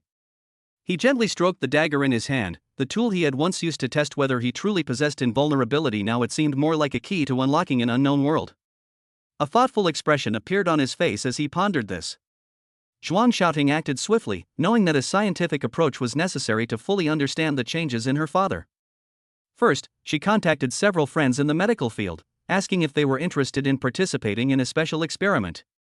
While she didn't reveal specific details, she emphasized the importance of the research and its potential groundbreaking implications. Meanwhile, Zhuang Xiaoting also began searching for relevant information online. She sifted through a large amount of material, trying to find similar cases or any reports about people suddenly gaining superhuman abilities. However, the results were not as plentiful as she had hoped. Most of the information consisted of plot descriptions from science fiction novels or movies, with very little truly reliable scientific evidence. Just as Zhuang Xiaoting was feeling somewhat frustrated, her phone rang. The caller ID showed the name of an old classmate who was now working at a top research institution. After a brief exchange of pleasantries, Zhuang Xiaoting explained the special circumstances her family was facing and expressed her desire for professional help. To everyone's surprise, his old classmate showed great interest and promised to arrange a face-to-face meeting as soon as possible. A few days later, in a quiet research room, Zhuang Jingqiu underwent a comprehensive physical examination. Scientists used various advanced equipment and technologies to try to uncover the secrets behind his incredible abilities. As the research progressed, some preliminary results gradually emerged. Researchers discovered that Zhuang Jingqiu possessed a previously unseen energy field within his body, which seemed capable of absorbing and transforming external forces to achieve a protective effect. However, this energy field was not without flaws. It could fluctuate or even fail under certain specific conditions. Upon hearing this news, Zhuang Jingqiu and Zhuang Xiaoting felt a sense of relief, but also realized that the road ahead was still full of challenges. It seems that we still have a lot to learn, Zhuang Jingqiu said in a deep voice, his eyes shining with determination. No matter what, we cannot give up the opportunity to explore the truth. In this process, the father and daughter's relationship grew even stronger. They faced the fears of the unknown together and shared every small step forward. And all of this began with that decisive moment when Zhuang Jingqiu first realized he possessed an indestructible physique. He never imagined that this would lead them on such an extraordinary journey. This journey would not only test their wisdom and courage but also witness how they grew in adversity, ultimately revealing the infinite possibilities hidden deep within human potential. Chapter 119 had barely finished speaking. Then, Zhuang Jingqiu said to Zhuang Xiaoting, Ting is right, I was reckless. None of you here are allowed to utter a single word about what just happened, do you understand? As soon as he finished speaking, the air seemed to freeze, and everyone's expression changed as they realized the seriousness of the situation. The crowd responded in unison, yes. Their voices betrayed a hint of tension and seriousness. Zhuang Jingqiu's words were not merely an order, but more like an unquestionable warning. Most of the people gathered in this small shed were Zhuang's trusted confidants, well aware of Zhuang Jingqiu's character. Once a decision was made, it was irreversible. And today, he was clearly very serious, even unusually so. Zhuang Jingqiu glanced around, his gaze sweeping across everyone's faces, trying to read any hesitation or disloyalty. But to his satisfaction, he saw only steadfastness and loyalty. All right, since we're all on the same side, I won't say any more. His tone softened slightly. But remember, this matter concerns the future of our Zhuang family, and there can be no mistakes. Zhuang Xiaoting stood to the side, silently nodding. She knew that although her father appeared tough on the surface, he was actually filled with worry and unease deep down. Anyone would feel fear in the face of unknown power, let alone her father who possessed such power. Thinking of this, she couldn't help but step forward and gently hold her father's hand to show her support. Dad, her voice was gentle yet powerful, we'll face this together. No matter how many difficulties lie ahead, I'll be by your side. Hearing his daughter's words, Zhuang Jingqiu felt a surge of warmth in his heart. In that instant, he felt incredibly gratified, and at the same time, his determination to protect his family and safeguard this secret became even stronger. Back home, Zhuang Jingqiu began to reflect on his actions. He realized that he had been too impulsive in displaying his newly acquired abilities, nearly exposing his family's secret. This was not only a disregard for his own safety but also a lack of responsibility towards his entire family. Sitting in the living room, he fell into deep thought, considering how to better control this power while ensuring it wouldn't endanger his family. Meanwhile, Zhuang Xiaoting wasn't idle either. She quickly took action, using her network to contact several trusted expert friends, hoping to obtain some professional opinions on paranormal phenomena. Although most of these friends were engaged in scientific research, she believed that in this information-saturated age, there would always be clues to follow. A few days later, in a quiet research room, Zhuang Jingqiu underwent another comprehensive physical examination. This time, scientists used more advanced technology to try to delve deeper into the source and operating mechanism of the mysterious energy within his body. As the research progressed, some preliminary conclusions gradually emerged. A special energy field did indeed exist within Zhuang Jingqiu's body, which could effectively resist external attacks, but it could also fluctuate under certain conditions.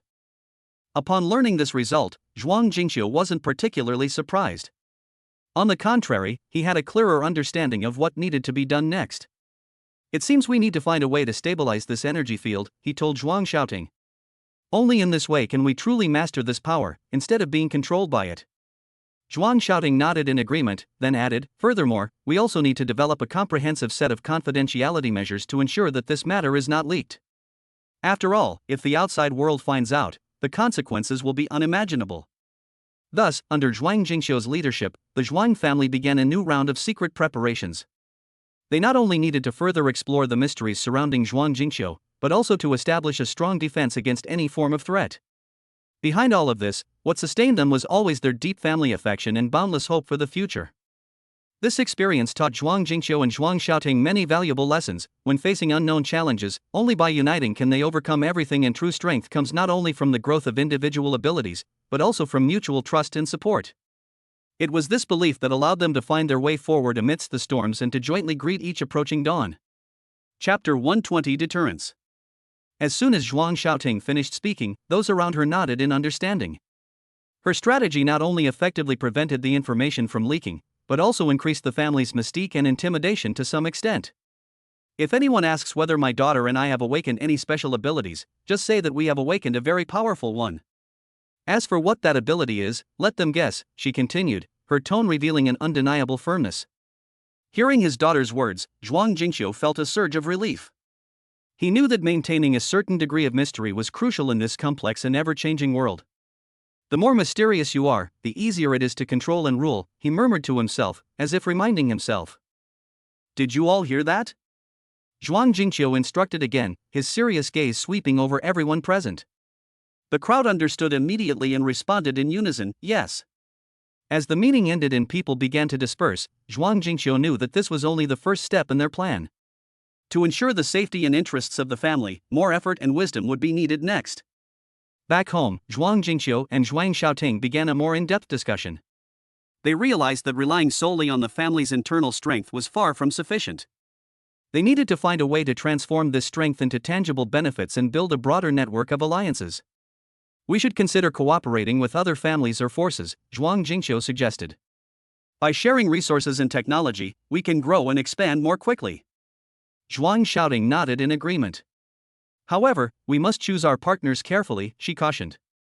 Not everyone is trustworthy. We need to ensure that they are sincere enough and do not pose a threat to us. Therefore, Zhuang Jingqiu and Zhuang Xiaoting began to formulate a series of cooperation plans. They first identified a list of potential partners and then evaluated them one by one. In this process, they discovered that although they appeared friendly on the surface, each family or force actually had its own purposes and considerations. After numerous discussions and screenings, they finally identified several of the most suitable partners. These families are not only financially powerful but also possess unique technologies or resources in certain fields, which would undoubtedly be a huge asset to the company. At the same time, Zhuang Xiaoting didn't slack off in training her abilities. Every morning, she would get up early and go to the yard to practice various skills. Whether it was physical training or improving her mental strength, she completed every project meticulously. Because she knew that only by constantly improving herself could she remain invincible in the challenges that might come in the future. As time went on, the bookmakers' power gradually increased. Their reputation began to spread in various circles, and more people began to show great interest in them. Zhuang Jingqiu and Zhuang Xiaoting, however, always maintained a low profile to avoid attracting unnecessary attention. On a bright and sunny morning, Zhuang Jingqiu received a letter from an important ally. The letter expressed their willingness to engage in deeper cooperation with the Zhuang family and proposed a series of specific suggestions for collaboration. Both Zhuang Jingqiu and Zhuang Xiaoting were greatly encouraged upon reading the letter. It seems our efforts are beginning to pay off, Zhuang Jingqiu said with a smile. The next step is to figure out how to make better use of this opportunity to further solidify our position. Zhuang Xiaoting also revealed a confident smile. That's right, as long as we continue to maintain this momentum, the road ahead will become wider and wider. In the days that followed, the Zhuang family encountered one development opportunity after another. They not only successfully expanded their sphere of influence but also achieved remarkable results in multiple fields. Behind all of this was the joint effort and wise decision-making of Zhuang Jingqiu and Zhuang Xiaoting. Their deep kinship, mutual trust, and support became their strongest backing. Chapter 121 Shock. Xiaodai slowly got up from the ground, her eyes filled with shock and confusion, as if she had just experienced an unbelievable dream. Zhuang Jingqiu and Zhuang Xiaoting followed her every move closely, while the rest of the people in the room held their breath, anticipating what would happen next.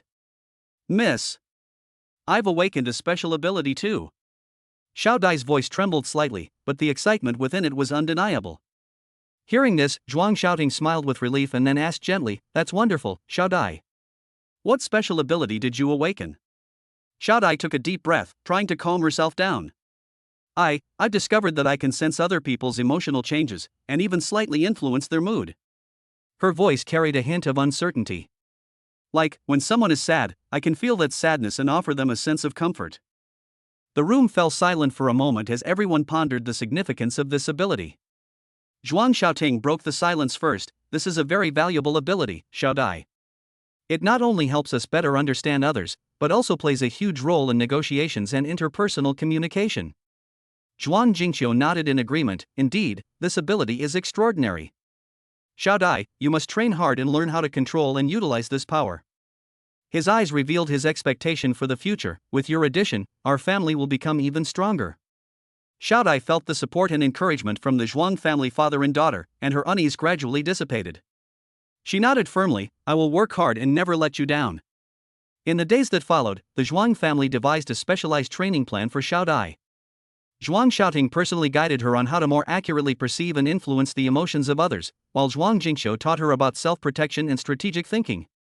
Under their careful guidance, Xiaodai made remarkable progress. As time went on, Xiaodai not only learned how to effectively use her supernatural abilities, but also gradually mastered how to flexibly apply these skills in complex social situations. Her presence brought new vitality and possibilities to the Zhuang family, especially playing a vital role in handling external relations and internal unity. Meanwhile, Zhuang Jingqiu and Zhuang Xiaoting did not stop their progress. They continued to explore more secrets about supernatural abilities and search for ways to improve their strength. In the process, they met many like-minded friends and encountered many challenges and difficulties. On one occasion, at an important meeting, facing pressure and questioning from other forces, Zhuang Xiaoting cleverly used Xiaodia's abilities to ease the tense atmosphere and successfully persuaded everyone present to support their proposal. This incident made the Zhuang family even more mysterious in the eyes of outsiders, while also enhancing their influence in various fields. Through continuous experimentation and practice, the group gradually built a stable and extensive alliance network. They collaborated with other powerful families and organizations, sharing resources and technology to achieve a win-win situation. Behind all these achievements lies the hard work and dedication of every member. On a star-studded night, Zhuang Jingqiu stood in the courtyard, gazing at the countless stars in the sky, his heart filled with emotion. He knew that although the road ahead was still full of unknowns, as long as everyone worked together, no difficulty was insurmountable. The arrival of Zhuang Xiaoting and Xiaodai was undoubtedly the most precious gift bestowed upon him by heaven. The three of them, hand in hand, would surely write their own glorious chapter in the journey ahead. Chapter 122 Response. Xiaodai frowned, then relaxed. She didn't rush to respond to her mistress, but instead walked straight towards the earthen wall behind the awning. Everyone stared in surprise. What was she planning? To everyone's astonishment, Xiaodai walked right through the earthen wall, leaving it completely undamaged. And Xiaodai had vanished from the spot. For a moment, the entire courtyard fell into a deathly silence. Everyone was stunned by the scene. Zhuang Jingqiu and Zhuang Xiaoting were especially dumbfounded. They had never seen such a strange phenomenon before. After a moment, Zhuang Xiaoting was the first to react. She quickly ran to the earthen wall and examined it carefully, trying to find any possible clues, but she found nothing except for that seemingly ordinary earthen wall. How is this possible? Zhuang Xiaoting muttered to herself, her eyes filled with doubt and confusion. Zhuang Jingqiu also walked over quickly. He also circled the earthen wall several times, but still couldn't find any answers. It seems that Xiaodia's abilities are far more complex than we imagined. Just as everyone was discussing and speculating, a slight breeze rustled through the air, and then, Xiaodia's figure reappeared before them like a phantom. Her appearance once again drew gasps of amazement from the crowd, but this time, it was more of a mixture of curiosity and anticipation. Xiaodai, where did you go just now? Zhuang Xiaoting asked anxiously, her eyes sparkling with the light of exploring the unknown. Xiaodai took a deep breath, collected her thoughts, and then slowly spoke, Miss, I'm not quite sure what happened either.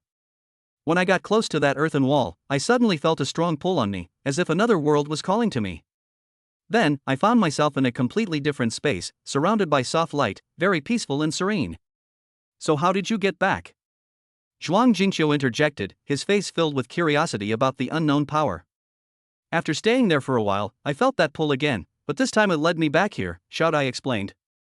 Moreover, I found that as long as I concentrate, it seems I can control this ability. Hearing this, Zhuang Xiaoting nodded thoughtfully, so, your ability is not only to perceive and influence emotions, but also involves some kind of spatial travel or dimensional jump. That's right, Xiaodai said confidently, but I need more practice to master it better. In the days that followed, the Zhuang family devised a more detailed training plan for Xiaodai, aiming to help her further understand and utilize this magical ability. Zhuang Xiaoting personally participated, providing Xiaodai with many valuable suggestions and support, while Zhuang Jingqiu used his resources to search for historical records and research materials related to spatial magic or similar phenomena. As time went on, Xiaodai gradually mastered how to use her abilities more precisely. She could not only travel freely between different locations, but also briefly stay in that mysterious space to observe and contemplate. At the same time, she also began to try to combine her emotional sensing abilities with spatial travel to create even more unique effects. On one occasion, during a special mission, Xiaodai successfully averted a crisis by utilizing her dual abilities. At the time, the enemy forces had set up numerous traps in an attempt to capture key members of the gang, but at the critical moment, Xiaodai sensed the enemy's true intentions and used teleportation to evade the attack, ultimately leading the team to a safe retreat. This incident fundamentally changed the Zhuang family's perception of Xiaodai. Those who had previously been skeptical of her now looked at her with new respect, and Xiaodai gained more respect and trust as a result. More importantly, she realized that her power was not just a talent, but also a responsibility to protect those around her and safeguard the peace and tranquility of this land. In the days to come, she will continue to strive, constantly improve herself, and meet even greater challenges. Chapter 123 Passing Through Walls. Zhuang shouting exclaimed excitedly, This is the ability to pass through walls? Her eyes widened, seemingly unable to believe what she was seeing. The people around her were also in an uproar, whispering and discussing this incredible phenomenon. Zhuang Jingqiu stroked his white beard and said, I think it's more than that, it even has a bit of an invisibility effect. Ting, did you see that? Before she disappeared, her body seemed to be semi-transparent. As soon as he finished speaking, the atmosphere in the courtyard became even more heated, and everyone began to recall every detail of the scene more carefully. Yes. It seems that's true. Zhuang shouting nodded in confirmation, her voice filled with excitement and curiosity. If that's really the case, then Xiao Dia's ability is not just about passing through solid objects. As everyone was discussing this, Xiaodai returned to her original position, smiled slightly, and tried to ease the tense atmosphere. Actually, I don't know the specifics of this ability either, but I will try my best to explain it to everyone. Xiaodai took a deep breath and continued, When I approached the earthen wall, I did feel a sense of attraction, as if an invisible force was pulling me. As I passed through the earthen wall, I felt my body become unusually light, with almost no resistance. As for that semi-transparent state, I think it might be because my physical form changed in some way when I entered another space. Hearing this, Zhuang Jingqiu nodded thoughtfully. So, your ability might involve the transformation of the state of matter, or even the change of the energy state. This is very interesting and very complex. Zhuang Xiaoting then asked, So, how do you control this ability? Are there any specific methods or conditions? Xiaodai thought for a moment and replied, At first, I didn't know how to actively use this ability, it was more like an accidental discovery. But after these few days of trying and practicing, I found that as long as I concentrate and think about where I want to go, I can activate this ability. However, I still can't fully grasp its scope and limits. As the conversation deepened, everyone's interest grew. Zhuang Jingqiu suggested, In that case, we can develop a training plan for you to help you better understand and utilize this ability. At the same time, we can also look for some research materials on paranormal phenomena to see if we can find more clues. In the days that followed, the organizers tailored a detailed training program for Xiaodai. They invited several experts to provide guidance, including physicists, psychologists, and scholars with in-depth knowledge of mysterious phenomena. Through a series of experiments and tests, they hoped to uncover the secrets behind Xiaodia's abilities. Throughout this process, Xiaodai constantly challenged herself, trying to push her limits. Once, during a simulated escape drill, Xiaodai needed to escape from a confined space within a limited time. Facing numerous obstacles, she cleverly used her abilities to avoid all the surveillance equipment and successfully found the exit. This successful experience not only boosted Xiaodia's confidence but also showed the bookmaker the limitless possibilities. As time went on, Xiaodai gradually mastered more refined control techniques, and her abilities became increasingly stable and reliable. However, at the same time, outsiders began to hear about these strange events occurring within the bookmaker's organization. Some media outlets started paying attention and reporting on the matter, putting the bookmaker under unprecedented public pressure. Faced with this situation, Zhuang Jingqiu decided to adopt an open and transparent approach, selectively revealing some non-sensitive information to the public to reduce unnecessary speculation and misunderstandings. Ultimately, through the combined efforts of all members of the Zhuang family, Xiaodia's abilities were scientifically and rationally developed and applied. This not only brought new hope and development opportunities to the Zhuang family but also demonstrated the importance of exploring the unknown to the entire society. Xiaodai herself, in turn, grew into a true powerhouse during this journey, proving her worth through her actions. Chapter 124 Awakening the Inner Self. Xiaodai nodded hurriedly, knowing in her heart that her mistress was flattering her. Don't worry, miss, I will always be by your side, accompanying you. Thank you, Master and Miss, for the fruit that awakened my supernatural abilities. Zhuang Jingqiu also nodded, a rare occurrence. From now on, he would need to be more polite to Xiao Dai and the others. After all, with the post-apocalyptic order collapsed, if these orphans hadn't been so heavily brainwashed from childhood and hadn't undergone long periods of isolation and grueling training, they probably wouldn't be risking their lives so desperately now. After this conversation, Zhuang Xiaoting seemed to fall into deep thought. She looked at Xiao Dai, her eyes filled with complex emotions. Xiao Dai, we have never regarded you as servants or inferior beings. Her voice softened. It's just that in this chaotic world, we need to rely on each other to survive. I know, Miss, Xiao Dai replied softly. Although she had countless words of gratitude she wanted to express, at this moment they could only be uttered in this simple sentence. She knew her identity was special, but the Zhuang family had given her more than just protection. They had given her a warmth and sense of belonging that could not be described in words. Zhuang Jingqiu stood aside, listening silently to their conversation, his heart filled with mixed emotions. He sighed softly and said slowly, "This world is different now. The old rules and morals no longer apply. What we need to do now is to protect everyone around us as much as possible." Hearing this, Xiao Dai raised her head, her eyes shining with determination. "I will work even harder to improve my abilities and live up to the trust of Master in Mississippi. No matter what difficulties we encounter, I will do my best to protect everyone." From that day on, Xiao Dai embarked on a new journey. She was no longer content with simply using her abilities to solve trivial matters in daily life, but actively sought improvement and breakthroughs.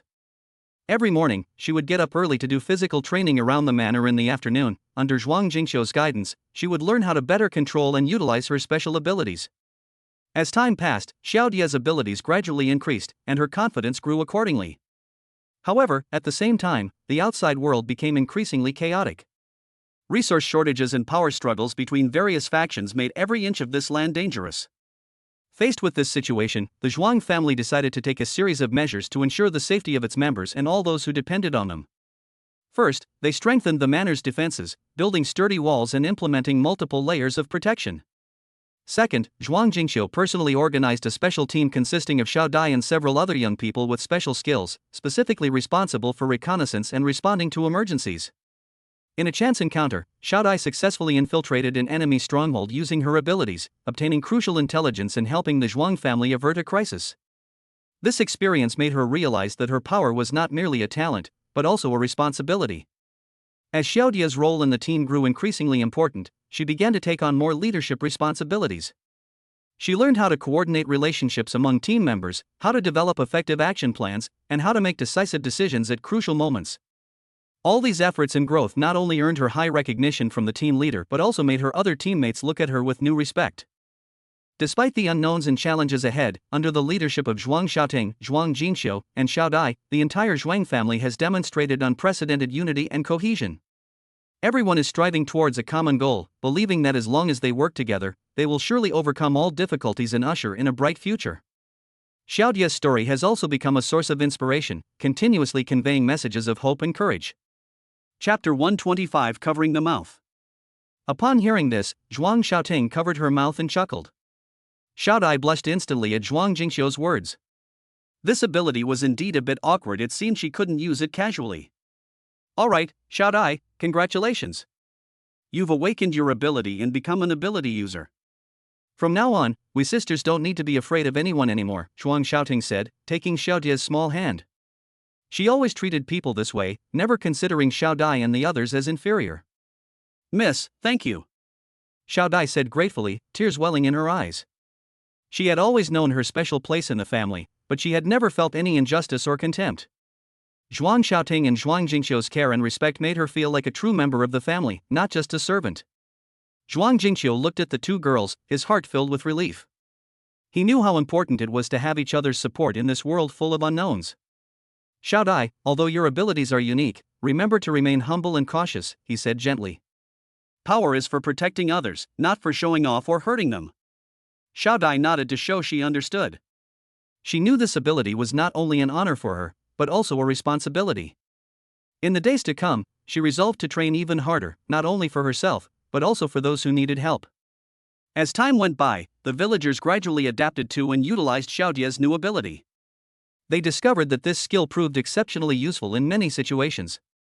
For example, once Zhuang Xiaoting accidentally locked her key in her room, and just when everyone was at a loss, Xiao Dai easily passed through the wall, retrieved the key, and solved the immediate problem.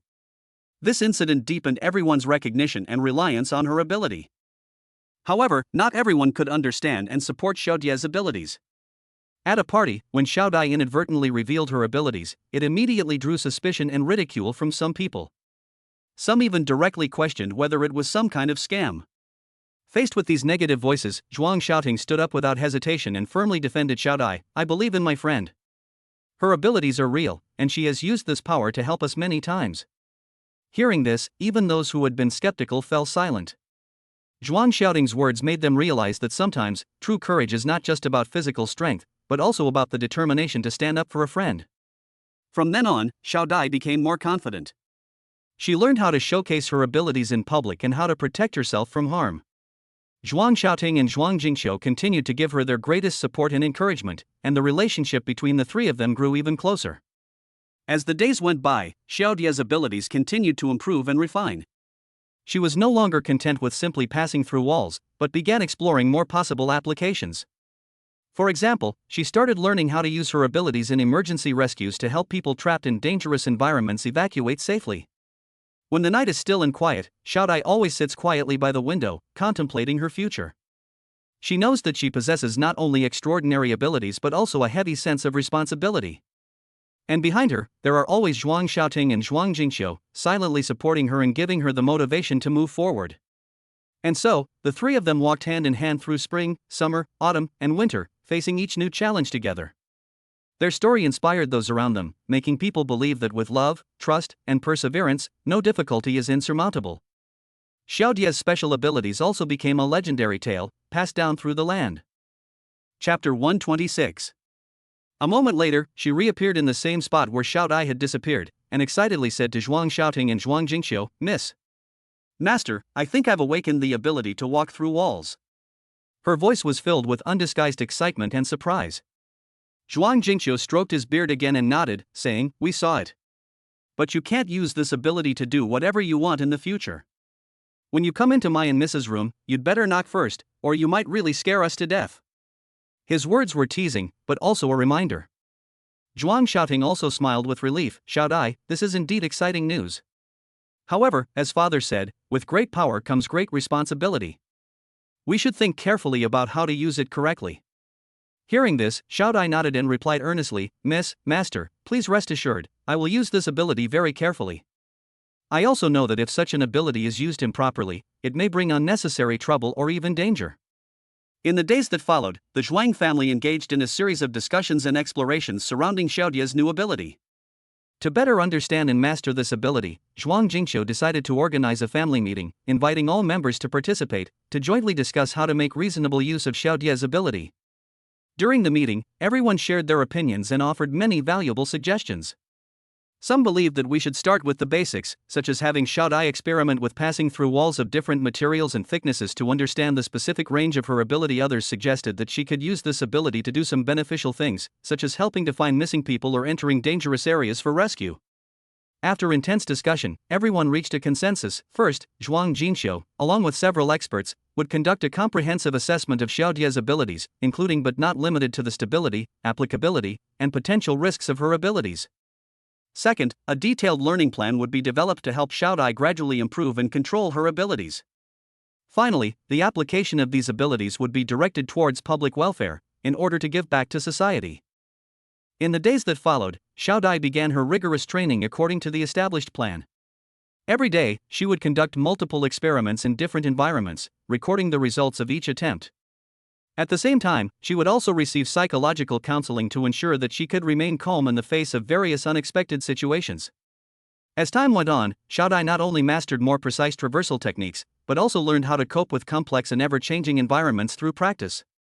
Once, during a sudden earthquake, she used her abilities to successfully rescue a child trapped under the rubble.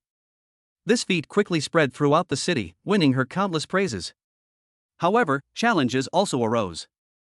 As Xiao Dia's story became widely reported, some unscrupulous individuals began to plot against her. They attempted to approach Xiao Dai, hoping to exploit her abilities for personal gain. In response, the organizers implemented stringent security measures to protect Xiaodai from external interference. At the same time, Zhuang Jingqiu remained vigilant, knowing that in such an unknown world, any miracle could come with risk. Therefore, he constantly warned Xiaodai to stay alert and not to easily trust strangers. Despite facing numerous difficulties, Xiaodai never gave up, thanks to the support of the business owners. She firmly believed that as long as one harbors good intentions, one can overcome all obstacles and use her own strength to bring more hope and light to the world. Gradually, Xiaodai became a hero in the eyes of many, her story inspiring generations of young people to bravely pursue their dreams and face difficulties without fear. For Zhuang Xiaoting and Zhuang Jingqiu, seeing Xiaodia's growth and progress was undoubtedly the proudest thing. They knew that no matter what difficulties they encountered in the future, as long as Xiaodai was by their side, no problem was insurmountable. This belief filled them with confidence for the future and strengthened their determination to continue moving forward. Chapter 127 Contact. But everything changes. As their strength grows, they spend more and more time in the outside world. The old brainwashing methods clearly won't work forever. Zhuang Jingqiu, sensing the situation, said, "Xiaodai, you and Tingting are like sisters. I'd like to adopt you as my goddaughter. What do you say?" These words were like a pebble thrown into a calm lake, creating ripples. Xiaodai was stunned. She never expected Zhuang Jingqiu to make such a suggestion. For her, this was not only a change in status, but also a profound emotional impact. In her heart, the Zhuang family had always been her safe haven, and Zhuang Xiaoting was a ray of light in her dark world. Uncle Zhuang, Uncle Zhuang. Xiaodai's voice trembled slightly. How can this be? Her eyes were slightly red, feeling both excited and incredulous. All along, she had regarded herself as a lowly servant of the Zhuang family. Although she had gained the trust and training of the Zhuang family, deep down she always felt that there was an invisible barrier between her and her real family. Looking at Xiaodia's expression, Zhuang Jingqiu smiled gently and said, "Xiaodai, don't worry too much. We see your loyalty and dedication to us. The world is different now, and we need to unite more closely. You have become an indispensable member of our family. Rather than a servant, you are a member of our big family." Zhuang Xiaoting, who was standing to the side, smiled and nodded, then stepped forward and took Xiaodia's hand. "Yes, Xiaodai. You've been my little sister for a long time. Father brought up this idea because he hopes you can truly feel the warmth of a family." Hearing this, Xiaodai could no longer contain her emotions, and tears welled up in her eyes. She bowed deeply. "Thank you, Uncle Zhuang, thank you, Mississippi. I will always remember this kindness and do my best to protect this family." From that day on, Xiaodai officially became a member of the Zhuang family, beginning a new chapter in her life with a completely new identity. However, what followed was not only glory and a sense of belonging, but also greater responsibility and challenges. Zhuang Jingqiu knew that in the apocalypse, individual strength was far from enough to survive. He decided to further strengthen the family's overall combat capabilities, not only by improving the members' physical fitness and skills, but also by enhancing their mental fortitude to ensure that everyone could remain calm and decisive in the face of crisis. To this end, he invited several experienced instructors to guide the training, which included tactical analysis, intelligence gathering, and teamwork, among other things. At the same time, Xiaodai also began to take on more leadership responsibilities. She not only had to continue honing her special abilities, but also learn how to effectively command and coordinate team operations. Whenever faced with difficulties, she was always the first to step forward, using her wisdom and courage to solve the problems. Under her leadership, the special team gradually grew into a highly efficient and well-coordinated fighting force. As time went on, the external situation became increasingly tense. The struggle between various forces escalated, and the battle for resources intensified. To ensure the safety and development of the Zhuang family, Zhuang Jingqiu made a bold decision to take the initiative and establish alliances with other relatively friendly and equally powerful groups. Through sharing information and technical support, they would jointly resist external threats. This decision was undoubtedly a gamble, but it also brought unprecedented opportunities to the house. Through the efforts of Xiaodai and other core members, the house successfully forged cooperation agreements with several important forces. These collaborations not only strengthened the house's defenses but also laid a solid foundation for future expansion. Despite the continued uncertainty of the future, with Zhuang Jingqiu's wise leadership, Xiaodai and others' unwavering support, and the concerted efforts of all members, the Zhuang family is steadily moving towards a brighter future. All these changes began with that seemingly simple suggestion to make Xiaodai a member of the Zhuang family. This was not only recognition of her personally, but also a manifestation of the family's cohesion and unity. No matter how many difficulties and obstacles lie ahead, they will face every challenge with even greater strength. This sentence appeared in chapter 128. If you don't mind, I'd like to become your godfather? Upon hearing her father Zhuang Jingqiu's words, this was the first sentence that came to Zhuang Xiaoting's mind. Although it was a well-known anecdote, it really resonated with her. Every time she thought of it, she felt it was simply too classic. The thought, like a seed in spring, quickly took root and sprouted in her heart. She looked at Xiao Dai, her eyes filled with complex emotions, a deep love for Xiao Dai, and a touch of indescribable Gankai, a complex feeling of deep emotion and reflection. In her memory, Xiao Dai was always the one who silently protected her, whether in times of danger or in the little things of daily life. And today, her father's suggestion seemed to give all of this formal recognition, making their relationship even closer. Zhuang Xiaoting smiled slightly and said to Xiao Dai, would you like to be my sister? This question, though simple, carried so much emotion and expectation. For Xiao Dai, it was a dream come true, a dream she had never dared to hope for. For Zhuang Xiaoting, it was an affirmation and continuation of all her past memories. Xiao Dai's eyes welled up with tears again. She nodded and choked out, Miss, I do. At this moment, she was no longer a lonely figure, but had truly become a part of this family. Zhuang Xiaoting hugged Xiao Dai tightly. No words were needed between them, all their emotions were conveyed in this silent embrace. However, even in this warm atmosphere, Zhuang Jingqiu did not completely let his guard down. He knew that the outside world was unpredictable, and new challenges could arise at any moment. Therefore, he decided to take this opportunity to strengthen the unity and cooperation within the family, while also considering how to further enhance the overall strength. Now that we all have new identities, we should also have a fresh start, Zhuang Jingqiu said calmly. From now on, we will pay more attention to teamwork and the cultivation of individual abilities. Only in this way can we remain invincible in this ever-changing world. In the days that followed, the Zhuang family began a comprehensive reform and development.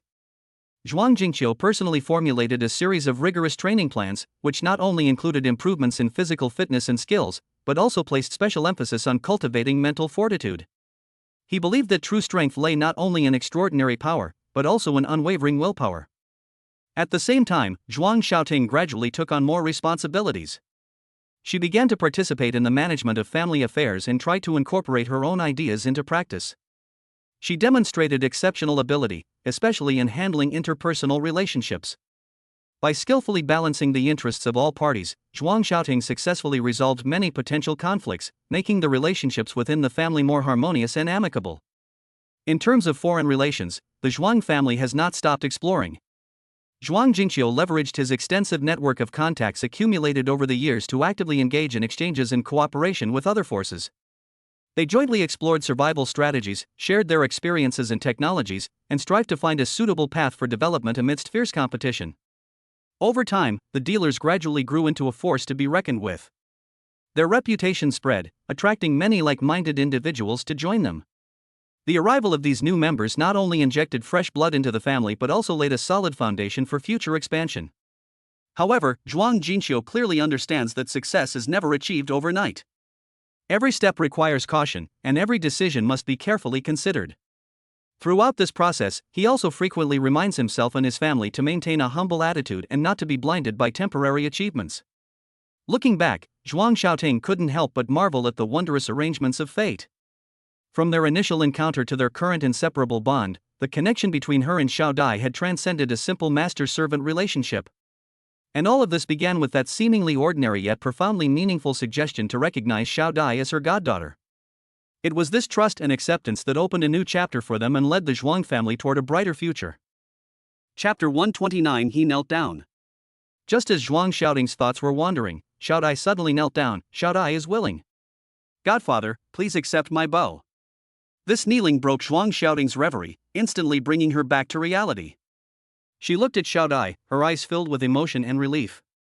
Xiao Dai's eyes also revealed determination and expectation, a longing to be accepted and to belong. Ha ha ha, good. Good. Good. Zhuang Jingqiu laughed heartily, then quickly went to help Xiao Dai up. Good daughter, good daughter. Zhuang Jingqiu beamed, praising her endlessly. At that moment, the entire room was filled with a warm atmosphere, as if even the air had become exceptionally light.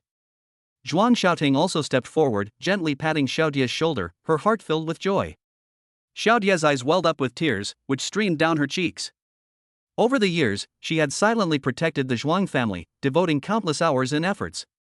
After more than a decade of hardship, she had finally seen the light at the end of the tunnel. At this moment, she was no longer that lonely little girl, but had truly become a member of this family. Her heart was filled with gratitude, and her gratitude for Zhuang Jingqiu and Zhuang Xiaoting's care was etched deep in her heart. "Father, sister, thank you," Xiaodai said, her voice trembling but full of strength. She knew this was a major turning point in her life, the beginning of a new chapter. Zhuang Jingqiu nodded and said gently, "From now on, you are part of the Zhuang family. We must support each other like a family." In the days that followed, the Zhuang family experienced unprecedented harmony and unity. Zhuang Jingqiu specially prepared a welcoming ceremony for Xiaodai, inviting relatives and friends to witness this wonderful moment. Zhuang Xiaoting also carefully selected a new outfit for Xiaodai as her first gift as a member of the family. Wearing her new clothes, Xiaodai stood before everyone, looking exceptionally radiant. "Today, we are here to celebrate Xiaodai officially joining our family." Zhuang Jingqiu stood in the center of the courtyard and announced to everyone, "This is a new starting point and a new chapter for our Zhuang family. We hope that everyone will continue to support us and work together towards a more brilliant future." Everyone present applauded, and voices of blessing rose and fell. Xiaodai felt an unprecedented warmth and support. She knew that she would no longer be alone in this big family. Zhuang Xiaoting walked to Xiaodia's side and whispered, "If you encounter any difficulties in the future, just tell me, and we'll face them together." Xiaodai nodded, her eyes glistening with tears of happiness. As time went by, Xiaodai gradually integrated into the Zhuang family's life. She not only took on more housework but also actively participated in various family affairs.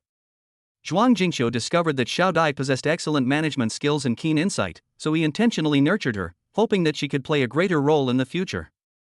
Zhuang Xiaoting, on the other hand, focused more on Xiaodia's psychological growth. She knew that personal growth was not just about improving one's abilities, but more importantly, about inner maturity. Therefore, she often took opportunities to talk to Xiaodai, sharing her own experiences and insights to help Xiaodai better adapt to her new role. During this process, Xiaodai also demonstrated remarkable learning and adaptability. Whether handling daily chores or dealing with unexpected situations, she handled everything with ease. Zhuang Jingqiu praised her highly, considering her one of the family's future hopes. However, the road to success is never smooth. As the company's status rose, so did the envy and hostility from the outside world. Some competitors began to secretly plot against the company, attempting to sabotage its momentum. Zhuang Jingqiu was prepared for this. He convened his entire family to discuss countermeasures, deciding to strengthen internal security measures and actively seek external support and cooperation. Xiaodai also played a crucial role in this process. Using her wisdom and courage, she repeatedly foiled the enemy's plots and protected the family's interests. Zhuang Xiaoting witnessed this and felt extremely proud. She realized that Xiaodai had grown into someone she could trust and rely on. Looking back, Zhuang Xiaoting was filled with emotion. From their initial encounter to their inseparable bond today, the connection between her and Xiaodai had deepened. This trust and acceptance had not only changed Xiaodia's destiny but also made the Zhuang family stronger and more united. Looking to the future, they would continue to walk hand in hand, facing every challenge together and writing their own legendary story. Chapter 130 Sister. She happily approached Zhuang Xiaoting and affectionately called out, "Sister." Zhuang Xiaoting gently patted her hand, their sisterly affection evident. This scene filled those around them with envy. Especially the female guards who also protected Zhuang Xiaoting, their eyes gleaming with hope. To become the goddaughter of Zhuang Shanghuang and Zhuang Jingqiu meant her status was only slightly lower than their biological daughter, Zhuang Xiaoting. This was a position second only to the two, yet above all others. In this prominent family, the identity and status of each member are the focus of attention. Xiaodia's rise from an unknown girl to a key figure in the Zhuang family is not only enviable but also the best affirmation of her years of hard work and loyalty. Whenever she thinks of this, her heart is filled with gratitude. She knows that all of this is thanks to Zhuang Jingqiu and Zhuang Xiaoting's trust and support.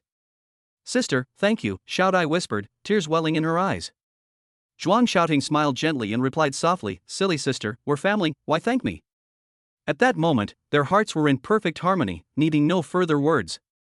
The deep affection between them had long transcended blood ties, becoming a more precious emotional bond. The female guards around them looked at the sisters with a mixture of envy and admiration. In the Zhuang family, everyone contributed their efforts to the family's prosperity. Xiaodia's success undoubtedly gave everyone tremendous encouragement and inspiration.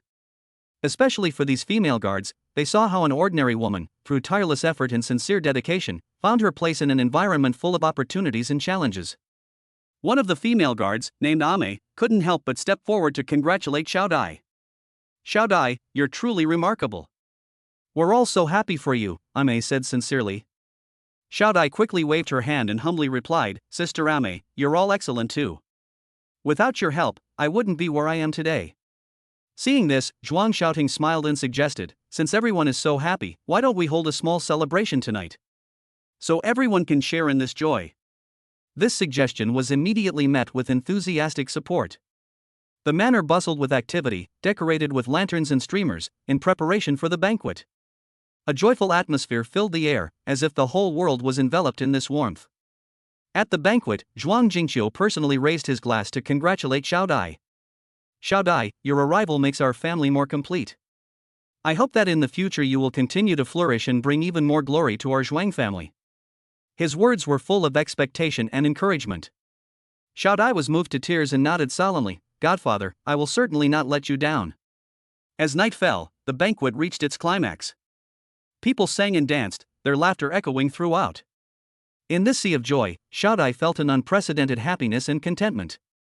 She knew that this was not just because of her changed status, but more importantly, because she had found a true sense of belonging here. As time passed and the night deepened, the enthusiasm in people's hearts remained undiminished. Zhuang Xiaoting took Xiaodia's hand and walked to the center of the courtyard. Gazing at the starry sky, she softly said, "Xiaodai, look how beautiful this starry sky is. Just like our future, full of infinite possibilities."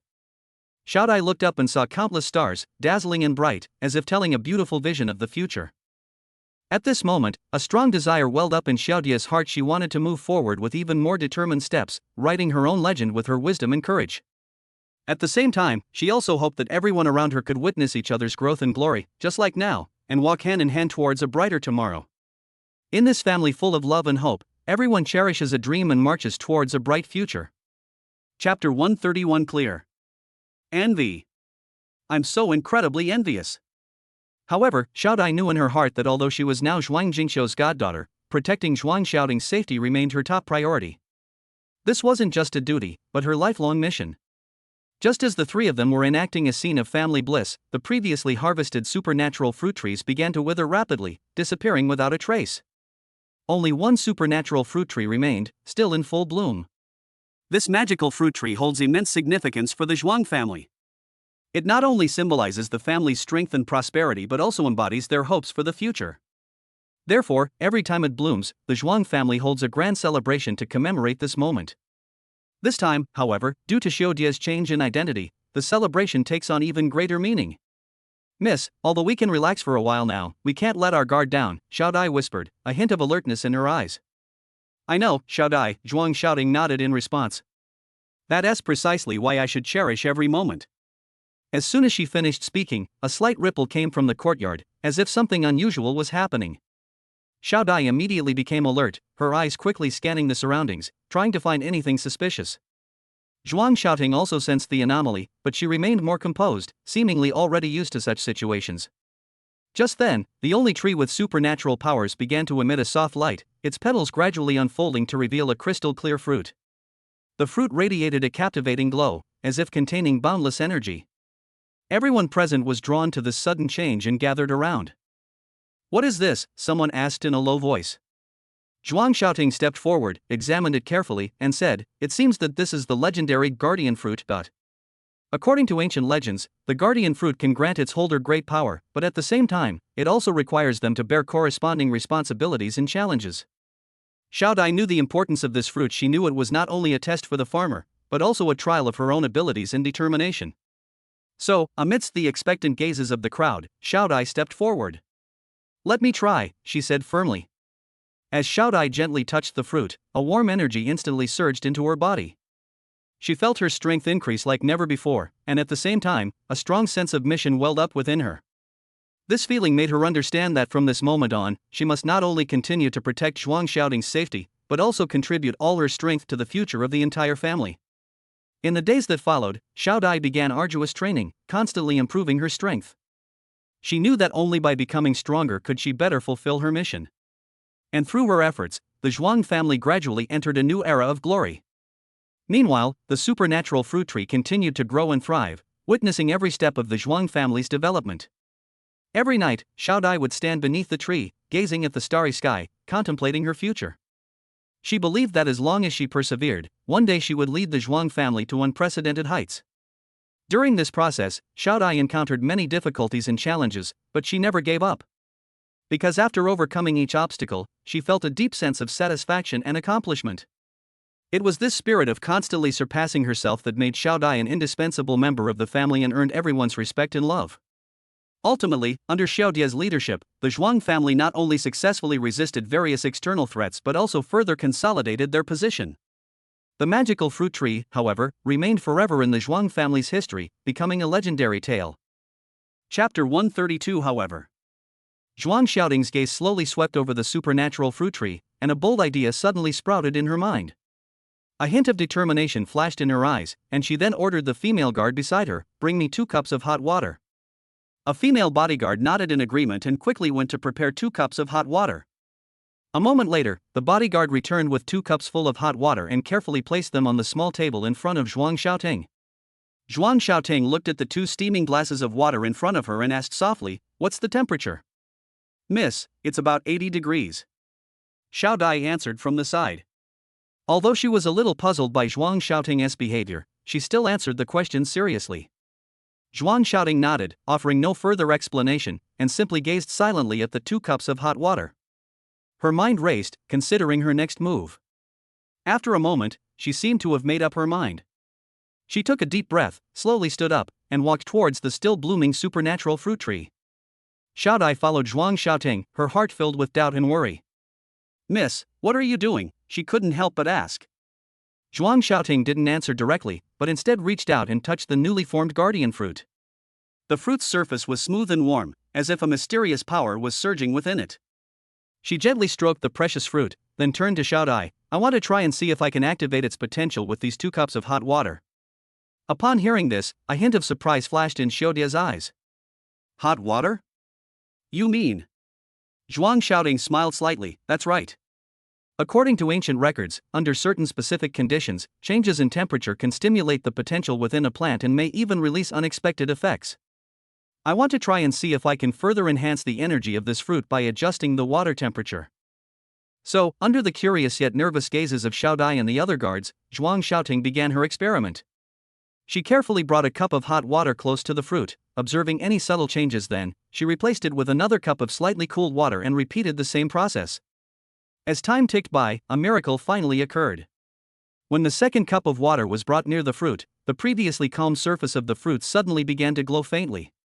Then, a gentle yet powerful energy wave emanated from the fruit, permeating the entire courtyard.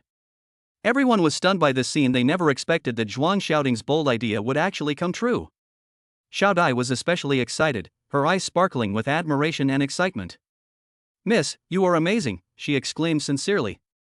However, Zhuang Xiaoting was not complacent. She knew this was just the beginning. Next, she needed to delve deeper into the principles behind this phenomenon and how to better utilize these findings for the benefit of her family. "This is only the first step," she said calmly. "We still have a lot of work to do." In the days that followed, Zhuang Xiaoting led Xiao Dai and the other family members in a systematic study of the superpower fruit tree. They experimented with different temperature and humidity conditions, recording the results of each experiment and continuously optimizing their methods. Gradually, they not only successfully increased the energy level of the fruit but also discovered more secrets about the superpower fruit tree. For example, by precisely controlling the ambient temperature, fruit trees can be made to flower and bear fruit earlier, or by using a specific ratio of nutrient solution for irrigation, the effectiveness of the fruit can be enhanced. These discoveries have greatly enriched the farmer's knowledge base and brought unprecedented development opportunities to the family. At the same time, Zhuang Xiaoting realized that the real challenges had only just begun. To ensure the family's long-term prosperity, besides relying on technological advancements, it was also necessary to cultivate a new generation of successors to inherit the family's spirit and wisdom. Therefore, she decided to establish specialized training courses to teach the younger generation relevant knowledge, hoping they could continue to write glorious chapters for the Zhuang family in the future. And so, under Zhuang Xiaoting's leadership, the Zhuang family ushered in a new era of development. All of this stemmed from that seemingly simple yet incredibly creative idea using hot water to activate the potential of the supernatural fruit tree. It not only changed the Zhuang family's fate but also brought limitless possibilities to the entire world. Chapter 133 Surprised. The female guard looked up, startled, clearly surprised by Zhuang Xiaoting's question. Do I need to measure the temperature? I didn't know that, she muttered to herself, her face full of confusion. Clearly, she didn't immediately understand why the water temperature was important. Before the female guard could react, the young female doctor next to her had already keenly noticed Zhuang Xiaoting's need. She quickly stepped forward and said, Miss, I have a thermometer here, you can take her temperature. Zhuang Xiaoting nodded, pointed lightly at the female doctor, and said succinctly and forcefully, Okay. You come. Her tone was full of unquestionable determination, as if she had already foreseen what would happen next. The female doctor skillfully took an electronic thermometer from her medical bag and carefully immersed the probe into one of the cups of hot water. After a few seconds, the number stabilized, displaying an accurate temperature reading. The temperature of this cup of water is 78 degrees, she announced, then turned to the other cup and repeated the measurement steps, and this one is 80 degrees. Upon hearing the answer, Zhuang Xiaoting nodded slightly, seemingly satisfied with the result. She gestured for the female doctor to leave, then fell into deep thought. The temperature difference between the two glasses of water, though small, could be crucial to the success or failure of her plan. According to my calculations, Zhuang Xiaoting said softly, more to herself than to those around her, we need a precise temperature range to activate the potential within the fruit. Although the temperatures of these two glasses of water are not significantly different, the difference lies in the details. Xiaodai listened from the sidelines, completely confused, but she knew now wasn't the time to ask questions. Instead, she chose to stand quietly to the side, giving Zhuang Xiaoting enough space to think and act. Zhuang Xiaoting, on the other hand, continued to focus on the task at hand, already having a clear direction in mind. She decided to conduct a preliminary experiment using the slightly cooler glass of water. If all went well, she would gradually adjust it to the optimal temperature range. This would not only reduce the risk but also allow her to more precisely determine the best conditions for activating the fruit's potential. As Zhuang Xiaoting implemented her plan step by step, the entire courtyard was filled with a tense yet expectant atmosphere. Everyone held their breath, witnessing this moment, perhaps a significant turning point in the Zhuang family's history. For Zhuang Xiaoting, this was also an opportunity to test the combination of theory and practice. Regardless of the outcome, this experience would lay a solid foundation for her future explorations. Zhuang Xiaoting nodded in satisfaction, seemingly quite pleased with the result. With a decisive wave of her hand, one of the cups of hot water vanished from everyone's sight, a sudden action that startled those around her. Tingting, what are you doing? Xiaodai couldn't help but ask, her eyes filled with doubt and curiosity. She looked at Zhuang Xiaoting, trying to understand the meaning behind her actions. Zhuang Xiaoting smiled slightly and explained, according to my calculations, the temperature of these 2 cups of water has just reached the initial conditions we need. However, to ensure the accuracy of the experiment, I need to use a specific method to process these samples. The cup of hot water that just disappeared has been safely transferred to a special container, where it will undergo further analysis. Her words, though brief, conveyed an undeniable confidence. We need to ensure every step is precise to guarantee the final result meets expectations, Zhuang Xiaoting added, turning her attention to the remaining cup of hot water. We'll use this one for the next step. As she explained, the atmosphere gradually relaxed. The female guard and the young female doctor exchanged a glance, gaining a deeper understanding of Zhuang Xiaoting's abilities. Xiaodai listened even more intently, hoping to learn more about this mysterious skill. Zhuang Xiaoting continued, next, I will show you how to use this hot water to activate the potential within the fruit. This is a very delicate process, and every step requires extreme care. Now, please be quiet, and let's begin. After speaking, Zhuang Xiaoting took a deep breath and began her operation with complete concentration. Everyone in the courtyard held their breath, observing everything silently, as if time had stood still. They all knew that this was not just a simple experiment, but could be the beginning of a major discovery. For Zhuang Xiaoting, this was also an important step in realizing her dream and proving her theory. No matter how many challenges the future held, she was ready to face all the unknown tests. Chapter 134 Reflection. A thoughtful look appeared in Zhuang Jingxiu's eyes. He seemed to have grasped some clue, but couldn't quite put his finger on it. Faced with his sister Zhuang Xiaoting's silence, he didn't press her further, but simply watched her quietly, as if waiting for an answer to come. An hour passed, and the air in the courtyard seemed to grow heavy. Zhuang Xiaoting's gaze fell on the cup of water outside, which had long since cooled, and she had already formed her own judgment. She knew that this was not just a simple temperature change experiment, but part of a study on some unknown force. Could you please test this glass of water again? What's its temperature now? Zhuang Xiaoting said softly, her voice exceptionally clear in the quiet space. The female doctor nodded and quickly walked towards the glass of water that had already lost its heat. The female doctor carefully inserted the thermometer into the water, and after a few seconds, the number on the instrument stabilized. Miss, the water temperature is now 23 degrees Celsius, the doctor reported, her tone tinged with curiosity and confusion. Upon hearing the result, Zhuang Xiaoting nodded slightly, as if everything was within her expectations. She turned to face everyone, her gaze sweeping over each person's face before finally settling on her brother, Zhuang Jingxiu's. Just as I predicted, she said slowly, after an hour, the temperature of this glass of water dropped from 69 degrees to room temperature 23 degrees. This may seem like an ordinary physical phenomenon, but in reality, it reveals the secret we've been searching for. Zhuang Xiaoting paused, letting her words echo in the air for a moment, before continuing, have you noticed that during this time, apart from natural cooling, no other factors affected this glass of water? However, this cooling rate does not entirely follow conventional physical laws. Through precise calculations and numerous experiments, I discovered that it involves a subtle energy conversion process. Those around her listened intently, captivated by Zhuang Xiaoting's words and eager to learn more details. In fact, every substance contains a unique energy frequency, and our goal is to find these frequencies and learn how to utilize them, Zhuang Xiaoting explained. Like this cup of hot water, initially its temperature is very high, which means it has a high energy state.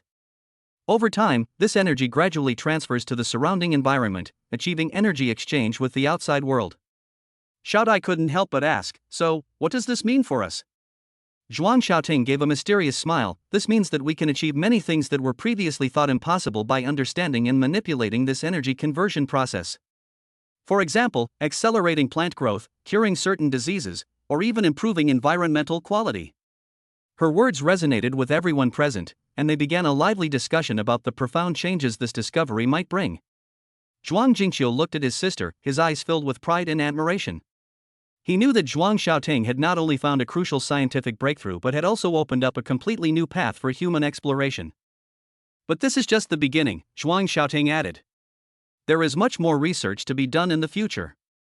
We need to understand the nature of this energy more deeply and how to control it more effectively. Only in this way can we truly unleash its infinite potential.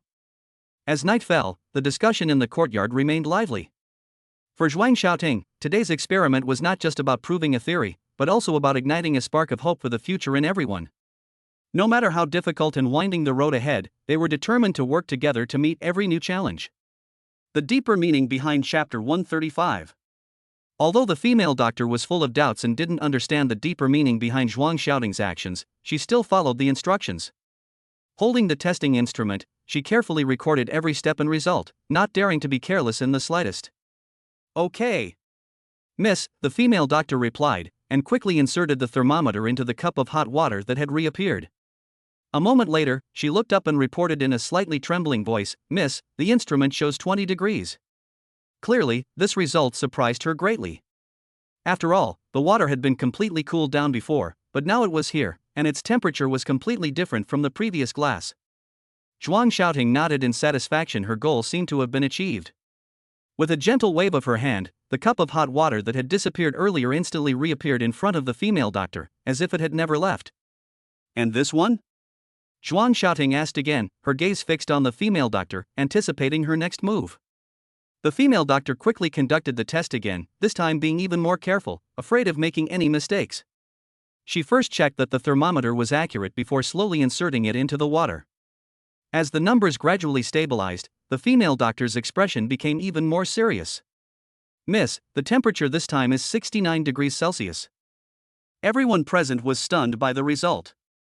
The water, which had cooled to room temperature, had returned to its original high temperature without any external heat source. What did this mean? The power it contained was beyond imagination and unbelievable. Zhuang Xiaoting looked around, noticing the shocked expressions on everyone's faces, and smiled slightly. What you are seeing is not magic or a trick, she said slowly. It is an energy conversion process that we do not yet fully understand. As I just said, every substance has its unique energy frequency. Through specific methods, we can manipulate these frequencies to achieve the conversion between different types of energy. In this case, Zhuang Xiaoting continued, I used a special technique to temporarily remove the glass of water from our three-dimensional space. During this process, its energy state was preserved. When I brought it back to the real world, it returned to its original state. But this is just the beginning, she added. Our goal is to master this technology and apply it to a wider range of fields, such as solving the energy crisis, treating intractable diseases, or even exploring the mysteries of the universe. Imagine if we could freely control the conversion between matter and energy, human civilization would reach a whole new level. Those present were deeply moved by Zhuang Xiaoting's words, realizing they were standing on the threshold of a new era. If this technology can truly be widely applied, the changes it brings will be unprecedented. Of course, we are still in the early stages of research, Zhuang Xiaoting said realistically. There are still many unknowns for us to explore, and many challenges for us to overcome. But as long as we persevere, I believe that one day we will be able to unravel all the mysteries and realize our dreams. At this point, Zhuang Xiaoting paused, giving everyone a chance to process what she had said. Then, she turned to the female doctor and asked softly, What do you think? Would you like to join our research team? The female doctor paused for a moment, then nodded. She knew this was not only a rare opportunity, but also a chance to change the world. No matter how difficult the road ahead, she was determined to follow in Zhuang Xiaoting's footsteps and explore that new world full of infinite possibilities. This moment marked the official start of a new journey, a future filled with both hope and challenges. Chapter 136 This Cup. A moment later, the female doctor looked up in surprise and reported, This cup is 69 degrees. Her words were filled with disbelief and excitement. Zhuang Xiaoting's face revealed a charming smile, and the radiance of her confidence and wisdom made everyone present pale in comparison. As expected, Zhuang Xiaoting was secretly delighted. I guessed right, she thought, time within this space is indeed frozen. In other words, an item is in the same state when it's taken out as it was when it was placed inside. This discovery is incredibly important. That's wonderful. Zhuang Xiaoting said softly, her voice filled with excitement. Her gaze swept over the female doctor and landed on every expectant face around her. You all saw that, didn't you? This isn't just a simple experiment, it's a major breakthrough in the relationship between time and space. She paused briefly to gather her thoughts before continuing, We've been exploring how to use time to preserve the state of matter. But today, we've proven that there exists a special space where time seems to stand still. This means that once anything enters this space, its physical state is frozen until it is removed again. This technology has enormous potential. Zhuang Xiaoting's eyes became fervent. Imagine if we could master this ability, then food could stay fresh for a long time, medicines could be preserved for a long time without refrigeration, and even important supplies that need to be transported urgently would no longer be limited by transportation time and environmental conditions. Moreover, she added, this is a revolutionary advancement for scientific research. We can use this time-stopped space to conduct all sorts of high-precision experiments and study phenomena that are impossible under normal conditions. Upon hearing this, the people present began to whisper among themselves, their faces gradually showing understanding and excitement. Zhuang Xiaoting knew that she had ignited the fire in their hearts, igniting their curiosity and desire to explore the unknown world. However, Zhuang Xiaoting was not satisfied with this. She knew that there was still a long way to go before this technology could be applied to real life. Of course, we have only taken the first step, she said realistically. Next, we need to study the nature of this space more deeply, understand how it works, and how we can better control it. At the same time, we also face many challenges, Zhuang Xiaoting solemnly reminded everyone. For example, how to expand the capacity of this space so that it can accommodate larger objects, how to improve the safety of entering and leaving this space to ensure that no damage is caused to the items placed inside, and how to reduce costs so that this technology can be widely used. But I believe that as long as we work together, there are no difficulties we cannot overcome. Zhuang Xiaoting's gaze was firm.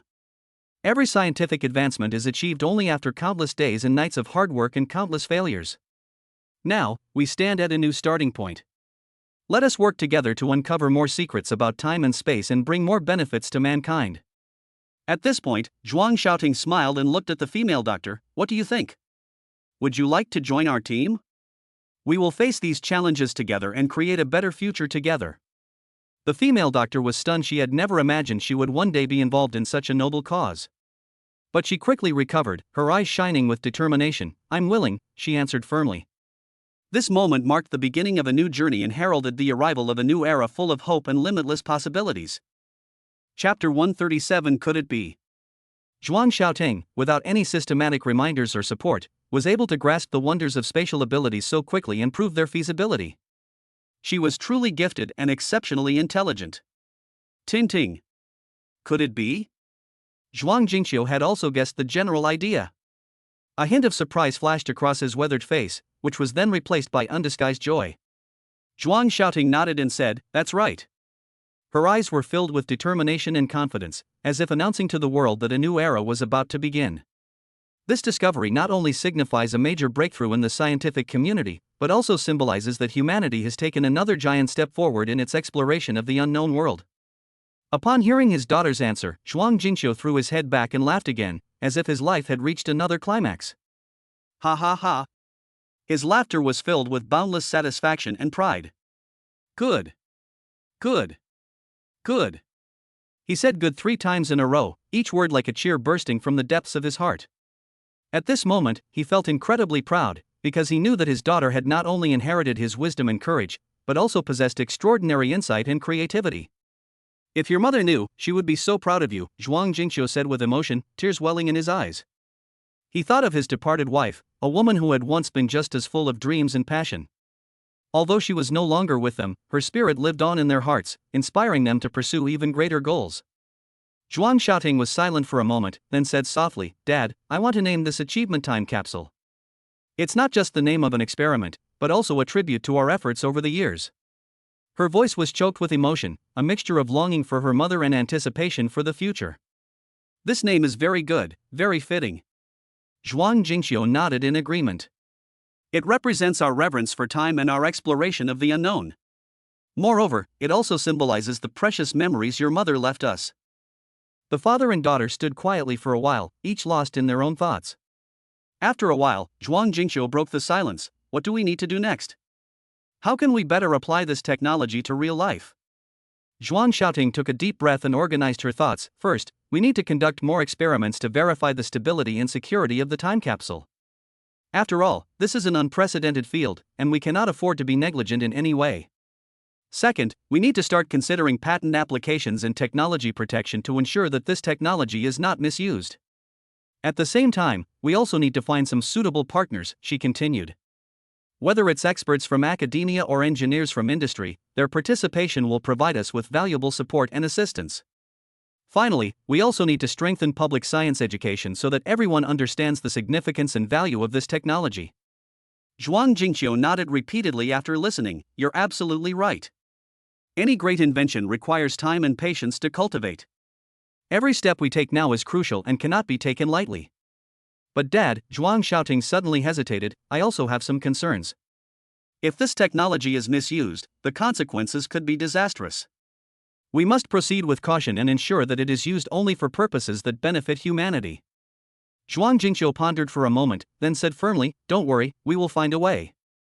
No matter what difficulties we encounter, as long as we work together, there is no problem that cannot be solved." Looking into her father's determined eyes, Zhuang Xiaoting felt a surge of warmth in her heart.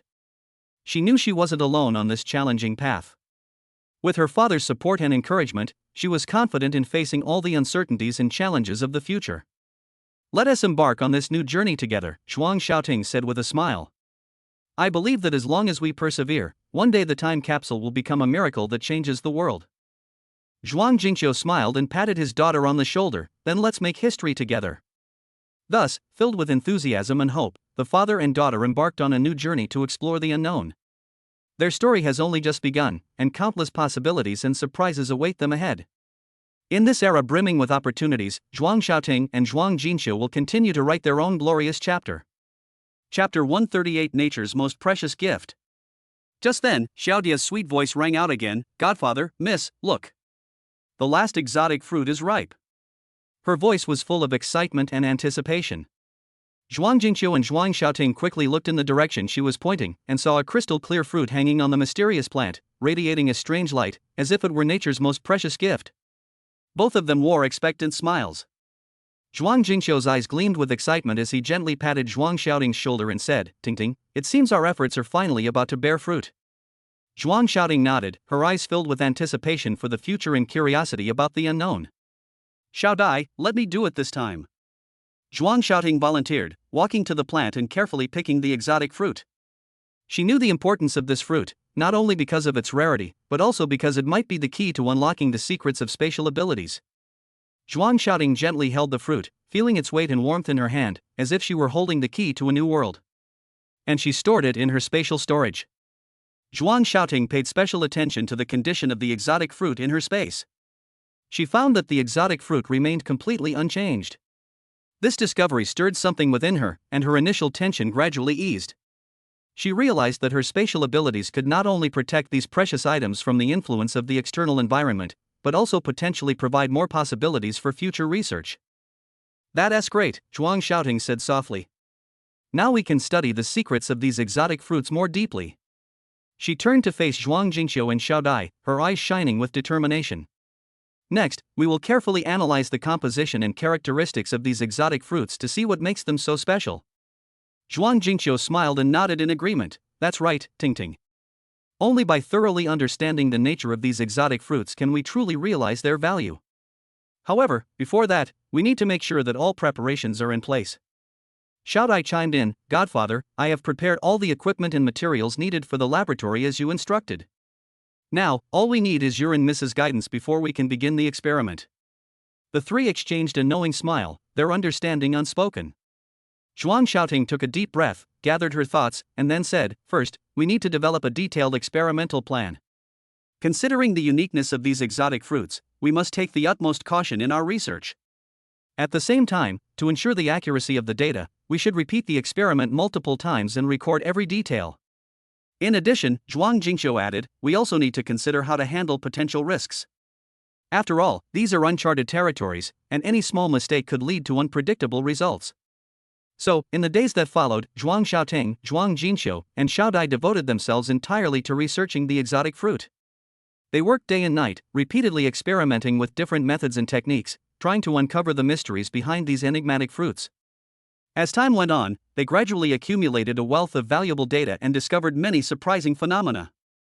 For example, when the exotic fruit is placed under specific conditions, its internal structure undergoes subtle changes, or, when exposed to light of certain frequencies, the exotic fruit releases a special energy fluctuation. These discoveries greatly excited the three of them, because they clearly realized that they were standing at the forefront of scientific exploration, and every step forward could lead to unprecedented breakthroughs. However, the road to success is never smooth. During their research, they encountered many difficulties and challenges. Sometimes, the experimental results were not as ideal as expected, or even the opposite. Whenever this happened, Zhuang Xiaoting would encourage everyone not to be discouraged, but to learn from their failures and continue moving forward. After countless efforts and attempts, they finally made some substantial progress. Zhuang Xiaoting discovered that by adjusting the specific parameters of spatial abilities, the efficacy of the exotic fruits could be effectively enhanced, and even some entirely new uses could be developed. This discovery undoubtedly opened up a new path for their research and filled the three of them with confidence for the future. As long as we persevere, one day the time capsule will become a miracle that changes the world. Zhuang Xiaoting gazed into the distance, her eyes filled with boundless hope. Zhuang Jingqiu and Xiao Dai stood beside her, equally excited, awaiting that day. They knew that although the road ahead was long and arduous, with concerted efforts, no obstacle was insurmountable. In this era full of infinite possibilities, Zhuang Xiaoting, Zhuang Jingqiu, and Xiao Dai will continue to write their own legendary story. Chapter 139. The matter here is settled. It really worked. Zhuang Xiaoting nodded in satisfaction, her face beaming with the joy of success. She turned to everyone and said, "Everyone has worked hard. We'll reward you according to your contributions when we get back. The matter here is settled, let's all go home." Her voice was full of gratitude and affirmation for her team members. Zhuang Jingqiu followed suit, saying, "Xiao Dai, tell everyone to get ready to return." A hint of relief flickered in his eyes, as if the heavy burden on his shoulders could finally be lifted. Zhuang Xiaoting knew how much effort and dedication her father had poured into this project over the past few months, and this success was a great comfort to him. Yes. Xiao Dai quickly led everyone out of the awning to prepare for the evacuation. Her movements were swift and orderly, clearly showing she was used to this kind of command and coordination. Watching Xiaodia's busy figure, Zhuang Xiaoting felt a warm current well up in her heart. In the past few days, everyone had worked together to overcome one difficulty after another, and this friendship was more precious than anything else. As everyone else left, only Zhuang Xiaoting and her father, Zhuang Jingqiu, remained. Silence descended, broken only by the gentle rustling of leaves in the breeze. Zhuang Xiaoting walked to a nearby bench, took a deep breath, and tried to calm her surging emotions. She recalled the events of the past few days, the tireless research, the countless failures and attempts, and the final breakthrough, each moment flashing through her mind like a movie. Zhuang Jingqiu stood silently beside his daughter, looking at her tenderly. "Tingting," he said slowly, "this success is all thanks to you. If it weren't for your perseverance and wisdom, we wouldn't have come this far." Zhuang Xiaoting smiled slightly and shook her head, saying, "Godfather, this is not my achievement alone. Without your continued support and guidance, and without Xiao Dai and the hard work of the other team members, we would not have been able to achieve what we have today. This is a collective victory." Hearing his daughter's words, Zhuang Jingqiu felt incredibly gratified. He knew that Zhuang Xiaoting was not only an outstanding scientist, but also someone who knew how to be grateful and cherish teamwork. Such qualities are especially rare in today's society. "You're right," Zhuang Jingqiu nodded. "Next, we need to plan our next steps carefully. Although we've achieved initial success, there is still a long way to go. We need to study the characteristics and applications of this exotic fruit more deeply and strive to bring this technology to market as soon as possible to benefit more people." Zhuang Xiaoting listened attentively to her father's words, silently pondering them. She knew that the path of scientific research was endless, and every step forward was the beginning of the next challenge. It was precisely this spirit of constantly exploring the unknown that drove her forward.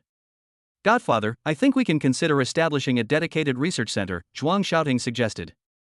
"This would not only concentrate resources and technical expertise, but also attract more outstanding talents to join our team. With stronger research capabilities, we can achieve our goals more quickly." Zhuang Jingqiu smiled approvingly, "That's a good idea. However, establishing a research center requires a lot of funding and manpower, which is not an easy task. But we are determined, and we will definitely be able to do it." The two were discussing future plans when a cell phone rang, breaking the silence. Zhuang Xiaoting took out her phone and saw it was an urgent message from the lab. She quickly glanced at the message, her expression changing slightly. "Godfather, there are some problems at the lab, and we need to go back and deal with them immediately," Zhuang Xiaoting said urgently. "It seems we need to speed things up." Zhuang Jingqiu nodded and immediately got to work. "Then let's pack our things quickly and head back as soon as possible," he said, as he began to gather his belongings, preparing to leave this place that had witnessed countless drops of sweat and hope. Back in the car, Zhuang Xiaoting drove along the winding road into the distance. The atmosphere inside was slightly heavy. Everyone knew that many challenges awaited them ahead. However, having weathered so many storms, Zhuang Xiaoting and Zhuang Jingqiu both understood that as long as they were united, no difficulty was insurmountable. As the scenery outside the car window rushed past, Zhuang Xiaoting felt an unusual calm. She knew that no matter how difficult the future might be, with her father's support and her team's cooperation, she would be able to meet every challenge and create more miracles. And all these efforts would eventually converge into a powerful force, propelling human society towards a better tomorrow. Chapter 140. What you just did. Zhuang Jingqiu quickly walked to his daughter's side and whispered, "Daughter, what you just did." His voice was full of doubt and curiosity, clearly shocked by the ability Zhuang Xiaoting had just mentioned. Zhuang Xiaoting smiled and said, "That's right. Dad, the biggest feature of my awakened spatial ability, besides its size, is that the flow of time inside seems to be frozen, allowing me to store exotic fruits perfectly intact." Her eyes sparkled with pride and excitement, as if she had discovered an unprecedented treasure. Upon hearing this, Zhuang Jingqiu clapped his hands, saying with slight excitement, "Great! That's wonderful!" His previously serious face now beamed with a relieved smile. This discovery was not only significant for Zhuang Xiaoting personally, but also a major breakthrough for the entire team. It meant they could preserve research materials more effectively, greatly improving research efficiency. "Spatial ability, time stopping, this is a godsend," Zhuang Jingqiu exclaimed. "With this ability, we can avoid many losses caused by the passage of time." Those precious exotic fruits have finally found the best way to be stored. Zhuang Xiaoting nodded in agreement, explaining, not only that, I also tried putting some perishable materials into my space, and I found that they all maintained their original freshness. I think this ability can not only be used for scientific research, but also has a wider range of applications. A glint of light flashed in Zhuang Jinxiu's eyes as he quickly considered the potential impact of this discovery.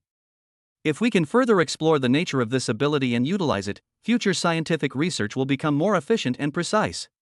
This technology may even change the direction of the entire industry. After a moment of contemplation, Zhuang Xiaoting offered her perspective. However, we are still in the initial exploratory stage, and many details require further verification. For example, is this state of time freeze applicable to all types of items? Will long-term storage produce side effects? These are all issues we need to address. Zhuang Jinxiu nodded in agreement. You're right. Any new discovery needs to undergo rigorous testing and verification to ensure its safety and effectiveness. Next, we'll organize a small team to specifically study the specific mechanisms and applications of this spatial ability. Just then, Xiao Dai hurried in from outside. Seeing the father and daughter having a heated discussion, she asked softly, Professor Zhuang, Sister Xiaoting, is there any new progress? Zhuang Xiaoting smiled and replied, yes, I discovered that my spatial ability has the characteristic of time freezing, which is a huge positive for our research. Upon hearing this, Xiao Dia's eyes lit up, and she exclaimed, wow, this is amazing. Now we don't have to worry about the experimental materials deteriorating anymore. Zhuang Jingqiu picked up the thread and added, moreover, we can also consider applying this discovery to other fields, such as food preservation and medicine storage. If it can be successfully promoted, it will be a revolutionary technology. Seeing the expectant looks in everyone's eyes, Zhuang Xiaoting felt a surge of responsibility. She knew the burden on her shoulders was heavy, but she was also confident in leading the team to a brighter future. Next, I will meticulously record the process and results of each use of spatial abilities, striving to understand its operating principles as soon as possible. Zhuang Jingqiu encouraged him, very good. I believe that with your wisdom and hard work, you will definitely be able to solve this mystery. And as your supporters, we will do our best to help you complete this great undertaking. As the conversation deepened, the atmosphere gradually relaxed. Everyone was filled with hope and anticipation for the future. Although the road ahead remained challenging, under Zhuang Xiaoting's leadership, the entire team was highly motivated and ready to meet every challenge that lay ahead. This unexpected discovery undoubtedly added more possibilities and momentum to their journey. Chapter 141: Cultivating Trusted Men. If anyone discovers any extraordinary fruits in the future, you can store them and use them to cultivate trusted confidants. Zhuang Jingqiu's tone was full of planning and anticipation for the future. He knew how precious it was to possess a unique ability in this world full of unknowns. Come on, let's go back quickly and put all the food and supplies in the base into your space, so we won't have to worry about them being stolen. Zhuang Jingqiu was too excited. After saying that, he made a move to pull Zhuang Xiaoting away from the awning. His eyes were shining with eagerness, as if he could already see a safer and more prosperous future beckoning to them. Zhuang Xiaoting gently tugged at her father's arm, signaling him to calm down. Dad, although my spatial ability is indeed very powerful, it's not without limitations. First, we need to consider the space's capacity. Even if it's large, it will eventually fill up. Second, we need to consider morality and fairness. If we hide all the resources just to prevent them from being stolen, it might cause dissatisfaction or even resentment among others. Zhuang Jingqiu frowned, seemingly not having considered these aspects. But what if we don't do this? What if those precious resources are really stolen? Especially in the current situation, any negligence could lead to irreparable losses. Zhuang Xiaoting took a deep breath and patiently explained, I understand your concerns, but we can prevent this from happening by establishing a more robust protection mechanism. For example, we can increase patrols, enhance security measures, or establish a stricter material management system. In this way, we can ensure the safety of our resources without damaging the trust and cooperation among team members. Hearing this, Zhuang Jingqiu nodded thoughtfully. You're right. Relying solely on individual abilities isn't a long-term solution. We need to build a more robust and reliable system to safeguard the interests of the entire team. At this point, Xiao Dai chimed in again. Actually, we've discussed how to better manage and utilize resources many times before. Everyone agrees that in addition to hardware protection, we also need to establish a culture based on mutual trust and assistance. Only when everyone feels that they are an indispensable part of the team will they truly be willing to work towards a common goal. Zhuang Xiaoting agreed, saying, "That's right. Moreover, I think we can also hold regular sharing sessions to let everyone know about the latest scientific research progress and the specific uses of various resources. This will not only improve transparency, but also enhance everyone's sense of responsibility and belonging." After listening to his daughter and Xiaodia's words, Zhuang Jingqiu suddenly felt enlightened. It seems I was too hasty, only thinking about solving the problem in the most direct way, without considering the long-term impact. You are right, we should approach this from multiple angles and use various methods comprehensively to achieve the best results. So the three sat down again and began to discuss the specific implementation plan in detail. They decided to first conduct a comprehensive inventory of existing resources, and then develop a reasonable allocation plan based on the actual situation. At the same time, they would strengthen security monitoring in all areas of the base and organize regular training to improve the members' self-protection awareness and skills. In addition, Zhuang Xiaoting offered some constructive suggestions, such as using her spatial abilities as an emergency reserve to store particularly important or scarce supplies. This way, even in the event of an emergency, they wouldn't be caught off guard. After a thorough discussion, Zhuang Jingqiu finally let go of his anxiety, a relaxed smile appearing on his face. "It seems that as long as you're all by my side, there's no problem that can't be solved. Let's work together to make this base even better." Zhuang Xiaoting responded with a smile, "Yes, as long as we work together, there is nothing we cannot overcome. I believe that in the near future, we will definitely be able to create a safe and harmonious living environment." And so, the father and daughter, carrying new hopes and plans, left the shelter and headed towards the base. Sunlight shone through the clouds, illuminating the earth and foreshadowing a bright new future waiting to be explored. This conversation became a crucial turning point on their road to success, inspiring everyone to keep moving forward and embrace every challenge to come. Chapter 142 Questions in My Heart. Zhuang Xiaoting stopped Zhuang Jingqiu and raised a question that had been on her mind. "Dad, you said that this strange fruit can awaken supernatural abilities. If I eat a second one, will I awaken a second supernatural ability, or will it increase my strength?" Her eyes were full of curiosity and exploration. "Or, will it have no effect at all? Or might it even have side effects?" Upon hearing this, Zhuang Jingqiu stopped in his tracks. He had been so excited that he had overlooked this important question. They didn't actually fully understand the effects of these exotic fruits. "Xiaoting, that's a good question," Zhuang Jingqiu said, frowning thoughtfully. "We do need to understand the specific mechanisms of these exotic fruits more deeply." "That's right," Zhuang Xiaoting nodded in agreement. "If we rashly consume the second exotic fruit and it doesn't have the expected effect, but instead brings negative consequences, then it would be a loss. Therefore, I think we should conduct some basic research before trying it." Zhuang Jingqiu sighed, however, figuring out these issues won't be easy. "We need more samples and long-term observation of those who have already consumed the exotic fruit. More importantly, how can we conduct the experiments safely? After all, the risks increase significantly once human trials are involved." "We can start with a small-scale trial," Zhuang Xiaoting suggested. "For example, we can find some volunteers and first record their basic information such as physical condition and mental state. Then, under close monitoring, we can have them take a small amount of the fruit extract instead of eating the whole fruit. This will reduce the risk and allow us to collect preliminary data." Zhuang Jingqiu nodded. "This method is feasible, but there are still certain risks. We need to develop a detailed contingency plan to ensure that we can take swift action should problems arise. In addition, we need to carefully consider the selection of volunteers, ensuring that they participate voluntarily and fully understand all potential risks." At the same time, Zhuang Xiaoting added, "We can also use the equipment in the laboratory to analyze the components of the exotic fruit and see if we can find any patterns or clues. Perhaps through chemical analysis and biological testing, we can reveal the specific mechanism by which the exotic fruit acts on the human body." The two discussed more and more deeply, and before they knew it, it was getting dark. Zhuang Jingqiu looked around and said, "It seems we need to make some plans tonight. Tomorrow morning, we'll gather the experienced researchers at the base and form a special team to take charge of this work." Upon returning to the base, Zhuang Jingqiu immediately convened an emergency meeting. Besides Zhuang Xiaoting, several other experts with profound expertise in the biomedical field were present. Zhuang Jingqiu briefly explained the situation and presented Zhuang Xiaoting's ideas regarding researching the effects of the exotic fruit. The experts expressed their support after hearing the presentation, but also raised some practical challenges. First, we need to find enough exotic fruits as experimental materials, said Dr. Lee, a researcher.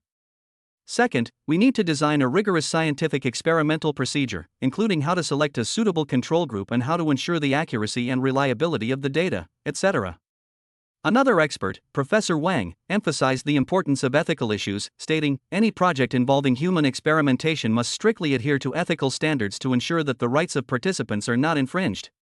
Furthermore, we need to disclose our research objectives and methods to all members to gain their understanding and support. After a lively discussion, the initial research direction and implementation steps were finalized. In the days that followed, the entire team worked intensively on preparations, searching for more exotic fruit samples, recruiting volunteers, and developing detailed experimental protocols. As the research progressed, Zhuang Xiaoting found that despite the numerous difficulties ahead, her heart was filled with hope. She knew that only by continuously exploring the unknown could humanity bring new hope. And this research on the exotic fruit might be a crucial step in changing the world. Meanwhile, Zhuang Jingxiu was also pondering deeper questions. If they could truly unravel the secrets of the extraordinary fruit, countless possibilities awaited them in the future. The most important of these was how to use this power to benefit more people, rather than merely pursuing personal gain. It was this sense of responsibility that drove him forward, leading his team toward a brighter future. Chapter 143, Searching for Extraordinary Fruits. Ting. Don't rush. When we get back, we'll have people continue searching for the exotic fruit. A generous reward will be given for any found. Once we've found more, we'll have a couple more people test it out, and then we'll know for sure. Zhuang Jingxiu said firmly. Until then, my daughter and I must not try anything recklessly. Safety first. Zhuang Xiaoting nodded, agreeing with Zhuang Jingxiu's statement. Their lives and the lives of this father and daughter were far too important to afford any mistakes. Dad's right, what we need most right now is patience and caution, she said softly. However, we must find the answer as soon as possible. Time waits for no one. Upon returning to base, Zhuang Jingxiu immediately convened a meeting and announced a new mission. Brothers and sisters, our goal is to find more exotic fruits. This is not only related to whether we can uncover the secrets of the exotic fruits, but also to the safety and development of the entire team. From today onwards, we will intensify our search for exotic fruits. Anyone who provides valid clues or successfully finds an exotic fruit will receive a generous reward. A lively discussion immediately erupted in the room, with everyone nodding in agreement and support. Zhuang Jingxiu continued, at the same time, I also hope that everyone will be vigilant and pay close attention to their own safety while searching for the exotic fruit. Remember, life is always the most precious treasure. In the days that followed, the entire base mobilized.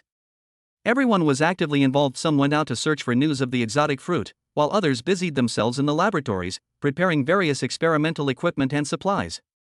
Zhuang Xiaoting was also busy. She led a small team to collect various data about the exotic fruit and conduct preliminary analysis. After weeks of hard work, good news finally arrived. A team member named Xiaoli discovered a place where a large number of exotic fruits were growing in a remote valley. Upon learning this news, Zhuang Jingxiu immediately organized a capable team to collect them. When they returned to base with a bountiful harvest, everyone cheered with joy. However, the real challenge had only just begun. Zhuang Xiaoting knew that the following experimental phase was crucial and could not afford any mistakes. Therefore, after discussing with several experts, she decided to first select someone who had not yet awakened any special abilities as the experimental subject. This would allow them to better observe whether the second extraordinary fruit would lead to the awakening of a second special ability, or simply enhance their strength. Under Zhuang Jingxiu's supervision, all preparations proceeded smoothly. The volunteer was a young man named Aqiang. He was full of anticipation for the experiment, but also a little nervous. To ensure safety, Zhuang Xiaoting arranged a comprehensive physical examination and recorded his current physiological indicators. The first time he consumed the exotic fruit went smoothly, and Aqiang showed no abnormal reactions. A few days later, however, things changed when he consumed the second fruit. Initially, he only felt a slight dizziness, but this feeling quickly disappeared. Subsequently, Aqiang discovered that he possessed two completely different superpowers. One was the ability to briefly become invisible, and the other was the ability to instantly increase speed. Seeing these results, Zhuang Xiaoting was both surprised and excited. She realized that this might mean the second exotic fruit could indeed bring new abilities, not just enhance existing ones. However, further experimental data is needed to verify this conclusion. At the same time, Zhuang Jinqiu was also thinking about how to apply these new discoveries to real life.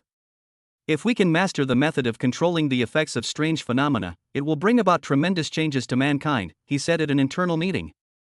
But we must not forget our original intention. All research should be aimed at benefiting mankind. As the research deepens, more and more secrets are being revealed. Zhuang Xiaoting leads her team to continuously explore the unknown, attempting to unravel more mysteries about the exotic fruit. Although the future remains uncertain, she firmly believes that as long as she maintains a cautious attitude in scientific methods, she will one day realize her dream.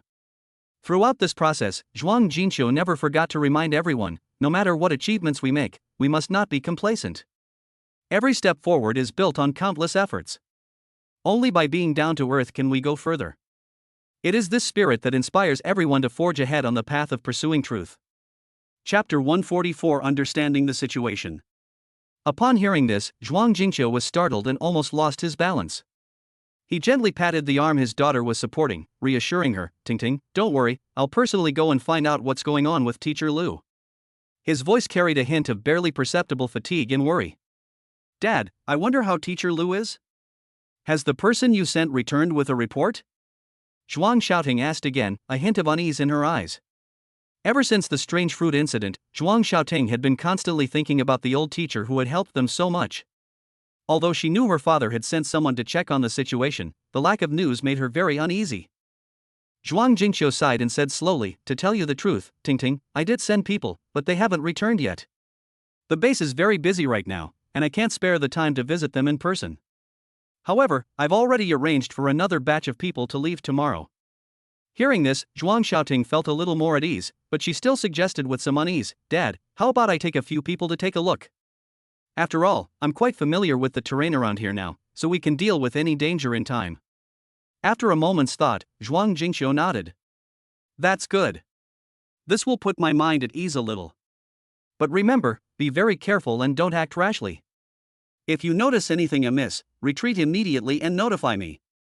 So, in the days that followed, Zhuang Xiaoting led a small team on a journey to find Teacher Lu. Along the way, they proceeded cautiously, remaining highly vigilant at all times. After several days and nights of arduous trekking, they finally found news of Teacher Lu in a secluded valley. It turned out that an unknown biological threat had appeared in the vicinity, making the path to this place extremely dangerous, which was why the people sent out earlier had not been able to return for so long. When we found Professor Lu, she was busy organizing some research materials about the exotic fruit. "You've come." Professor Lu was both surprised and pleased to see Zhuang Xiaoting and the others. "I've been doing research here for a while, trying to uncover more secrets about the exotic fruit." Upon learning that Zhuang Jinqiu and his daughter wanted to further test the effects of the exotic fruit, Teacher Lu agreed, saying, "That's a good idea. By comparing the changes in abilities before and after taking it in different individuals, we can more accurately determine the mechanism of action of the exotic fruit." Subsequently, according to the plan discussed by Zhuang Xiaoting and Zhuang Jinqiu, they first found a team member who had already awakened their supernatural abilities to conduct the test. The test went very smoothly. After consuming the second exotic fruit, the team member indeed displayed new abilities. Not only was his original strength significantly enhanced, but he also gained the ability to fly briefly. This discovery thrilled everyone. Following this, as planned, Zhuang Xiaoting found another new member who had not yet awakened his special abilities as a second test subject. Similarly, after consuming 2 exotic fruits, this member successfully awakened 2 different special abilities. One was the ability to manipulate water elements, and the other was a super healing ability.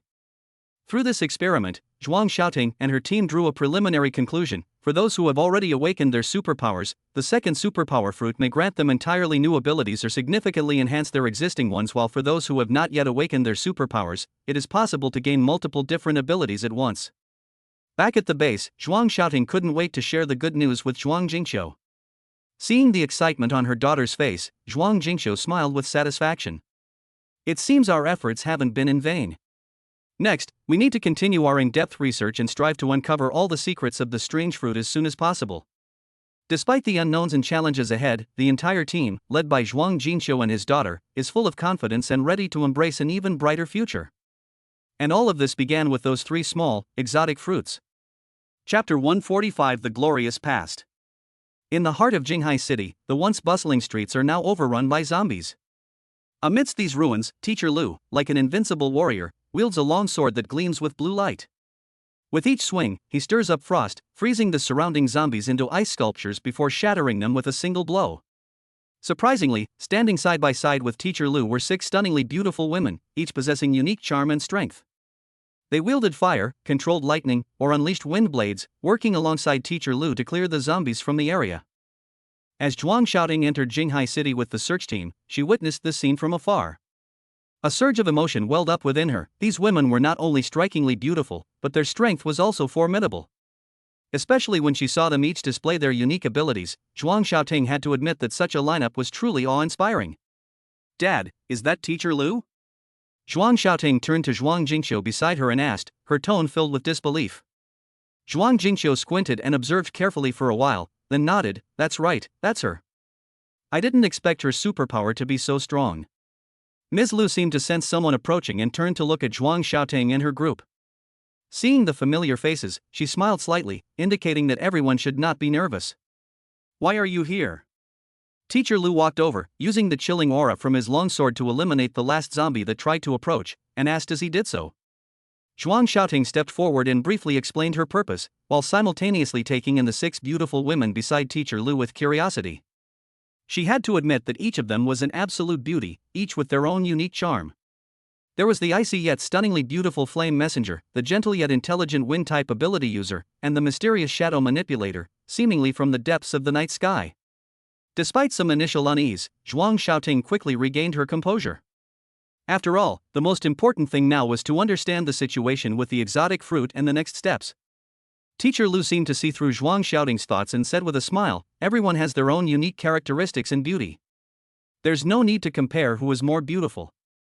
What's more important is that we unite and fight this disaster together."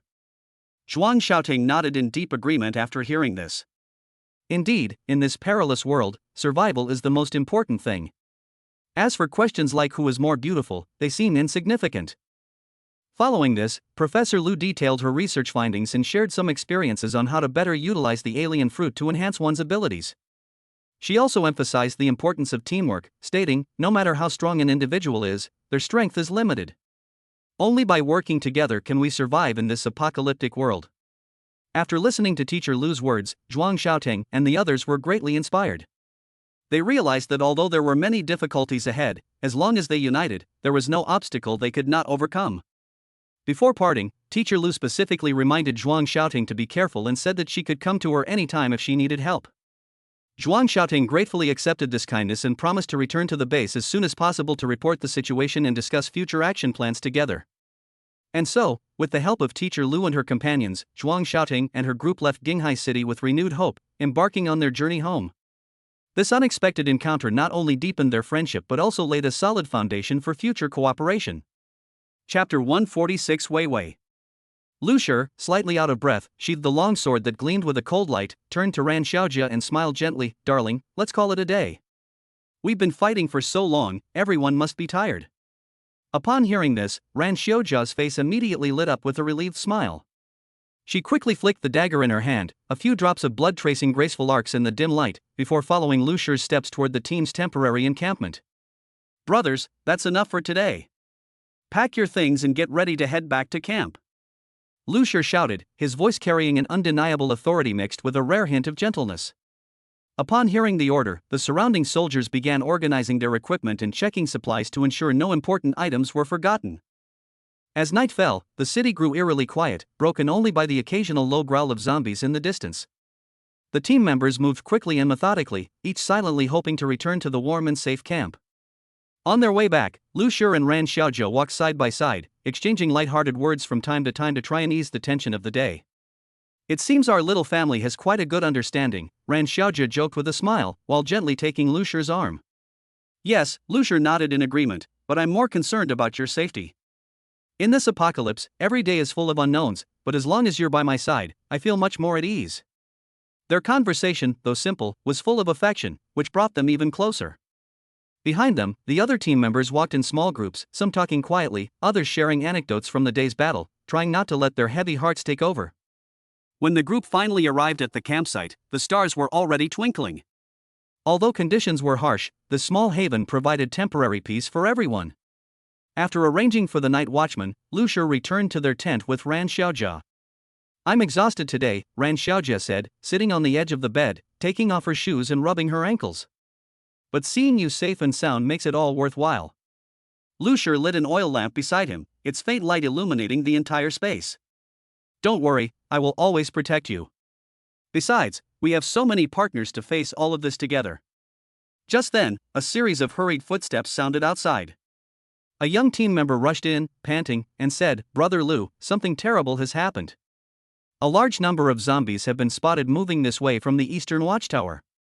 Upon hearing this news, the relaxed atmosphere instantly froze. Lucia quickly stood up. "How many? How far away are they?"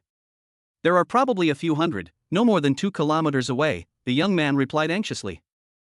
The situation was urgent, and Lucia immediately gathered all available fighting forces to organize a defensive line.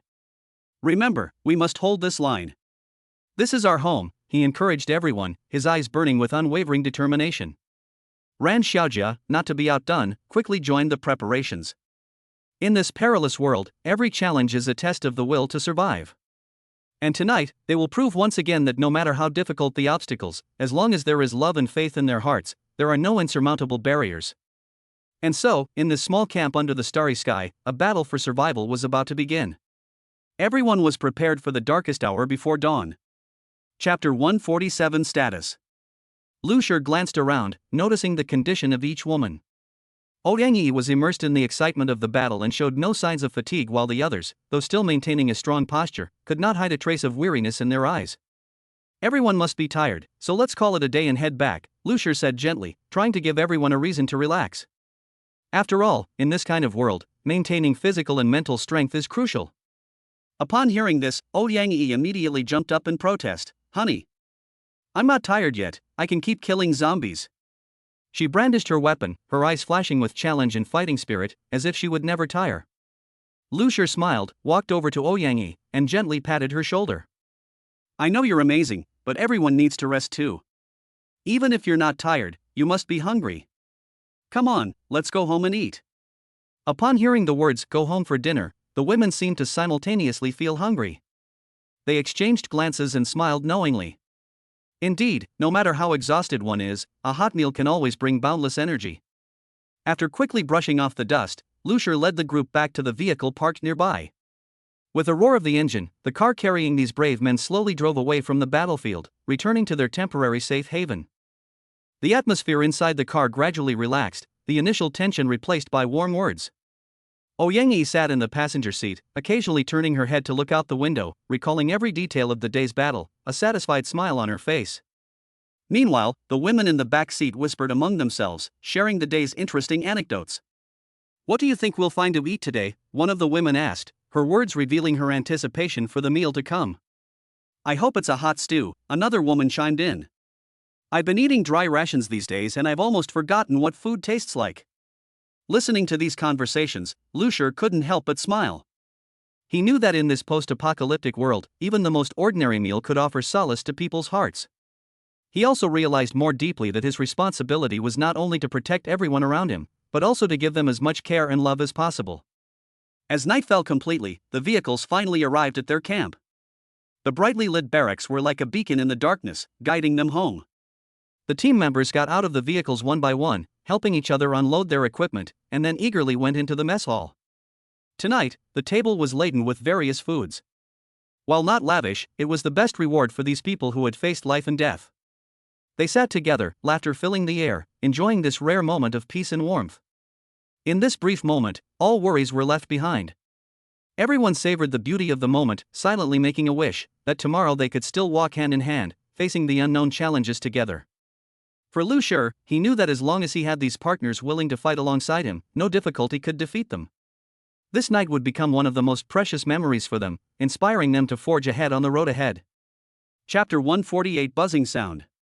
The car fell silent, with only the low hum of the engine in the background. Lucia leaned back in his seat, closed his eyes, but his thoughts were racing. He opened the system interface and began to take stock of the day's gains. A dozen or so vermilion fruits, radiating a strange light, lay quietly in the system space. These fruits were not only rare, but also had incredible effects on enhancing personal abilities. Ding! Congratulations, host. Today's zombie kill count has been calculated, and you have gained a total of 30,000 unallocated attribute points. The system's notification sounded at the right time, adding a bit of life to the quiet atmosphere. Lucier nodded in satisfaction. Indeed, today's harvest was very fruitful. Not only were there the precious vermilion fruits of extraordinary abilities, but also these 30,000 unallocated attribute points, which meant a significant boost to the team's overall strength. However, how to rationally allocate these attribute points was a task that required careful consideration. Honey, you seem very happy. Yang Yee's voice interrupted his thoughts. She turned her head from the passenger seat, her eyes sparkling with curiosity. Yes, our harvest today has exceeded our expectations, Lucier replied softly. These special ability fruits and a large number of attribute points will make us more at ease in the days to come. Then can we become stronger? Yang Yee asked excitedly, seemingly eager to try out the new power. That's right, but allocating these resources also requires strategy, Lucier explained. We need to allocate them reasonably according to each person's characteristics and needs in order to achieve the best results. As the conversation deepened, the atmosphere inside the car gradually became more lively. Several women also began to join the discussion, sharing their thoughts and expectations. Everyone hoped to contribute their utmost to this protracted battle against the zombies. I think we should prioritize increasing our attack power so that we can take the initiative when facing stronger enemies, one of the women suggested. But I think survival skills are equally important, especially in this dangerous world, where staying alive is key, another woman offered a different perspective. Listening to everyone's discussion, Lucier felt a warmth in his heart. In this post-apocalyptic world, although it is full of uncertainties and challenges, having such a united, cooperative, and caring team is undoubtedly his greatest asset. Alright, we'll discuss the specific allocation details when we get back to base, Lucier concluded. For now, let's enjoy this rare moment of peace. As the vehicle continued its journey, the scenery outside the window constantly changed, seemingly foreshadowing the new changes and challenges they were about to face. Inside the car, laughter and cheerful conversation revealed an indescribable warmth and hope. No matter how difficult the future might be, as long as they worked together, there would be no insurmountable obstacle. Back at base, Lucier convened a detailed meeting with everyone, meticulously planning the use of each attribute point based on each individual's specific situation. This meeting not only strengthened understanding and trust within the team but also laid a solid foundation for future battles. Later that night, Lucier stood alone outside the camp, gazing at the starry sky, silently making a wish: may all our efforts not be in vain, and may tomorrow be better. Chapter 149 Confusion. Lucier leaned against the base wall, a hint of confusion in his eyes. His strength had indeed increased significantly in the past 2 days, but he felt a void within him, as if something important was missing. Suddenly, a thought struck him. System. Why haven't I detected any girls in need of rescue these past few days? In the past, new mission notifications were constantly appearing in every corner of Jinghai City, especially for girls in dire need of help. Whether it was students trapped in hordes of zombies or hostages held by raiders, each rescue mission filled Lucier and his team with immense satisfaction. However, these past 2 days had been unusually quiet, with no news of any girls needing rescue. Why haven't I received any system notifications about girls needing rescue these past few days? Lucier muttered to himself, his brow furrowed. Jinghai City is so big, there can't be none. He decided to investigate the matter further. First, he contacted several well-informed friends and allies, asking if they had heard of any emergencies or disappearances. However, the feedback he received only deepened his confusion. Aside from minor daily squabbles and occasional disputes over supplies, there had been no large-scale crisis or requests for help. Afterwards, Lucier convened a meeting with the team members to discuss this issue. Everyone offered their opinions, trying to find a solution. Perhaps it's because we've been operating so efficiently lately that no new missions have come up in the short term, one team member speculated. It's unlikely. Although our area of operation is wide, Jinghai City is too big to be cleaned up so quickly, another team member countered. Could it be a system malfunction or adjustment? Yang Yi put forward a bold idea. This suggestion has attracted everyone's attention. Indeed, there has never been a situation where there are no new tasks for several consecutive days before, so there may really be some problems with the system. To verify this hypothesis, Lucier attempted to engage in deeper communication with the system, but the response he received remained the standard: you currently have no tasks to complete. This undoubtedly confirmed their concerns. The system had indeed encountered some unknown problem. It seems we need to take the initiative, Lucier decided. Since waiting isn't an option, we'll go out and find those who need help ourselves. So, over the next few days, Lucier and his team began a large-scale patrol of Dinghai City. They visited neighborhoods, schools, shopping malls, and even remote villages, hoping to find some clues. Although they encountered many minor troubles along the way, such as small zombie gathering points or temporary camps for homeless people, they did not find any targets that truly needed urgent rescue. After some effort, they finally found clues in an abandoned factory area. An unknown force seemed to be hiding there, with the remains of damaged communication equipment scattered around. Through further investigation, Lucier realized this might be one of the reasons why the system was unable to properly receive and send mission information. Faced with this discovery, Lucier deeply understood the importance of solving this problem. It wasn't just about restoring the system's normal operation, but also about ensuring the order and safety of the entire city. Thus, a new challenge was about to unfold. This time, Lucier and his team would not only face external threats but also unravel the mysteries behind them, ensuring everyone received the help they needed. In this unpredictable post-apocalyptic world, they would continue their journey, demonstrating the true meaning of hope and courage through their actions. Chapter 150 Silence. Ding! In response to the host, there are indeed no girls nearby who need to be rescued, at least the system cannot detect them. The system's mechanical voice rang in Lucier's mind, breaking the silence in his heart. If the host wants to continue saving more girls, he might as well expand his scope of activities. After all, there aren't many women who can meet the system's requirements, the system added. Not only do they need to be good looking and have a good figure, but they also need to be clean and know how to love themselves. Hearing this, Lucier couldn't help but smile wryly. Indeed, since accepting this mission, he had realized just how strict the system's standards were. In this post-apocalyptic world, survival was already difficult enough, and those who could meet these conditions were extremely rare. For the past few days, he had been constantly slaying zombies within the city walls, protecting the survivors. But finding a girl who met the system's standards was like finding a needle in a haystack. In this chaotic era, people are more concerned with survival than with appearance and figure. Those beautiful women who once lived in peacetime have either perished or lost their former radiance due to changing circumstances. Therefore, in such a context, finding young women who both conform to systemic aesthetic standards and possess resilient vitality is virtually an impossible task. However, this did not discourage Lucier. On the contrary, this seemingly peaceful period gave him an opportunity for reflection. He began to ponder what his mission truly was it to pursue those illusory standards, or to genuinely help every life in need? Therefore, Lucier decided to temporarily set aside his obsession with the system's tasks and instead focus on improving his and his team's survival skills and defensive capabilities. They used this time for intensive training, learning more about medical first aid, resource management, and other areas. At the same time, they strengthened their cooperation and communication with other survivor groups, jointly exploring new ways to survive. During this time, Lucier and his team encountered many deeply moving stories.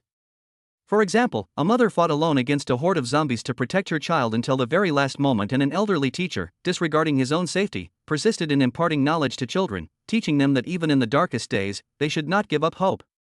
Although these people did not meet the system's stringent requirements, the courage and love they displayed deeply touched Lucier. Gradually, Lucier realized that true heroism lies not in achieving a specific goal, but in upholding the beauty of humanity in adversity and passing that warmth on to others.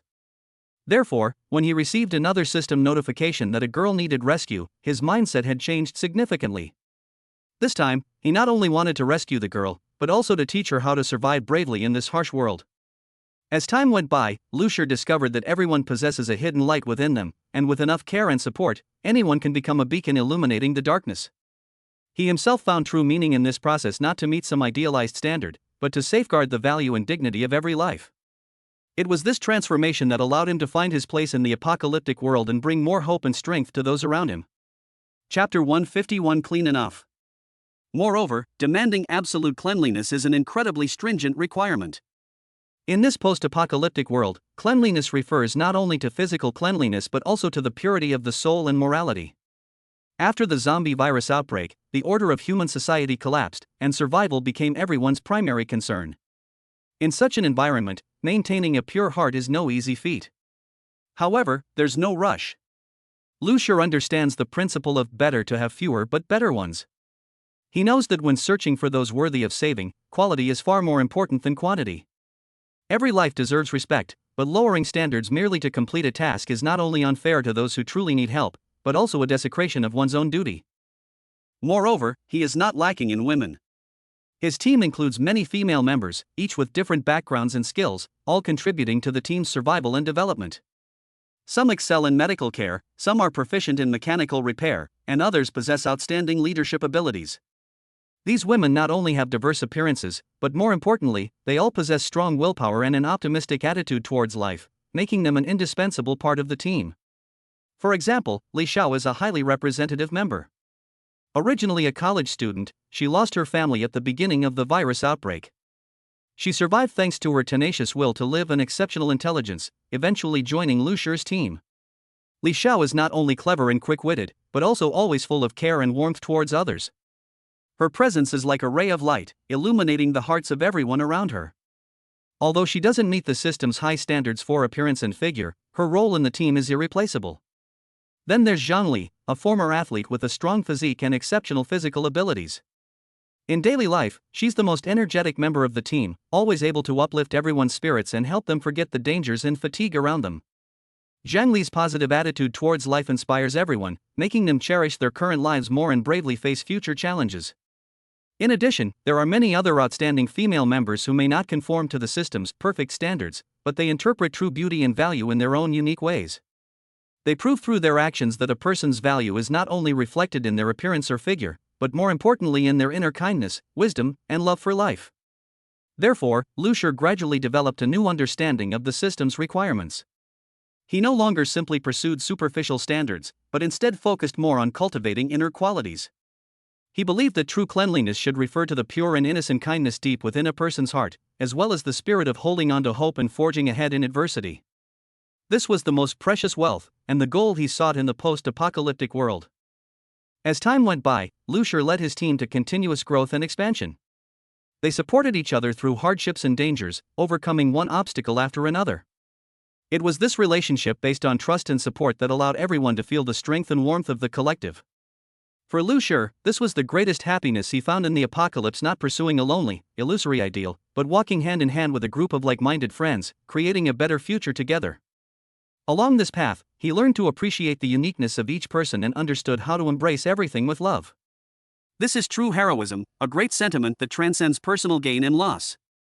Chapter 152: The Scope of the City Wall. In the days that followed, Lu Shi led the 6 women in relentlessly slaying zombies within the city walls. Due to the intense daytime battles and the various busy nights, Lu Shi hadn't opened that magical diary in a long time, and seemed to have even forgotten about it. During this period, they thoroughly cleared and eliminated the zombies around the base. After countless arduous battles, the zombies inside the city walls had been basically cleared out by Lu Shi and his team. Every attack was a test of life and death, but with unwavering faith and excellent tactical coordination, they repeatedly reclaimed safe zones from the clutches of death. Meanwhile, the construction of the northern city wall proceeded very smoothly. Thanks to the significant investment of manpower and resources, the project's progress was greatly accelerated. At the same time, as the base's reputation spread, more and more survivors came seeking refuge. At its peak, the base received tens of thousands of new survivors daily, which not only provided more labor for the wall's construction but also brought new vitality and hope to the base. The number of people involved in the construction of the city wall grew rapidly, from the initial few thousand to tens of thousands. Among these new members were experienced construction workers and novices who were picking up tools for the first time, but faced with a common goal, everyone united and worked together to build this safety barrier to protect everyone's survival. This unprecedented spirit of cooperation greatly improved work efficiency, allowing the construction of the city wall to proceed in full swing. Meanwhile, to ensure the basic needs of the new population are met, a series of reforms have been implemented within the base. Food distribution has become more scientific and rational, medical conditions have significantly improved, and educational resources have been gradually expanded. All these efforts are aimed at making everyone who comes here feel the warmth of home and believing that they can rebuild their lives here. As the city walls gradually closed in, a robust defensive system was taking shape. It was more than just a wall, it was a symbol of hope for the future for all the survivors.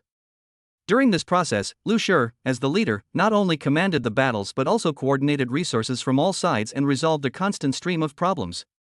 His presence was almost ubiquitous. He was both a soldier and an engineer, a decision-maker and an executor. Despite his busy schedule, Lucier maintained a steadfast curiosity and desire to explore the unknown. He knew that the forgotten, magical diary might hold the key to changing everything. Finally, on a rare quiet night, he reopened the long-sealed diary. As he turned the yellowed pages, mysterious words came into view, seemingly telling a story from another time. How would the secrets hidden behind these words affect their future? Everything remained unknown, but for Lucier and his companions, as long as there was a glimmer of hope, they would continue until they uncovered all the mysteries. And this journey would undoubtedly be more exciting than ever before. How will the secrets hidden behind these words affect their future? Everything remains to be seen, but for Lucier and his companions, as long as there is a glimmer of hope, they will continue to move forward until all the mysteries are revealed. And this journey will undoubtedly be more exciting than ever before. Chapter 153 Barrier. Half a month later, the northern city wall of Jinghai Base City was almost complete. Once successfully joined, this city wall would become an important defensive line against external threats and the most solid barrier for the base city. On this day, Lucier brought 6 women to the location where the city wall was about to be joined. They stood on a newly completed section of the city wall, looking up at the majestic wall stretching endlessly into the distance, reaching the horizon. Sunlight shone on the gray stones, reflecting a calm and resolute power, as if each stone itself spoke of the survivor's courage and determination. The scene was incredibly awe-inspiring and filled with hope. "This is simply a miracle," one of the women exclaimed, her voice filled with undisguised excitement and pride. "Who could have imagined that we could build such magnificent fortifications in just a few months?" "Yes," another chimed in, "it's all thanks to everyone's hard work. Without everyone's sweat and wisdom, we wouldn't have achieved what we have today." Lucier listened quietly to their conversation, a complex mix of emotions welling up inside him. For some time now, he had barely rested a single day, fighting for survival and working tirelessly to build the city walls. Looking at the results before him, he knew it had all been worthwhile. Just then, cheers erupted in the distance. A group of workers were celebrating the completion of the final section they were responsible for. As the last massive stone was precisely placed in place, the entire construction site erupted in jubilation. People cheered, hugged each other, and some even shed tears of joy. "We did it!" Lucier shouted, his voice carrying far on the wind. "This is our shared victory." However, behind every success lies a story of countless sacrifices. Lucier knows that behind all the laughter and tears, many people have paid a heavy price. Some have lost loved ones, some have been seriously injured, but they still persevere here, fighting for a better future. In the days that followed, Lucier and his team remained vigilant. Although the construction of the city walls greatly enhanced the base's security, the outside world remained fraught with unknown dangers. To further strengthen their defenses, they began planning a second layer of protection and set about establishing a more comprehensive early warning mechanism. At the same time, Lucier hadn't forgotten the existence of that magical diary. It had been carefully kept in a safe place, waiting for the right opportunity to be opened again. Perhaps the knowledge and techniques recorded within could help them go further in the future. As the days passed, the base city gradually came back to life. Children resumed their studies, and the elderly found joy in community activities. The newly established market was filled with all kinds of goods, from fresh food to handicrafts. It was no longer that desperate refuge, but a new home full of hope. Lucier, meanwhile, continued to lead his troops, guarding this land. Every nightfall, he would walk alone to the top of the city wall, overlooking the city below. He knew that many challenges awaited them, but he believed that as long as everyone worked together, no difficulty was insurmountable. Standing atop the nearly completed city wall, Lucier felt an unprecedented sense of peace and satisfaction. He knew that this was not merely a physical barrier, but a symbol of the deep-seated love for life and aspirations for the future held by everyone. No matter how difficult the road ahead, they would greet each new dawn with even greater resilience. And this was the true miracle. Chapter 154 Artificial Miracle. Lu Ase stood beside the newly built city wall, gazing at this magnificent man-made wonder. He turned to the old steward beside him and asked, boldly, "How high is the city wall?" The old steward quickly stepped forward and replied respectfully, replying to the son-in-law, "The city wall above ground is over 50 meters high, and both sides are constructed of reinforced concrete, making it indestructible.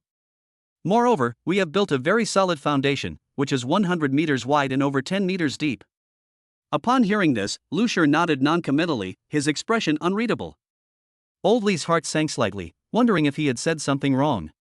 In truth, Lucier wasn't dissatisfied with the height or sturdiness of the city wall, rather, his thoughts had drifted far away.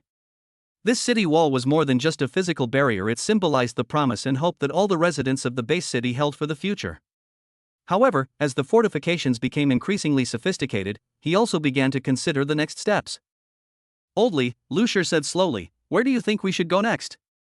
The old butler seemed slightly surprised, but quickly regained his composure. "Son-in-law, now that the fortifications are basically complete, I think we should consider how to further improve the quality of life inside. For example, improving the living environment and increasing educational resources." Lucier nodded, seemingly pondering Lao Li's words. Indeed, these are very important. However, to truly achieve long-term security and development, we need more resources and technological support. Oldly lowered his head slightly and asked softly, "So, what does the son-in-law mean?" "We need to explore the outside world to find other possible survivor groups and the technologies and resources they possess," Lucier said firmly. "Only in this way can we ensure the continued development of the base city." Oldly was silent for a moment, then looked up. The son-in-law is right. However, the situation outside is complex and volatile, so we need to develop a detailed plan and make thorough preparations. Just then, a young soldier rushed over, holding an urgent report. "Reporting to the commander, we have spotted a group of unidentified people moving this way from the east, numbering approximately 50. This news put everyone on edge. Lucier quickly composed himself and ordered, immediately strengthen the defenses on the east side, and at the same time dispatch a reconnaissance team to investigate the situation. The soldier obeyed and left, while Lucier turned to Oldly. "It seems our first challenge is about to begin. You must immediately organize a team, prepare the necessary supplies and equipment, and be ready to deal with any emergencies." Oldly nodded in agreement and quickly left to carry out the order. Lucier, however, walked alone to the edge of the city wall, gazing sullenly into the distance. He knew that no matter how many difficulties lay ahead, he had to face them bravely, because it was for the sake of protecting everyone's future. As time ticked by, the base city entered a state of high alert. Everyone knew that what they were facing could be a new opportunity or a deadly threat. But under Lucier's leadership, no one felt fear. Instead, they were filled with fighting spirit. Finally, as the sun set, the reconnaissance team returned with news. The unidentified individuals were indeed another group of survivors who had come seeking help due to resource scarcity. Upon learning this, Lucier decided to personally go to meet them, hoping to use this opportunity to establish friendly relations and explore possibilities for future cooperation. As night fell, the two teams met outside the city gates. Despite their initial wariness, trust gradually grew through communication. Lucier knew this was a crucial turning point, the first step towards a wider world. From this moment on, Jinghai Base City was no longer alone, and its story would begin a new chapter. Chapter 155 remains uncertain. Seeing Lucier's ambiguous expression, the old steward felt slightly uneasy and quickly added, "Son-in-law, the height of the city wall varies depending on the era and geographical location. Generally speaking, the height of ancient city walls is over 6 meters. For example, the average height of the Great Wall is 7.8 meters, while some city walls, such as the Nanjing City Wall, are between 14 and 21 meters high. We are currently in a critical period, so when building the city wall, we built it to a minimum standard of 50 meters to ensure that it can withstand attacks from level 2 and below zombies." Upon hearing this, Lucier nodded slightly, a hint of approval in his eyes. "Oldly, you've done a great job. Considering our current environment, such defensive measures are indeed necessary." "Yes, son-in-law," Oldly continued to explain, "it's not just about the height, we also took into account all sorts of potential problems in the design. For example, we set up multiple watchtowers and firing ports on the city walls to facilitate the timely detection and response to any possible threats. In addition," the old steward paused, then continued, "we have also designed a sturdy isolation zone at the base of the city wall, so that if any enemy tries to climb up, we can quickly take measures to isolate them and launch an effective counterattack." After a moment of contemplation, Lucier asked, "What about the livelihood of the residents inside the city walls? Are our water and food reserves sufficient?" "Please rest assured, son-in-law," Oldly replied immediately. "We fully considered these issues from the initial planning stages. The city walls are equipped with an independent water supply system and water purification facilities to ensure that residents can have access to drinking water even during a prolonged siege.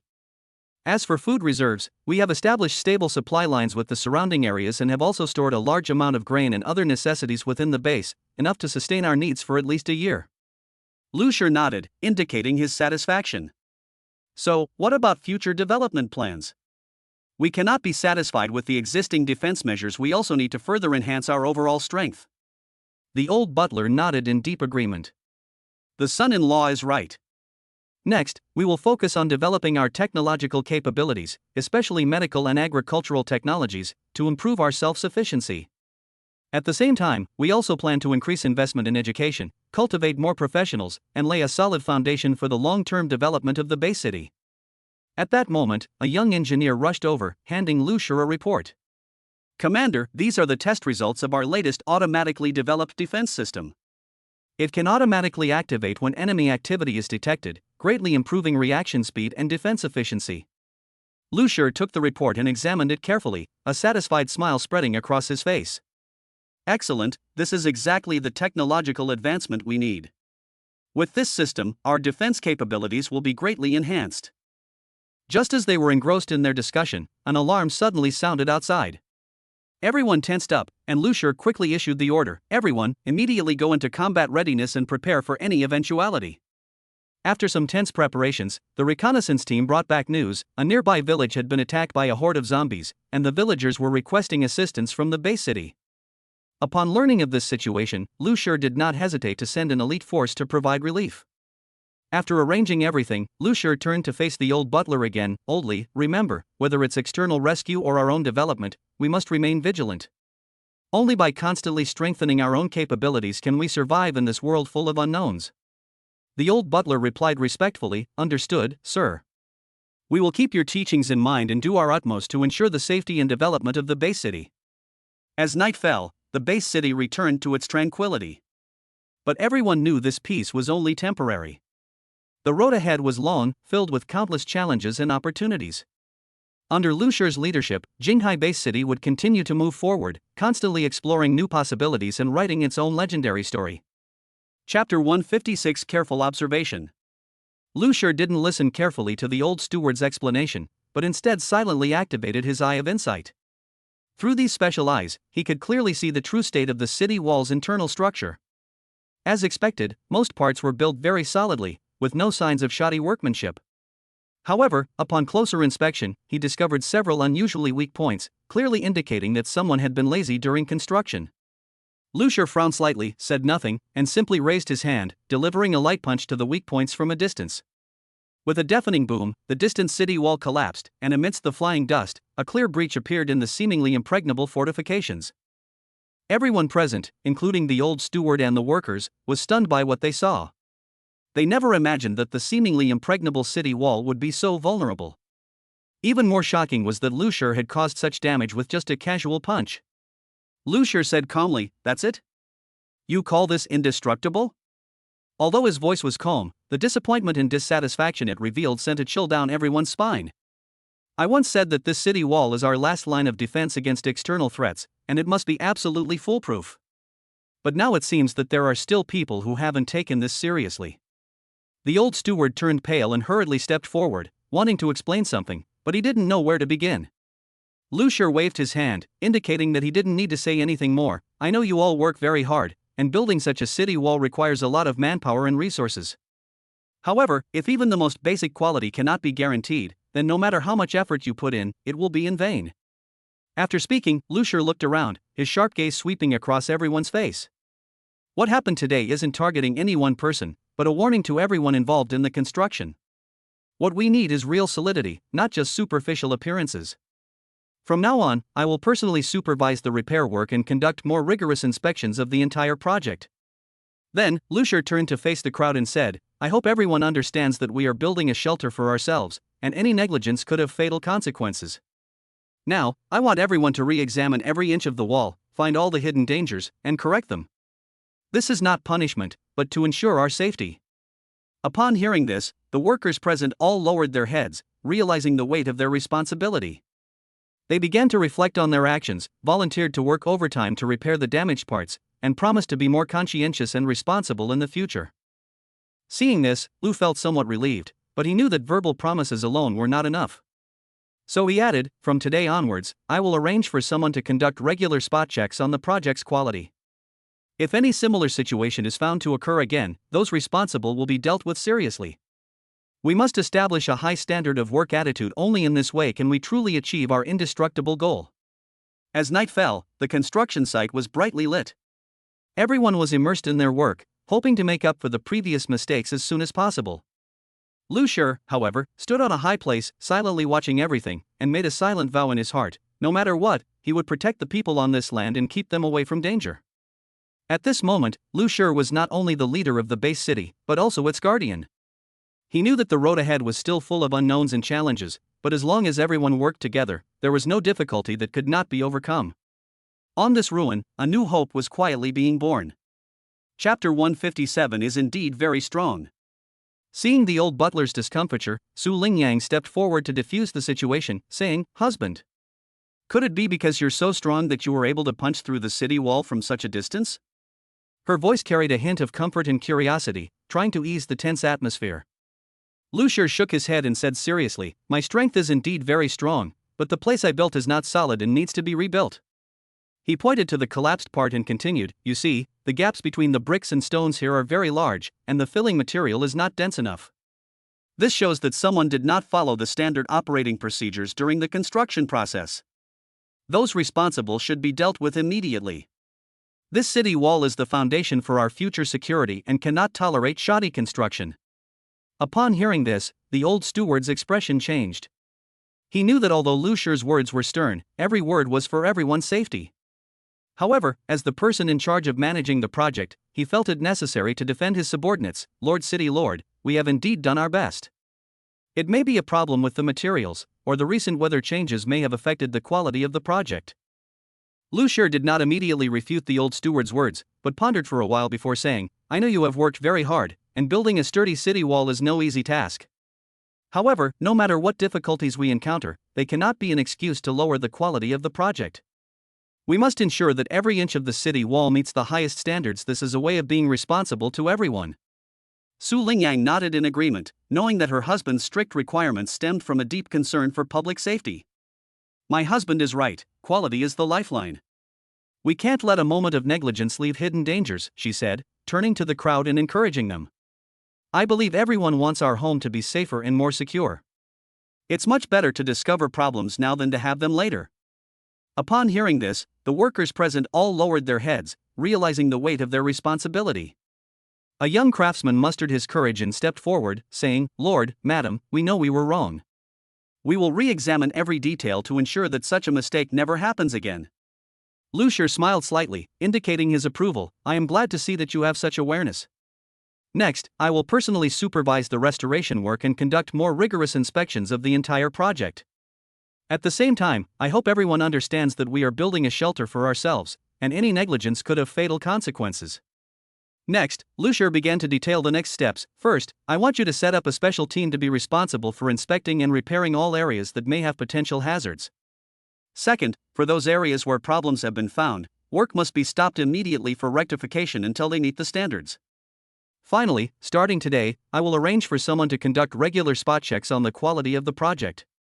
If any similar situation is found to occur again, the responsible persons will be dealt with seriously." As night fell, the construction site was brightly lit. Everyone was immersed in their work, hoping to make up for the previous mistakes as soon as possible. Lu Shi, however, stood on a high place, silently watching everything, and made a silent vow in his heart: no matter what, he would protect the people on this land and keep them away from danger. At this moment, Lu Shi was not only the leader of the base city, but also its guardian. He knew that the road ahead was still full of unknowns and challenges, but as long as everyone worked together, there was no difficulty that could not be overcome. On this ruin, a new hope was quietly being born. And everyone present was also inspired by this sense of responsibility, determined to complete this great project to a higher standard and contribute their own strength to the safety of their homeland. Chapter 158: Seriousness.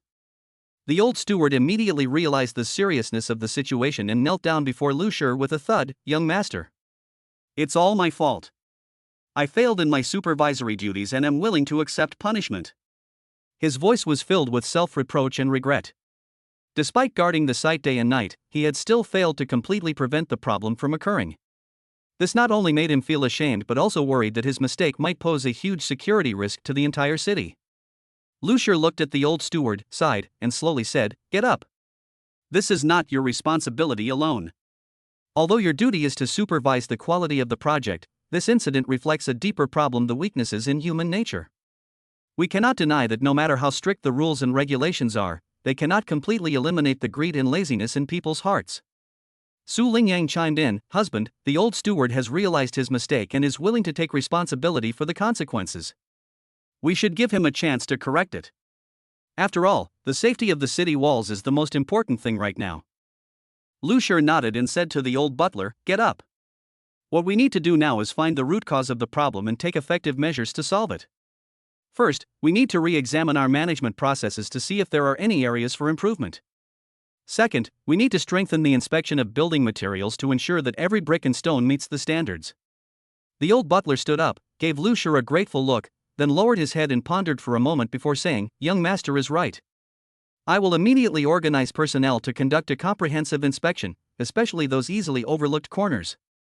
At the same time, I suggest setting up an independent quality supervision team to be specifically responsible for the acceptance of materials and the supervision of the construction process." "Good idea." Lu Shur nodded in agreement. "However, this oversight team must be composed of trustworthy people. Their job is not only to check the quality, but also to promptly detect and report any possible corruption. Only in this way can the quality of the project be truly guaranteed." Then, Lu Shur turned to the craftsmen around him and said in a firm yet gentle tone, "I know that most of you are conscientious and responsible, but what happened today reminds us that we must never be careless. We must treat this city wall as if it were our own home, because every inch of it is related to everyone's safety." An elderly craftsman stepped forward and said sincerely, "Lord of the city, please rest assured that we will learn from this lesson and work even harder to do every detail to the best of our ability. Please give us a chance to prove ourselves."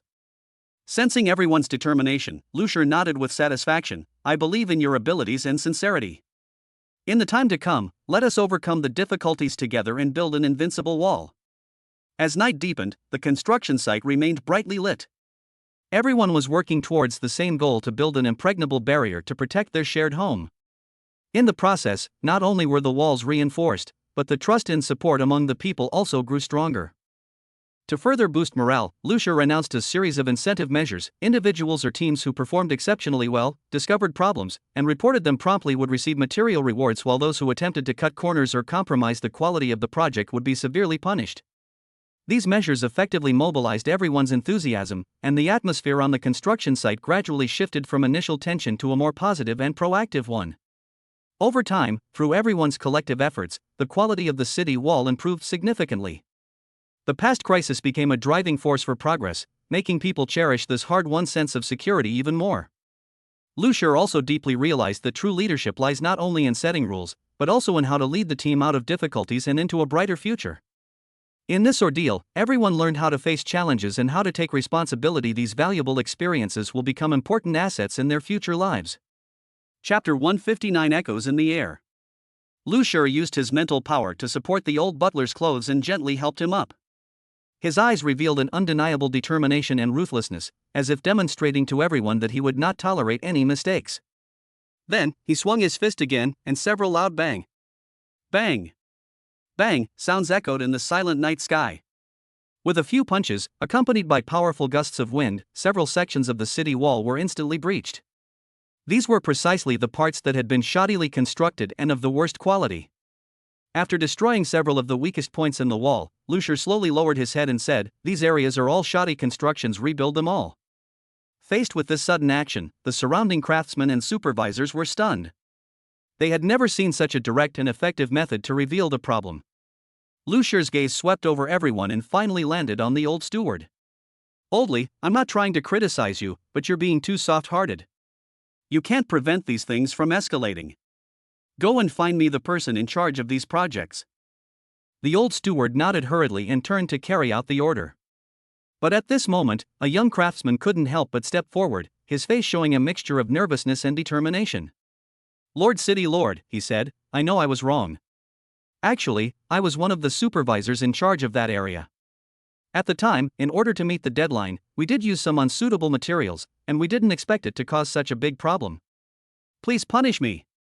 Looking at the young man who had taken the initiative to admit his mistake, Lu Shur felt a slight sense of relief, but he knew that the most important thing now was to make everyone understand the importance of responsibility. Very good, daring to admit mistakes is a good start, but that's not enough. Lusher's voice was serious and steady. You need to pay the price for your actions, but you should also learn from them. True courage lies not only in admitting mistakes, but also in correcting them and ensuring that they are not repeated. Then, Lusher turned to the others, his tone softening slightly. I'm not trying to dampen your enthusiasm, but to make you clearly realize that every brick and stone is related to the safety of the entire city. Today's events serve as a warning we must be responsible for every detail. In the following time, Lusher personally demonstrated how to conduct engineering quality inspections and explained in detail the issues that needed attention at each stage. He also emphasized the importance of teamwork, pointing out that only by working together could similar mistakes be avoided. After dealing with the responsible parties for these projects, Lusher organized another general meeting, where he announced a series of new management measures, strengthening the testing of raw materials, implementing a stricter construction supervision system, and establishing a whistleblower reward mechanism to encourage mutual supervision among employees. Through these decisive and effective measures, Lusher not only resolved the current quality issues but also fundamentally improved the sense of responsibility and work attitude of the entire engineering team. As time went on, the construction of the city wall gradually got back on track, with significant improvements in both quality and progress. More importantly, this event became a turning point for everyone's collective growth, teaching them how to maintain a clear head when facing challenges and to bravely shoulder responsibility, thus laying a solid foundation for future development. In this test, everyone was no longer just a worker building the city wall, but a warrior protecting their homeland.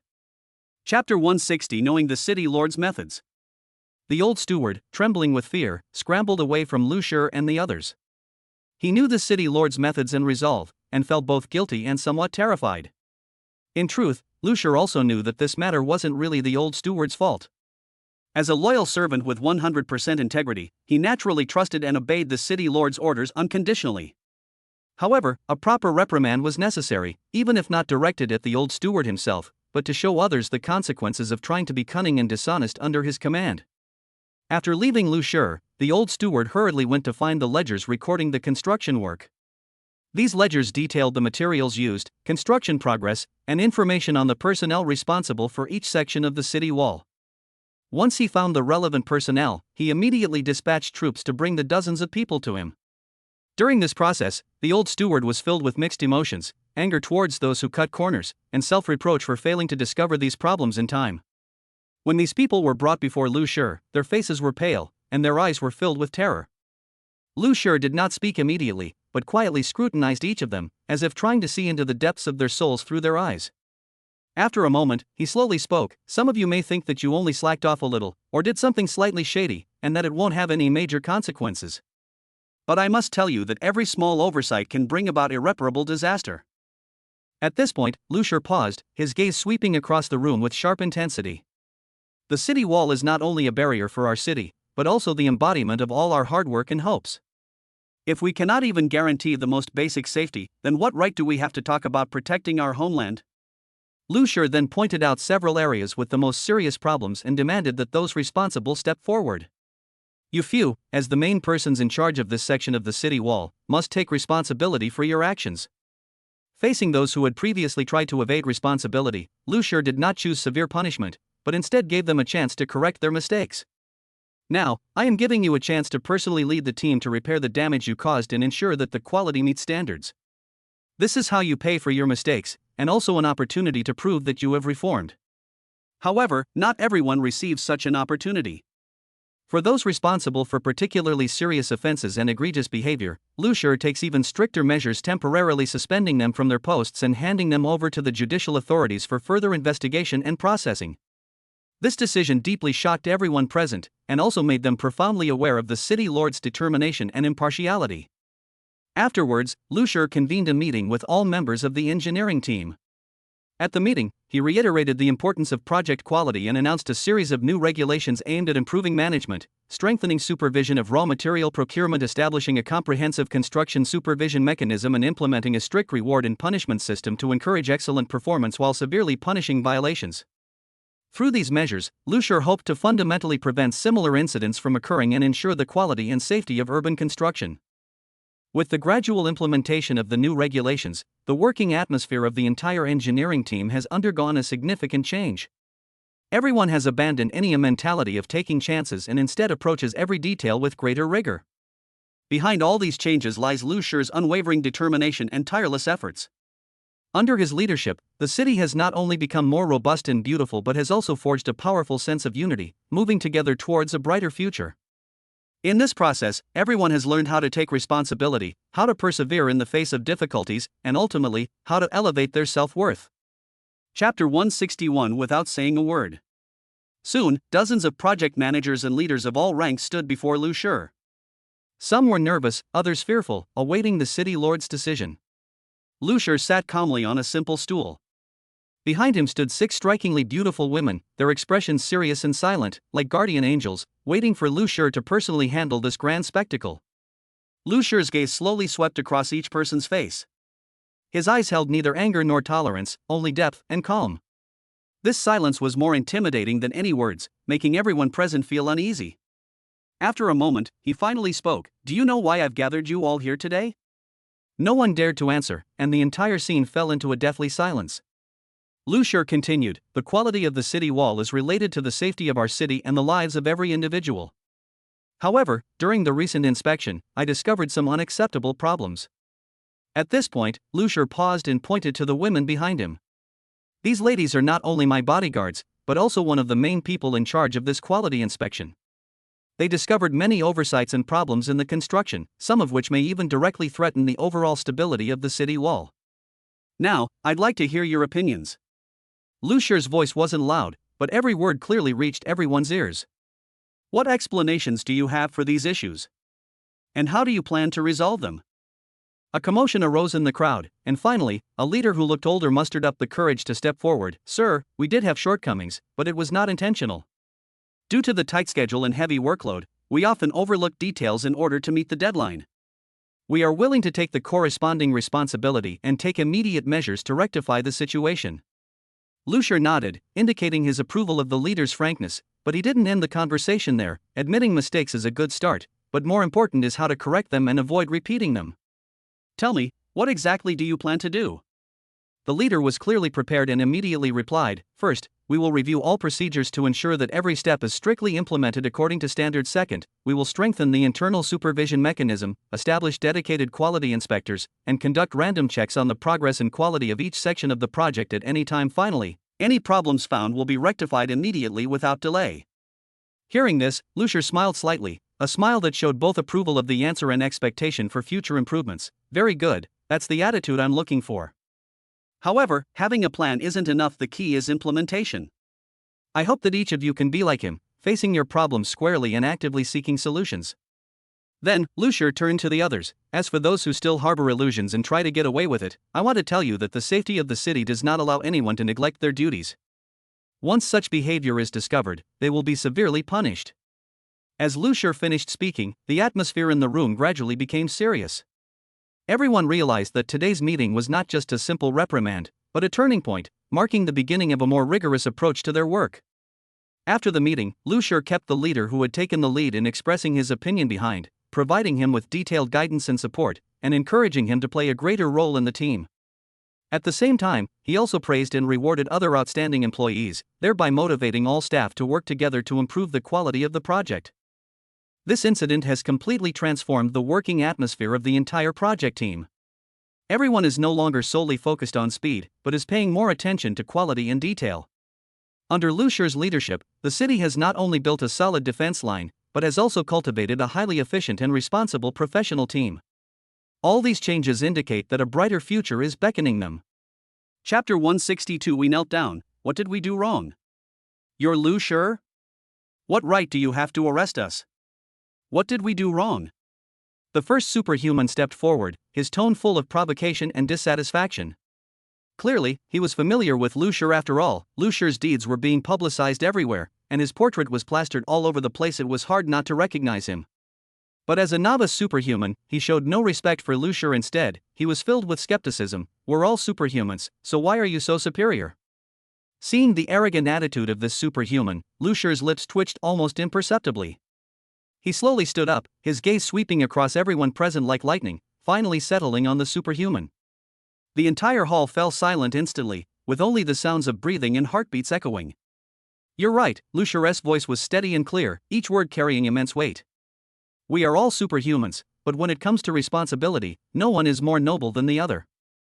These words struck everyone like a hammer blow, gradually calming the previously restless crowd. You were brought here not because I personally want to punish you, but because your actions have crossed the line of city safety. He paused, then continued, the quality of the city wall is no small matter, it concerns the lives of tens of thousands of innocent people. You think you are working for the safety and development of the city, but the truth is, your actions may be pushing this city to the brink of danger.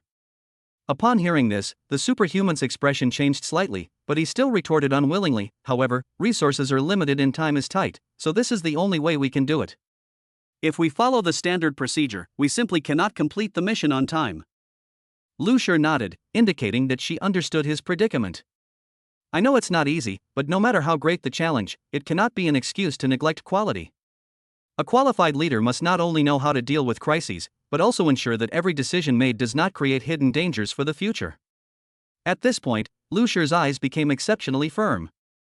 I'm giving you this opportunity not because you're incapable of shouldering greater responsibility, but because I hope you understand that with great power comes great responsibility.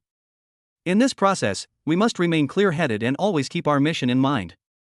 He walked up to the person with superpowers, looked him straight in the eye, and asked, as someone with superpowers, how do you think you should prove your worth? Is it by shirking responsibility and shirking blame, or by bravely taking responsibility and changing the status quo with concrete actions? The superhuman was momentarily speechless, his arrogance fading and replaced by deep contemplation. The atmosphere around him grew even more somber with Lu Shi's words, as everyone reflected on whether their behavior truly met the standards of a qualified superhuman. Today, I have gathered you here not only to hold people accountable, but also to give you an opportunity to re-examine yourselves and correct your mistakes.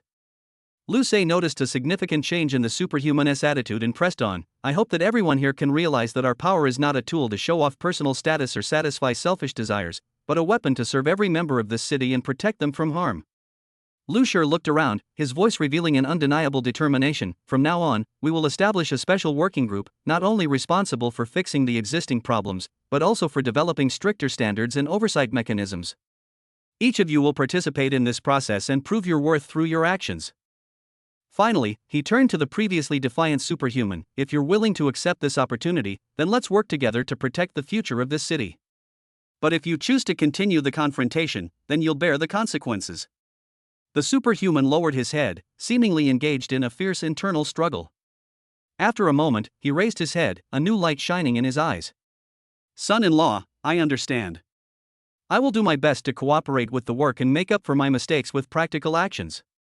Following the statement from the person with supernatural abilities, others began to respond, and order was gradually restored. Through this dialogue, Lu Shi not only successfully diffused a potential conflict, but more importantly, he made everyone realize that in the pursuit of goals, the most basic responsibilities and obligations must never be overlooked. And this is precisely the cornerstone of building a more harmonious and stable society. Chapter 163 Clash of Two Women. With a flick of his finger, however, instead of the expected bloodshed, several blinding flashes of light suddenly appeared in the air, forming a light curtain that enveloped everyone. The leader of the superhumans suddenly found his movements restricted by an invisible force, his eyes widening in terror. Lu Shi did not take any fatal action, but instead used his ability to create a shocking effect, making his opponent realize the kind of power he was facing. You! How could you scare people like that? Another superhuman stepped forward in a panic, his heart filled with trepidation, yet he feigned nonchalance. But clearly, the power displayed this time had made them feel an unprecedented sense of threat and oppression. Lu Shi frowned slightly, disappointed by the ignorance and recklessness of these superhumans. This isn't meant to scare you, it's a warning. His voice was low and firm. In this city, every decision affects the lives of countless people. You think you're working for the city's future, but in reality, your actions are putting enormous risks on this city. Now, you have a choice: either continue to blindly pursue quick results without regard for the consequences, ultimately leading to irreparable losses, or stop, re-examine your actions, and learn how to properly use your abilities to serve society and protect everyone in this city. Hearing this, the previously furious superhuman turned pale, a flicker of doubt appearing in his eyes. He began to realize how childish and irresponsible his previous actions had been. But, if we're willing to change, is there still a chance? He asked hesitantly, a glimmer of hope in his voice. Lu Shi nodded. Of course. Everyone makes mistakes. The important thing is to recognize them and have the courage to correct them. As long as you are willing to take responsibility and learn how to better utilize your abilities, it's never too late. As Lucier finished speaking, the atmosphere seemed to ease somewhat. Those who had initially been filled with hostility and fear gradually showed thoughtful expressions. They began to reflect on their actions and the responsibilities that came with possessing special abilities. Next, we will work together to develop a new plan to ensure the quality of the city wall reaches the highest standards. At the same time, I will personally guide you and help you improve your abilities and sense of responsibility. Lucier's voice was full of determination. We want to prove to everyone that even in the face of numerous difficulties, as long as we work together, there is no obstacle that cannot be overcome. Through this incident, these individuals with special abilities not only learned to respect authority, but more importantly, they realized how to properly use their powers. Lucier, through wisdom and tolerance, earned their respect and support, and together they contributed their strength to protecting the city. From then on, they were no longer individuals focused solely on personal achievements, but became a powerful team dedicated to maintaining urban safety and promoting social progress. From then on, they were no longer individuals focused solely on personal achievements, but rather became a powerful team dedicated to maintaining urban safety and promoting social progress. Chapter 164 Unexpected. The moment the finger was raised, the other person immediately knelt down with a thud and kowtowed repeatedly, saying, "Big brother, I was wrong. I was wrong, please don't kill me." The superhuman's voice was filled with fear and remorse, and his body trembled, clearly terrified. Lucier remained silent. He stood there quietly, his gaze calmly fixed on the kneeling superhuman, as if awaiting a deeper realization. At this moment, it was the old butler who stood up, strode to the superhuman's side, and angrily demanded, "What did you do wrong?" The old steward dared to stand up at this moment because he had grasped Lucier's purpose. Lucier had no intention of killing anyone, nor had he uttered a single harsh word. His aim was never punishment or revenge, but rather to use this incident to make these young people realize their mistakes and learn an important lesson from it. "Do you think a simple apology is enough?" the old butler continued, his voice stern but not without a hint of instruction. "You need to understand exactly where you went wrong in order to truly correct it." The superhuman looked up at the old butler with teary eyes, seemingly wanting to say something but unsure where to begin. Seeing this, the old butler sighed and softened his tone. "Do you know? Your actions not only endanger your own life but could also bring disaster to innocent people. As someone with special abilities, every decision you make is of great importance." But the superhuman hesitated for a moment, then said, "I just want to prove my worth. I want to show everyone what I can do." Hearing this, the old butler gently shook his head. "This is not the way to prove your worth. True value lies in how you use your abilities to help others, not in gaining temporary recognition through showing off or taking risks." Meanwhile, the other ability users around were also moved by this scene. They began to reflect on their own behavior and realized their naivety and irresponsibility. One of the younger ability users stepped forward and bowed deeply to Lucier, saying, "I'm sorry, we were too arrogant before and didn't consider the consequences." Lucier finally spoke, his voice calm yet firm. "Everyone makes mistakes. The important thing is to recognize those mistakes and strive to correct them. Today's events serve as a wake-up call and a new beginning. I hope you can learn something from this, not just about how to use your abilities correctly, but more importantly, about learning to respect life and cherish peace. Next, we will work together to develop a new plan to ensure that the quality of the city wall reaches the highest standards. At the same time, we will strengthen training and self-control to ensure that everyone can use their abilities responsibly," Lucier continued. "We want to show everyone that even in the face of numerous difficulties, as long as we work together, there is no obstacle that cannot be overcome." Through this incident, these individuals with special abilities not only learned to respect authority, but more importantly, they realized how to properly use their powers. Lucier, through wisdom and tolerance, earned their respect and support, and together they contributed their strength to protecting the city. From then on, they were no longer individuals focused solely on personal achievements, but became a powerful team dedicated to maintaining urban safety and promoting social progress. As time went by, the city's superhumans gradually grew into a group of responsible and righteous guardians. Their stories spread throughout the city, inspiring more people to join the ranks of protecting peace and security. This was precisely Lucier's initial wish to guide and educate everyone so that they could find their own value and create a better future together. Chapter 165 Doubts and Puzzles. He suddenly realized he shouldn't have misplaced himself. Instead, he should have helped Lucier hold these people accountable. The superhuman frowned upon hearing the old butler step forward to reprimand him, his mind filled with doubt and confusion. Wait, just now you were kneeling before me like a dog, begging for forgiveness, and now you're jumping out to bite people? At this moment, his heart was filled with contradictions and struggles. On the one hand, he knew he was indeed wrong. On the other hand, he was confused by the old butler's sudden change. In this brief silence, his gaze shifted from the old butler to Lucier, as if searching for some answer or support. Old butler, what do you mean by this? The superhuman couldn't help but ask. I admit my mistake and am willing to accept any punishment, but your attitude. The old butler sighed deeply, his gaze softening slightly. I know you may feel confused and that this is unfair. But you must understand one thing: we all have a responsibility to maintain order and safety in this group. Your actions not only affect yourself but may also endanger others. Therefore, we need someone to stand up and point out these mistakes, and work together to correct them. Hearing this, a hint of shame flashed across the superhuman's face. He knew the old butler was right, but he still found it hard to accept this sudden reprimand. But, he hesitated, then continued, I think what you did just now was a bit excessive. You first knelt down and begged for forgiveness, and now you're blaming others. Isn't that inconsistent? At this moment, Lucier slowly took a step forward and calmly looked at the superhuman. Actually, the old butler's behavior is not contradictory. His initial kneeling was not a sign of weakness, but to make you realize how serious your mistake was. And the current reprimand is to guide you in the right direction. Lucier's words were like a beacon, illuminating the fog in the gifted man's heart. He began to understand that every word and action of the old butler was meant to help him recognize his problems and encourage him to face them bravely. He lowered his head and said softly, I understand. Thank you for your help. Seeing the change in the superhuman's attitude, the old butler smiled slightly, his tone becoming gentler. Actually, we all hope you can become better. Everyone makes mistakes. The important thing is how to learn from them and grow. Now, let's discuss together how to correct our previous mistakes. So, in the following time, they analyzed the events in detail, discussing potential problems at each step and corresponding solutions.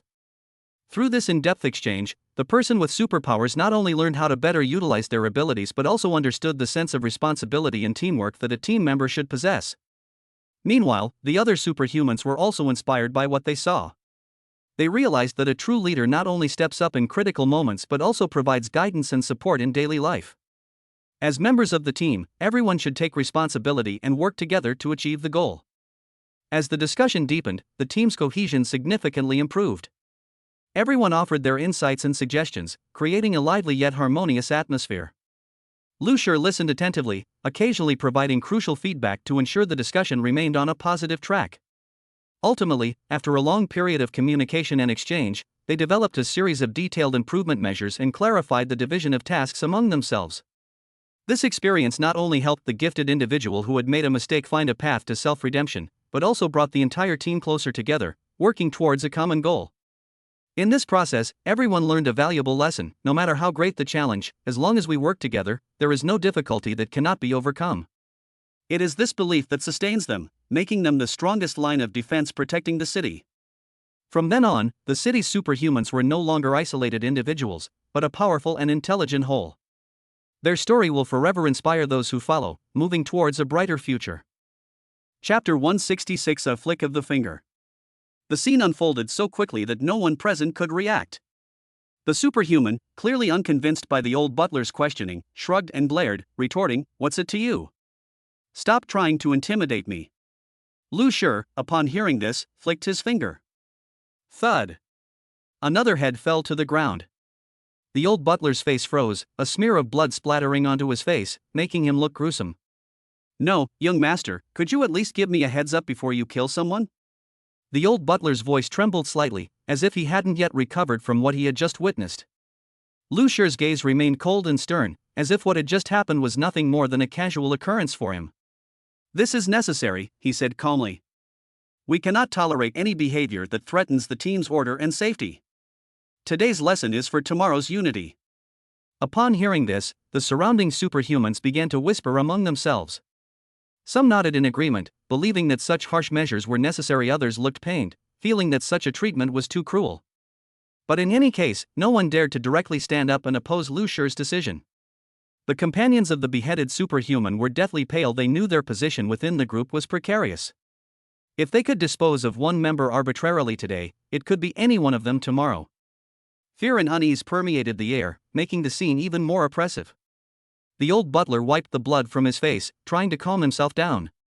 "Son-in-law, I understand your intentions, but is this really the right way to do it?" he asked. "What we need is a united and harmonious team, not a situation where everyone is in danger."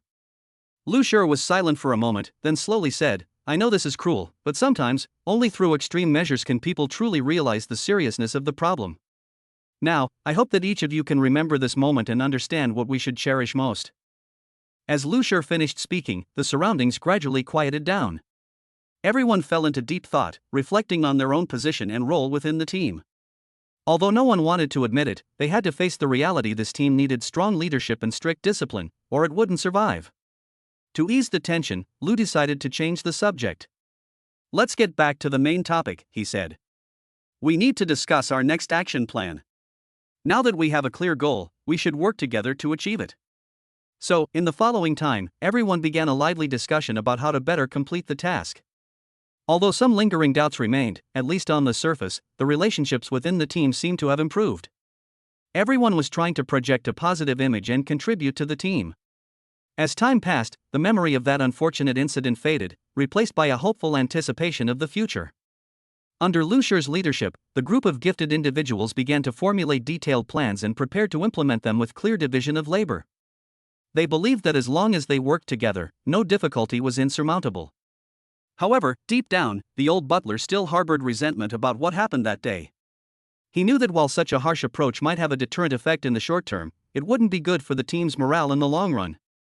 Therefore, he secretly resolved to look for opportunities in the future to gradually guide everyone towards a healthier and more harmonious path of development.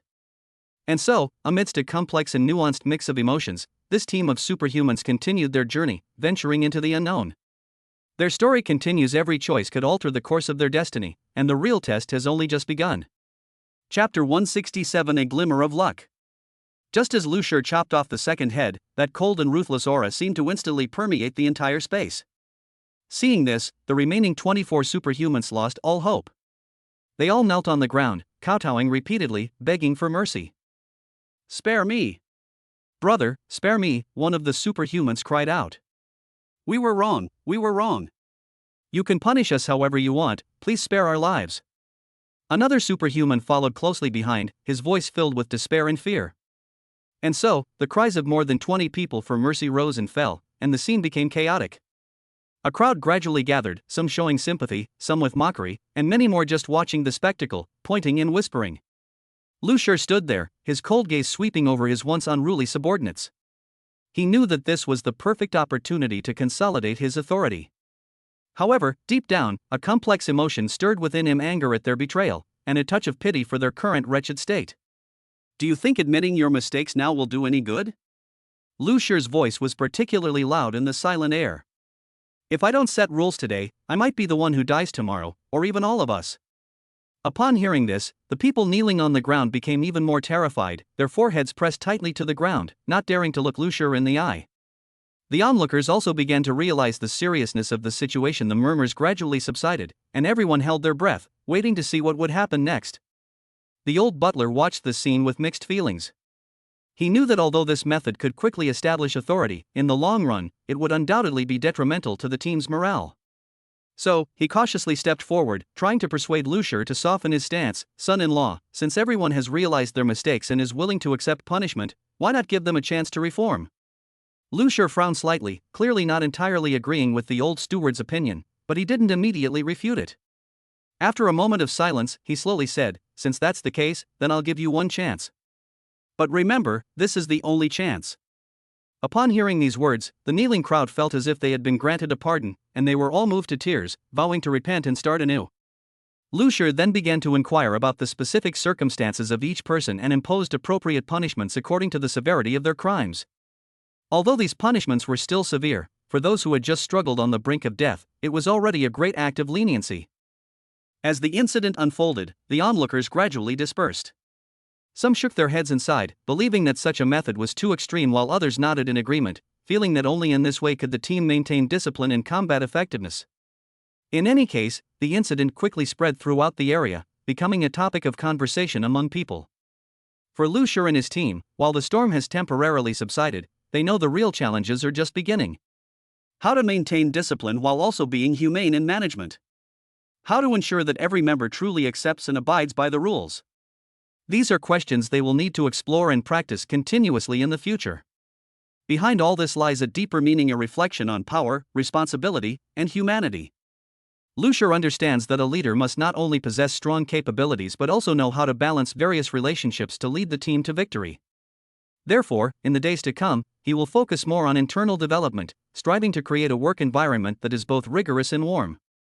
Only in this way can he ensure that the team can unite and overcome any difficulties together. Chapter 168 Extremely tense. Other construction workers also stopped what they were doing, drawn by the scene. Lu Ruyan, Sui, and others all came to the perimeter to watch. The atmosphere became unusually tense, as if one could smell the heavy unease and oppression in the air. Lucier's gaze slowly swept across the crowd, taking in a variety of expressions: shock, fear, and confusion. However, among these complex looks, he was most concerned with the hidden reverence and approval. He nodded in satisfaction. He knew this was exactly the effect he wanted. Kill one to warn 100, kill the chicken to warn the monkey. Lucier thought to himself, wouldn't it be missing something if there were no audience? Although such a scene was cruel, it was necessary to some extent. Only through this method could everyone understand the importance of rules and thus be more cautious in their future work. The old butler remained frozen in place, still reeling from what had just happened. His face was etched with worry and anxiety, clearly displeased with Lucier's extreme measures. However, he also knew that his voice was weak and powerless in this situation. So, he could only stand silently to the side, a hint of helplessness in his eyes. What do you think of the current situation? Lucier suddenly spoke, his voice clear and powerful, piercing through the surrounding noise and causing everyone to fall silent. His gaze swept across each person's face again, trying to capture their most genuine emotions. A hush fell over the crowd. No one dared to answer. After all, Lucier was like an insurmountable mountain, inspiring awe and fear. Finally, a young worker mustered his courage and stepped forward. Brother, we understand. We will strictly abide by the rules from now on and will never make a similar mistake again. Hearing this, Lucier smiled slightly and nodded. Very good, he said, as long as everyone can remember today's lesson and truly put it into action, then everything that happened today will be worthwhile. Then, he turned to the people kneeling on the ground, his tone softening slightly. Now that I've given you a chance, I hope you'll cherish it. If I find anyone violating the rules again, it won't be just a simple punishment.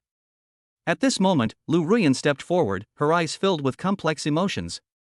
As a key member of the team, she not only cared about the safety and development of each team member, but also hoped to find a more gentle way to resolve the issue.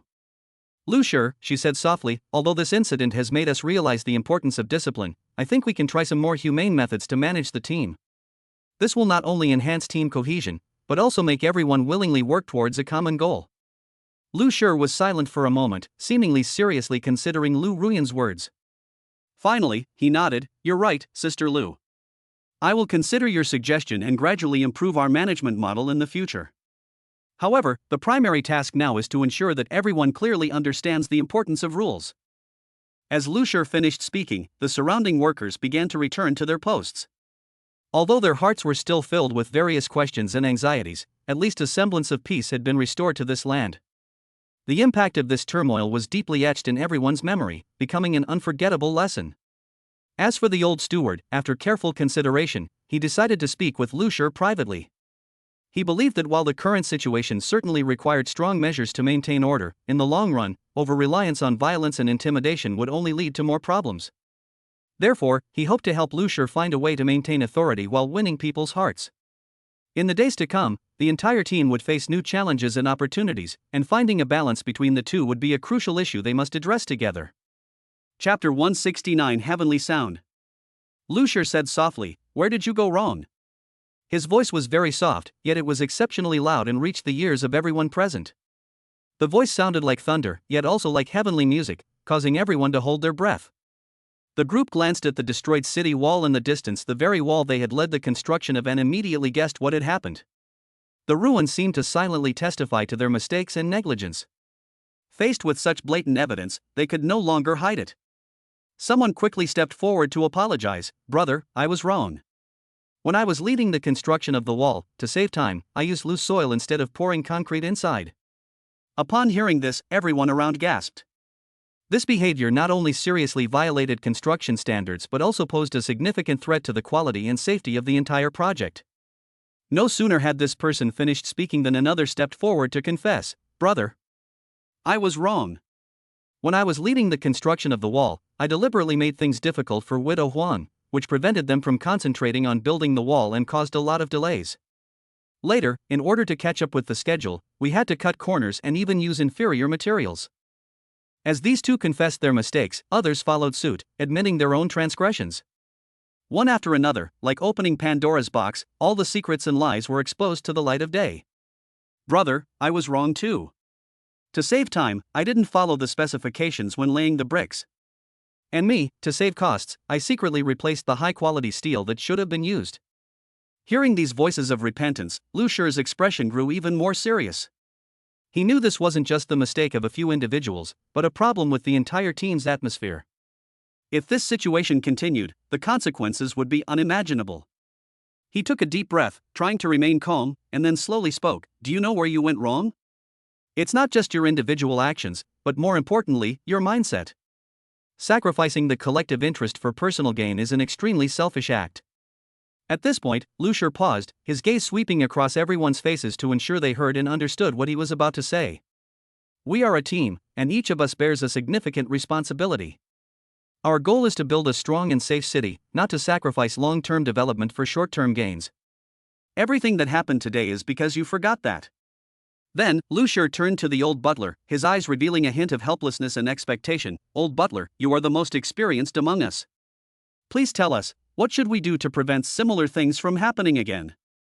The old housekeeper stood up, cleared his throat, and said calmly, "First, we need to establish a stricter supervision mechanism to ensure that every process meets the standards.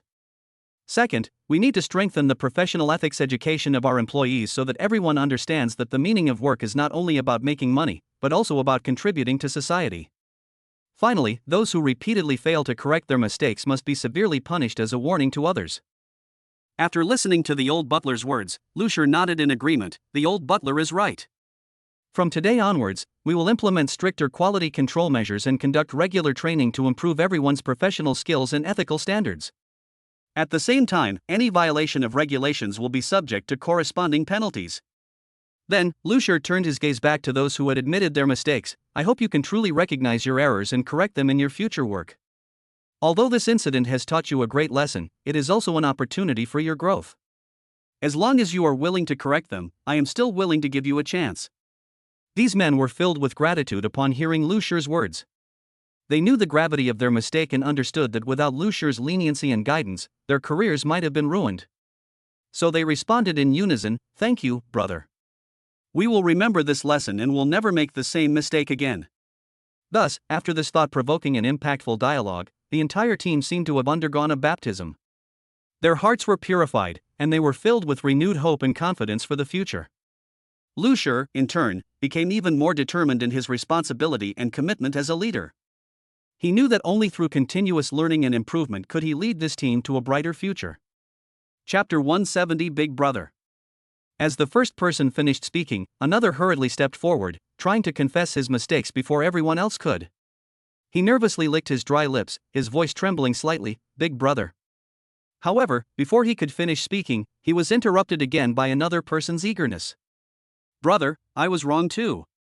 When I was in charge of purchasing building materials, I deliberately chose a supplier with poor quality for the sake of kickbacks, which resulted in insufficient strength of the engineering materials and directly affected the safety of the city wall." The man's words were full of self-blame and remorse. In this way, one after another, people stepped forward, eager to recount their mistakes and misconduct in the incident. Some admitted to cutting corners, some confessed to embezzling public funds, and others revealed their involvement in gambling, which prevented them from concentrating on their work and affected the progress and quality of the entire project. Time ticked by, a heavy, oppressive atmosphere filling the air. Everyone underwent a profound internal struggle, gaining a deeper understanding of one another. An hour passed quietly, and when the last person finally finished speaking, a deathly silence fell over the room.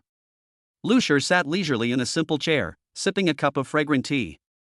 Beside him, several attentive wives gently massaged his shoulders, seemingly offering solace in the tense atmosphere.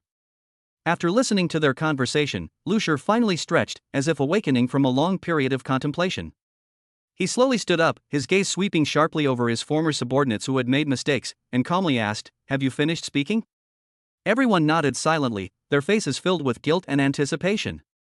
They didn't know what punishment awaited them, but they all held a glimmer of hope, longing for forgiveness and a chance to start anew. Lucier took a deep breath and said slowly, "Knowing you were wrong is a good start, but simply admitting your mistake isn't enough. What we need is concrete action to make up for past errors and ensure that such a thing doesn't happen again." He paused, letting his words be deeply etched into everyone's hearts. First, for those actions that have already caused actual damage, we must take remedial measures. Whether it's reinforcing the city walls or recovering misappropriated funds, every step must be done properly. Then, Lucier's gaze hardened. Secondly, we will establish a strict supervision mechanism to ensure that every step is checked and recorded by designated personnel.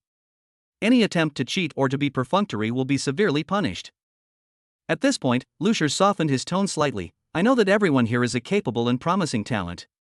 This mistake does not mean that you have no future. On the contrary, it is an important lesson in your growth. As long as you are willing to correct your mistakes, I am willing to give you a chance." Hearing this, hope rekindled in everyone's eyes. They felt Lucier's tolerance and expectations, and realized that this was a precious opportunity to prove themselves again. Lucier continued, "Next, I will personally lead everyone to sort out the existing problems step by step and formulate a detailed improvement plan. In this process, I hope to see real change, not just superficial changes." Finally, Lucier concluded his speech in an inspiring way. "Remember, today's failures paved the way for tomorrow's success. Let's work together to create a stronger and safer city, and in doing so, win a brighter future for ourselves."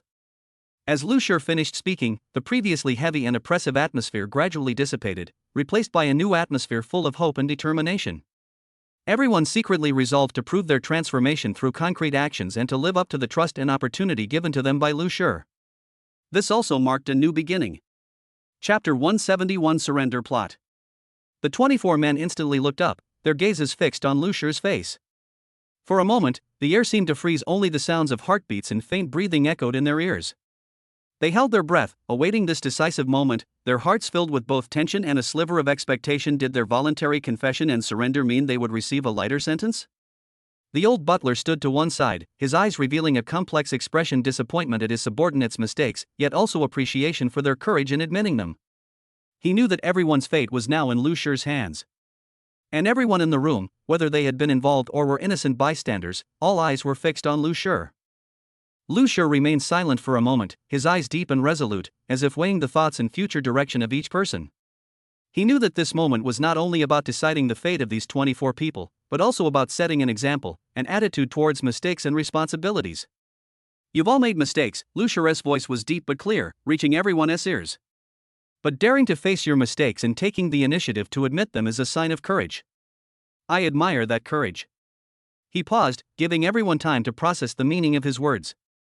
"However, this does not mean that your actions can be completely forgiven," Lucier continued. "The mistake has been made, and someone must bear the consequences. But, based on your honesty and determination to correct your mistakes, I will give you a chance." Hearing this, the group felt a little relieved. Although they knew they wouldn't be let off easily, they saw a glimmer of hope. First, for those behaviors that directly cause damage to public property and risks to personal safety, corresponding compensation and repair work will be carried out according to the actual situation, Lucier said solemnly. This part of the responsibility cannot be shirked and must be borne by the relevant responsible persons. Then, he changed the subject. Secondly, for those who are willing to reform, we will offer them a chance to prove themselves again. But this is not a free pass, it comes with strict requirements and a monitoring mechanism. Anyone who repeats the offense will not have a second chance. Lucier's gaze swept across the room, making sure everyone heard his every word. "We will establish a special team to specifically follow up on the progress of this matter and ensure that the rectification measures are implemented. At the same time, we will also regularly evaluate everyone's performance to ensure that everyone is on the right track." Finally, he emphasized, "Remember, this opportunity is for those who genuinely repent and are willing to take concrete actions to change. If anyone merely admits their mistakes superficially without any intention of changing, they will be severely punished once discovered." After speaking, Lucier took a deep breath and slowly exhaled, as if releasing a heavy burden from his heart. "I hope that through this experience, we can learn more, not only about how to avoid making mistakes, but also about how to be a person.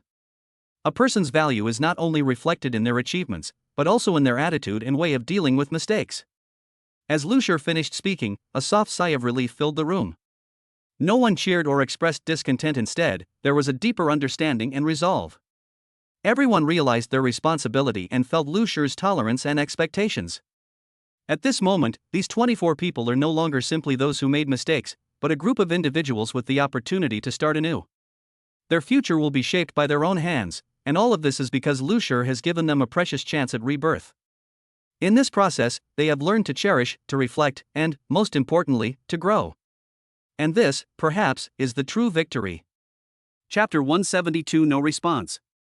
Seeing the 24 people remain unresponsive, a barely perceptible hint of disappointment flashed across Lucier's face. He knew these people were perhaps still hesitating, perhaps still clinging to a sliver of hope. However, this was not the time to allow anyone to hesitate. Finally, he broke the silence. "Where is the law enforcement team?"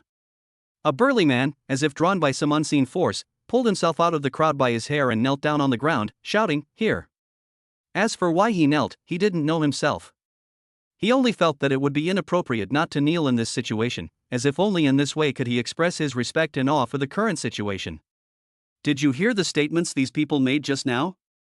Lucier's voice was deep and powerful, each word like a heavy blow to everyone's heart. "I heard you," the burly man replied quickly, not daring to be negligent. His voice carried a hint of tension and vigilance, clearly indicating that he too realized that what was about to happen was extraordinary. "Where is Sui?" Lucier continued to call out, his tone revealing an unquestionable determination. A slight commotion stirred in the crowd once more, and then a figure slowly emerged. It was Sui. His expression was solemn, his eyes revealing a complex mix of worry about his impending fate and a sense of relief. He knew all too well that avoidance was not the solution. Facing the situation was the only way out. "Sui, as one of the main participants in this incident, your actions have seriously violated the rules we all abide by," Lucier said bluntly. "However, given your performance in this incident, especially your decision to come forward and confess, I will consider giving you a lighter sentence." Sui raised his head, his eyes glistening with grateful tears. He took a deep breath and said firmly, "I am willing to accept any punishment and will do my best to make up for the mistakes I have made." Lucier nodded and turned to the burly man, "Record everything those people said in detail, and classify them according to their level of participation and attitude. Give those who are genuinely repentant and willing to cooperate with the investigation a chance to reform, while those who try to conceal or shirk responsibility must be severely punished." The burly man nodded solemnly, indicating that he understood and would strictly follow Lucier's instructions. Next, Lucier's gaze swept across the room again, making sure everyone felt his determination. "I hope that through this incident, everyone can deeply realize that no matter what position we are in, we should be responsible for our actions. At the same time, we should also learn to face our mistakes bravely, rather than run away from them." At this point, Lucier paused, giving everyone time to process his words. "We will establish a special committee to oversee the follow-up handling of this incident, ensuring that every step is conducted fairly and impartially. At the same time, we will regularly evaluate the performance of each relevant person to ensure that corrective measures are implemented." He then turned to Sui and the other key individuals responsible. "Your task is not only to accept punishment, but more importantly, to learn from this, find the root cause of the problem, and propose practical and feasible improvement plans. This is not only your own redemption, but also a responsibility to our entire collective." Sui and the others nodded silently. They understood that this was the last and most precious chance Lucier was giving them. They would prove with their actions that even if they had lost their way, they could find their way back. As Lucier finished speaking, an unprecedentedly heavy atmosphere filled the room. Everyone was reflecting on their past actions and contemplating how to move forward. This moment was not only a test for these 24 people, but also a warning to all of them. No matter when or where, they should uphold their inner principles and be courageous in taking responsibility. This is true growth. Chapter 173. The crimes of these people. Sui, caught off guard in the crowd, quickly glanced at his sister Su Lingyang. Receiving a confirming look, he hurriedly squeezed through the crowd, bowing and saying, "I'm here." Lucier's gaze fell on Sui, and he said in a deep voice, "Sui, according to the rules of the base city, what are the punishments for these people's crimes?" Sui was stunned, a wave of panic washing over him. He had personally drafted these rules to maintain order and security in the base city, and such a serious violation of the rules and harm to innocent people was undoubtedly a capital offense. Yet now, as he truly faced this issue, he felt an unprecedented heaviness in his heart. Death penalty. Sui uttered these two words with difficulty, his voice trembling slightly. Upon hearing this, the 24 people went from being stunned to fear. Death penalty? They were going to die? They could no longer remain calm. They had thought that at most they would receive some minor punishment, and that they might even be able to escape punishment by making excuses. They never expected that death awaited them. A tense and uneasy atmosphere filled the air, as if time itself had frozen. Everyone was filled with complex emotions. Some felt despair, while others began to reflect deeply on whether their actions truly warranted such a heavy price. Su Lingyang bit her lower lip tightly, tears welling in her eyes. She knew the determination her brother had shown when he set this rule, and she knew what enforcing it meant. But when it actually happened to the people around her, she truly understood its cruelty and helplessness. She wanted to say something, but didn't know how to begin, and could only silently pray that things would turn around. Just then, a young man suddenly stood up, his eyes revealing determination and resolve. I am willing to take responsibility for my mistakes and accept any punishment. After he finished speaking, he bowed deeply, then turned to face the crowd. However, please allow me to say something. The reason we have come to this point is not entirely of our own volition, but because of the pressures of life, we have no choice but to do so. These words caused another moment of silence. Many people lowered their heads, seemingly pondering the young man's words. Indeed, in this base city, resources were limited, and the pressure to survive was immense. Sometimes, in order to stay alive, people were forced to make choices that went against their conscience. Lu Shi's expression turned serious, and he slowly said, "Life is tough, that's a fact. But that's absolutely no excuse for breaking the rules. If everyone uses life as an excuse to wantonly break the rules, then our society will no longer have any order. The existence of rules is to protect everyone and ensure that everyone can live in a fair and just environment." At this point, Lu Shi paused, looked around, and said, "Of course, I understand your situation. Therefore, while enforcing the punishment, we will establish an assistance mechanism to help those who truly need help get back on their feet. At the same time, we will strengthen preventive education on illegal behavior, hoping to reduce the occurrence of similar incidents in the future." Hearing this, many people breathed a slight sigh of relief. Although the death penalty remained terrifying, they saw a glimmer of hope that the situation might improve in the future. Sui took a deep breath, looked up at Lu Shi, and said, "I will be responsible for overseeing the execution of this punishment and actively participate in the aid work. I hope that through our efforts, we can make the base city a better place." Lu Shi nodded, approving of Sui's attitude. "Very good, I believe you have the ability to do this. Remember, true strength lies not only in being able to set rules, but also in how to ensure those rules are enforced fairly." As the conversation deepened, the atmosphere gradually eased. Although the road ahead remains challenging, at least now everyone understands the direction. There may be pain and sacrifice in this process, but only in this way can lasting peace and development be truly achieved. Su Yi and his sister Su Lingyang will also find their place in this transformation, together facing the challenges of the future. Chapter 174: Encouraging the Army. Faced with the sudden death sentence, one of the 24 people suddenly broke down and begged for mercy. "No. You can't kill me." His voice was filled with despair and fear. "Don't kill me," another man shouted. "Didn't we agree that confessing would be treated leniently, and resisting would be punished severely?" His voice trembled as he tried to find a glimmer of hope. "Why aren't you following the script? How could you do this?" another person choked out. Their eyes held disbelief, as if they couldn't believe the fate that awaited them. They had thought that if they confessed, they might still have a glimmer of hope, but they never imagined that such a cruel outcome would await them. Looking at the scene before him, Sui felt a mix of emotions. He knew these people's actions had indeed violated the base city's regulations and, according to the rules, should be punished with the death penalty. However, when he truly faced these living, breathing lives, he deeply understood the difficulty of enforcing this rule. It was not merely about upholding the rules, but also a severe test of humanity. Just then, Lu Shi slowly spoke. "It is true that those who confess will be treated leniently and those who resist will be punished severely.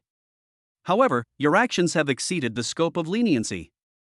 Every life is precious, but when that preciousness is used to harm others, it loses its due value." Some people in the crowd began to whisper among themselves, clearly holding differing opinions on this approach. Some believed these individuals should be given a chance to reform, given that they made their choices under extreme circumstances, while others insisted that they must be severely punished to deter potential offenders and protect more innocent people. Su Lingyang stood aside, silently watching everything. She understood her brother's decision and knew it was for the safety and stability of the entire base city. But she also felt heartbroken, because everyone had their own story, their own helplessness. If they had offered more help and support before things happened, perhaps things wouldn't have come to this. It's not that we didn't give you opportunities, Lucier continued. In fact, many opportunities were presented to you before you chose to take this path. However, you chose to ignore them and chose to solve problems in the wrong way. Now, it's time to take responsibility for your actions. Upon hearing this, the pleas for mercy gradually subsided, replaced by silence and reflection. Perhaps they had never truly realized the extent of harm their actions had caused others, and only now, facing the threat of death, did they begin to reflect on their past actions. Sui took a deep breath and took a step forward. I know that anything I say now may seem weak and powerless, but I hope you can understand that today's ending was not inevitable. If we can all care more about each other and help each other in our daily lives, many tragedies can be avoided. At this point, Sui paused, looked around, and said, in the future, we will establish a more comprehensive assistance system to ensure that no one is forced to commit crimes due to poverty. At the same time, we will also strengthen the popularization of legal knowledge so that everyone clearly understands their rights and obligations. As the conversation deepened, the atmosphere gradually eased. Although the shadow of death still loomed over the 24 people, their fears seemed to lessen. At least, they knew that even in this seemingly heartless world, understanding and hope still existed. Finally, Lucier concluded, the law exists not for punishment, but for protection. The decisions we make today are not out of revenge or anger, but to make tomorrow's life better. Let's work together towards that goal. As the words fell, the crowd slowly dispersed, but the reflections left by this incident were far from over. For Sui and his sister Su Lingyang, this also marked a new beginning, a journey dedicated to building a more harmonious and just society.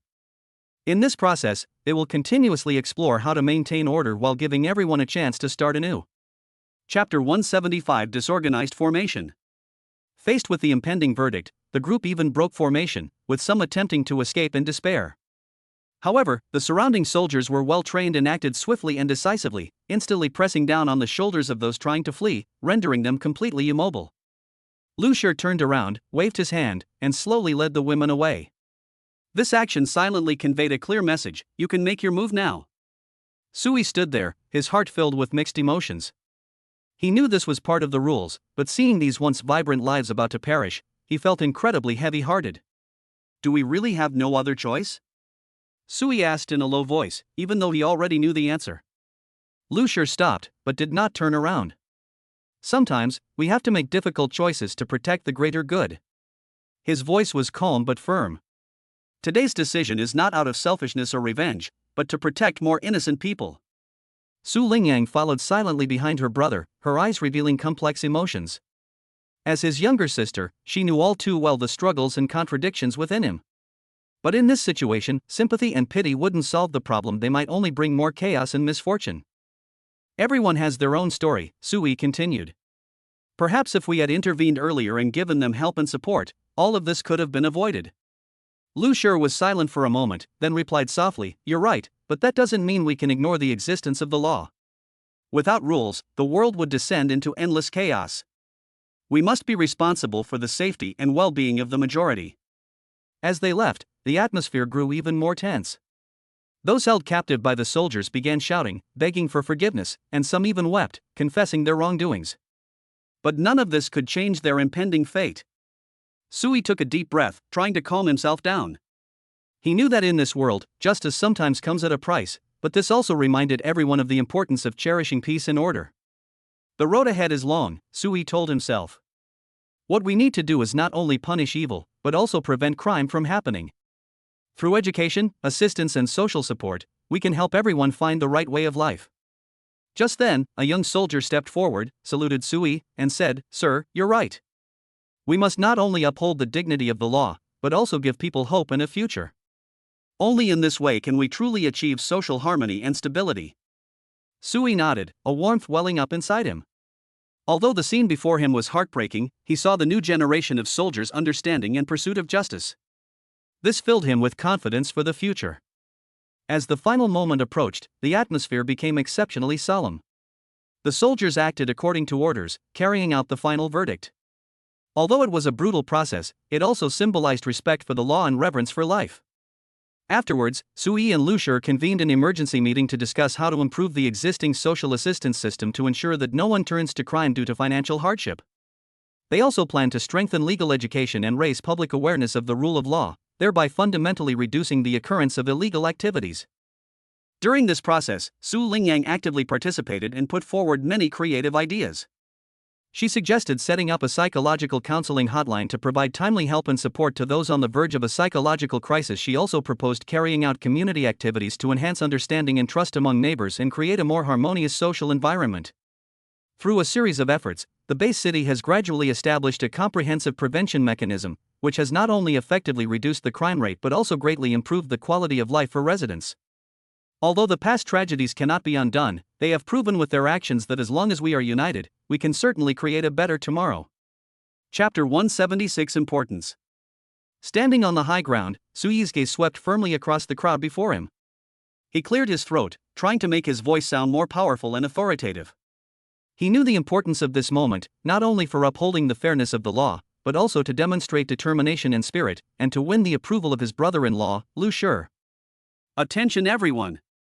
Sui began to loudly read the verdict. Li Yukai, Gui Yuan, and 26 others, you are accused of abusing your power for personal gain, failing to supervise the construction properly, resulting in the poor quality of the city wall, a shoddy project that makes the city wall extremely fragile and in need of reconstruction, seriously delaying our grand plan and causing significant losses. A murmur rippled through the crowd, but it was quickly drowned out by Sui's continued words. The above-mentioned individuals have confessed their crimes. According to the law, they are sentenced to death. Execution to be carried out immediately. His voice echoed in the air, cold and ruthless, yet filled with a sense of helplessness and resolute justice. Enforcement team, listen to my command. Sui shouted again, making sure Lu Shur, who was walking away, could hear him. A complex emotion welled up inside him, a mixture of anger towards those who had committed serious offenses and sympathy for their impending fate. But at this moment, all personal feelings had to be set aside. Upholding the dignity of the law was paramount. The soldiers around him stood in two neat rows, their faces expressionless, displaying only absolute obedience to orders. This was not only respect for discipline but also the upholding of justice. Sui took a deep breath, trying to appear more resolute. He understood that his performance at this crucial moment was paramount. Now, execute the verdict. With Sui's order, the enforcement team sprang into action. The entire process was swift and orderly, without any superfluous words or actions, only a few sighs occasionally breaking the silence. At the very moment all this was happening, Lu Shur stopped and turned to gaze at the scene in the distance. A complex expression flickered in his eyes, a mixture of approval for Sui's decisive action and helplessness at having to take such drastic measures. He knew that sometimes, for the greater good, certain sacrifices were unavoidable. Su Lingyang stood silently beside her brother, her hands clenched into fists, her heart filled with conflict. But she knew that at this moment, supporting her brother's decision was the only thing she could do.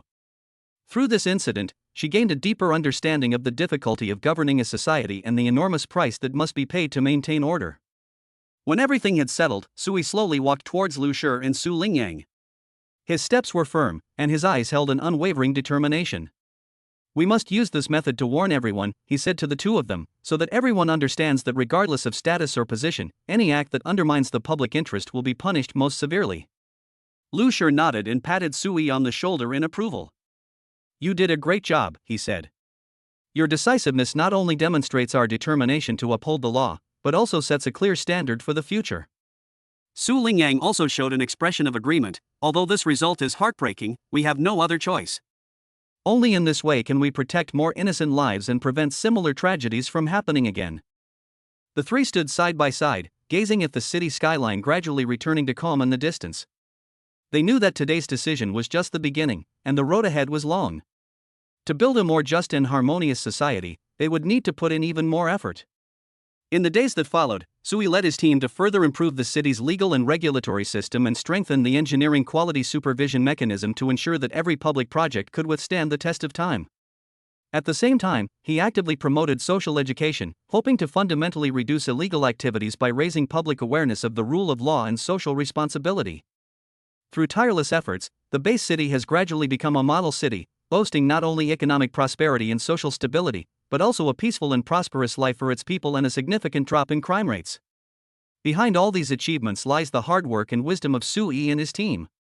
They have proven through their actions that as long as we adhere to the right direction and continue to strive, we can certainly create a better tomorrow. Chapter 177. A brief silence. With Suyi's command, execute, the words echoed in the air, and the burly man and the law enforcement officers behind him sprang into action. Gunshots rang out in quick succession, breaking the brief silence and announcing the execution of the sentence. The sound was cold and ruthless, but it was an ending that everyone present had expected. Lu Shi didn't turn back, nor did he make any unnecessary movements. He simply continued walking steadily forward, leading the women beside him slowly away from this place filled with a heavy atmosphere. His back view appeared exceptionally resolute and composed, as if everything was under his control. In fact, for Lu Shi, this execution was not only a punishment for the criminals, but also a way to maintain social order and send a clear warning to all potential lawbreakers: everyone is equal before the law, and no one can be above the law. The old butler gradually recovered from the series of events that had just transpired. Watching Lu Shi's departing figure, an overwhelming sense of admiration welled up within him. He knew that as a new member of the family, Lu Shi had demonstrated extraordinary leadership and profound shrewdness.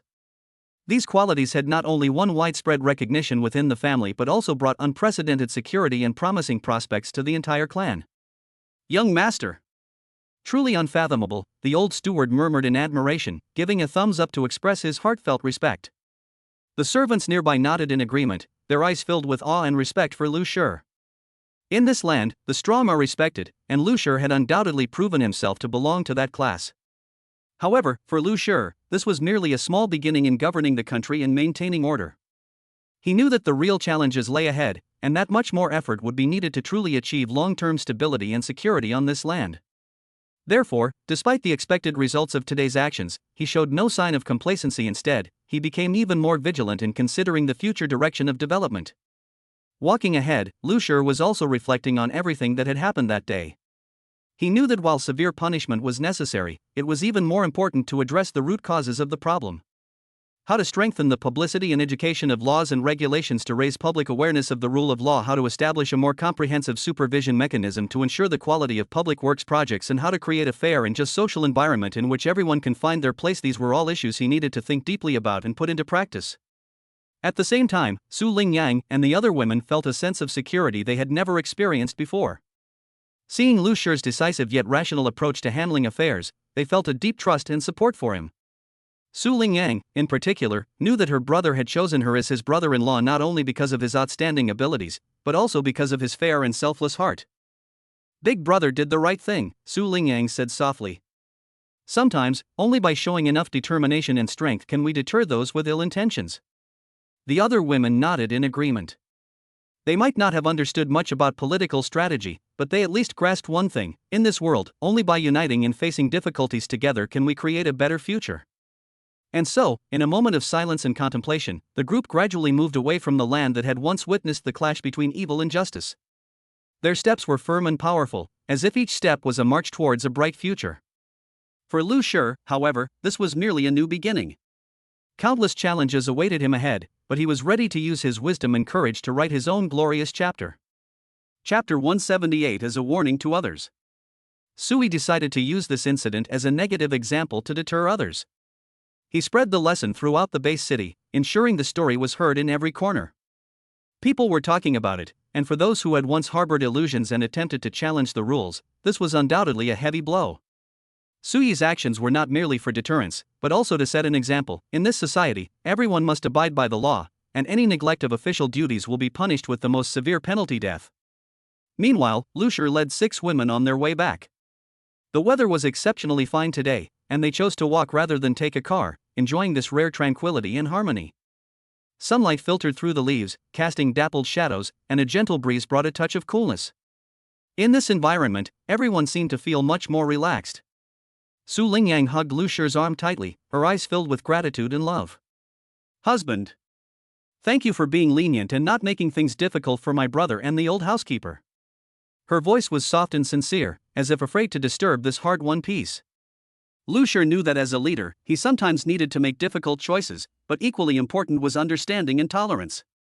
He knew that only in this way could he truly earn people's respect and trust. "Lingyang, don't worry," Lu Shi replied gently. "We are a family, and it's only right that we support each other." Besides, your brother and the old housekeeper are both reasonable people, they know what's right and what's wrong. The other women nodded in agreement. Although they came from different backgrounds and had different experiences, they were all moved by Lu Shi's magnanimity and wisdom at that moment.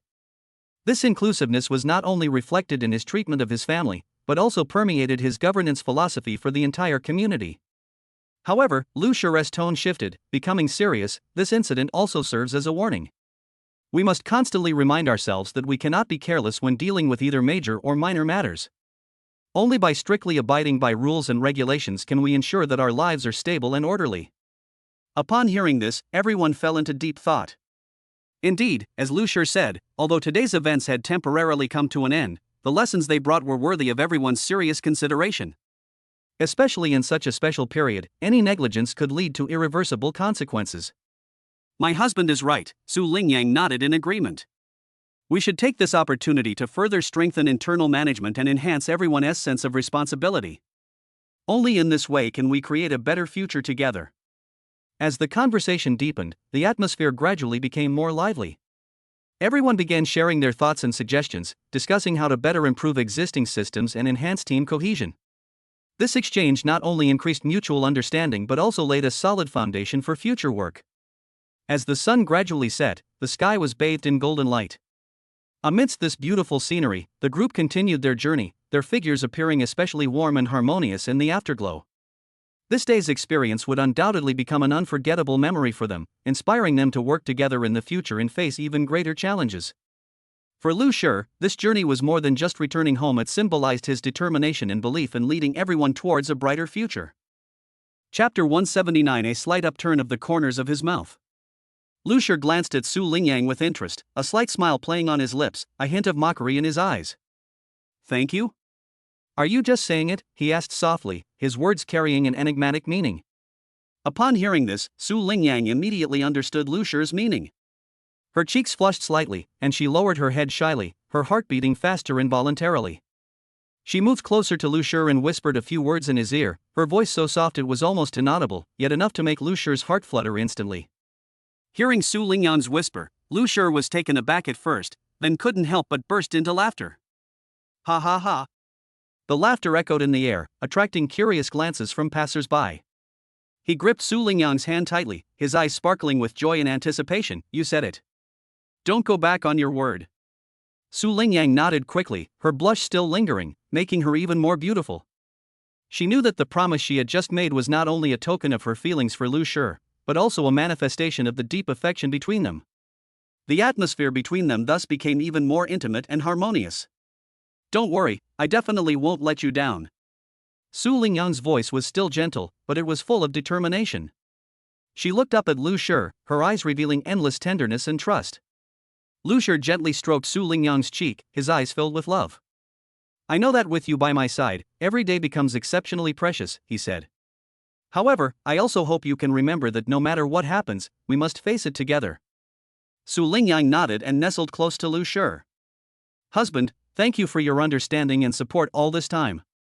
I don't know what I would have become without you, she said emotionally. Every time I encounter difficulties, it is your encouragement that helps me get back on my feet. Silly girl, Lu Shi gently flicked her nose. We are family, we should support each other and grow together. Besides, I am very proud to see you grow stronger and more confident every day. By this time, the sun had completely set, and night had quietly fallen. The sky was dotted with stars, as if they too were sending blessings to the lovers. The surroundings gradually quieted down, with only their whispered words still echoing in the air. You know what? Lu Shi suddenly spoke. Sometimes I wonder what I would be like now if I hadn't met you that day. Su Lingyang smiled slightly. Maybe you will live a good life, but you will definitely not be as happy as you are now. That's absolutely right. Lu Shi nodded in deep agreement. Meeting you is one of the luckiest things in my life. In the days to come, I hope we can continue to move forward hand in hand and create more beautiful memories. Yes, Su Lingyang replied. Let us work together. No matter how many challenges lie ahead, I believe that as long as we work together, there is nothing we cannot overcome. And so, the two walked side by side, slowly making their way home. Their shadows stretched long in the moonlight, yet the distance between them grew ever closer. In this tranquil and warm night, their hearts were intertwined, as if foreshadowing a brighter and more beautiful future. And all the storms they had weathered before now seemed merely minor incidents on the road to happiness. Chapter 180 Asking the Way. Don't worry, I won't go back on my word, Su Lingyang said firmly, her eyes filled with determination and trust. At the same time, Ran Xiaojia stood on Lu Shi's other side, holding Lu Shi's arm and asking curiously, "What are you talking about? Why are you being so mysterious?" Her eyes were full of doubt and curiosity. Lu Shi did not answer Ran Xiaojia's question directly. Instead, he smiled slightly and said with a hint of mockery, "It cannot be said. It cannot be said." His eyes revealed an unfathomable light, as if he was enjoying the fun that mystery brought. Seeing this, Ran Xiaojia gently pursed her lips and wisely refrained from asking further questions. She knew that at times, too much questioning would only disrupt the delicate balance. So, she chose silence, quietly tightening her grip on Lu Shi's arm, seemingly trying to express her concern and support in this way. Su Lingyang chuckled softly as she looked at Ran Xiaojia. "Xiaojia, don't worry," she said gently. "We're just discussing some small things, there won't be any major problems." Nevertheless, Ran Xiaojia still felt somewhat uneasy. Although she appeared to be a carefree girl on the surface, she was actually quite perceptive and highly sensitive to everything around her. She could sense that Lu Shi and Su Lingyang seemed to have reached some kind of consensus, and this consensus might have a profound impact on her. "All right then." Ran Xiaojia forced a smile. "But if there's anything I can help you with, remember to let me know." Lu Shi nodded and said earnestly, "Of course, you are an indispensable member of our team. No matter what happens, we will face it together." Hearing this, Ran Xiaojia felt a surge of warmth in her heart. She realized that although she sometimes felt excluded, she was still an important part of the team. This sense of belonging made her feel incredibly at ease. As time went by, the atmosphere among the three gradually eased. They began to talk about light-hearted topics, such as recent amusing incidents and upcoming holiday plans. These topics made their relationship more harmonious and brought them closer together. However, just as everyone was chatting and laughing, Lu Shi suddenly stopped smiling and his expression became serious. "Actually," he said slowly, "we do have a plan, but it's not suitable to make it public yet." Su Lingyang and Ran Xiaojia fell silent at the same time. They knew that what Lu Shi was about to say must be very important. "This plan involves our future development direction and how to better achieve our goals," Lu Shi continued. "We need more preparation and consideration to ensure everything goes smoothly." Upon hearing this, a flicker of excitement and anticipation flashed in Ran Xiaojia's eyes. She had always longed to play a greater role in the team, and now it seemed that the opportunity was finally coming. "So," Lu Shi looked at the two ladies, "I hope that during this time, each of us can do our job well and be fully prepared for the challenges to come." Su Lingyang and Ran Xiaojia nodded in agreement. They knew that only by uniting could they overcome the many difficulties ahead. In this process, mutual trust and support were especially important. As night fell, the three figures cast long shadows under the streetlights. They walked side by side, their hearts filled with anticipation and hope for the future. No matter how difficult the road ahead, as long as they worked together, no obstacle was insurmountable. This shared experience of struggle would become one of the most precious treasures of their lives. Chapter 181 Showcase. Lu Shi stood there, head slightly bowed, seemingly deep in thought. The surrounding ruins and the remnants of the city wall he had just destroyed with a single punch still emitted faint wisps of dust, a testament to the astonishing power he had just displayed. Ouyangyi, Mu Wanqing, Zhu Di, and Liang Jing surrounded him, their eyes filled with curiosity and anticipation. "Honey, you were so powerful just now. You were able to destroy the city wall with a single punch from so far away. Has your strength improved again?" Ouyangyi broke the silence first, her voice filled with admiration and curiosity. "Yes. Honey, I feel like you've changed a lot." Mu Wanqing continued, her eyes revealing a deep admiration, as if she were seeing a completely new Lu Shi. "Husband, you're incredibly strong. Can you tell us what your current strength is?" Zhu Di couldn't help but ask, her face filled with excitement and anticipation. "Yes. Tell us, honey." Liang Jing chimed in, clearly everyone was very interested in the question. Lu Shi didn't answer their questions immediately. He knew that his strength had indeed made a qualitative leap, but he couldn't say exactly how far he had gone. During this period, he had undergone many difficult training sessions and challenges, and each breakthrough made him feel that his strength was constantly increasing, but he had never truly measured his limits. Actually, Lu Shi finally spoke, his voice calm and deep. "I myself am not quite sure what level my current strength has reached. However, I can tell you that I have indeed gained some new insights during my recent cultivation.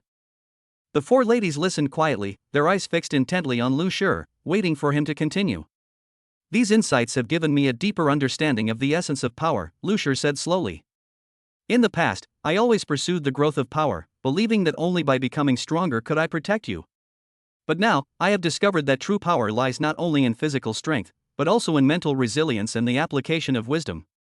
Hearing this, Yang Yi and the others nodded in understanding. They knew that Lu Shi had always been a person who was not easily satisfied. His pursuit of power was not for showing off or arrogance, but out of a sense of responsibility to his family and friends. So even though I may have reached a new level now, I still feel that there is still a lot I need to learn, Lu Shi continued. There are countless strong people in this world, and everyone has their own unique strengths.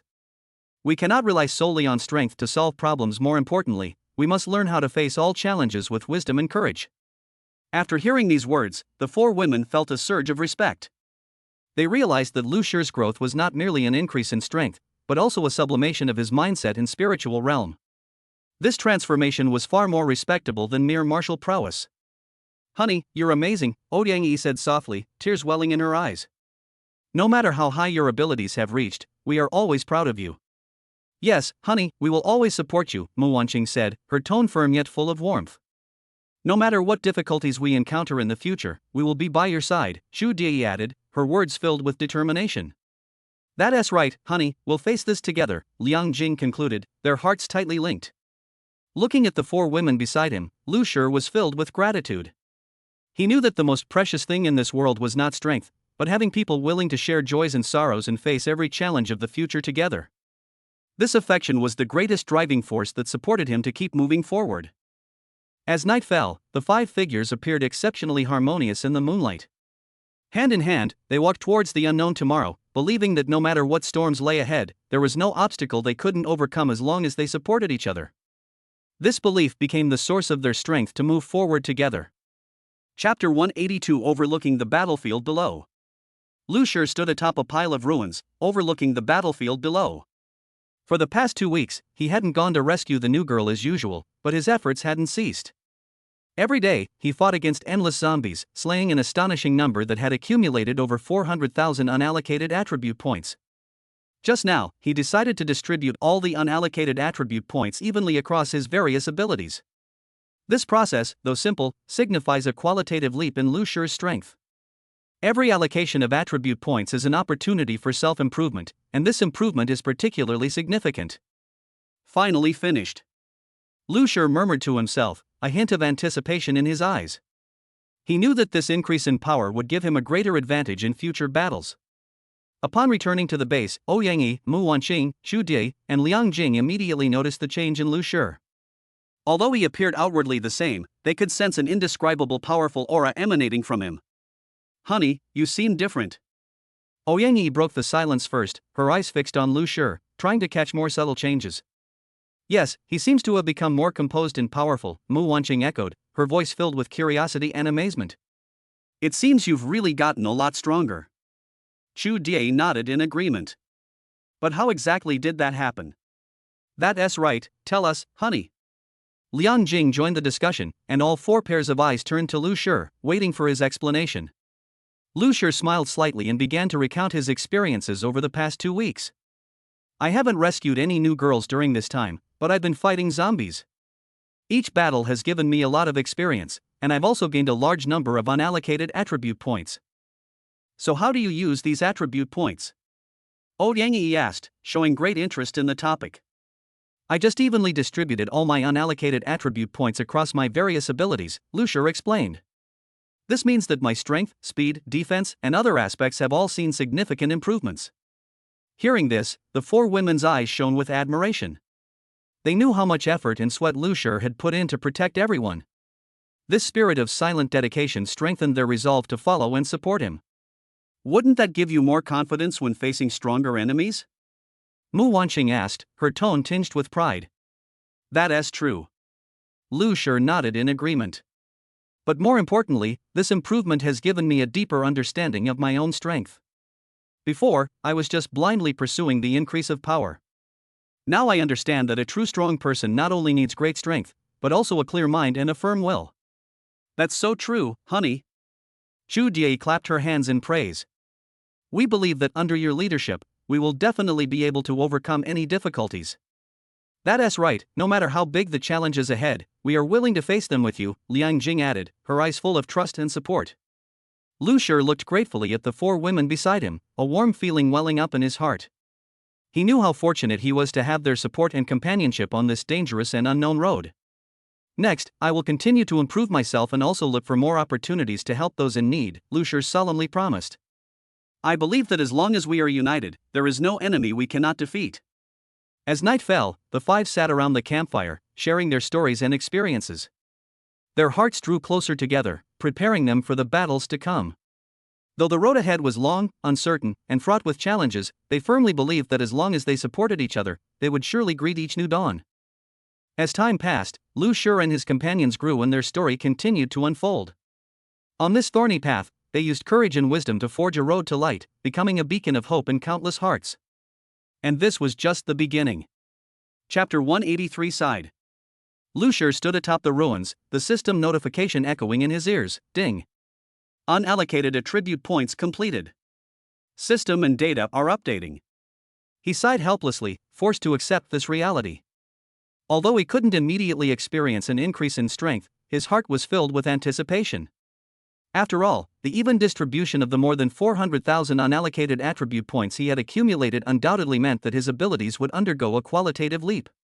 Looks like I can only wait patiently, Lu Shi muttered to himself, a resolute glint in his eyes. He knew that in this apocalyptic world, every second could determine life or death. And at this moment, all he could do was wait for the system update to finish. Upon returning to the base, Ouyang Yi, Mu Wanqing, Chu Jie, and Liang Jing immediately noticed Lu Shi's unusual demeanor. Although he appeared outwardly unchanged, they could sense an indescribable aura emanating from him. Honey, what's wrong? Ouyang Yi asked with concern, her eyes fixed on Lu Shi, trying to catch more subtle changes. Yes, you seem a little anxious, Mu Wanqing echoed, her voice filled with worry. Don't worry, I'm just waiting for the system to update, Lu Shi explained. This attribute point allocation has given me a huge boost, but I can't use those new abilities yet. What can we do to help you? Chu Jie asked, her tone tinged with urgency. Yes, tell us, honey. Liang Jing joined the discussion, and all four pairs of eyes turned to Lu Shi, waiting for his answer. Lu Shi smiled slightly and began to recount his experiences over the past 2 weeks and the reason for the system update. During this time, I haven't rescued any new girls, but I've been fighting zombies. Each battle has allowed me to accumulate a lot of experience, and I've also gained many unallocated attribute points. Just now, I evenly distributed all of my unallocated attribute points across my various abilities. This means that my strength, speed, defense, and other aspects have all seen significant improvements. That sounds really amazing. Ouyang Yi exclaimed. But since the system is updating, what should we do now? That's right, we can use this time to make some preparations, Mu Wanqing suggested. For example, we can strengthen our training or organize our supplies. Also, we can study future action plans, Chu Jie added. That way, once the system update is complete, we can execute tasks more efficiently. You're right. Lu Shi nodded in agreement. Although I can't use the magical diary right now, there is still a lot we can do. First, we need to ensure the safety of the base, and then we need to develop a detailed plan to deal with any possible situations that may arise. In the days that followed, Lu Shi and his companions did not stop working because of the system update. They made full use of this time to carry out various preparatory work. Ouyang Yi was responsible for checking and replenishing the base's supplies, ensuring there were enough food, medicine, and ammunition. Mu Wanqing led everyone in physical and tactical training to improve overall combat effectiveness. Chu Jie and Liang Jing focused on intelligence gathering and analysis, making full preparations for possible future missions. Meanwhile, Lu Shi wasn't idle either. Despite being unable to use the magical diary, he persisted with his daily basic training and used this time to deeply contemplate future strategic directions. He also shared many combat experiences and survival skills with his companions, helping everyone grow together. As time passed, the system update was finally complete. Lu Shi felt a powerful surge of energy flow into his body, as if every cell was cheering with joy. He couldn't wait to open the magical diary to check the specific improvements in his various abilities. Great! The improvement in strength this time is truly remarkable, Lu Shi said excitedly. Now I can face any challenge with more confidence. Congratulations, husband. Yang Yi hugged Lu Shi happily. Your efforts have finally paid off. Yes, we are all proud of you, Mu Wanqing said with a smile. Let's celebrate even more victories together. That's right, no matter how many difficulties lie ahead, we will work together. Chu Jie said firmly. I will always support you, my husband. Liang Jing also expressed her determination. Night fell again, and the 5 men sat around the campfire, enjoying a moment of tranquility. During this waiting time, they not only completed a great deal of preparation but also deepened their trust and understanding. Lu Shi knew that with this strong support, no matter how great the challenges ahead, he could bravely face them and greet each new dawn. And this was merely a small episode in their legendary story. Chapter 184. After the city walls were built. After pondering for a moment, Lu Shi pointed ahead and said, I'll tell you about my specific strength later. He swept his eyes across the newly built city wall in front of him. You see, once this city wall is completed, our Gingnan base city will be officially established. From now on, you can go out and stroll around the base city like before, and live a normal life. His voice was full of longing and anticipation for the future. Despite the harsh post-apocalyptic environment, with this sturdy city wall, it seemed that everything had hope. Yang Yi quickly asked in a coquettish tone, Honey, will you go shopping with us? Her face was filled with a happy smile, as if she could already see that wonderful future scene. Yes, honey. Mu Wanqing chimed in sweetly, her eyes sparkling with excitement. I still remember the days when we used to go shopping together. Those were truly carefree times. Although Chu Jie and Liang Jing didn't speak directly, their expressions revealed that they were equally eager for the suggestion. Their eyes met, forming an unspoken understanding. No matter how difficult the future might be, as long as they had each other's support, nothing was insurmountable. Of course I'll go with you, Lu Shi said gently. But before that, we need to ensure the safety of the base city and not let any danger disrupt our lives. That's right, safety is the most important thing.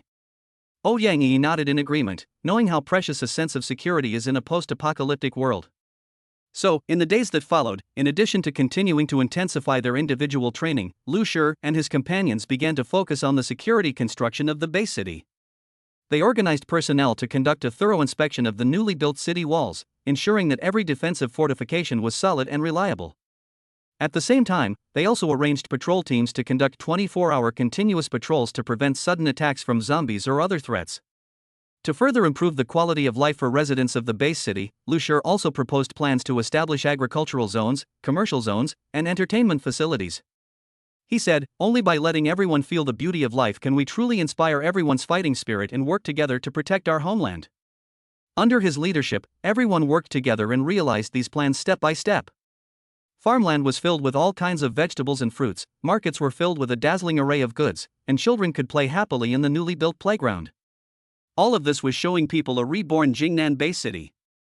After all the preparations were completed, Lu Shi finally fulfilled his promise and led his 4 wives out of their home, strolling along the streets of Jingnan Base City. Looking at the lively scene around them and listening to the laughter and cheerful voices coming from afar, Yang Yi said with emotion, I never thought I would be able to experience such a day again. I have to thank you for all of this, my husband. Yes, this place has become a true haven. Mu Wanqing held Lu Shi's arm tightly.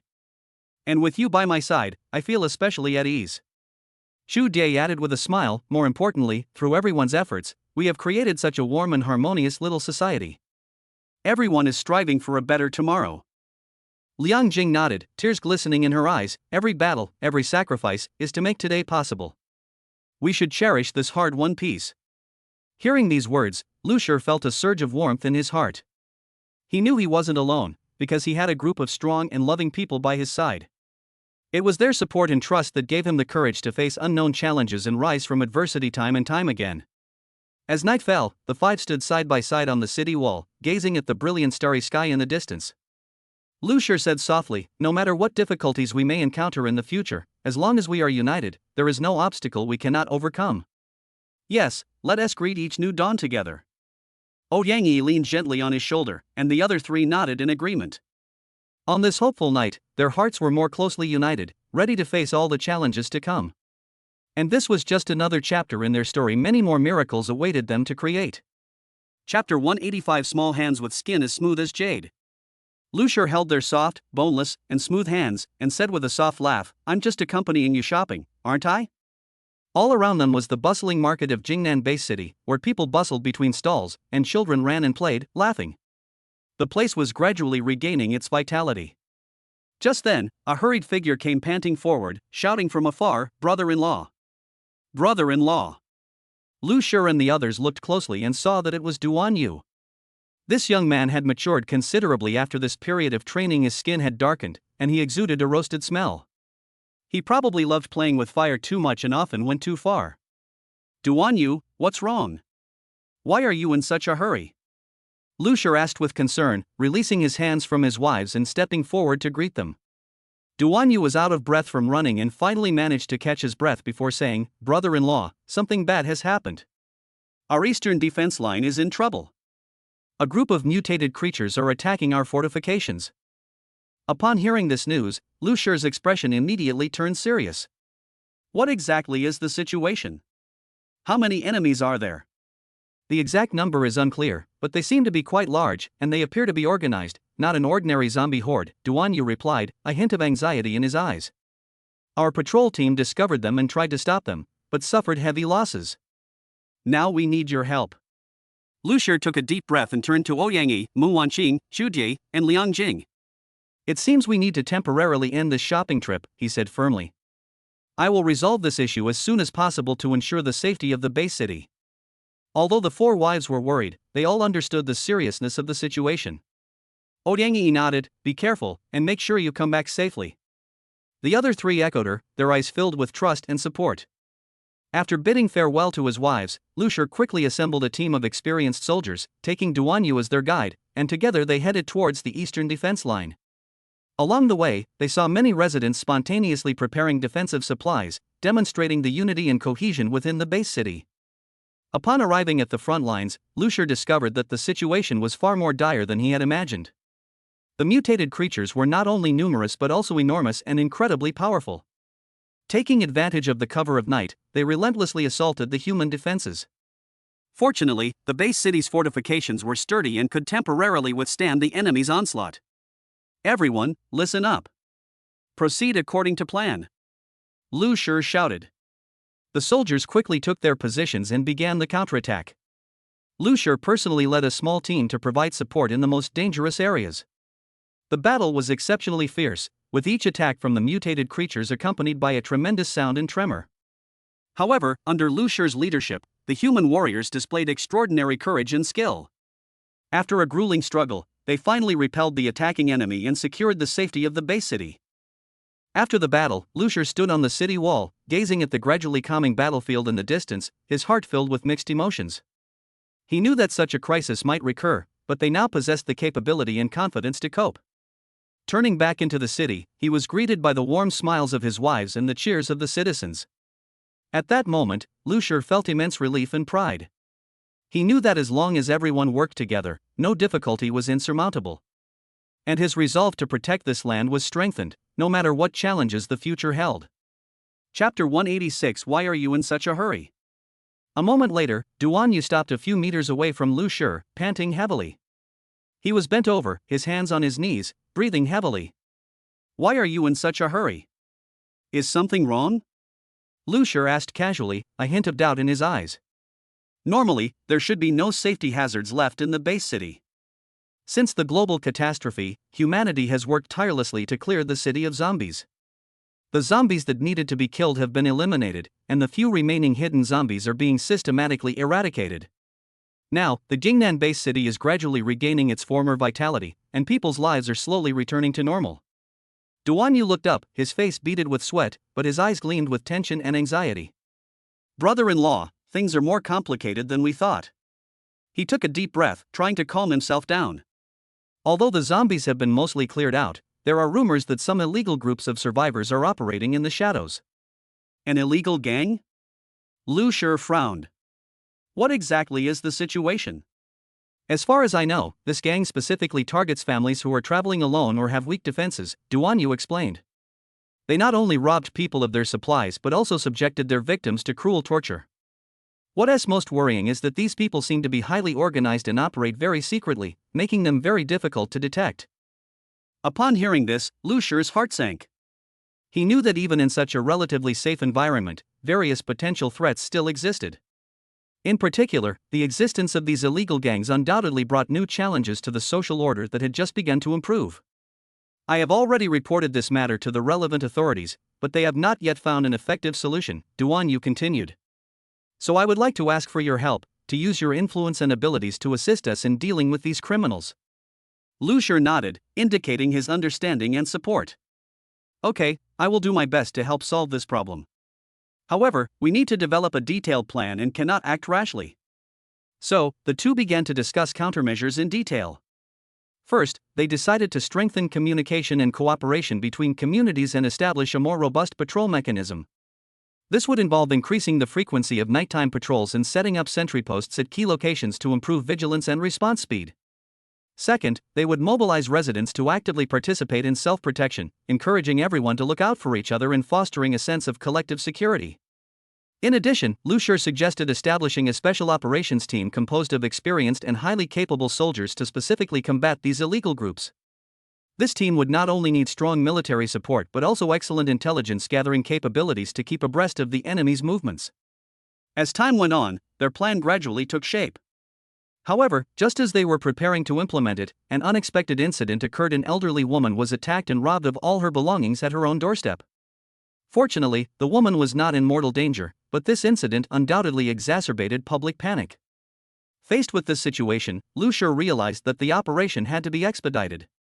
He personally led a special operations team to investigate, searching for clues from the slightest traces left at the scene. After much effort, they finally identified several suspicious targets and formulated corresponding arrest plans. Ultimately, in a meticulously planned raid, the special operations team successfully dismantled the criminal gang's hideout and apprehended several suspects. This victory greatly deterred other potential criminals and brought greater security to the base city. Afterwards, Lu Shi stood on a high point in the city, overlooking this land that had been revitalized, his heart filled with emotion. He knew that although the future remained uncertain, as long as everyone worked together, no difficulty was insurmountable. His resolve to protect this land only strengthened, no matter what challenges lay ahead. Chapter 187: Renovation and Remodeling. As for the soiled ground, it has already been renovated and repaired. Many buildings in the base city have been gradually constructed according to the plan. From dilapidated to taking initial shape, all these changes demonstrate humanity's determination and efforts to rebuild their home. Duan Yu is one of the main people in charge of the city's construction. He not only shoulders a huge responsibility but also devotes countless efforts to creating a safer and more comfortable living environment for the survivors. He was still out of breath, as if he'd been running quite a bit. His face was covered in sweat, and his clothes were soaked through, yet he couldn't contain his excitement. He gasped, "Sister, brother-in-law. Your new mansion is finished. Do you have time? I'll take you to see it." "My new residence?" Lu Shi looked puzzled. He frowned slightly, seemingly unaware of this. "What's going on? How come I didn't know I'd have a new residence?" Duan Yu then realized that his explanation might have been a bit hasty and he hadn't explained things clearly. So, he took a few deep breaths to calm himself down and began to explain the situation in detail. "Brother-in-law, this is all out of goodwill from everyone. Since the disaster, you've been working tirelessly for the safety and development of the base city, almost day and night. Everyone has seen it and remembers it. So, we discussed it and decided to build you a new residence. Actually, when we were initially planning the base city, we reserved a plot of land in a good location," Duan Yu continued. "The environment there is beautiful, surrounded by lush greenery, and the air is fresh. It's also not far from the city center, and transportation is convenient. Later, as the construction progressed, we invited the best designers and craftsmen to design and construct the site according to your preferences and needs." Hearing this, Lu Shi felt a surge of warmth in his heart. He knew that this was not just about a house, but also about everyone's recognition and gratitude for his selfless dedication. However, as a pragmatic person, he couldn't help but ask, "But isn't this a waste of resources? There are still many areas in the base city that need construction and improvement." Duan Yu smiled and replied, "Brother-in-law, you don't need to worry about that at all. All the materials were recycled from abandoned buildings, which is both environmentally friendly and cost-effective. Moreover, the workers involved in the construction all volunteered to work overtime to complete the task, without taking up too many public resources. Seeing that Lu Shur was still somewhat hesitant, Duan Yu added, "Besides, you should have a decent place to live." Although your old place was barely habitable, the conditions were far too rudimentary. Now that you have this new residence, at least you can rest better, which is also a good thing for the entire base city. After some persuasion, Lu Shur finally nodded and agreed to go see the new residence that had been specially built for him. "Alright, let's go take a look now." The two walked along a newly built road, lined with various flowers, trees, and shrubs, which looked particularly vibrant. Along the way, they could see many busy figures, some carrying building materials, others painting walls, all working hard to build a better home. Before long, they arrived at their destination. When Lu Shur saw the exquisite and welcoming mansion before him, he was pleasantly surprised. The entire building adopted a modern minimalist style, with smooth, natural lines and a simple yet elegant appearance. In front of the gate was a small courtyard, filled with colorful flowers that emitted a fragrant aroma. Stepping inside, the interior design is equally impressive. The living room is spacious and bright, furnished with comfortable sofas and a coffee table. The bedroom is cozy, with soft and comfortable beds. The kitchen is fully equipped. Every detail reflects the designer's meticulous attention to detail. Standing by the window, gazing at the beautiful scenery outside, Lu Shur was filled with emotion. He knew that behind all of this lay the hard work and dedication of countless people. This new residence was not merely a place to live, but also a weighty sentiment and a beautiful expectation for the future. From this moment on, he secretly vowed to work even harder and live up to everyone's expectations. Chapter 188 Replanning. "Yes, the new residence," Duan Yu repeated, his tone filled with pride and anticipation. He then quickly introduced, "It's like this, brother-in-law. The base city has been rebuilt and replanned. We've specially planned a large square in the best location in the city center." As he walked, he pointed ahead and continued, "Behind the plaza, an office building has been constructed. This is not only to enhance the overall image of the base city, but also to improve work efficiency and facilitate communication and collaboration between departments. This will become the core hub of the base city, and all decisions and instructions will be issued from here." Duan Yu paused, seemingly wanting Lu Shur to have time to process this information, before adding, "We've also built a new villa specifically for you, brother-in-law. This villa not only boasts a prime location but also a beautiful surrounding environment and complete amenities. We hope it will be a wonderful place for you to relax after work." Lu Shur listened to Duan Yu's explanation, his heart filled with emotion.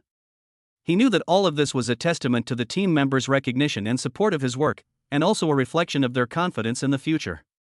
So, he smiled and nodded, indicating his willingness to go with Duan Yu to investigate. "Brother-in-law, please come with me," Duan Yu invited warmly. "I'll show you the way and see if there's anything you're not satisfied with, and we can fix it right away."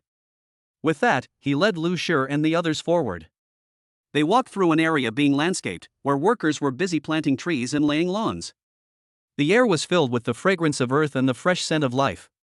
Along the way, they could see small, completed landscape features such as fountains and sculptures, all showcasing the designer's ingenuity.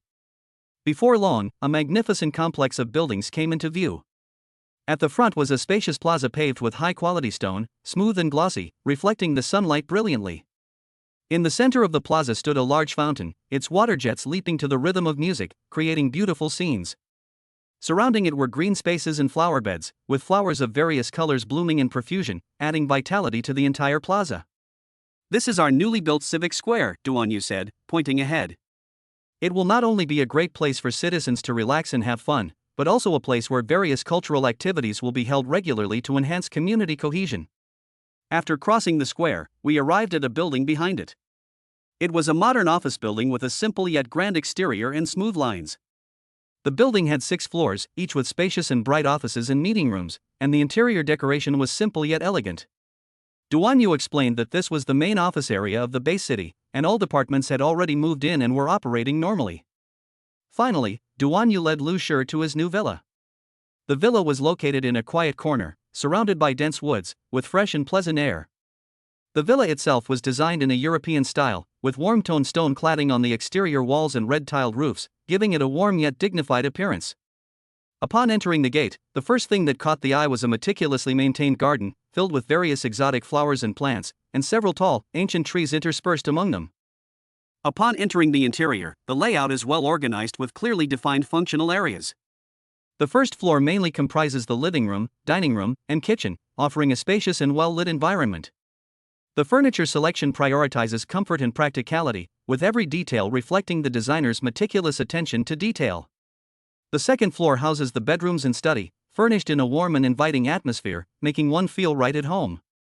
Lucia nodded as he looked around, expressing his heartfelt gratitude to Duanyu and everyone involved in the construction. You've all been so thoughtful, every detail here has been carefully considered. I'm very satisfied. Seeing this, Duanyu breathed a sigh of relief and said with a smile, "That's good. If you have any special needs or ideas, brother-in-law, just let us know and we will make adjustments and improvements immediately." This visit not only made Lucia feel the warmth and support of the team, but also strengthened his determination to lead the base city towards prosperity and development. He knows that on this road to rebuilding their homes, there are countless partners like Duanyu who are silently contributing. As long as everyone works together, they will surely create more miracles in the future. Chapter 189: A very large square. Soon after, they indeed saw a very large square, as big as a football field. In a place like the base city where land is extremely valuable, it is truly rare to be able to carve out such a large space to build a square. Duanyu explained as they walked, "Brother-in-law, the design concept here is to provide citizens with a more open public activity space, while also serving as an evacuation site in case of emergency." What's even more remarkable is that, after scanning the area, Lucia discovered that a space the size of a football field had been reserved on the outskirts of the square as a green park. This green space was planted with various trees and flowers, and several winding paths ran through it, resembling an oasis in the city. This is really quite nice," Lucia exclaimed sincerely. "That's right," Duanyu nodded and said, "we have deliberately preserved such a large green space, both to improve the urban environment and to provide citizens with a good place to relax. Look over there is also a small artificial lake, and there are benches around it for people to rest." Then, Duanyu continued, "Moreover, the building behind the square is also very modern in style. It is made of a lot of glass and steel, which is not only beautiful and elegant, but also environmentally friendly and energy-saving. This building is a new landmark of our base city, symbolizing our confidence and determination in future development." Lucia followed Duanyu's footsteps and walked slowly forward, his gaze drawn to the magnificent building. It soared into the clouds, its facade reflecting the sunlight and shimmering with the unique luster of metal. Upon closer inspection, one could see that the building's exterior walls were pieced together from huge panels of transparent glass, through which one could see the bustling work scene inside, giving a sense of openness and transparency. Upon entering the building, the first thing that catches the eye is the spacious and bright lobby, with marble floors and artworks on the walls showcasing the city's development history. The uniquely designed chandeliers on the ceiling provide soft, non-glaring light, adding a touch of warmth to the entire space. Duanyu pointed ahead and said, "This is one of the core areas of the building, where we will hold various important meetings and events. Each floor is equipped with state-of-the-art facilities to ensure the best balance between work efficiency and employee comfort." They took the elevator to the upper floor and looked out the window, taking in the entire base city. High-rise buildings stood in the distance, while closer at hand lay the plaza and green park they had just visited. Lucia exclaimed, "The view here is truly amazing. Standing at this height, we can clearly see the fruits of our labor." Duanyu responded with a smile, "Yes, brother-in-law, all of this is the result of everyone's joint efforts. The green park you see actually has a special design. It is not just an ordinary park, but also incorporates some technological elements, such as solar street lights and intelligent irrigation systems, which are both environmentally friendly and efficient." Afterwards, they arrived at Lucia's new office. The room was simply and elegantly furnished, with the desk facing the window, overlooking the vast square and green space, a truly refreshing sight. Duanyu said, "Brother-in-law, your office is here. I hope you like it. If there's anything that needs adjusting, please let us know." Lucia looked around, his heart filled with gratitude. He knew that this was not just material support, but also the recognition and support of his team members for his work. So, he smiled and said to Duanyu, "You've really thought of everything. I'm very satisfied with this place. With such a working environment, I believe our future will be even brighter." As Lucia stepped out of the building, the sun had already set, painting the sky a vibrant orange-red.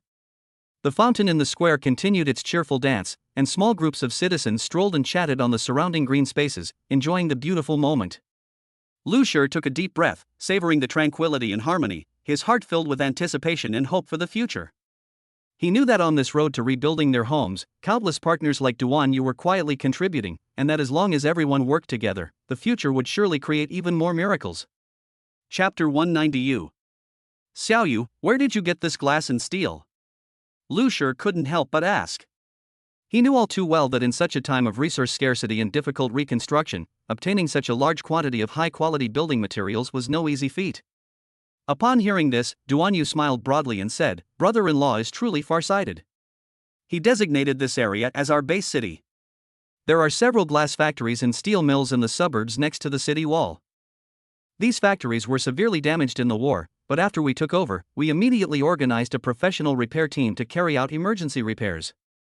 After several months of hard work, we finally restored some production capacity, Duan Yu explained. All our construction materials were obtained from those factories. Lucier nodded in understanding. He knew that many infrastructure projects had been severely damaged during the war, and the top priority was to quickly restore production and rebuild homes. Then, there must have been many difficulties encountered in the process of repairing these factories, right? He asked. That's true, Duan Yu admitted. First, there's the issue of equipment. Many critical pieces of equipment were destroyed in the war, and we need to buy them all from scratch or repair them ourselves. Second, there's a shortage of skilled workers. Due to the war, many skilled workers have either fled or lost their lives. As a result, we have had to recruit technical talent nationwide and offer generous compensation to attract them to join our team. However, the most troublesome issue is the supply of raw materials, Duan Yu continued. Although we have our own mineral resources, transportation has become the biggest bottleneck because transportation routes have not been fully restored. In order to ensure that the supply of building materials is not affected, we have also opened several safe passages and strengthened security measures along the routes. Hearing this, Lucier frowned slightly. It sounds like the project is quite massive, and the risks are considerable. Now that these projects have resumed production, we don't need to worry about materials for the time being, right? That's right, Duan Yu replied with a smile.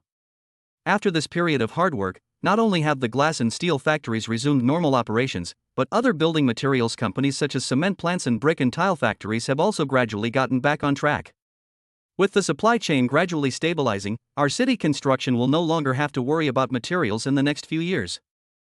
Moreover, Duan Yu added, we are also exploring some new building technologies and materials, such as using recycled resources to manufacture new environmentally friendly building materials, and introducing advanced foreign building techniques, striving to reduce costs while ensuring quality. Upon hearing this, Lucier understood the situation. He remarked with emotion, "It seems you and your team have put in a lot of effort during this period. Such achievements are inseparable from the hard work of everyone involved." "This is the result of everyone's joint efforts," Duan Yu said modestly. "Everyone involved deserves respect. Without their support and cooperation, it would have been impossible for me to accomplish so much work on my own."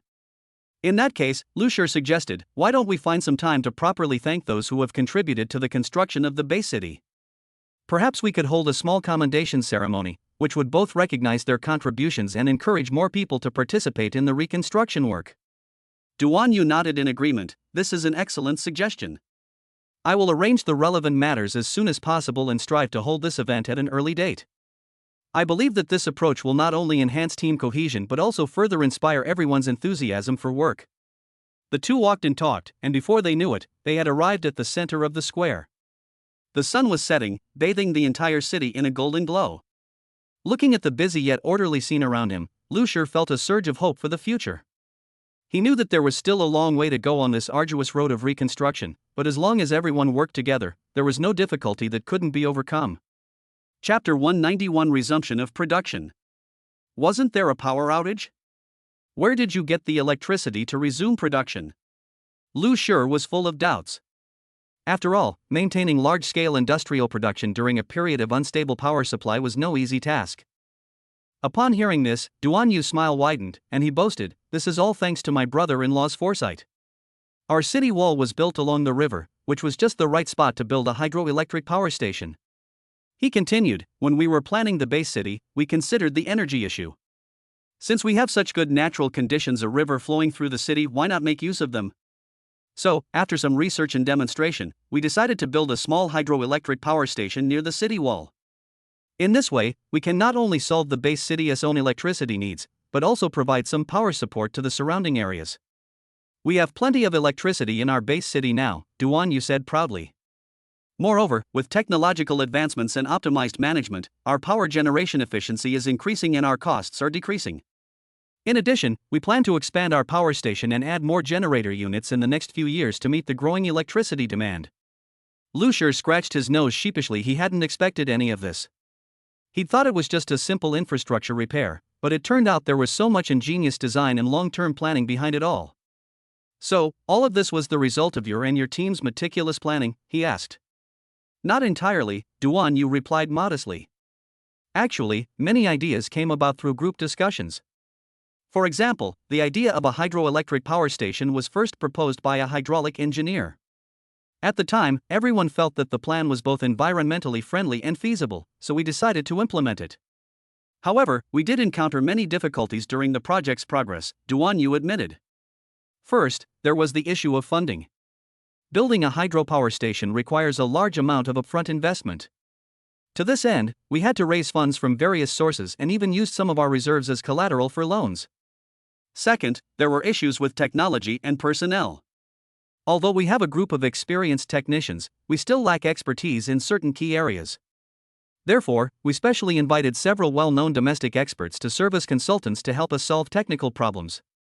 Of course, the biggest challenge comes from environmental factors, Duan Yu added. Due to the special geographical location, the construction of the hydropower station must take into account the impact of natural disasters such as floods and mudslides. In order to ensure the safety of the project, we have adopted a series of disaster prevention measures in the design and established a comprehensive early warning system. Lucier nodded, indicating his understanding. It seems you've really put in a lot of effort. That is true, Duan Yu said with a smile, but all the efforts have been worthwhile. Now, we not only have a stable power supply, but it has also driven the development of related industries. For example, nearby villages have started to set up small processing plants because of the existence of the hydropower station, increasing the income sources of the villagers. In addition, the hydropower station has brought us unexpected benefits, Duan Yu continued. Thanks to the use of clean energy, the air quality in our base city has improved significantly. At the same time, this has become a major attraction for external investment, and more companies are willing to come here to develop because they see the potential for sustainable development. I never expected that something so unintentional would turn out so well, Lucier remarked. It turns out that a small decision made back then could bring about so many positive changes. This is what they call a chain reaction. Duan Yu joked. Sometimes, a good start is like planting a seed. As time goes by, it will slowly take root, sprout, and grow into a towering tree. You're right, Lucier agreed. So, what are your plans next? Next, we plan to further optimize the existing energy structure and explore more ways to apply renewable energy, Duan Yu replied. For example, solar and wind power. In addition, we also want to increase investment in scientific and technological research and development, hoping to develop more efficient and environmentally friendly technological solutions. That sounds like a promising future. Lucier exclaimed. I believe that with your efforts, the base city will definitely become more prosperous. This is our shared goal, Duan Yu said firmly. As long as we work together, nothing is impossible. The two smiled at each other, filled with confidence and anticipation for the future. As the sun set, golden rays bathed the earth, illuminating their hopeful faces. On this rebuilt land, every effort will be rewarded, and every contribution will become a driving force for progress. Chapter 192 Expectation and Curiosity. Brother-in-law, look. What's that? Duan Yu pointed to an object wrapped in a huge red cloth in the center of the square and said excitedly. His voice was full of anticipation and curiosity, as if he was about to unveil a world-changing secret. Lucier didn't activate his eye of insight, but instead looked at the colossal object through the eyes of an ordinary person. He shook his head slightly. He truly couldn't guess what it was. In the aftermath of the apocalypse, every new thing that appeared could signify either hope or danger, and this seemed to be no exception. Duan Yu excitedly ran forward and called back, Brother-in-law, don't move, I'll go lift the curtain. His words were full of confidence and courage, as if he was prepared to face whatever was hidden under the curtain. Lucier led the women, and as expected, they stopped. They watched silently as Duan Yu walked alone towards the mysterious object, each with their own speculations. Some worried about unknown threats, while others were filled with hope for the future, hoping to discover something that could help them survive. Duan Yu walked to the curtain, took a deep breath, and then pulled hard. As the giant red cloth slowly fell, a huge metal structure gradually appeared. Its shape was peculiar, resembling both a tall tower and some kind of complex mechanical device, with many small lights flashing on its surface. Although it looked somewhat old, it gave an overall impression of being sturdy and durable. "What is this?" someone in the crowd asked in a low voice. Everyone held their breath, waiting for Duan Yu's answer. Duan Yu observed it carefully for a while, then turned around, his face revealing undisguised excitement. "This is a multifunctional energy converter," he announced loudly. "I once saw a similar device in an abandoned research report. It can convert solar, wind, and even tidal energy into electricity, and it's extremely efficient." Upon hearing this, a spark of hope immediately ignited in everyone's eyes. In this era of power scarcity, possessing such a device was undoubtedly a godsend. It could not only solve the current power shortage faced by the base city, but also potentially provide strong power support for future development. However, Duan Yu continued, "This equipment needs some repairs to function properly. Fortunately, I have found several technicians skilled in mechanical repair who are confident that they can get it running again." Lu Shi stepped forward and patted Duan Yu on the shoulder. "Well done, young man. You always manage to surprise us when we need you most." He then turned to the crowd. "Did you all hear that? This means we'll soon have a stable power supply. Next, we must fully cooperate with Duan Yu and his team to complete the repair work. At the same time, we must strengthen safety measures to ensure the entire process proceeds smoothly." Everyone responded in unison, expressing their willingness to contribute their efforts. In this challenging world, everyone deeply understands the importance of unity and cooperation. Only through joint efforts can we overcome numerous difficulties and create a better tomorrow. As time went on, under Duan Yu's leadership, the technicians began their intense yet orderly work. They inspected each component one by one, replaced damaged parts, and debugged various systems. Although they encountered many difficulties along the way, these problems were overcome one by one through everyone's concerted efforts. After weeks of hard work, the crucial day finally arrived. When the last switch was pressed, the entire device emitted a deep rumble, followed by the rhythmic flashing of the small lights embedded in its surface. This meant the multifunctional energy converter had successfully started. At that moment, thunderous applause and cheers erupted in the square. Everyone felt incredibly excited, because they knew that this was not just the success of a piece of equipment, but the result of their collective efforts, and a significant step towards rebuilding their homes. On this ruin, new hope was quietly blossoming. Chapter 193 requires such grandeur. They were curious to see what was next that required such a grand ceremony. The 6 women also looked expectantly at the giant cloth in front of them, their eyes sparkling with starlight, seemingly filled with endless curiosity and longing for the secret that was about to be revealed. A moment later, Duan Yu finally called for his men to unveil the giant cloth. As the red cloth slowly fell, a magnificent statue gradually came into view. The statue was made of milky white plaster, appearing pure and flawless. Moreover, its exquisite craftsmanship made it seem almost lifelike. The statue depicted a towering man, his hands gripping a sword planted in the ground, his hands resting on the hilt, gazing into the distance, exuding a heroic aura, as if a deity had descended from the heavens. Lu Shi and the women held their breath, deeply awestruck by the majesty and power emanating from the statue. The statue was not only lifelike in appearance, but every detail was meticulously crafted, from the man's resolute facial expression to the intricate patterns on the sword, all showcasing the creator's superb artistic skill. Who is this?" someone couldn't help but ask in a low voice, their voice filled with a hint of awe. Duan Yu stepped forward, gently stroking the base of the statue, and said, "This is a hero of our time, named Lin Zhan. In the early days of the apocalypse, he led a team to protect many innocent lives during the darkest days." Upon hearing this, the crowd's gazes grew even more solemn, as if they could see the challenging history through the statue. Lin Zhan's image is not merely that of a warrior, but a spiritual symbol representing courage, wisdom, and hope for the future. Lu Shi nodded and turned to the crowd. "In this world, we need more Lin Zhans to protect our common home. This statue is not only a memorial to a hero, but also an inspiration to all of us." Then, he looked around and continued, "Whenever we feel lost or powerless, please look at this statue. It will remind us that no matter how great the difficulties we face, as long as we have faith in our hearts, we can overcome everything." The 6 women nodded in unison, their eyes shining with determination. They knew that surviving in this world was no easy feat, but with such a pillar of support, each of them would face the future with greater courage. Just as everyone was immersed in remembering Lin Zhan's deeds, Duan Yu made another suggestion. "Now that we have unveiled the veil of this hero, why not hold a small ceremony to express our respect to him?" The proposal was unanimously approved. So, led by Duanyu, the people began preparing simple offerings and stood in a circle around the statue. Everyone prayed silently with reverence, hoping that this hero who had saved countless lives could rest in peace in heaven, and that his spirit would forever inspire those who followed. After the ceremony, the participants did not leave immediately. Instead, they sat together and shared their stories and dreams. Some stories were about the past, while others concerned the future. They contained both laughter and tears, but ultimately all pointed in the same direction: the determination to strive for a better tomorrow. As time passed, night gradually fell. The lights in the square came on, illuminating the white statues and making them appear even more sacred and solemn.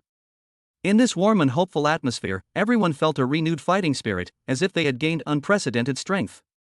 As Lu Shi said, this statue is not only a memorial to a hero, but also a promise for the future. It reminds everyone that no matter what difficulties we encounter, as long as we have courage and determination, we can find our own path to light. On this ruin, a new city of hope is slowly rising. Chapter 194: A Stirring of Feelings. Sacred and magnificent. Inviolable and inviolable. The statue's imposing presence held everyone's breath, as if the air itself had frozen. "What is this?" the women murmured, their faces filled with doubt and astonishment. Lu Shi stared intently, a surge of emotion coursing through him. "Good heavens, this statue is actually me. Is this my husband's statue?" Ouyang finally exclaimed, her voice filled with disbelief.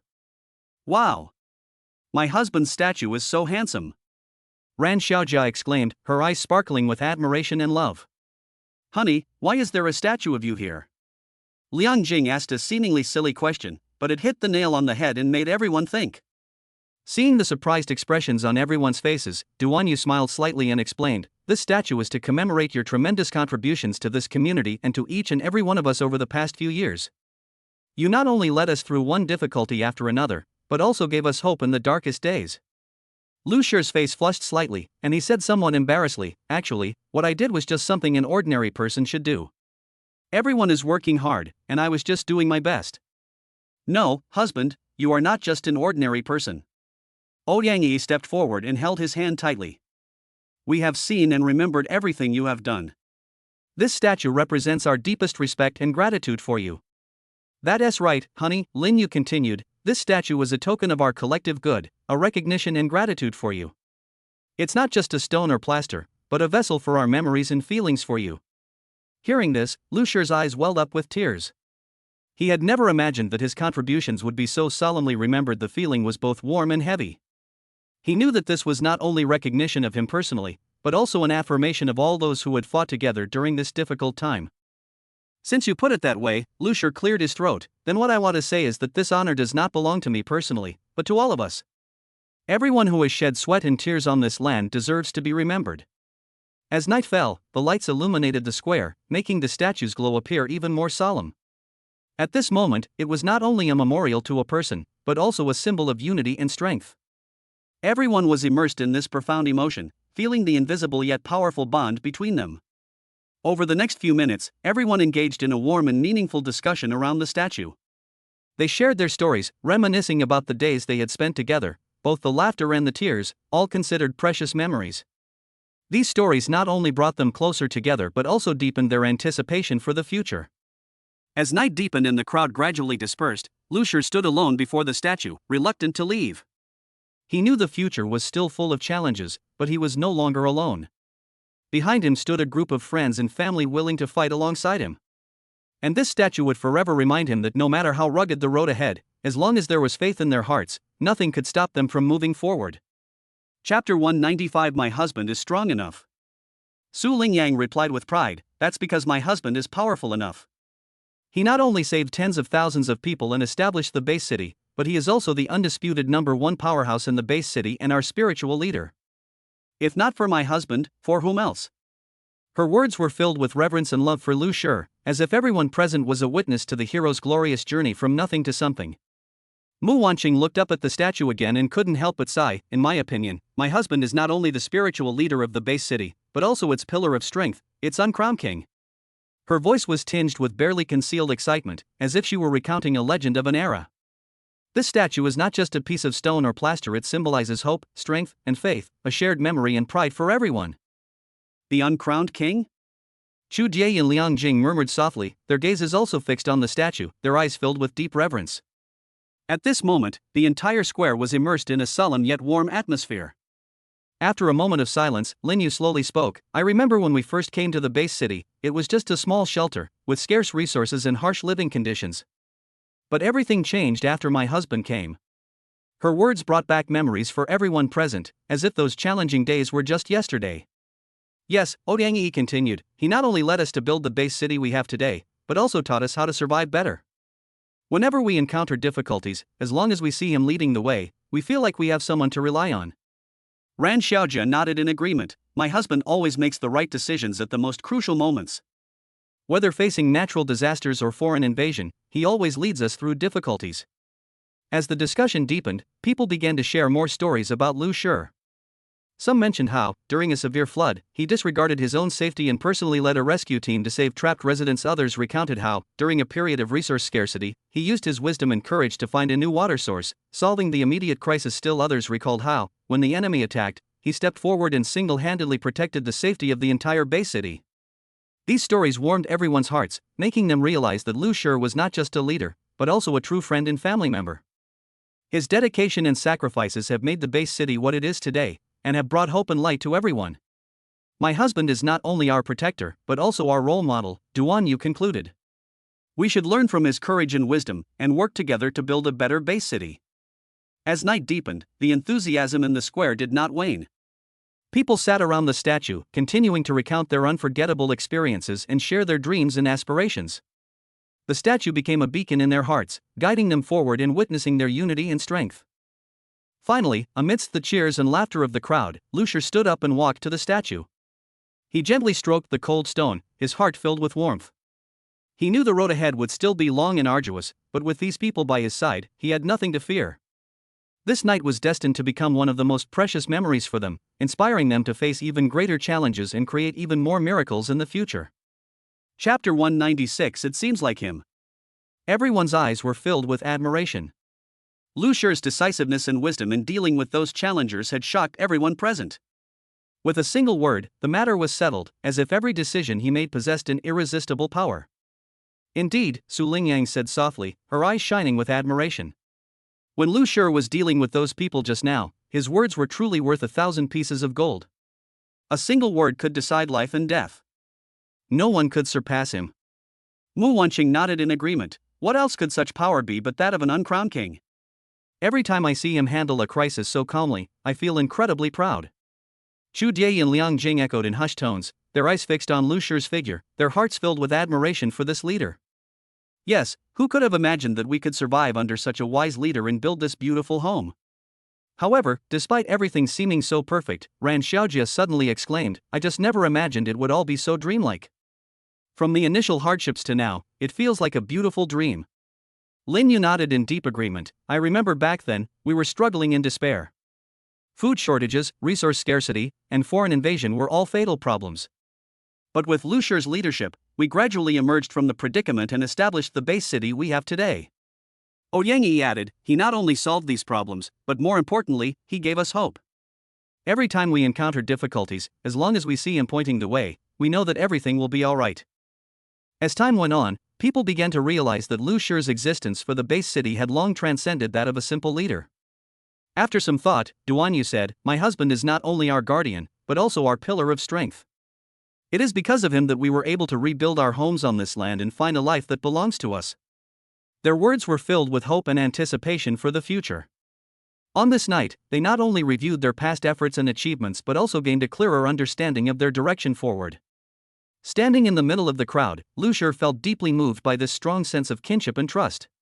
Actually, Lu Shi said slowly, everyone's efforts are indispensable. Without your support and cooperation, no matter how strong I am, I cannot change anything. The reason why the base city has been able to develop to where it is today is the result of the joint efforts of all of us.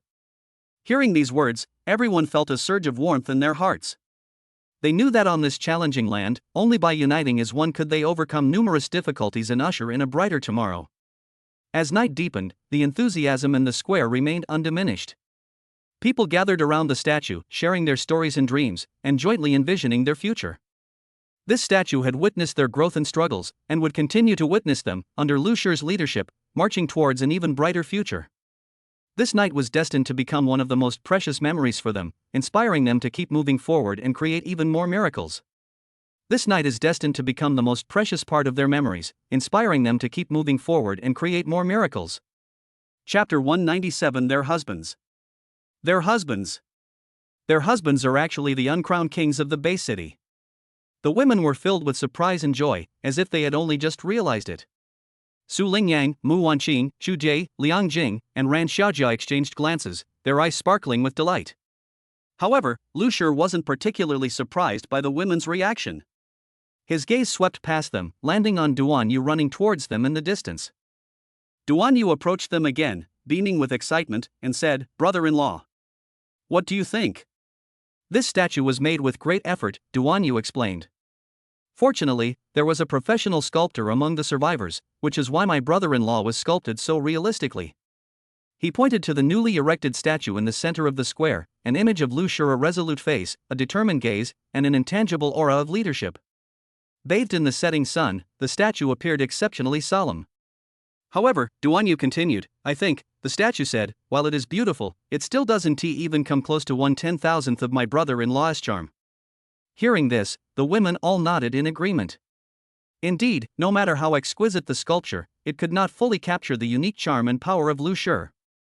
Lin Yu smiled and said, "Duan Yu is right. My brother-in-law's charm and influence go far beyond this. This statue is a testament to our shared history of struggle and an expectation for the future." Yang chimed in, "Yes, every time I see my brother-in-law leading everyone to overcome difficulties, I feel especially proud. Now that we have this statue, it feels like our efforts have been remembered forever." Lu Shi gently patted Duan Yu on the shoulder and said gratefully, "Thank you, Duan Yu. This statue represents not only me personally, but also the result of our collective efforts." As night fell, people began to celebrate around the statue. Music played, bonfires blazed, and laughter echoed throughout the square. In this special moment, everyone shared their stories and feelings, forging stronger bonds between them. Standing in the crowd, Lu Shi felt an unprecedented warmth and strength. He knew that it was the trust and support of these people that had made him who he was today. And he also knew that the road ahead was long, and everyone needed to continue to move forward hand in hand. "My dears," Lu Shi suddenly raised his voice, drawing everyone's attention, "I hope you all remember that no matter what difficulties we encounter, as long as we are united, there is no obstacle we cannot overcome. This statue is our shared memory and the starting point of our shared dream." The women gathered around, their faces beaming with happiness. At this moment, they were not just family, but comrades in arms fighting side by side. In this challenging world, they had found their own haven, a place they could rely on and trust. As night deepened, the people's enthusiasm remained undiminished. They danced and sang under the starry sky, enjoying this rare and beautiful time. The statue stood quietly to the side, witnessing all these heartwarming scenes and foreshadowing a brighter future. And this group of people, under Lu Shi's leadership, will continue to write their own legendary story. Chapter 198. They caught up. Upon hearing this, Lu Shi looked at Duan Yu's earnest expression and chuckled inwardly. Duan Yu's flattery skills had improved considerably. He could now do it subtly and comfortably, which was quite remarkable. Lu Shi was actually quite pleased, but he said with a hint of reproach, "All that fancy stuff," before leading the women forward. Duan Yu was stunned for a moment, but quickly came to his senses and chased after him, saying, "Brother-in-law, wait for me. That's the office building we'll be using up ahead," Duan Yu explained as he ran. "Doesn't it look impressive? All the management personnel of the base city will be working in this building from now on." Guided by Duan Yu, the group arrived at a brand new building. The towering structure, its exterior clad in dark gray and white marble bricks, exuded both solemnity and modernity. The massive glass curtain wall reflected the setting sun's rays, radiating a golden glow that was dazzling and mesmerizing. This building is not only magnificent on the outside, but also has very advanced facilities inside, Duan Yu excitedly introduced. Each floor is equipped with the latest intelligent management system, which can automatically adjust the indoor temperature, humidity, and lighting to ensure that every staff member can work in a comfortable environment. Stepping into the hall, one is greeted by a spacious and bright area. The floor is paved with polished marble, and a large fountain stands in the center, its water droplets shimmering with iridescent colors under the lights. The surrounding walls are adorned with artworks, adding a touch of cultural atmosphere. The design concept here is to integrate nature and technology, Duanyu said, pointing to the green plants on the ceiling. These plants can not only purify the air, but also relieve everyone's work pressure, making everyone's work here more enjoyable. Su Lingyang praised softly, I didn't expect you to have such good taste in this area, Duanyu. Duanyu scratched his head sheepishly, these are all the results of everyone's hard work. I just offered some suggestions. Mu Wanqing asked curiously, so, what are the security measures like here? After all, the outside world isn't very safe right now. Don't worry about that, Duanyu replied confidently. The entire building has a state-of-the-art security system, including 24-hour surveillance, access card recognition, and emergency alarm devices. In addition, there are dedicated security personnel on duty on each floor to ensure that any emergency can be dealt with in a timely manner. Chu Jie nodded in satisfaction, it seems you have considered things very thoroughly. Liang Jing then asked, what about the employees' living conditions? Where do they usually eat and rest? Duanyu smiled and pointed to a large door on the right, that's our recreation area specially designed for our employees. It has facilities such as a canteen, gym, and library, which fully meet everyone's daily needs. Ran Xiaojia smiled and said, that sounds great. If I have the chance, I'd like to try it out. Of course you're welcome. Duanyu said enthusiastically. However, right now it mainly serves the management team of the base city, but if possible in the future, we can consider opening it up to the public. Liu Ace. Correction continues. As Lu Shur listened to Duanyu's detailed explanation, he felt gratified by Duanyu's maturity and sense of responsibility. Although he maintained his usual serious demeanor on the surface, he knew how fortunate it was to have such a group of reliable partners in such a turbulent world. Alright, everyone, come in. Lu Shur gestured for everyone to enter the building. Let's take a look at our new office. The group entered the building one by one, beginning to explore this space that represented hope and new life. For each of them, this building was more than just a workplace, it was a significant symbol of their shared dreams. It symbolized their perseverance and struggle in the face of adversity, and it foreshadowed their collaboration in creating a better tomorrow. Walking down the corridor, one could see the distant cityscape through the floor-to-ceiling windows. Although still somewhat desolate, it was full of life and vitality under the setting sun. Lu Shur stopped and turned to the group behind him, saying, this place will be the starting point for our future. As long as we work together, nothing is impossible. The women nodded in unison, their eyes shining with determination. They believed that under Lu Shur's leadership, no matter what challenges lay ahead, they would overcome them and create their own glorious chapter. Duanyu followed silently behind, a satisfied smile on his face. He knew that everything he had done was worthwhile. In this hopeful new era, everyone had found their place, ready to greet each upcoming sunrise. Chapter 199 Every Building. Facing the several dozens of stories high buildings in front of him, Duanyu continued to introduce them. Brother-in-law, this is the office building of the Superpower Alliance, that's the ordinary administrative building, and over there, that's the research center. Each building has its unique function and mission. The office building of the Superpower Alliance is mainly used to coordinate and manage all individuals with special abilities, ensuring that their abilities and powers are used rationally and effectively. The administration building is responsible for handling daily affairs, including but not limited to the allocation of resources and personnel scheduling. As for the research center, it is the core of our base city's technological development, gathering top scientists and technical talents from all walks of life, dedicated to researching various technologies and methods to improve human living conditions. Duanyu spoke eloquently, while Lu Shur walked along, nodding occasionally to show his approval of their work. It was truly unexpected that they had completed such a project in just half a month. It was indeed no easy feat. After visiting the square, park, and office building, Duanyu led Lu Shur and the others to the courtyard behind the office building. The courtyard contained hundreds of detached villas. These villas varied in design. Some adopted a modern minimalist style, with white as the main color and large glass windows. Others were in the traditional Chinese garden style, with green tiles, red walls, and winding paths. Each villa here is prepared for important figures and outstanding members of the base city, Duanyu explained. We have deliberately chosen different architectural styles to meet the needs and preferences of different people. Moreover, each villa is equipped with a state-of-the-art smart home system that can automatically adjust the indoor environment according to the residents' habits. Su Lingyang asked curiously, how are these villas allocated? The allocation is mainly based on the individual's contribution to the construction of the base city and their actual needs, Duanyu replied. For example, for some particularly outstanding researchers or soldiers who have made significant contributions to protecting the base's security, we will give priority to providing them with better living conditions. Mu Wanqing added, this is not only to reward those who have worked hard for the base, but also to encourage more people to actively participate in the development and construction of the base city. After passing through a lush green garden, the group arrived at a villa with a Japanese-style garden. Duan Yu pointed to the villa and said, this is the accommodation specially prepared for you. Considering your preferences and lifestyles, we specifically chose this quiet and elegant style. Stepping inside the villa, the spacious and bright interior creates a very comfortable atmosphere. The living room is simply and elegantly furnished, combining modern amenities with a warm family ambience. The kitchen is fully equipped to meet various cooking needs. The bedrooms are cozy and comfortable, with soft bedding, making guests feel right at home. Ran Xiaojie said excitedly, wow, this place is really amazing. I can't wait to stay here. Chu Die nodded in approval, it's really good. I can tell you've put a lot of thought into it. Lu Shi looked around, his heart filled with gratitude. He knew how precious it was to have such a warm home in this difficult world. I've seen everyone's efforts, he said, and I hope we can all find our own happiness in this new home.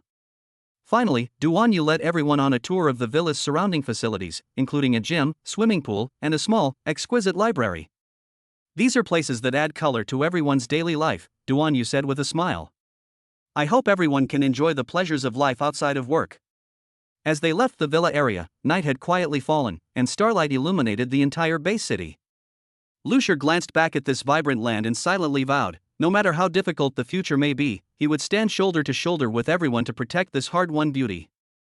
Chapter 200 These villa complexes. Duan Yu quickly explained, these villas were all preserved from before. We just made some minor renovations and used them as family compounds. This not only saves a lot of resources and time, but also ensures the comfort and safety of the living environment. Lu Shi nodded, saying nothing more. He knew that in the unique environment of the base city, making quick and effective use of existing resources was crucial. It wouldn't be a problem for these key figures in the base city to have some privileges in the future. Especially for outstanding ability users, it was natural to provide them with good living conditions. Otherwise, how could they live in peace? After all, their contributions and sacrifices were irreplaceable for the safety and development of the entire base city. Brother-in-law. The new residence we've arranged for you isn't here. Get in the car, we'll take you there. Duan Yu said, climbing onto a sightseeing vehicle parked at the entrance of the courtyard. The vehicle looked very spacious, enough to accommodate several people at the same time. The design of the vehicle was simple yet modern, and the large glass windows on both sides made the interior exceptionally bright. Lu Shi and the others did not refuse and got into the car one after another. As the car slowly started and drove towards the villa complex in the distance, everyone's mood became more relaxed. The scenery outside the car window changed constantly, from tree-lined paths to open lawns, and then to the distant, faintly visible mountains, each revealing a sense of tranquility and harmonious beauty. Sitting in the car, Duan Yu continued, brother-in-law, the new accommodations we've arranged for you are located in a high-end residential area of the base city. Not only is the environment beautiful, but the facilities are also complete, and the security measures are excellent. Considering your needs and preferences, we specifically chose a place that is both quiet and convenient. Mu Wanqing asked curiously, what are the facilities like there? Is there a gym or swimming pool? Duan Yu replied with a smile, of course. In addition to the gym and swimming pool, there is also a small commercial center with a supermarket, a coffee shop, and several specialty restaurants. There is also a community garden filled with various flowers, trees, and shrubs, which is perfect for walks and relaxation. Ran Xiaojie said excitedly, it sounds really great. I'm already looking forward to our new home. Chu Die nodded in agreement, it's really good. It seems you've put your heart into it. The car traveled along a winding road and soon entered a more upscale area. The architecture here was more diverse, ranging from modern high-rises to artistically styled detached villas. Each building was spaced appropriately apart, ensuring residents' privacy and a sense of space. When the car finally stopped in front of a uniquely designed villa, everyone was captivated by the sight before them. The villa featured a streamlined design, with a light gray facade complemented by large floor-to-ceiling windows, giving it a stylish and grand appearance. The garden in front was filled with colorful flowers, and a gentle breeze carried their fragrance. After getting out of the car, Duan Yu walked to the villa gate first and unlocked it with his key. Welcome to your new home, he said. I hope you are satisfied with this place. As Lucia entered the villa, the first thing that caught her eye was a spacious and bright living room. The interior decoration style was simple yet warm, the furniture was arranged in an orderly manner, and several exquisite artworks hung on the walls, adding a touch of culture.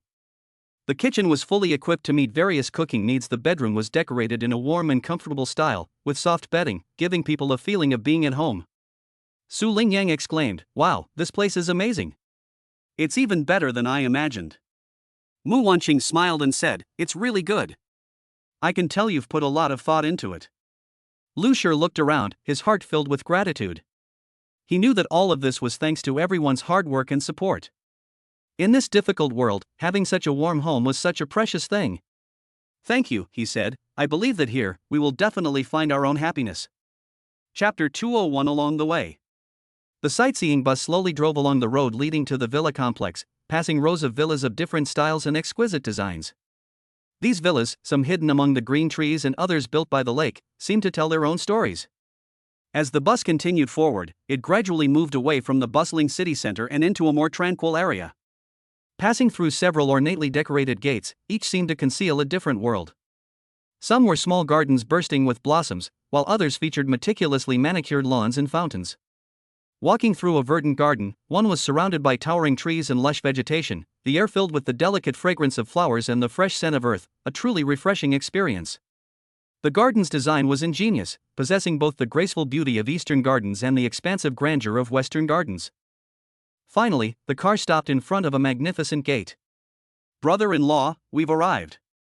Duan Yu stopped the car and gestured for everyone to get out. The gate was tall and imposing, supported by two thick stone pillars, intricately carved with patterns, giving it both solemnity and artistic appeal. A classical plaque hung above the gate, bearing the three large characters Kinjiuju, meaning secluded abode, in seal script, signifying the beautiful, tranquil, and peaceful environment of the place. Lu Shi and his entourage disembarked from the car one after another, looking up at the mansion with expressions of amazement in their eyes. A cobblestone path led to the main gate, lined with evergreen pines and cypresses, creating a solemn atmosphere. At the end of the path stood an exquisite wooden door, its door knockers cast in bronze and shaped like two lifelike facing unicorns. Duan Yu stepped forward and gently knocked on the door knocker a few times. After a short while, the door creaked open, and an elderly butler in a neat uniform appeared in the doorway with a gentle smile on his face. "Welcome to Qingyu residence, please come in." The group followed the old butler into the courtyard, which was deep and well arranged. In the center was a small artificial lake with crystal clear water, surrounded by various exotic flowers and plants, and several artificial hills added to its natural charm. There was a pavilion by the lake, furnished with several rattan chairs and a tea table, clearly a good place for people to rest and enjoy the scenery. Su Lingyang couldn't help but exclaim, "The scenery here is so beautiful, it's like a living painting." Mu Wanqing nodded in agreement. Indeed, every detail reveals the owner's care. Ran Xiaojia looked around curiously, full of interest in everything. "It seems our life from now on is going to be very exciting." Chu Die smiled and said, "This kind of environment is really suitable for living. I hope we can find our own peace here." Lu Shi listened quietly to everyone's discussion, his mind wandering to the future. He knew that although they now had such a wonderful place to live, challenges remained. The world wasn't entirely peaceful, and the base city's security required constant maintenance and development. However, in this small haven, he hoped to bring his family a moment of peace and happiness. The old butler led everyone forward, through an elegantly decorated corridor, to the main entrance of the building. Pushing open the door, they were greeted by a spacious and bright hall, decorated simply yet elegantly, with several paintings and calligraphies by renowned artists hanging on the walls, adding a touch of cultural atmosphere. One side of the hall featured comfortable sofas and a coffee table, while the other side had an open fireplace, ensuring warmth even in the cold winter. Duan Yu explained, "This house is not only beautiful on the outside, but also fully equipped inside. In addition to basic living space, it is also equipped with a gym, study, entertainment room, etc., which can fully meet your various needs." Hearing this, everyone smiled with satisfaction. For them, such a warm and inviting new home was undoubtedly the best gift. Lu Shi took a deep breath, turned to Duan Yu and said, "Thank you, you really thought of everything for us." Duan Yu waved his hand modestly and said, "It's nothing, brother-in-law. As long as you like it." In that moment, Lu Shi felt a long-lost sense of peace and belonging. He knew that no matter how difficult the future might be, as long as his family was by his side, they could face all challenges together. And this quiet abode, nestled deep within the villa complex, was their haven of peace in a turbulent world. Chapter 202 covers a very large area. After Lu Shi and the others got out of the car, they looked up and saw a vast estate before them. The entire estate was surrounded by tall trees, seemingly isolated from the world, a small world of its own. In the center of this green sea stood a 5-story building, strikingly prominent and imposing. This building also occupied a large area, and its numerous windows made it appear both bright and vibrant. The building adopts a postmodern design, using a large amount of glass and steel, giving it a strong sense of technology and futurism. Sunlight reflects off the glass curtain wall, making the building shine like a jewel surrounded by greenery. Its unique shape and material selection not only showcase the owner's taste but also reflect a pursuit of modern quality of life. Wow, this place is so cool! Su Lingyang couldn't help but exclaim, her eyes sparkling with excitement. The others were also stunned by the sight before them, stopping to admire it. Mu Wanqing gently pushed up her glasses, a hint of appreciation in her eyes. The architectural design is truly unique, both artistic and practical. Ran Xiaojia curiously circled the building, occasionally exclaiming in amazement, "Look at these glass curtain walls and those metal structures, they're so creative." Xu Jie smiled and nodded in agreement. Indeed, this design feels very avant-garde, but it is also full of life. Lu Shi stood quietly to the side, his eyes revealing complex emotions. He knew that behind such a beautiful place lay the hard work and wisdom of countless people. He took a deep breath, turned to Duanyu, and said, "Thank you so much for all of this." Duanyu smiled and patted Lu Shi on the shoulder. "Brother-in-law, this is all as it should be. You deserve the best." As people approached the magnificent building, the details began to emerge. At the entrance was a massive automatic door made of transparent reinforced glass, adorned with delicate metal trim, appearing both sturdy and beautiful. Stepping through the door, one was greeted by a spacious and bright hall with gleaming marble tiles on the floor. Several uniquely designed chandeliers hung from the ceiling, their soft, non-glaring light adding a touch of warmth to the hall. One side of the lobby features a reception area furnished with comfortable sofas and coffee tables, while abstract paintings adorn the walls, enhancing the space's artistic atmosphere. The other side houses elevators and staircases leading to each floor. The elevators are entirely glass, offering clear views of the outside scenery and providing users with a unique experience. Lu Shi and the others continued walking along the corridor, discovering that every corner revealed the designer's meticulous attention to detail. Recessed lighting systems were installed on the walls along both sides of the corridor, distributing light evenly and creating a tranquil and harmonious atmosphere. Occasionally, small landscaping arrangements, such as potted plants or art sculptures, could be seen. These delicate designs not only beautified the environment but also brought joy. Upon reaching the heart of the building, they found an open-plan lounge area. Furnished with various casual pieces, including beanbag chairs, bookshelves, and a bar, it catered to diverse needs. Most striking was a large water feature at the center, its gently flowing water creating a soothing ambience that offered a profound sense of relaxation.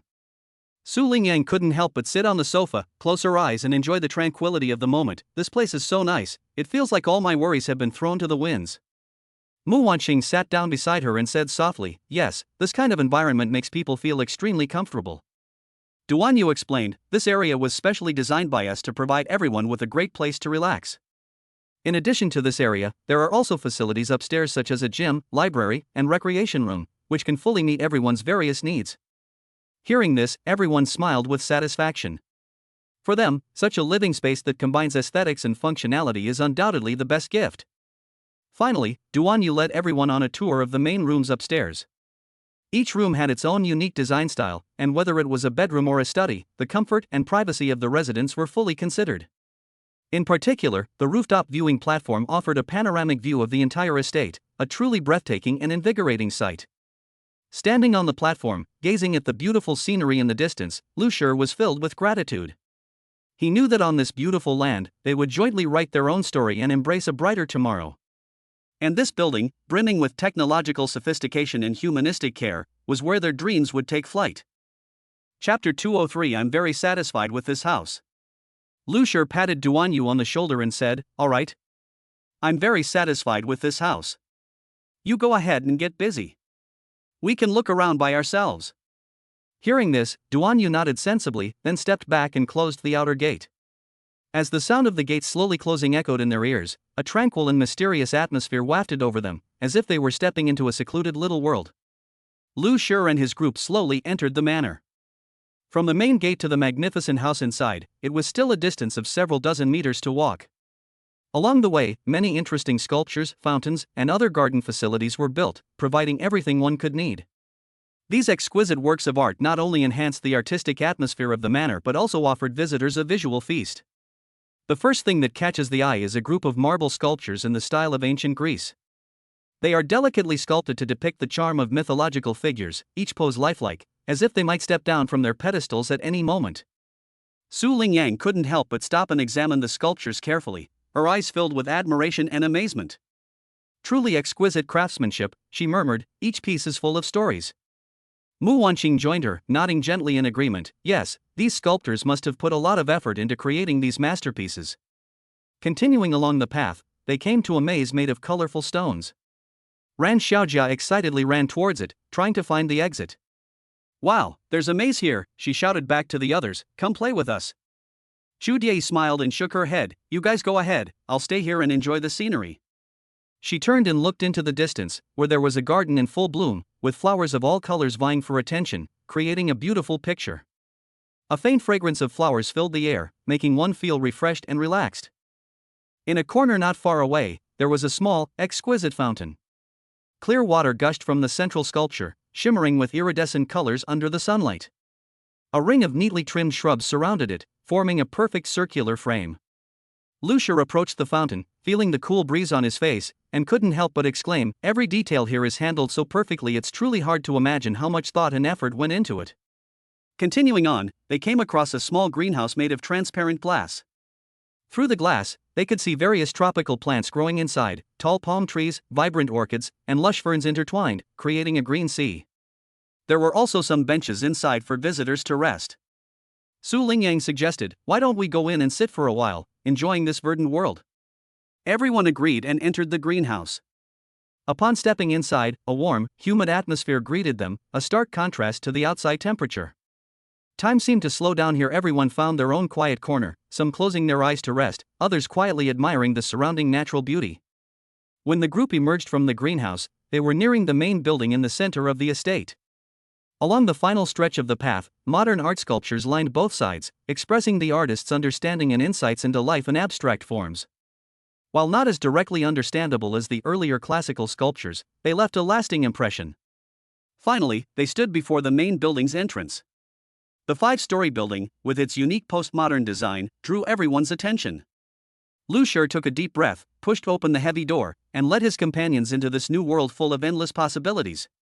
Here, awaiting them was not only a comfortable living environment, but also unforgettable memories and countless beautiful moments. And all of this began the moment they stepped into this manor. Chapter 20. For this place is quite beautiful.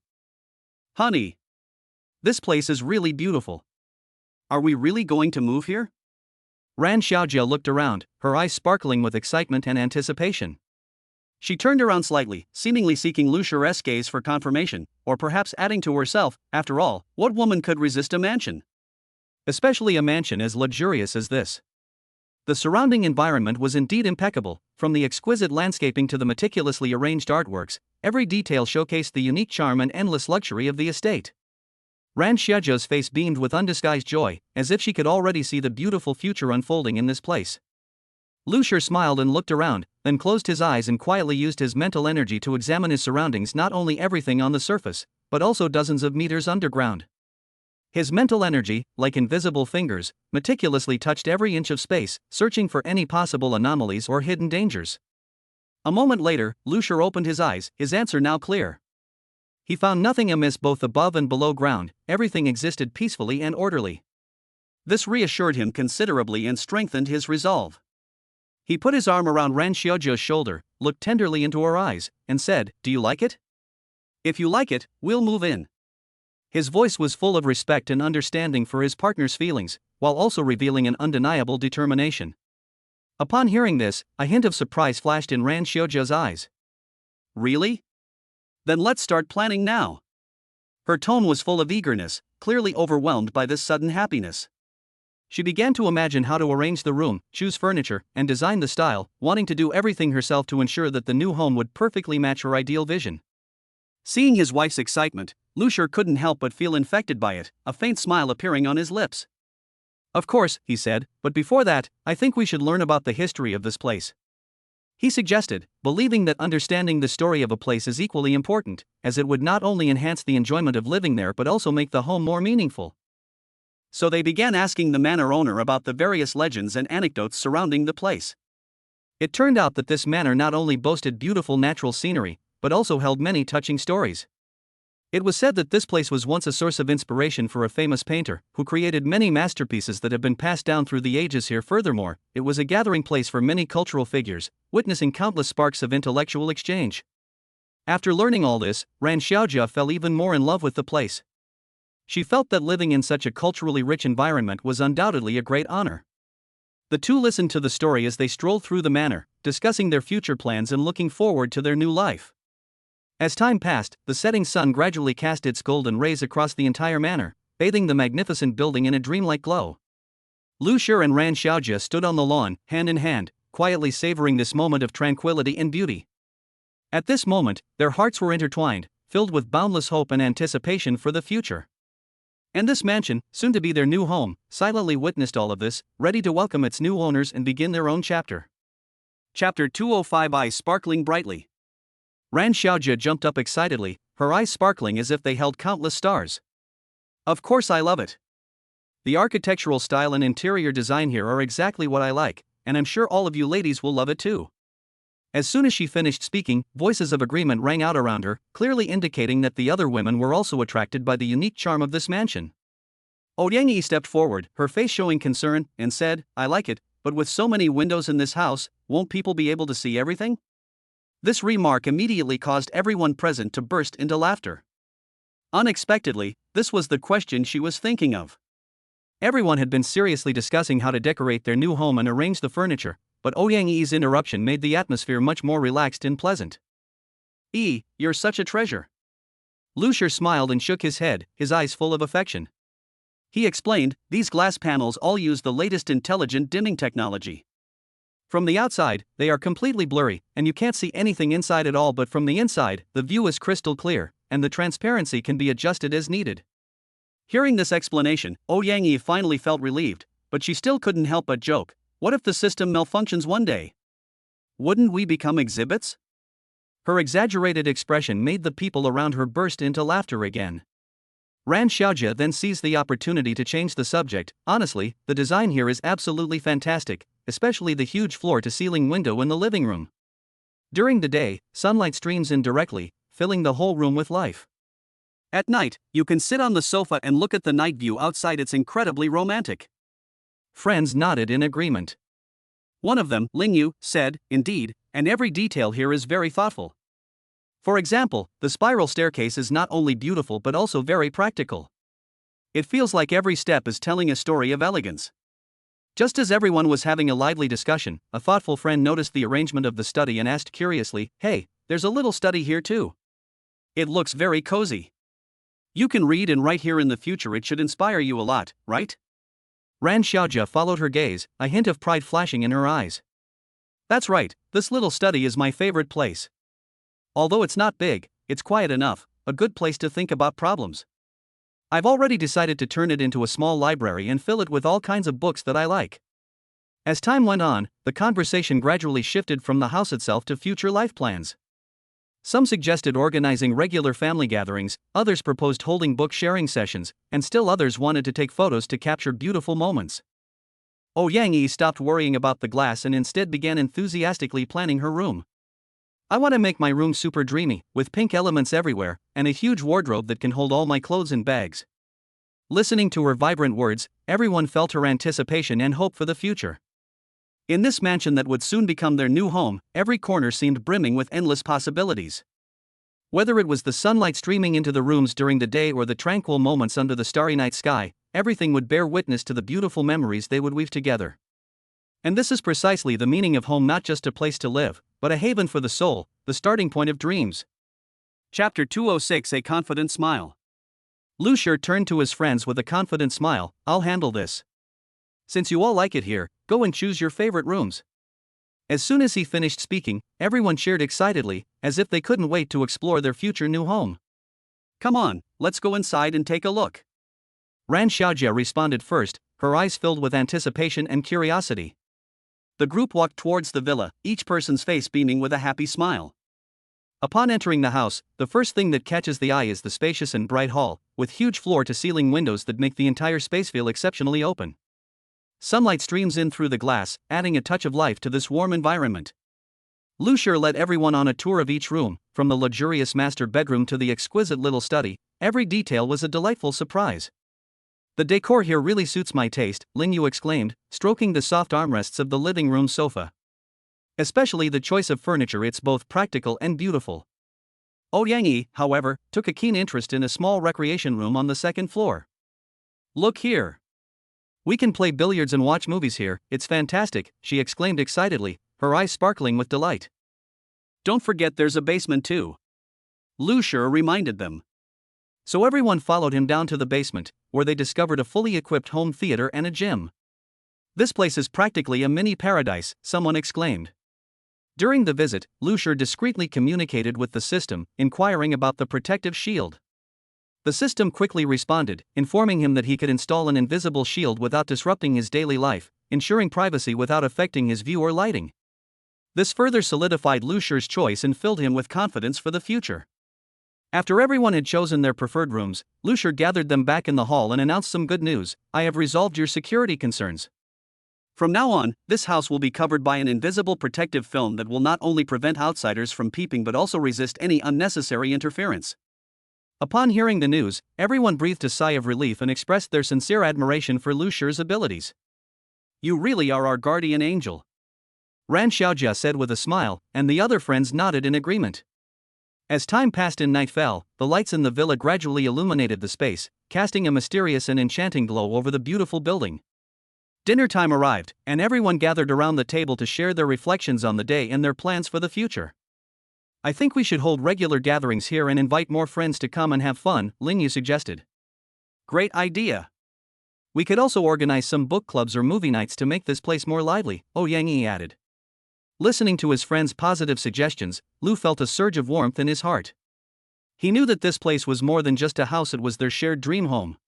Here, everyone could find their own happiness and feel the love and support from one another. On this beautiful night, starlight filled the sky, adding a touch of tranquility and harmony to the hopeful villa. Lucier gazed out the window, silently making a wish that everyone who lived here would find abundant happiness, and that this beauty would last forever. Perhaps this was the ideal life he had been striving for. Chapter 207. The group filed in. The group filed in, followed closely by 6 women: Ran Xiaojia, Ouyang, Xu Die, Mu Wanqing, Liang Jing, and Su Lingyang. Upon entering, they were immediately drawn to the spacious and bright first-floor living room. The room's decor was simple yet elegant, and the large floor-to-ceiling windows not only made the space feel exceptionally open but also provided ample natural light. "Wow, this living room is huge!" Ouyang exclaimed, her voice filled with surprise. "We can hold all kinds of parties here from now on." Next, their gaze shifted to the equally spacious kitchen.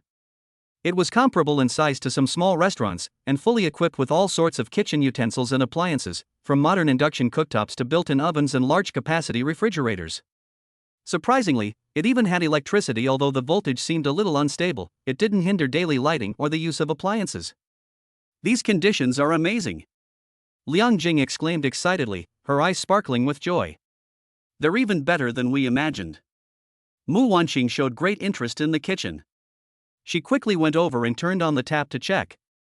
"Wow, this water seems to be filtered too," she exclaimed in surprise, watching the clear water flow through her hands. "It seems the facilities here are very thoughtful." "Yes, it seems the landlord has really put a lot of thought into this." Xu Die nodded in agreement, while curiously looking around at the surroundings. They've even paid attention to the details. Such a place is truly rare. Lucier stood aside, observing everything with a smile.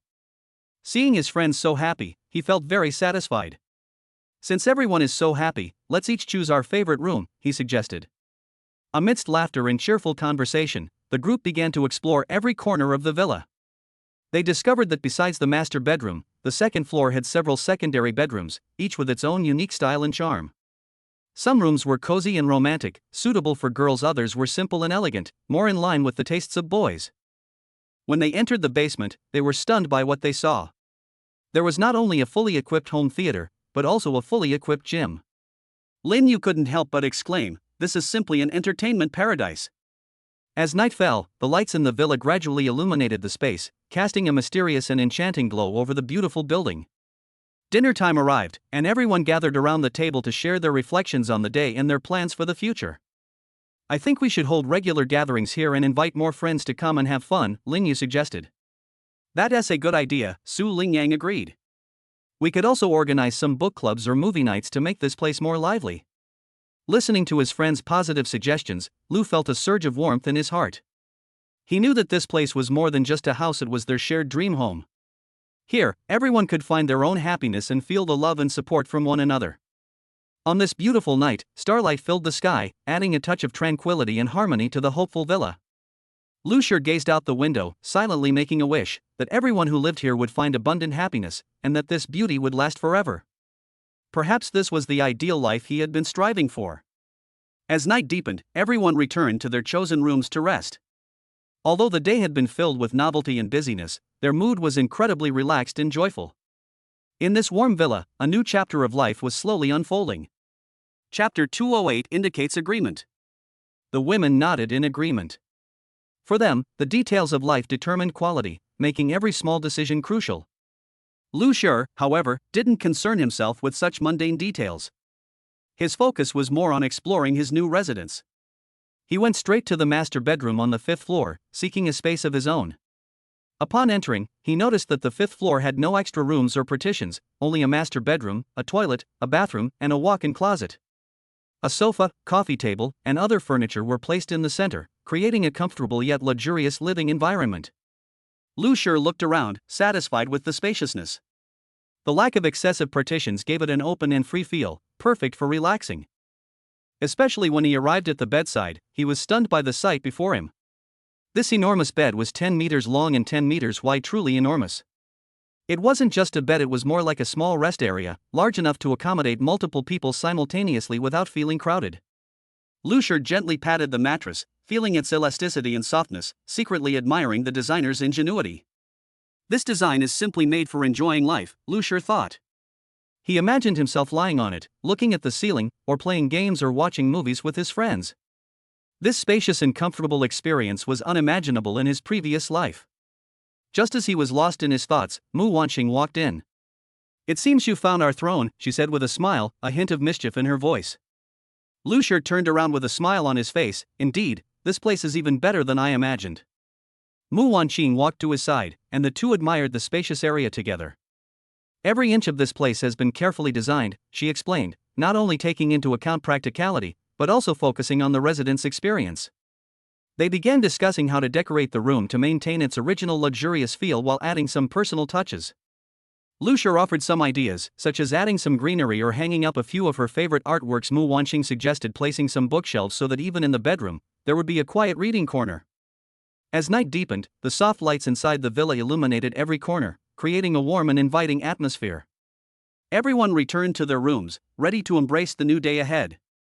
That night, Lu Shi lay in bed and closed his eyes. He could feel his body slowly relaxing, and the weariness in his heart dissipated.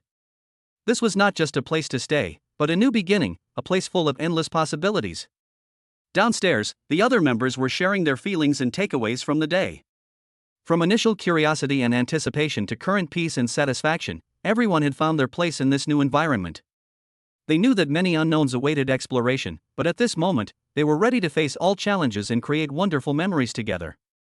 As time went by, the home gradually filled with laughter. Every weekend, they would host small gatherings or events as Lin Yu suggested, deepening their understanding of each other through these interactions and enriching their lives. And it all started that night when Lu Shi gently patted the huge bed and felt this special quality of life. Chapter 209, Leaving the Master Bedroom. Lu Shi left the master bedroom satisfied, praising the bed's comfort. It was not only perfectly firm and springy, but also extremely quiet, making no sound even when turning over. This design undoubtedly greatly improved sleep quality. However, he didn't linger on this comfort, because more surprises awaited him on the top floor. Upon arriving at the top floor, Lu Shi was immediately drawn to its design. The entire space had not only been reinforced but also had an additional layer of insulation. This meant that regardless of winter or summer, the top floor could maintain a relatively comfortable temperature, neither too hot nor too cold. For Lu Shi, who pursues a high-quality lifestyle, this was undoubtedly a significant plus. Standing on the rooftop, Lu Shi had a panoramic view of her new home. From this vantage point, every detail appeared harmonious and unified. The greenery in the garden was arranged in a pleasing, staggered pattern, and the winding paths resembled a vibrant painting. In the distance, the city lights twinkled, reflecting off the warm glow of her own home, creating a beautiful night scene. However, Lu Shi wasn't completely immersed in the beautiful scenery.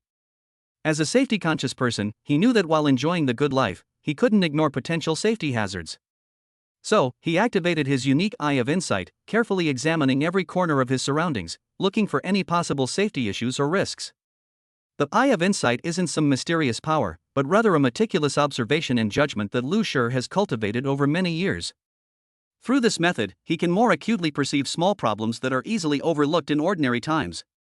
For example, he noticed that although a safety railing was installed in one corner of the rooftop, some connections seemed weak in other areas, the waterproofing appeared perfect, but subtle flaws were still visible from certain angles. These problems, though seemingly insignificant, could become safety hazards under extreme weather conditions. Next, his gaze fell upon the surveillance equipment surrounding the residence. Ensuring these devices were functioning properly was crucial for home security. Lu checked the camera positions, angles, and coverage areas, confirming there were no blind spots. He also tested the alarm system's sensitivity, simulating several emergency situations to verify its timely response and alerting capabilities. In addition to hardware facilities, Lu Shi also considered personnel safety measures. He envisioned various possible emergencies and developed detailed response plans. Whether facing natural disasters such as fires and earthquakes, or sudden threats to personal safety, every family member should know how to quickly and effectively protect themselves and others. As the inspection progressed, Lu Shi gradually felt reassured. Although a few minor issues were discovered, overall, the safety of his new home was quite high. He decided to contact professionals the next day to fix the minor flaws and further enhance the safety of his living space. Back indoors, Lu Shi felt exceptionally relaxed. Today, he had not only discovered many delightful new things, but also created a safer living environment for his family. He knew that only in a safe and worry-free space could he truly enjoy the joy and happiness that life brings. That night, Lu Shi lay in bed, closed his eyes, and his mind drifted back to all the beautiful scenes he had witnessed during the day. From the softness and comfort of that enormous bed, to the satisfaction of overlooking the entire house from the rooftop, to the peace of mind after checking for safety hazards, all of it felt so real and precious. At this moment, his heart was filled with anticipation and longing for the future. He knew that as long as everyone worked together and faced life's challenges, they could create countless wonderful memories in this new home. Chapter 210 is 4 or 5 meters long. Oh! The walls here are high enough, 4 or 5 meters high. But they're not thick enough. Let me add some more. Standing in the courtyard of his new home, Lu Shi surveyed the surrounding walls, silently assessing the existing security measures. Although the walls were already quite high, they were far from sufficient for someone with his special abilities. To ensure the safety of his family and himself, he decided to utilize his unique skills, psychic powers, and metal manipulation to completely upgrade the security of his home. Concentrating his mind, Lu Shi closed his eyes, sensing every piece of steel hidden in his surroundings. Whether they were old scraps of iron discarded in a corner or steel piled up in a warehouse, they were all clearly visible within his perception range. With a soft hum, these scattered steel materials seemed to be drawn by an invisible hand, slowly rising into the air and gathering towards the gate of the compound. Outside the walls, Lu Shi began constructing an impregnable steel defense line. He pieced together and fused the collected steel pieces, forming a solid barrier over half a meter thick. Furthermore, he deliberately extended this defense line 2 meters underground to ensure that no underground intruders could easily penetrate it. Thus, the already high walls surrounding the manor were now further fortified, making it truly impregnable. After completing the outer defenses, Lu Shi turned his attention to the entrance gate. He knew that the gate was one of the most crucial parts of the entire defense system and had to be incredibly heavy to withstand any potential threats. So, he activated his metal-based superpower once again, drawing more steel resources from the surrounding environment. After careful shaping, a brand new gate appeared before everyone's eyes. This gate was not only imposing and solemn in appearance, but more importantly, its weight was astonishing. For an ordinary person to push it open, it would likely require the combined efforts of several strong men. But for Lu Shi, all of this was merely a matter of lifting a finger. Through this renovation, he added an indestructible protective shell to his home. However, Lucier was not satisfied with this. As a perfectionist, he believed that physical protection alone was insufficient to deal with all potential dangers. Therefore, he spent considerable time installing various high-tech monitoring devices on the perimeter wall, including but not limited to high-definition cameras, infrared detectors, and intelligent alarm systems. These devices are connected to the central control system in his home, and once an anomaly is detected, an alarm is immediately triggered, automatically notifying relevant personnel to handle the situation. In addition, Lucier also strengthened the internal security layout. He installed emergency shelters in key locations within his home, equipped with ample food, water, and medical supplies for unforeseen circumstances. He also developed detailed emergency plans for himself and his family, ensuring everyone knew how to act and how to help themselves and others in case of emergencies. As night fell, Lucier stood in front of his house, gazing at the steel defense line he had personally built, his heart filled with a sense of accomplishment. Everything he had done today was not just to enhance his family's security, but also a testament to his abilities and determination. In this uncertain world, only by constantly improving oneself can one better protect everything one cherishes. Back inside, Lucier sat on the sofa, his mind replaying everything that had happened during the day. From the initial observation to the final implementation, every step had been a labor of love. He knew that more challenges might lie ahead, but as long as he remained vigilant and continuously improved and perfected his defense system, nothing could threaten him or his family. Thinking this, Lucier smiled slightly, feeling an unprecedented sense of peace. Tomorrow would be another day, and he looked forward to continuing to explore the unknown world and embracing every surprise life had to offer. Chapter 211 is enough. Not bad. This is enough to withstand ordinary damage even missiles won't be able to break through. Lucier surveyed the reinforced defenses with satisfaction, his heart filled with pride in his achievement. This was not just a physical barrier, but also a psychological guarantee, allowing him and his family to live and work in peace on this land. The location of this manor is exceptionally well chosen. The small hill behind it not only provides a natural barrier but also bestows upon its residents a special sense of security. From a feng shui perspective, a mountain symbolizes stability and support, while the artificial lake in front represents wealth and vitality. This layout aligns with natural aesthetics while fulfilling people's needs for security and privacy. The artificial lake, not far from the main entrance, shimmers under the sunlight, adding a touch of dynamism and energy to the entire environment.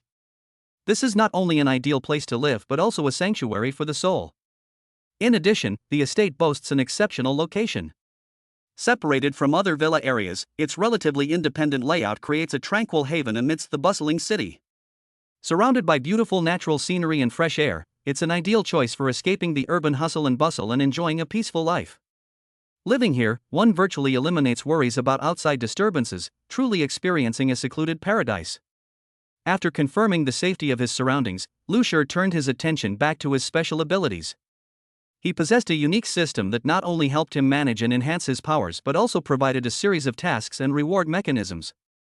By completing tasks, he could obtain various resources, which were crucial for further strengthening his abilities and protecting his home. With this in mind, Lucier quickly entered his consciousness space and began checking the latest information in the system. The first thing he saw was a brand new task list, listing several tasks to be completed. Some required him to explore unknown areas in the real world and collect rare materials, others required him to cooperate with other people with special abilities to solve some tricky problems. Each task was full of challenges, but also came with generous rewards. Besides the missions, Lucier also noticed some new skill and equipment unlock options appearing in the system. As his personal abilities continued to improve, he could now access higher levels of power and technology. For example, there was a skill called Energy Shield, which could provide temporary protection for himself or others in emergencies, and a high-tech invisibility cloak, which could effectively evade enemy tracking. These new discoveries excited Lucier, but also made him realize that the responsibilities on his shoulders had become even greater.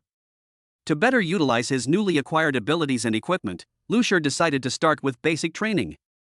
He knew that only a solid foundation could guarantee sufficient ability to cope when facing a real crisis.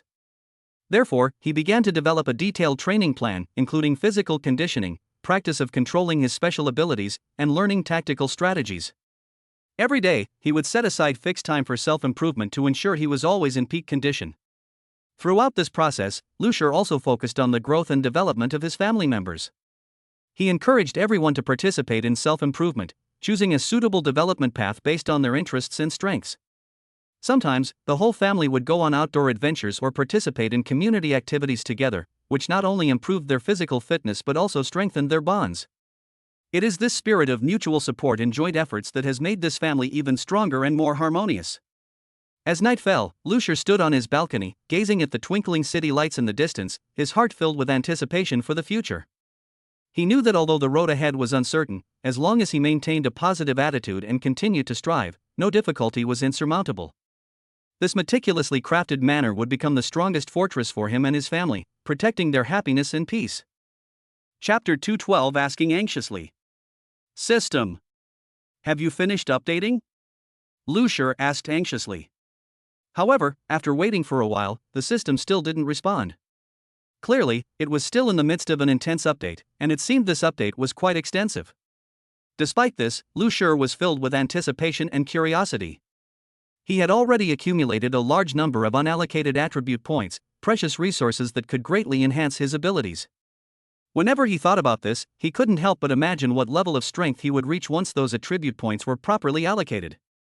Especially when facing that powerful enemy who had once almost driven him to despair, the Corpse King, would he have the strength to fight back? Recalling his first encounter with the Corpse King, Lucier still felt a lingering sense of powerlessness. The Corpse King not only possessed superhuman strength, but its regenerative abilities and combat intelligence were equally terrifying. That experience was like a nightmare, but it also became a driving force for him to keep moving forward. To avoid repeating that mistake, Lucier decided to dedicate himself fully to improving himself after this upgrade.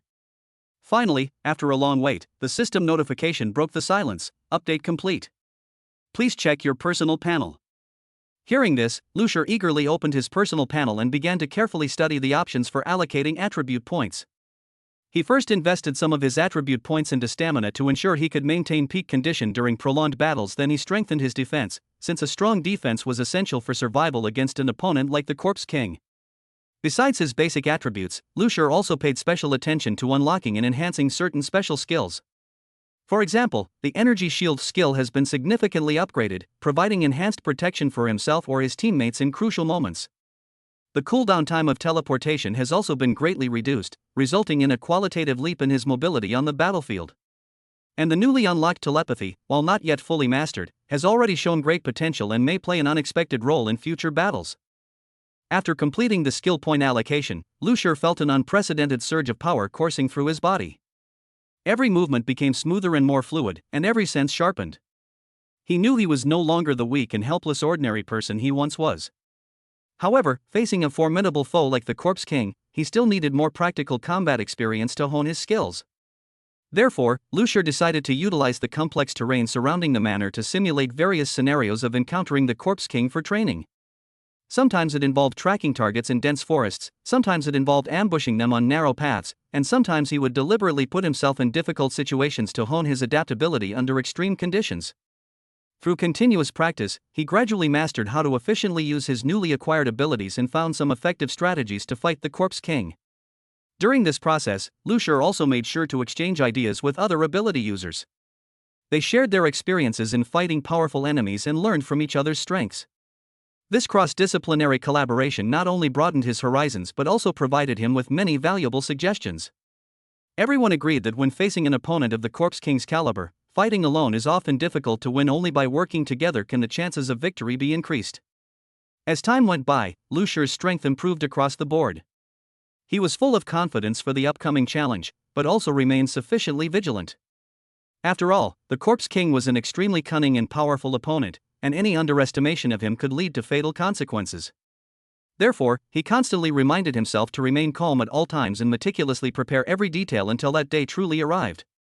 In the stillness of the night, Lucier stood in the courtyard, gazing at the starry sky and silently making a wish. He knew that the road ahead was still long and arduous, but he believed that as long as he persevered, he would one day be able to defeat the Corpse King and protect this peaceful home that belonged to them. Chapter 213, crisp and pleasant. Just as Lucier was lost in thought, the system's clear and melodious voice suddenly rang out, interrupting his thoughts. This time, the system's tone was completely different from before, becoming more mature and alluring. If the previous system voice was like an innocent little girl, then the current voice was like a young woman who had just turned 18, full of vitality and magnetism, with a touch of playful lilting. Ding! Congratulations, host, system upgrade complete. Ding! Congratulations, host. All unallocated attribute points have been allocated. Upon hearing this, Lu Shur was startled, followed by barely concealed excitement. Damn! She's back! She's back! He almost shouted with joy. This update not only brought a completely new experience, but more importantly, those long accumulated unallocated attribute points were finally properly handled. The system seemed to sense Lu Shur's inner turmoil and continued in its captivating voice. After this update, the host will gain a series of new skill and ability enhancement options. Furthermore, based on your previous combat data and personal preferences, we have recommended the most suitable stat allocation plan for you. Would you like to view the details? Without hesitation, Lu Shur chose to confirm. As he made his selection, detailed panels appeared before him, displaying his newly acquired abilities and the specific parameters of each. These changes were not merely numerical increases, they represented a substantial leap in Lu Shur's strength. The first thing that catches the eye is the significant increase in attack power, which allows him to handle enemies with greater ease. Next is the enhanced defense, elevating his survivability to a new level. In addition, several newly unlocked skills have caught Lu Shur's attention. Soul Shockwave can inflict massive mental damage on surrounding enemies at crucial moments, while Shadow Step allows him to greatly increase his movement speed for a short period, making it ideal for escaping or chasing enemies. Just as Lu Shur was basking in the joy brought by his new ability, the system reminded him again, it is worth noting that zombies can also evolve by devouring their own kind. Their evolution speed may be no less than that of humans, and may even be faster in some cases. Therefore, the host must not let his guard down. These words were like a bucket of cold water poured over Lu Shur's head, quickly calming him down from his excitement.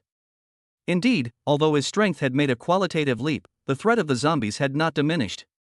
Especially the Zombie King, as the top existence among zombies, each of its evolutions meant an even greater challenge. To better prepare for the impending crisis, Lu Shur decided to use this time for more in-depth training. He began experimenting with combining new and old skills, exploring how to maximize their effectiveness in actual combat. At the same time, he also realized that individual strength was far from enough. Only by uniting with more superhumans could they truly combat the threat posed by the zombie horde. So, in the days that followed, Lu Shur not only focused on self-improvement but also actively collaborated with other survivors. Together, they researched the best strategies for fighting zombies and shared their experiences and techniques.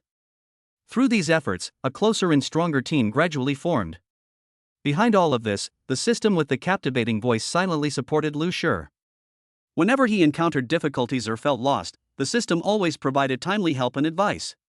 Gradually, Lu Shur discovered that this voice was not only a source of power for him, but also a reliable companion on his journey.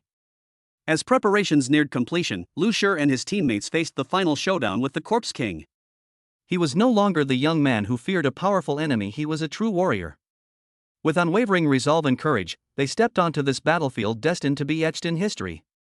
Whatever awaited them, Lu Shur was prepared to meet the challenge, for he knew that as long as there was light in his heart, nothing could stop him from moving forward. Chapter 2:14 In My Heart. Upon hearing the system's magnetic voice, Lu Shur felt an overwhelming surge of excitement. She's here. She's finally back. And she seems quite different, as if she's truly grown up a lot. This wasn't just because of the change in her voice, but also because the power behind it made Lu Shur feel incredibly grounded. Ding! The system's voice was crisp and pleasant. Congratulations, host. Your strength has increased by 200,000 plus and your mental strength has increased by 200,000 plus. You have been upgraded from the mid-level war general to the early-level war god. Congratulations, host. Your speed has increased to 2,340 meters per second, reaching the speed of sound. Upon hearing this exciting news, Lu Shur almost cheered. Great, he murmured to himself, his face beaming with an undisguised smile. This meant that his strength had increased like never before, and he was no longer the insignificant figure struggling to survive in the face of zombies. For details, please check your personal profile page, the system gently prompted. Lu Shur immediately focused his attention, and a detailed attribute panel quickly appeared before his eyes. Every number and every improvement in ability was clearly visible, as if telling the story of a legendary journey. His strength surpassed the 200,000 mark, meaning he was virtually fearless in hand-to-hand combat. His mental strength also increased significantly, enhancing not only his control over various supernatural abilities but also, to some extent, improving his perception range and accuracy.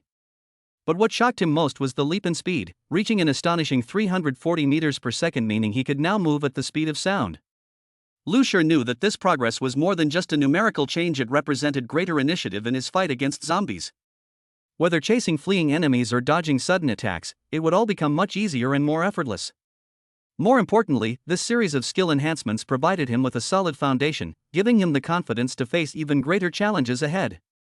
Just as he was basking in the power of his newfound abilities, the system's reminder sounded again. Host, please note that although your strength has significantly improved, zombies are also constantly evolving. Especially those high-level zombies, they may have already mastered abilities beyond common sense. Therefore, please remain vigilant in future battles. These words served as a wake-up call, quickly bringing Lucier, who had been somewhat complacent, back to his senses. Indeed, the world was far more cruel and complex than he had imagined. Even though he had now reached a new level, the unknown ahead was still fraught with danger and challenges. To better understand his current situation and formulate corresponding strategies, Lucier began to carefully study the various data on his personal profile page. In addition to the improvement of his basic attributes, he also discovered some new skills and special abilities that he had not noticed before. For example, telepathy allows him to read other people's thoughts within a certain range, and teleportation, although each use consumes a lot of stamina, it can be a lifesaver in critical moments. As Lucier gained a deeper understanding of his own abilities, he gradually realized that individual strength was far from sufficient.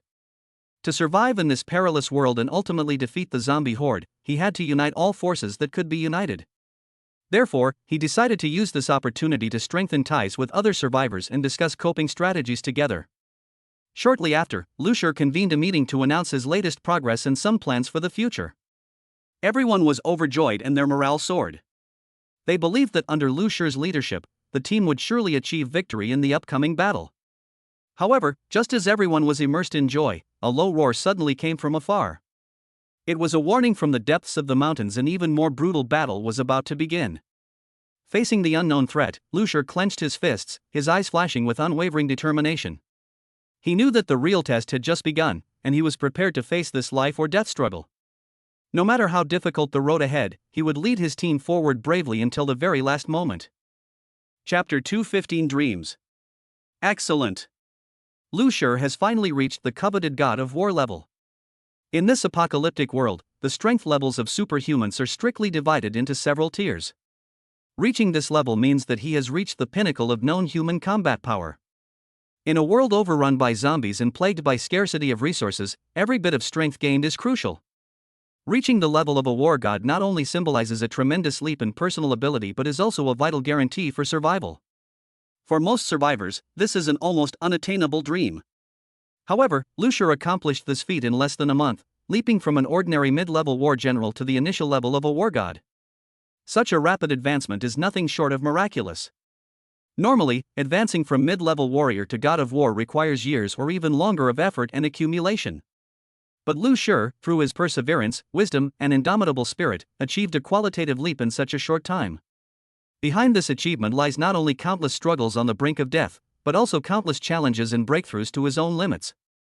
While the God of War level represents the highest combat power known to humankind, it may only be the tip of the iceberg for truly powerful beings. After all, in this post-apocalyptic world full of unknowns, many mysteries await exploration. As for strength beyond the God of War level, it remains shrouded in mystery, its true form and power unknown to anyone. Lucier knew that although he had reached the pinnacle of human capabilities, it didn't mean he could rest easy. On the contrary, with his increasing strength, the challenges he faced would become even more severe. Especially the higher-level zombies, who seemed to be constantly evolving, possessing even more bizarre and powerful abilities. To survive this endless battle and ultimately find a way to resolve this crisis, he needed to continuously learn and improve. At the same time, Lucier began to consider how to use this newly acquired power to help other survivors. After all, in this difficult era, going it alone is unsustainable. Only by uniting and fighting together against external enemies can a new dawn be seen. Therefore, he decided to share his experiences and insights with everyone in the team, encouraging them not to give up hope and to continue striving to improve themselves. In the days that followed, Lucier led his team into a new round of training and preparation. They not only had to contend with the ever-present threat of zombie hordes, but also prepare thoroughly for the larger-scale battles to come. Every simulation exercise, every tactical discussion, was aimed at gaining the upper hand in actual combat and protecting every life. As time went on, Lucier gradually realized that in addition to improving his personal skills, it was even more important to cultivate an indomitable spirit. This spirit not only inspired him to forge ahead but also inspired everyone around him, encouraging them to face difficulties without flinching or fear. It was precisely with this belief that he and his team were able to find hope in countless desperate situations and write their own legendary story. The future remains uncertain, but Lucier firmly believes that as long as there is light in one's heart, nothing can stop one's progress. No matter how many difficulties and obstacles lie ahead, he will join hands with his companions and prove with practical actions that even if the world falls into darkness, humanity will never lose hope. Chapter 216: The Physical Education Teacher. Lucier was once just an ordinary physical education teacher, living a simple yet fulfilling life before the apocalypse. Besides teaching his students how to exercise and enjoy sports, he also devoted time to his own training to maintain his physical condition. However, no one could have imagined that this seemingly ordinary person would stand out in the brutal trials of the apocalypse, ultimately overcoming a chasm that countless people could not cross in a lifetime, or even several lifetimes, becoming a true human war god. The transformation from a physical education teacher to a god-like superhuman was not achieved overnight. In the early days of the apocalypse, resources were scarce, zombies roamed freely, and every outing could mean a life or death ordeal. Lucier, like other survivors, initially experienced countless moments of despair and struggle. But he did not give up, and with his solid physical foundation and unwavering willpower, he gradually figured out his own way of survival. During this process, Lucier encountered many unimaginable difficulties. Food shortages, water pollution, harsh weather, and the ever-present threat of zombie attacks constantly pushed his limits. But it was in this environment that he learned how to utilize all available resources to protect himself and his companions. Whether it was finding safe shelters or crafting simple weapons and equipment, he did everything himself, constantly accumulating experience. As time went on, Lucier began to realize that relying solely on physical strength was no longer sufficient to cope with the increasingly severe threats. Therefore, he began to try and learn various supernatural abilities. Initially, progress was slow, and many times he even felt completely lost, but he never stopped exploring. Through continuous practice and summarization, he gradually mastered how to combine his physical advantages with his supernatural abilities to create a unique fighting style. After a long period of hard work and struggle, Lucier finally overcame numerous difficulties and reached the level of a war god. This achievement is not only a huge affirmation of his personal abilities, but also a great encouragement to all those who struggle in adversity. He proved with his actions that no matter how humble the starting point, as long as one has firm belief and unremitting efforts, there are no difficulties that cannot be overcome. Lucier now stands at the pinnacle of known human combat power, but this is not the end, but a new beginning. Facing the unknown future, he knows that many more challenges await him to conquer. Although the God of War level is already an invincible existence in the eyes of ordinary people, for those truly powerful unknown forces, this may only be the beginning. To better protect everyone around him, Lucier decided to pass on his experience and knowledge to more people willing to learn. He established a small training camp specifically to help those with potential supernatural abilities improve their strength. Here, he not only teaches everyone how to enhance their abilities, but more importantly, he cultivates a never-give-up spirit. In daily training, Lucier always leads by example, personally demonstrating each movement and patiently answering every question. He deeply understands that in this dangerous world, only by uniting and progressing together can we truly improve our chances of survival.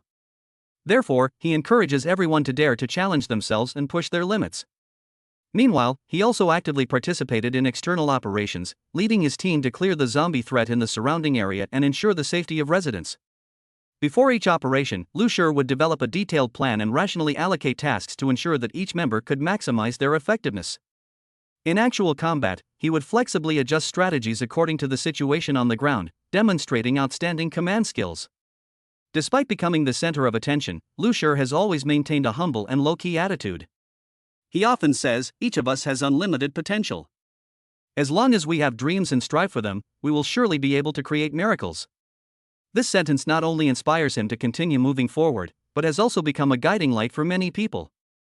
Looking back on that arduous journey, Lucier is filled with emotion. From an ordinary physical education teacher to a human warrior, the road has been filled with sweat and tears, but it is precisely these experiences that have made him stronger. He knows that the road ahead is still long and full of uncertainties, but he believes that as long as there is light in one's heart, nothing is insurmountable. Now, he is carrying this belief, preparing to embrace an even more glorious tomorrow. Chapter 217: A Radiant Smile. Lu Shur descended the stairs, a relaxed and cheerful smile on his face. Looking at the women gathered together, whispering softly, he felt a surge of warmth in his heart. This refuge was a safe haven they had built together here, each of them had found their own space. "Have you chosen your rooms yet?" Lu Shur walked between them and asked softly. There was a hint of anticipation in his voice. After all, everyone had been struggling to make a living these past few days, and now they finally had the opportunity to settle down and choose their own private space. Upon hearing this, the women were taken aback at first, then blushed slightly. Ran Xiaojia was the first to react. She stepped forward, took Lu Shur's arm, and winked playfully, saying, "It's nothing, we sisters were just having a private chat." "Where did you go, honey?" "I was just walking around and reinforced the outer wall a bit," Lu Shur replied with a smile, gently patting Ran Xiaojia's hand. "Since everyone is so happy, it seems you're in a good mood." "Of course." Li Shui, who was standing to the side, interjected, "Today we finally have a safe place to rest, no more worrying about sudden zombie attacks, and we can have our own little world. It feels so good." Hearing Li Shui's words, the other girls nodded in agreement. In this post-apocalyptic world, finding such a relatively safe place was already extremely difficult, let alone having their own room. For them, this meant not only material satisfaction but, more importantly, spiritual comfort. At this moment, Lin Yeye also came over, her eyes sparkling with excitement. "Honey, have you thought about giving each room a name? It would make it feel more like home." Upon hearing this, Lu Shur couldn't help but chuckle. "Let you decide on the name. After all, this is your own little world, and how you decorate and name it should be up to you." "That one tea do." Wang Fong immediately objected. "Although it's our room, it's also part of the whole team. We should discuss it together, that's how we show unity and teamwork." Upon hearing this, all the women agreed that Wang Fong's words made a lot of sense. So, they began a lively discussion. Everyone offered their ideas and suggestions. Some wanted to name it after their favorite color, while others hoped to use a plant or animal as a symbol. The atmosphere was very lively, filled with laughter. Amidst the laughter and joy, Lu Shur stood quietly to the side, silently watching these lovely girls. In his eyes, they were not only comrades in arms, but also family. Although the outside world was still full of danger and uncertainty, at this moment, this place was filled with warmth and hope. Actually, no matter what we end up called, the most important thing is that we can support each other and face all the challenges of the future together. After Lu Shur said this, the room fell silent instantly. Everyone looked up at him, their eyes filled with deep agreement. "That's right," Ran Xiaojia broke the silence first. "No matter what happens, we will always stand together." And so, on this special day, not only did everyone choose names for their rooms, but more importantly, the bonds between them were strengthened. As night fell, the shelter was brightly lit, becoming a beacon in the darkness, guiding all the lost souls on their way. For Lu Shur, however, this day held far greater significance. It marked a new beginning, a new chapter brimming with hope and possibility was slowly unfolding. He knew the road ahead was still long and fraught with uncertainty, but as long as there was love in his heart, nothing was insurmountable. Now, carrying this belief, he prepared to embrace an even more glorious tomorrow. Chapter 218, Going Abroad. Lu Shur took the girls' hands and walked outside. "Come on, let's go back and bring the rest of you over." Although they had found a relatively safe shelter and chosen their rooms, many of their companions were still scattered throughout the city. In this apocalyptic world, nothing was more important than reunion. Once outside the gate, there were no other means of transportation nearby. Just as everyone was starting to worry, they discovered a sightseeing vehicle left behind by Duanyu, the key still in the ignition. This was undoubtedly a pleasant surprise, as in this era of extreme resource scarcity, even the smallest convenience was incredibly precious. Lu Shur got into the driver's seat and waved to everyone, saying, "Come on. Everyone, get in the car. I'll take you on a half-day tour of the city." His tone was full of anticipation and ease, as if he wanted everyone to temporarily forget the cruelty of the outside world. "Wow, great!" Ouyang exclaimed excitedly, quickly sitting down next to Lu Shur, her face beaming with a long-lost smile. The other girls also got into the car one after another, and the car was immediately filled with laughter. For them, this kind of simple joy had long become a luxury. The sightseeing bus started slowly, moving at a leisurely pace. Lu Shur carefully steered the vehicle, trying to avoid the bumpy roads and obstacles scattered on the street. Although the vehicle traveled smoothly, the scene seen through the window was still somber. Abandoned shops and residences lined both sides of the street, with occasional dilapidated billboards swaying in the wind, seemingly telling tales of past prosperity and present desolation. Honey, why do you think Duan you left the car here? Ran Xiaojia asked curiously. Her words immediately silenced the car as everyone fell into deep thought. Indeed, in this perilous world, abandoning a vehicle that provides mobility is not an easy decision. Maybe he had some urgent business to attend to and didn't have time to drive the car away, Lin Yeye said softly, trying to find a reasonable explanation for the problem. But there was also worry in her words. After all, in this era, every sudden change could mean new dangers. Regardless, now that we have this car, it will be much easier to pick up the others. Li Shui broke the silence, her voice revealing a hint of determination. Indeed, whatever Duan Yu's reasons for keeping the car, it had now become an important tool to help them complete this special mission. As the sightseeing bus continued its journey, the surrounding environment grew increasingly desolate. The once bustling commercial district was now a deathly silence, with only the occasional stray cat or dog scavenging for food among the ruins. Even so, the atmosphere inside the bus remained remarkably pleasant. The women admired the scenery outside the window while sharing memories and stories, trying to find strength in these beautiful recollections. I remember back then, I often came here to shop with my friends, Wang Fong said with deep emotion, pointing to a shopping center in the distance that had been forgotten by time. A faint sadness lingered in her eyes, but it was also mixed with hope for the future. Yes, I always felt like these days would never end. Who would have thought this day would come, Ran Xiaojia echoed. However, she quickly adjusted her emotions and turned to Lu Shi, saying, but now that you're by my side, it doesn't feel so scary anymore. Hearing this, Lu Shi felt a surge of warmth in his heart. He knew that in this difficult time, what everyone needed most was mutual support and encouragement. So, he smiled and replied, as long as we are united, there is no difficulty we cannot overcome. What we need to do next is to find everyone as soon as possible and return together to our shelter. Just then, the tour bus suddenly stopped. A group of wandering zombies appeared ahead, blocking their path. A tense atmosphere immediately filled the bus, but no one showed fear. Instead, everyone quickly composed themselves, preparing to deal with the potential threat. It seems we'll have to take a slightly different route, Lu Shi calmly analyzed. He then carefully maneuvered the sightseeing vehicle, choosing a safer route to continue. Although the road ahead remained challenging, they were filled with confidence, believing that as long as they worked together, they would eventually find all their lost companions and embrace a new life together. Chapter 219 Moving slowly forward. As the sightseeing bus slowly moved forward, the scenery along the way gradually changed. The once desolate and abandoned city streets began to come alive. Construction was underway in many places. Some simple building frames were already taking shape, and workers were busy moving about among them, filling the air with a sense of new hope. As Lu Shi and his group passed a construction site, a young worker saw them, a flicker of excitement in his eyes, as if he wanted to shout a greeting. However, his companion quickly reached out and pressed his head down, hissing, "Are you looking for trouble? Get back to work." The young worker looked defiant but didn't dare disobey, only stealing glances at Lu Shi and his companions a few times while burying himself in his work. Such incidents were commonplace on the road. It seems the world hasn't completely lost hope, Yang Yi said softly, her voice tinged with a mixture of emotion and relief. Indeed, seeing people working hard to rebuild their homes undoubtedly warmed everyone's hearts.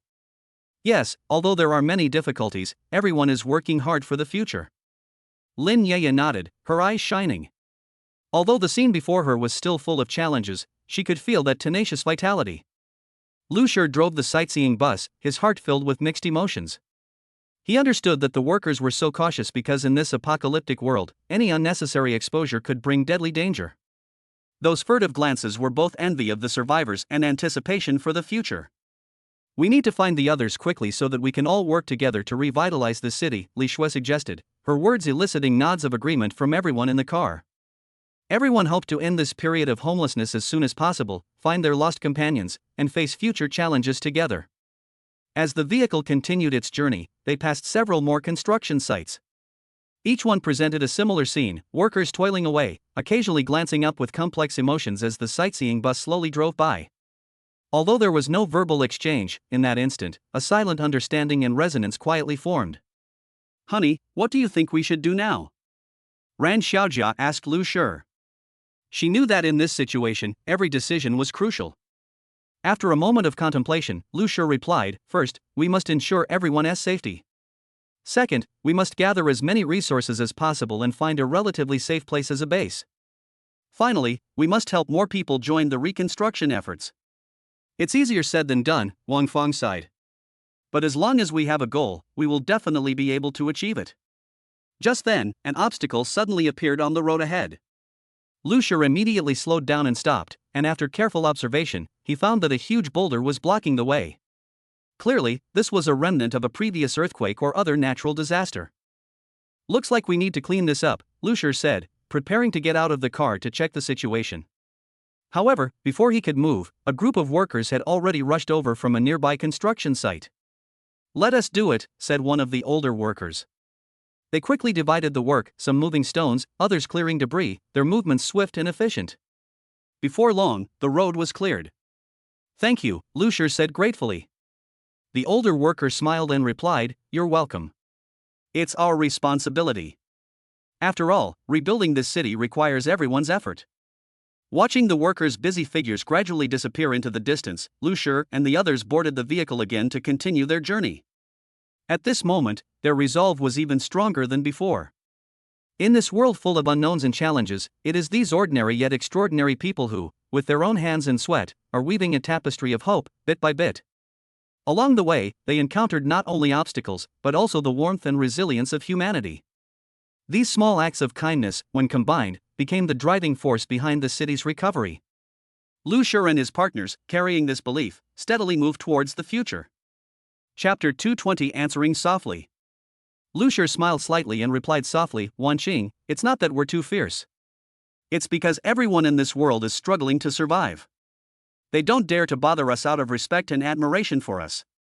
Indeed, every corner along the way revealed people's respect and love for Lucier. Every statue in the square bore his likeness. These statues served as beacons in people's hearts, guiding their way forward. Before these statues, one could often see people pausing to gaze, their eyes filled with reverence and longing. Mu Wanqing nodded. After listening, she understood the deeper meaning. But as a gentle and compassionate person, she still hoped to bridge the gap with ordinary people.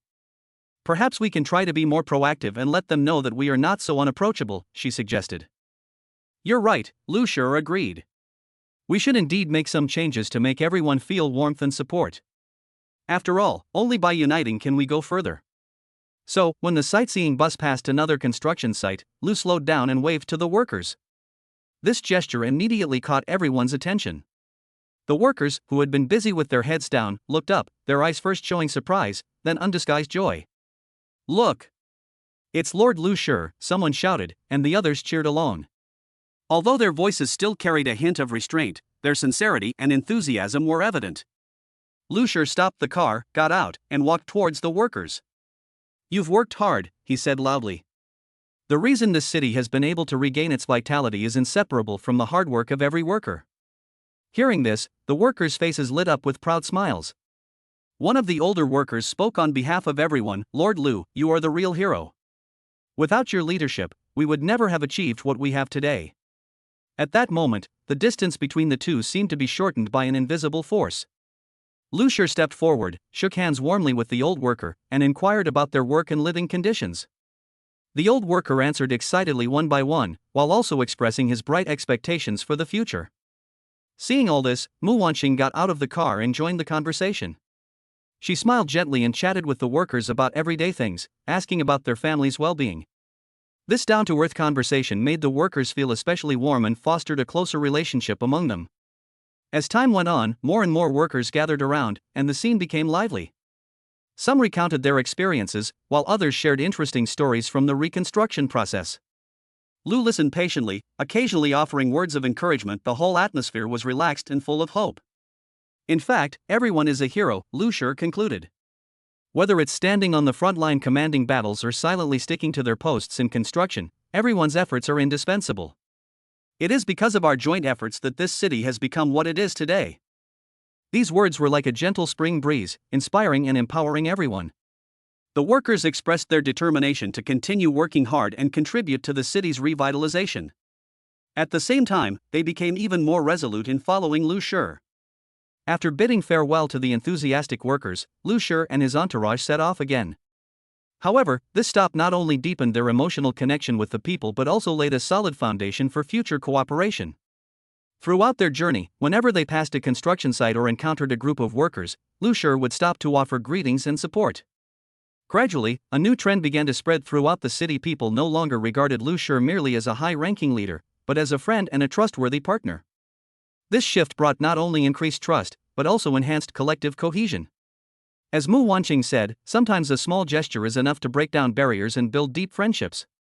And on the road to rebuilding this city, every bit of understanding and care will become a driving force, leading everyone towards a bright future.